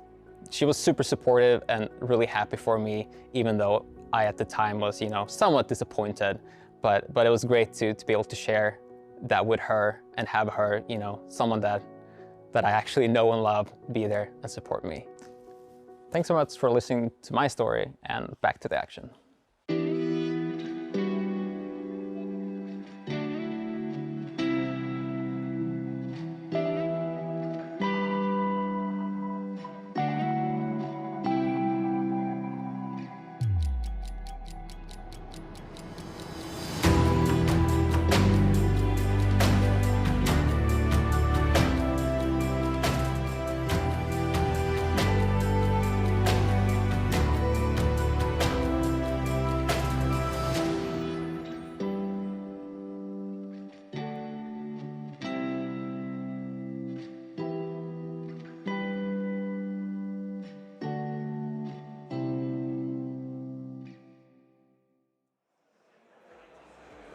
Welcome back in, everyone. You may have noticed that Leo looks a little bit different now. We have our other female caster here, Lou. How has it been going for you today? I'm really curious. Oh, honestly, it's been so great. Obviously, we kicked off the show earlier this morning in wonderful Malmö, and honestly, the action has been amazing. It's been such a learning curve for myself as well, seeing, you know, a lot of the standard meta Pokemon that, you know, we prepared for coming into this event, and then some Pokemon that I did not expect to see. That Alolan Sandslash, for example, I think has been the standout choice so far today. How amazing is it that two of Pokemon that are guaranteed going to be playing top 8 in the next day are this Shadow Alolan Sandslash? I think that's so crazy, and honestly, both players have been playing it to perfection. They're catching that Psychic was a game changer, I think, for a Mind Joke, and Aero Bubble played really well. He had a good team composition.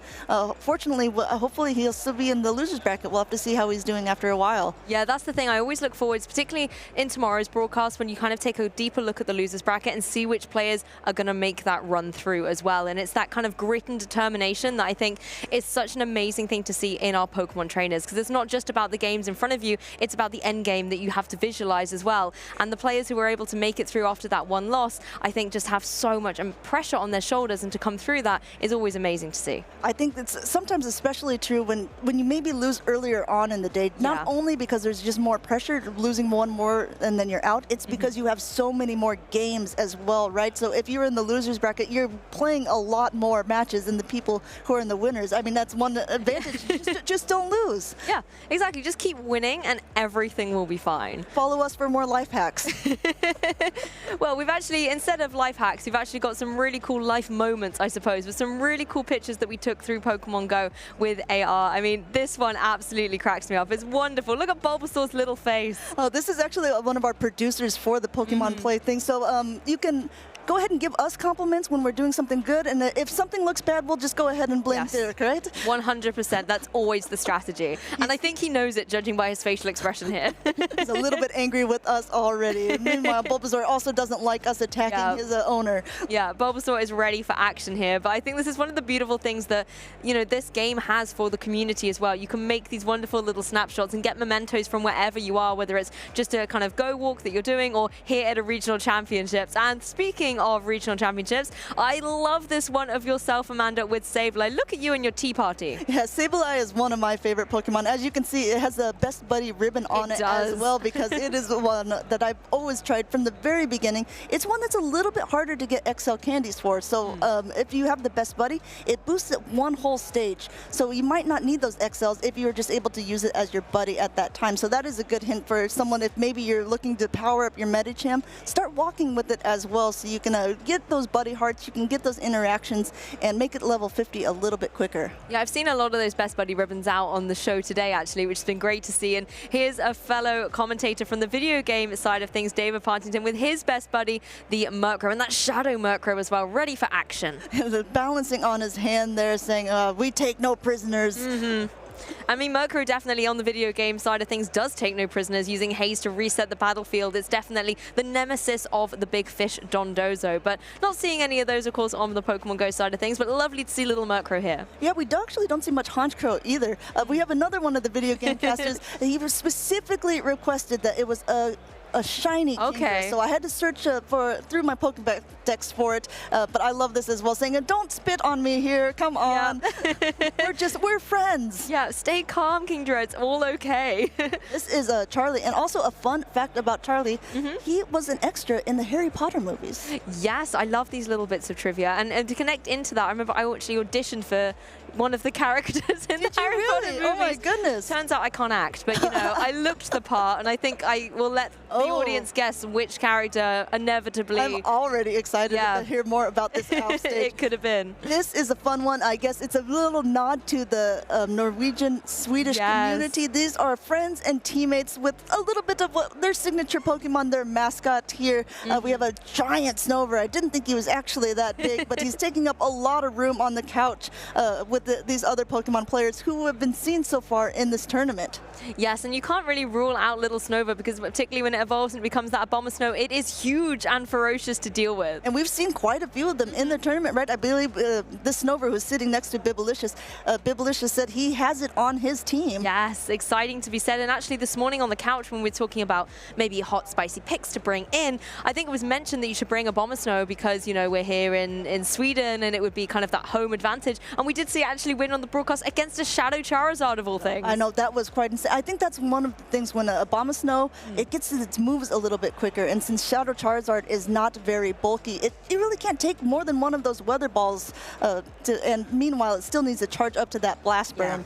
Blast Burn, you know, really great when you can get the KO with it, but hard to get it ready. And speaking of things that are, you know, maybe a little slow and steady here, Snorlax is on the screen. We have the cowboy hat Snorlax, which was from last year's Pokemon, I'm missing the word, the big community event that everyone goes to, Go Fest. Go Fest, that's it. And this is a Lucas Neuralcar, whose stream you guys are watching. So everyone, this big is also shout out to Lucas. Yeah, big shout outs. He's not sleeping on the job. He got all of his sleep done yesterday with his buddy Snorlax. As you can see. As you can see here.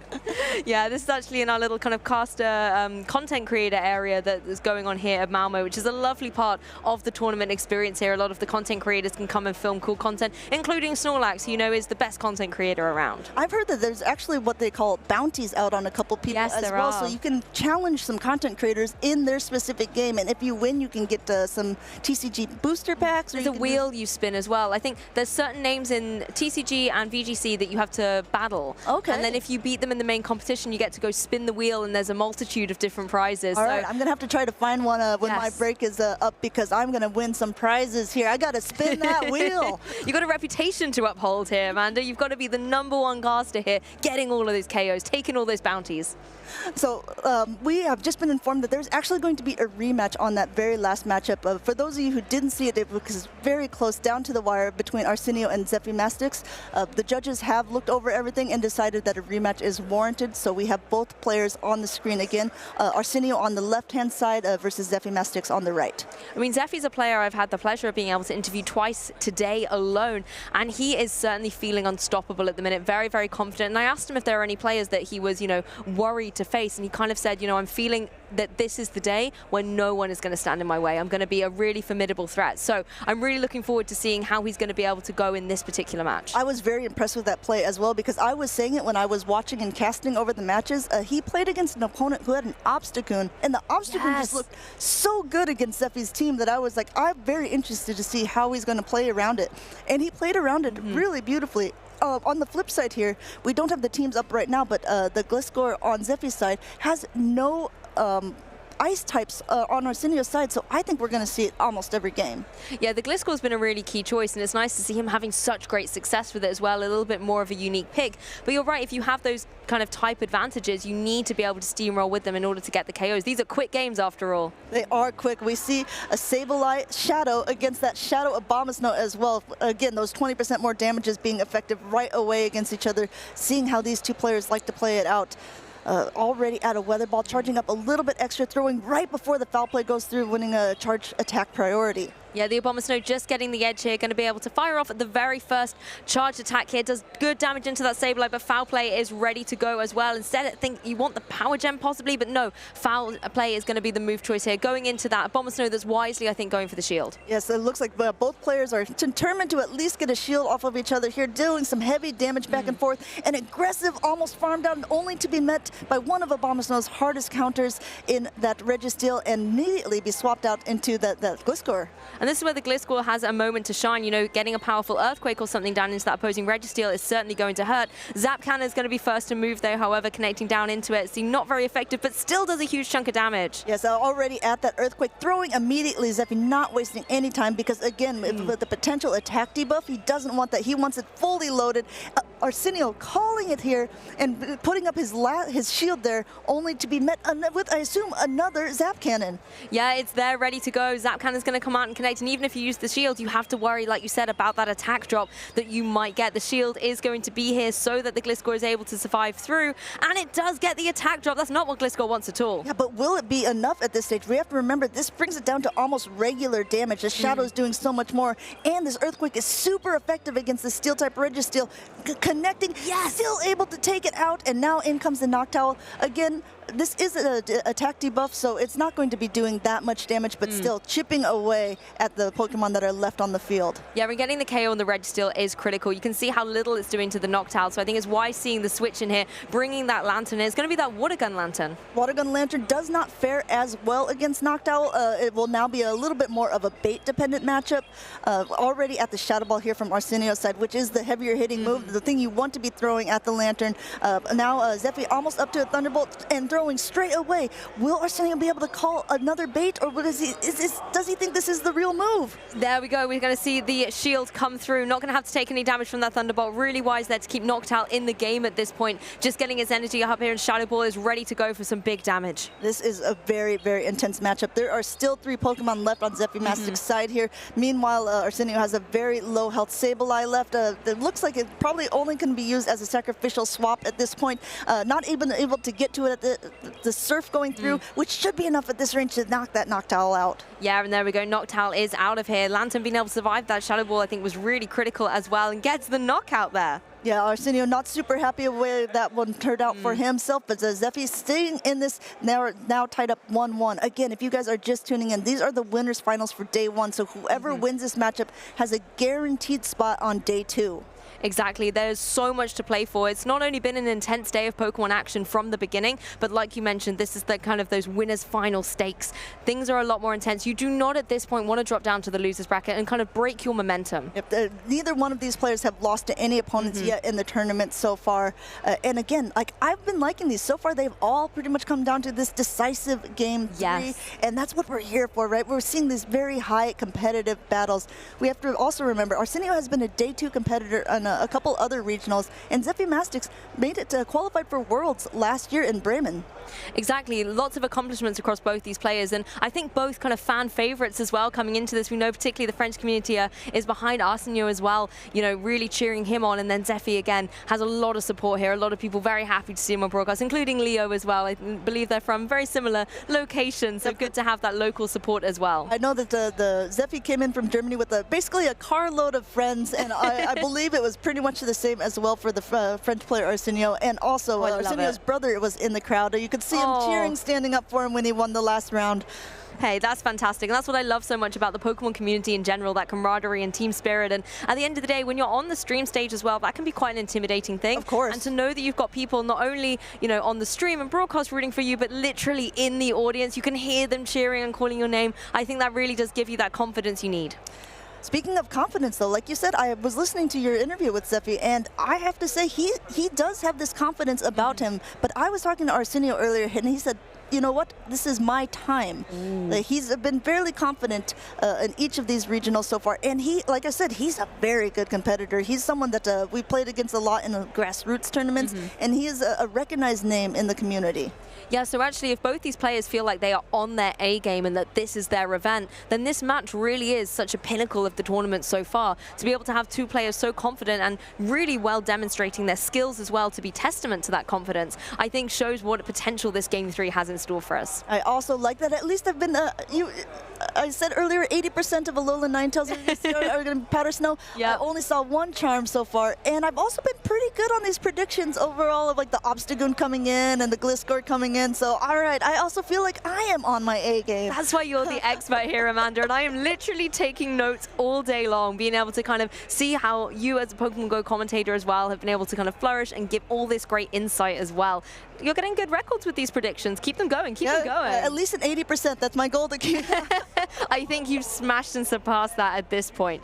I mean, taking another look at this matchup ahead of Game 3, I mean, do we think the Abomasnow still got a good chance to come in here, or is there too many counters on the other side? That Noctowl certainly can be a bit disruptive. Yeah, I mean, the Noctowl obviously doesn't want to be taking those Sky Attacks, but the Noctowl also doesn't want to be taking the Powder Snow or Weather Balls from the Abomasnow. The main things that the Abomasnow is fearing is that Medicham and Registeel. But Medicham, I think there's not actually a lot of actual counters besides that Abomasnow. Registeel, we've always seen in the past that it's like, okay, yes, Registeel loses to Medicham, but I would say it's more of a soft loss, because especially if it has a lock-on or two advantage or gets that debuff, or if the Medicham is not running a fighting type charge attack, then it's definitely not over for the Registeel by any shot. Yeah, particularly if you're that bulky Pokemon, you can often stay the course and swing momentum back into your trainer's favor. But in Game 3, we're going to see the Medicham coming out for Arsenio, and then Zephy's going to be bringing that Noctowl. Yeah, and this is a more neutral matchup as well. Medicham usually winning that charge attack priority. Sometimes if there's a very attack-weighted Noctowl, that one can end up winning. We're not going to find out what type of Zephy is choosing to run for this yet, as choosing not to throw and letting this first Ice Punch go through. Yeah, Ice Punch connecting into the Noctowl, but it takes it like a champ here, getting its Sky Attack primed and ready to be able to try and deal some good damage back to that opposing Medicham. Again, applying the pressure, maybe trying to tempt in a shield or something there as well, but no, Medicham knows it's going to be able to take that, but only just. Yeah, and now it's a little bit of a race because they are both at the move again. And again, Zephy not throwing that Sky Attack, going ahead and choosing if he wants to shield this up. If he doesn't, it will go down. Choosing to shield that up, and maybe we're going to see an aggressive Wing Attack down. And now he has basically a Shadow Ball or two Sky Attacks almost loaded for whatever comes in. I love that play as well, knowing Wing Attack's going to be enough to get the KO, and you've got your Charge Attack ready to go. Here's the Shadow Ball, and Lantern switching in is going to have to take this. Of course, with its huge HP remaining, it's going to be able to take it really well, but you're just still whittling away at that Lantern. I mean, as we do know, Arsenio is using a Spark Lantern, so even though this Shadow Ball is coming through, I think we saw a Wing Attack down, we're about to see a Spark down, and now this Lantern is going to come out with a lot of energy, and those Charge Attacks are going to be coming in very fast to whatever is coming in. We also have to remember Arsenio has 2 shields left.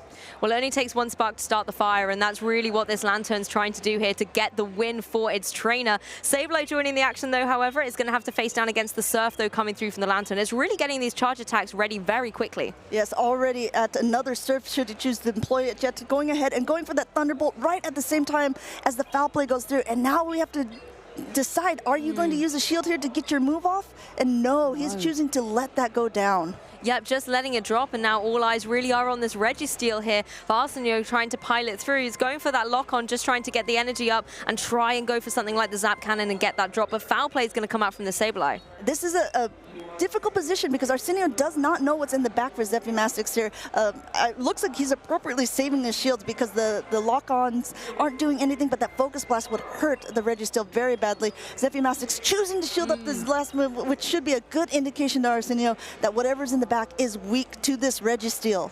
Exactly, and Registeel might be able to try and get the sweep here. Again, going for these lock-ons, but Sableye nice and quick for another foul play. There are still 2 shields, however, on Arsenio's side. Going for one of them now, though. Again, ladies, this is the decisive game number 3. This is going to be so big. Looks like he was going to try to go for a catch, and he did get the catch. Arsenio is not exactly what he's wanting because, again, since it's not really doing that much damage to the Registeel, these nuke moves are still going to be able to hit it, even though the attack falls.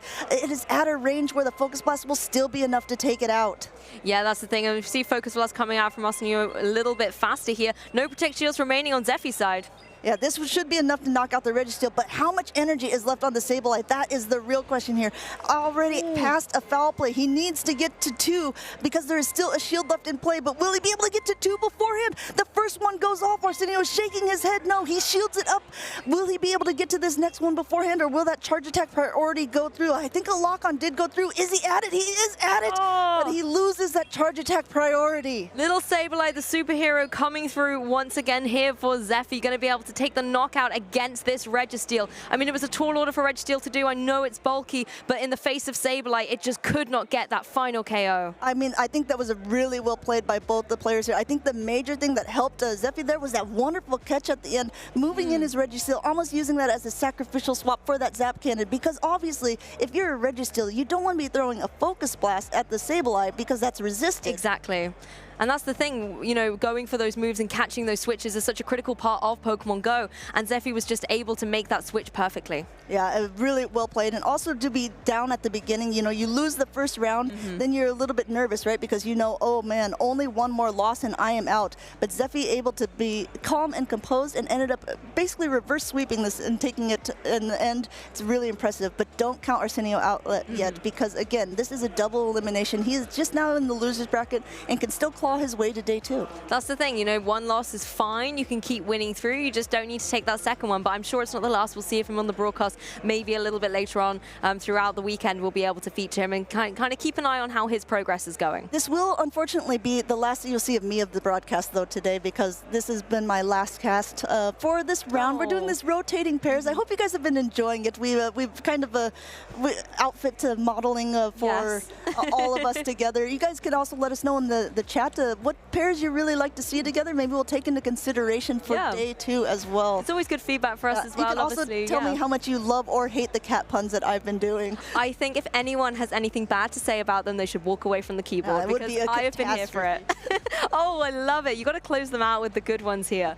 But no, it's been honestly amazing to be able to rotate through the pairs actually. I know it's a little bit different, but you know, to get to know you guys better and see a little bit more synergy and learn from the best of the best as well. I think it's been great for me. Talk about best of the best. I don't know if everyone knows, but you have quite the experience of being a caster, so I feel like anything that we can glean from you is also going to be something that we can put into our bag and be able to maybe utilize later in our careers as well. Well, who knows? It's definitely been an awesome day, and I know tomorrow and everything is going to be just as epic. I mean, one of the key things that I've just been able to take away has been the sheer speed of these matches as well. I know everyone says that Go matches are kind of quick and that the tournament goes much quicker than some of the other games, but the intensity certainly is the kind of counterbalance to that. Yeah, and the thing is as well is like everything is like done in half seconds, right? So I mean, you have to make very split-second decisions. Do you shield this? Do you not shield this? What energy are they on? Are they out of move? Should I try to swap? Is my timer up? There's so many things that go through these very short battles. And it's such split-second decisions you've got to make. It's a lot of maths and something that, you know, I'm definitely working on. But I believe that Adelian is ready and waiting for the interview with Zephy, who's won for the 3rd time on the broadcast today. So take it away. Welcome back, trainers. I'm here with Zephy Mastics, who's managed to get his way into day 2. Congratulations, sir. How are you doing? Very good. It was a very tough match, especially with the dispute that took forever. And then we had essentially 4 matches, so we had to bet for a really long time, and all matches were really, really close. So I'm glad I made it, and now I can relax until day 2. You just mentioned to me just earlier that this is the first time you've reached day 2 or the top cut in since last season. Yeah. Is that right? Yeah. Okay, so is the memory of reaching day 2 still familiar, or does this feel like, oh, I've done it all over again? You've done it all over again. Is it new? Is it familiar? What do you think? It's pretty much a new experience, because last season when I made the top cut, it was in Bremen, which was one of the very first streams, and the production was very smaller than today. We didn't even have a stage. We had one table to the side. Today it's much bigger, and the production is much greater than last year, so it's definitely a new experience. Yes, no, that's fair. And to be fair, this is what we like to do for both the players here and indeed for those watching at home. We want to make sure that these streams are more entertaining and more fun for all concerned. So, you've got into the top cut. There are a few players already that are already in. I spoke to a Mind Joke earlier who's reached top 8, for example. He's running an Alolan Sandslash, for example. Are there any particular Pokemon that you are concerned to see that you haven't seen yet? Not exactly, but I didn't have the time yet to check the teams of the other people who made it to the top 8. So I'll definitely spend some time when I'm back at the hotel seeing what the other people are playing. You saw it maybe in the previous match that Obstagoon is a bit of a problem. I don't know if any Obstagoon made it into the top 8, but other than that, I'm not aware of any Pokemon that are a big problem to my team, but there might be some, so I'll see it later. Well, we've seen a lot of play from your Shadow Gliscor and how it has to dance around the various ice types that you come across. You've played against Shadow Abomasnow already, as well as your Shadow Alolan Ninetales? So. No, only Ninetales. Only Ninetales. That's the only ice type you've seen? Yeah. Okay, that's fine. So not too bad. Generally, then, you know that Gliscor has a very very heavy weakness to an ice type attacks. How do you mentally? How do you prepare for that with your team? What else have you brought in, or what tactics do you like to use to handle the ice types? Well, I have the Lantern and Registeel to handle the ice types, and I just have to make sure if there's an ice type just not to save swap Gliscor, because if there's an ice type waiting in the back, it's basically over at that moment. Do you think? I wonder as well if there's any instances where maybe if you have a bit of energy on your Gliscor, you could maybe get the Earthquake off on an ice type. That might be a very interesting situation. Yeah, absolutely. An Earthquake can... I'm not sure if it can one-shot an Alolan Ninetales, but it gets very, very close. Yes. And most of these Alolan Ninetales that you see, more of them tend to be Shadow now, so they're even more fragile. So I wonder, maybe, yeah, it would be amazing to see an Earthquake KO and an Alolan Ninetales at the very end of a game. That might be really cool. Yeah, it would be. Obviously, it'll be very close for you. You probably won't want to enjoy that, but it will make for some great viewing. Maybe there are situations where I can make that set up a situation like that by saving the shields and farming something up with Gliscor.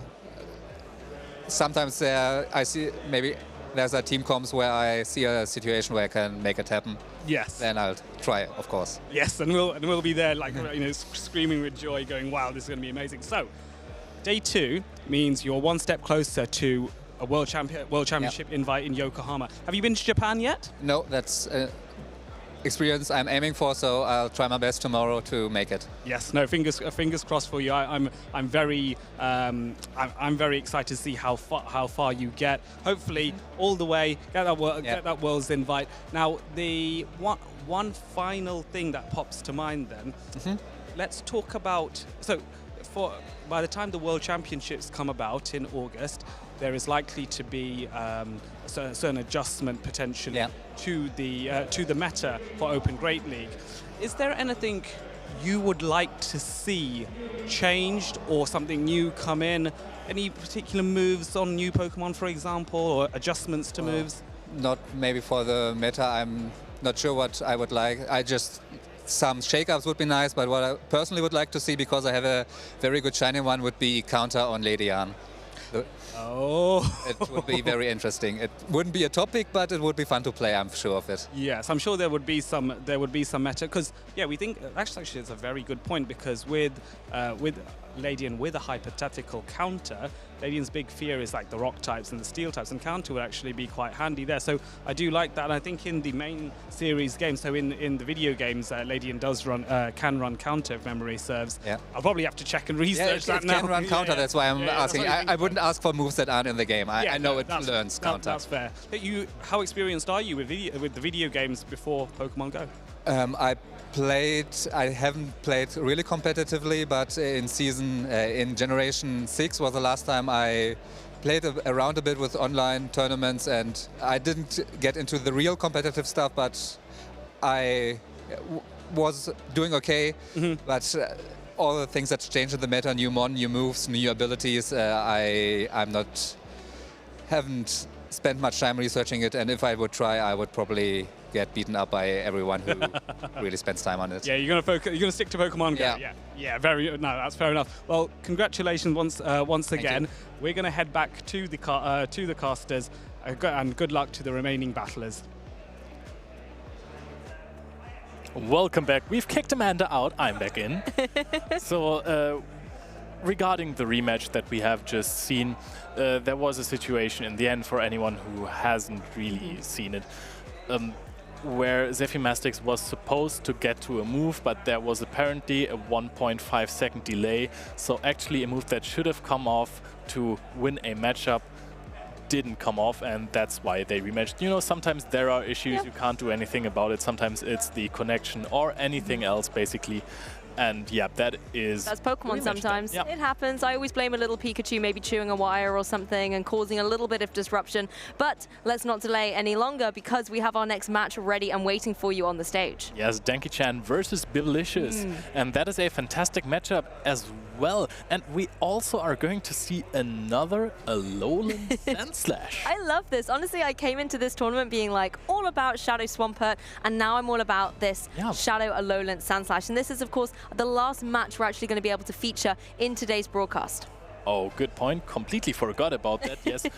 Because of this delay that we have just had, because of this judge call, we have decided that we cannot show the last. That's the reason. It's not the unofficial reason that Amanda's run out of cat puns. Yeah. And she's just got no more left to fill. shared it, Lou. You shared it. I'm sorry. She's going to come up with some absolute bangers for tomorrow, though. You know it. Yeah, I'm pretty sure. Well, taking a deeper look at this, it is again the battle of the ice types, particularly with those shadow forms as well. The Shadow Abomasnow, I think, is always really interesting to come through as well. It's been so dominant, and you were talking about it at the beginning on the couch when we were saying what are going to be the interesting picks, and actually having that kind of local support of something like an Abomasnow, the Abominable Snowman himself, might be the key to victory here for BB. I think that, I mean, Bibi is just such a fantastic player. I think that it's less the Shadow Abomasnow or the local advantage, it's just his pure skill that might lead him to day 2 in this matchup already. But Danki Chan has performed on stream so far. Yes. Has done really well, and has to be careful though. There's a foul play coming straight out from the Sableye. Of course, the Galarian Stumping is able to take this really well, and it's going to try and fire something off like a Rock Slide in return. The Abomasnow joins the action though.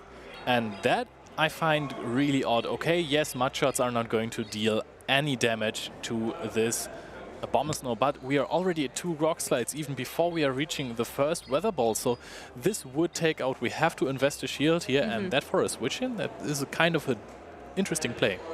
Yes, definitely. Abomasnow is still rocking with it, though, trying to get another Weather Ball ready to go down into that Galarian Stunfisk, and you can see it going for here. No shield coming out, interesting as well, from the Stunfisk. I think Danki Chan happy to let it go down here. Yeah, Stunfisk is a Pokemon that is not really your win condition most of the time, so you might want to preserve your shields for something stronger, something like a Shadow Alolan Sandslash. I would have not been surprised if I saw the Medicham coming in here, countering down this Abomasnow because of the super effective counters. Yeah, that would have been quite logical. I think the Shadow Claws, though, still putting in some work. The defense drop, though, really unfortunate there for the Sandslash. It is still able to deal with that Abomasnow, though, however. And now we are seeing the Lantern, and then immediately Drill Run. As soon as you see a Lantern, just click onto Drill Run. We're not shielding this, so this is going to deal a lot of damage. Oh, look at that, over 50% damage to that Lantern, and I believe it's the Spark variant just trying to get some damage there. We're going to see lots of switches, though. Medicham now facing down against this opposing Sableye. It's able to get the Ice Punch off, however.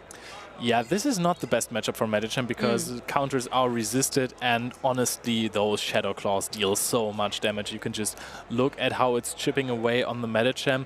Would have been better for Danki if he stayed in, although this is not the preferable matchup that he had. He had the alignment there, and if he didn't switch out, then this matchup would have been a little bit better for him there, I think.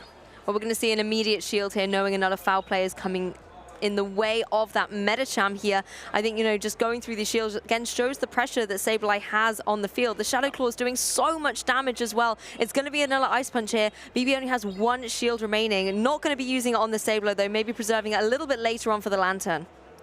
Yes, this is actually much better than having a Alolan Sandslash without energy. The Surf is coming out just before the Medicham can go for the Psychic.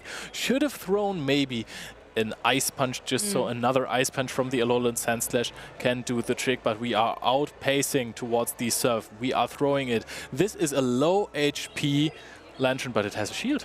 Yeah, exactly. It has a shield, able to take this charged attack here and possibly ready to fire back another one of its own. Energy's there, ready for Surf. So it's going to be able to connect down into that opposing Sand Slash.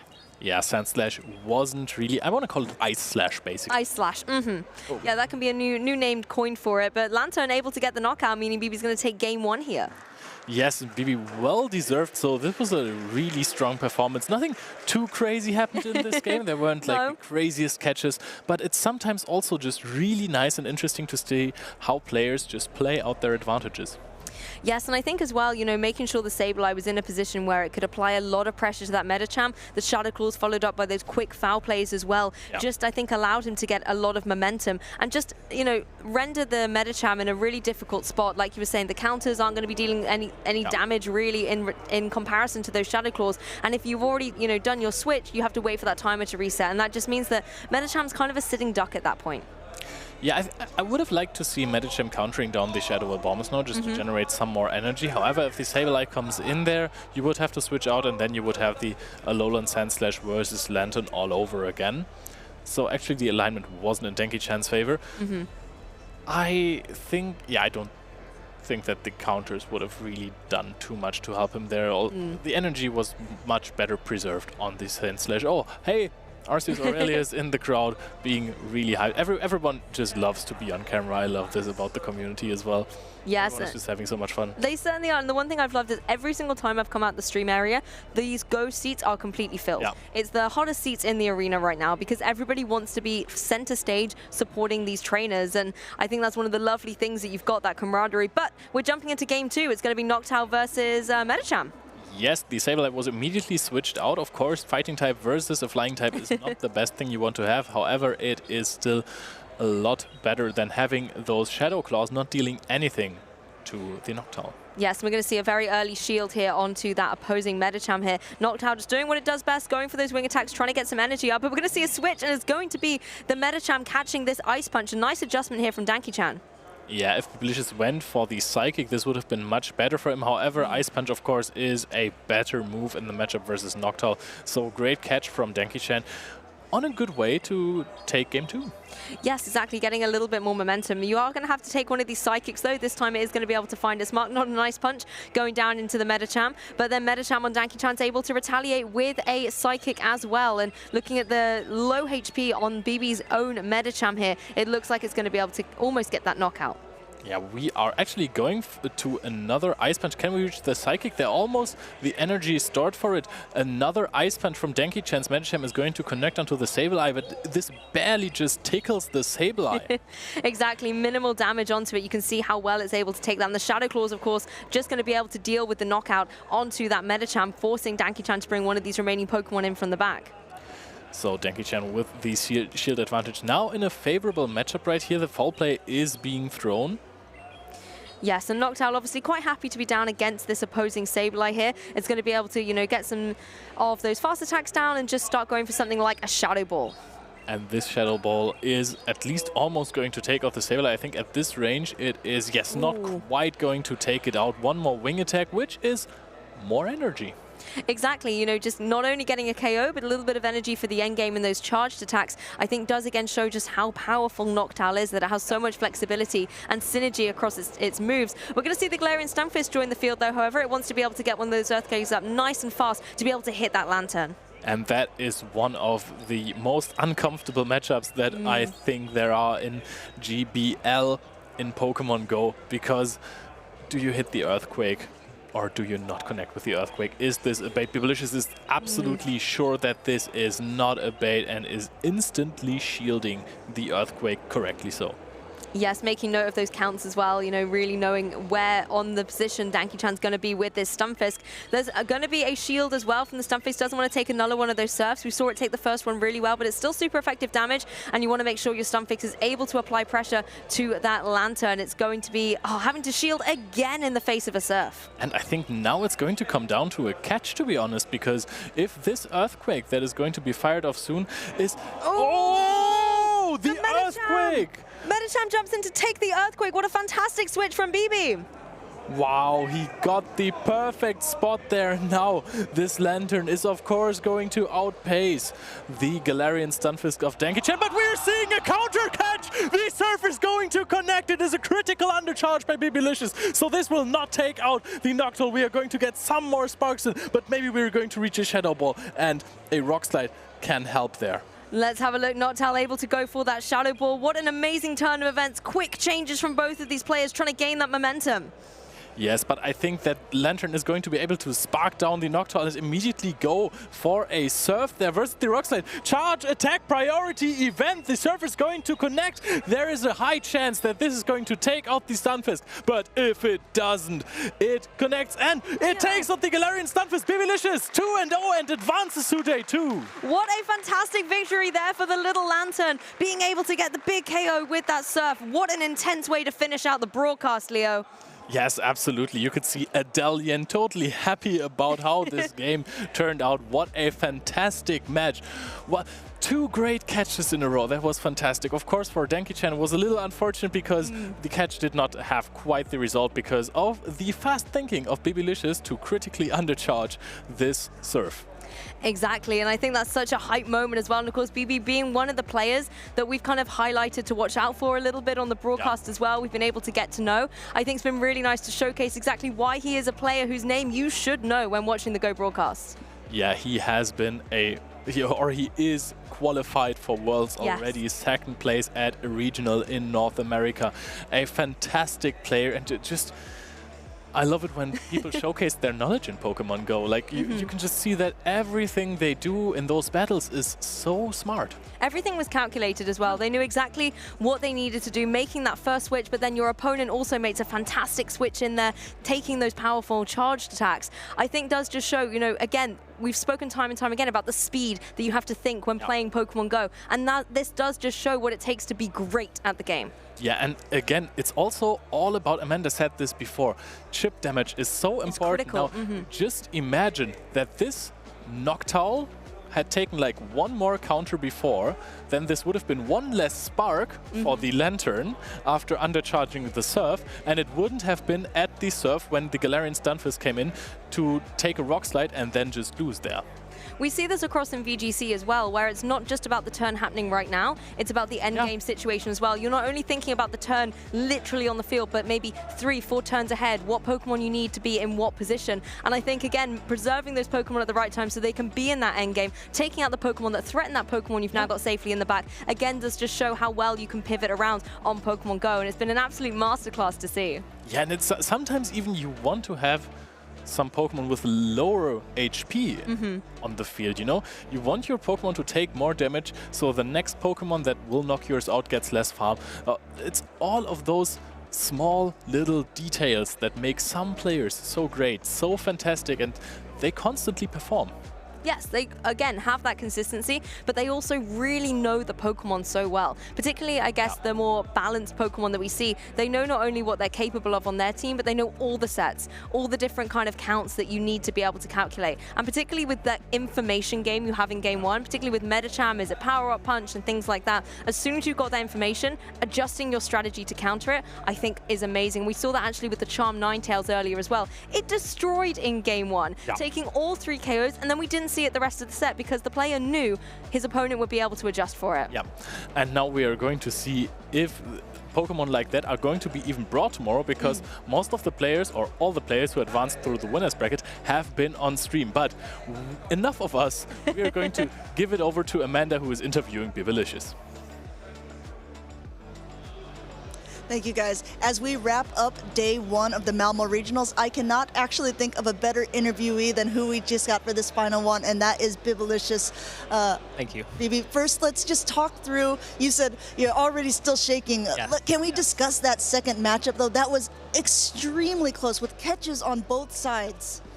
It looked like you were kind of in a non-favorable position for a decent amount of that matchup. When do you think it turned in your head?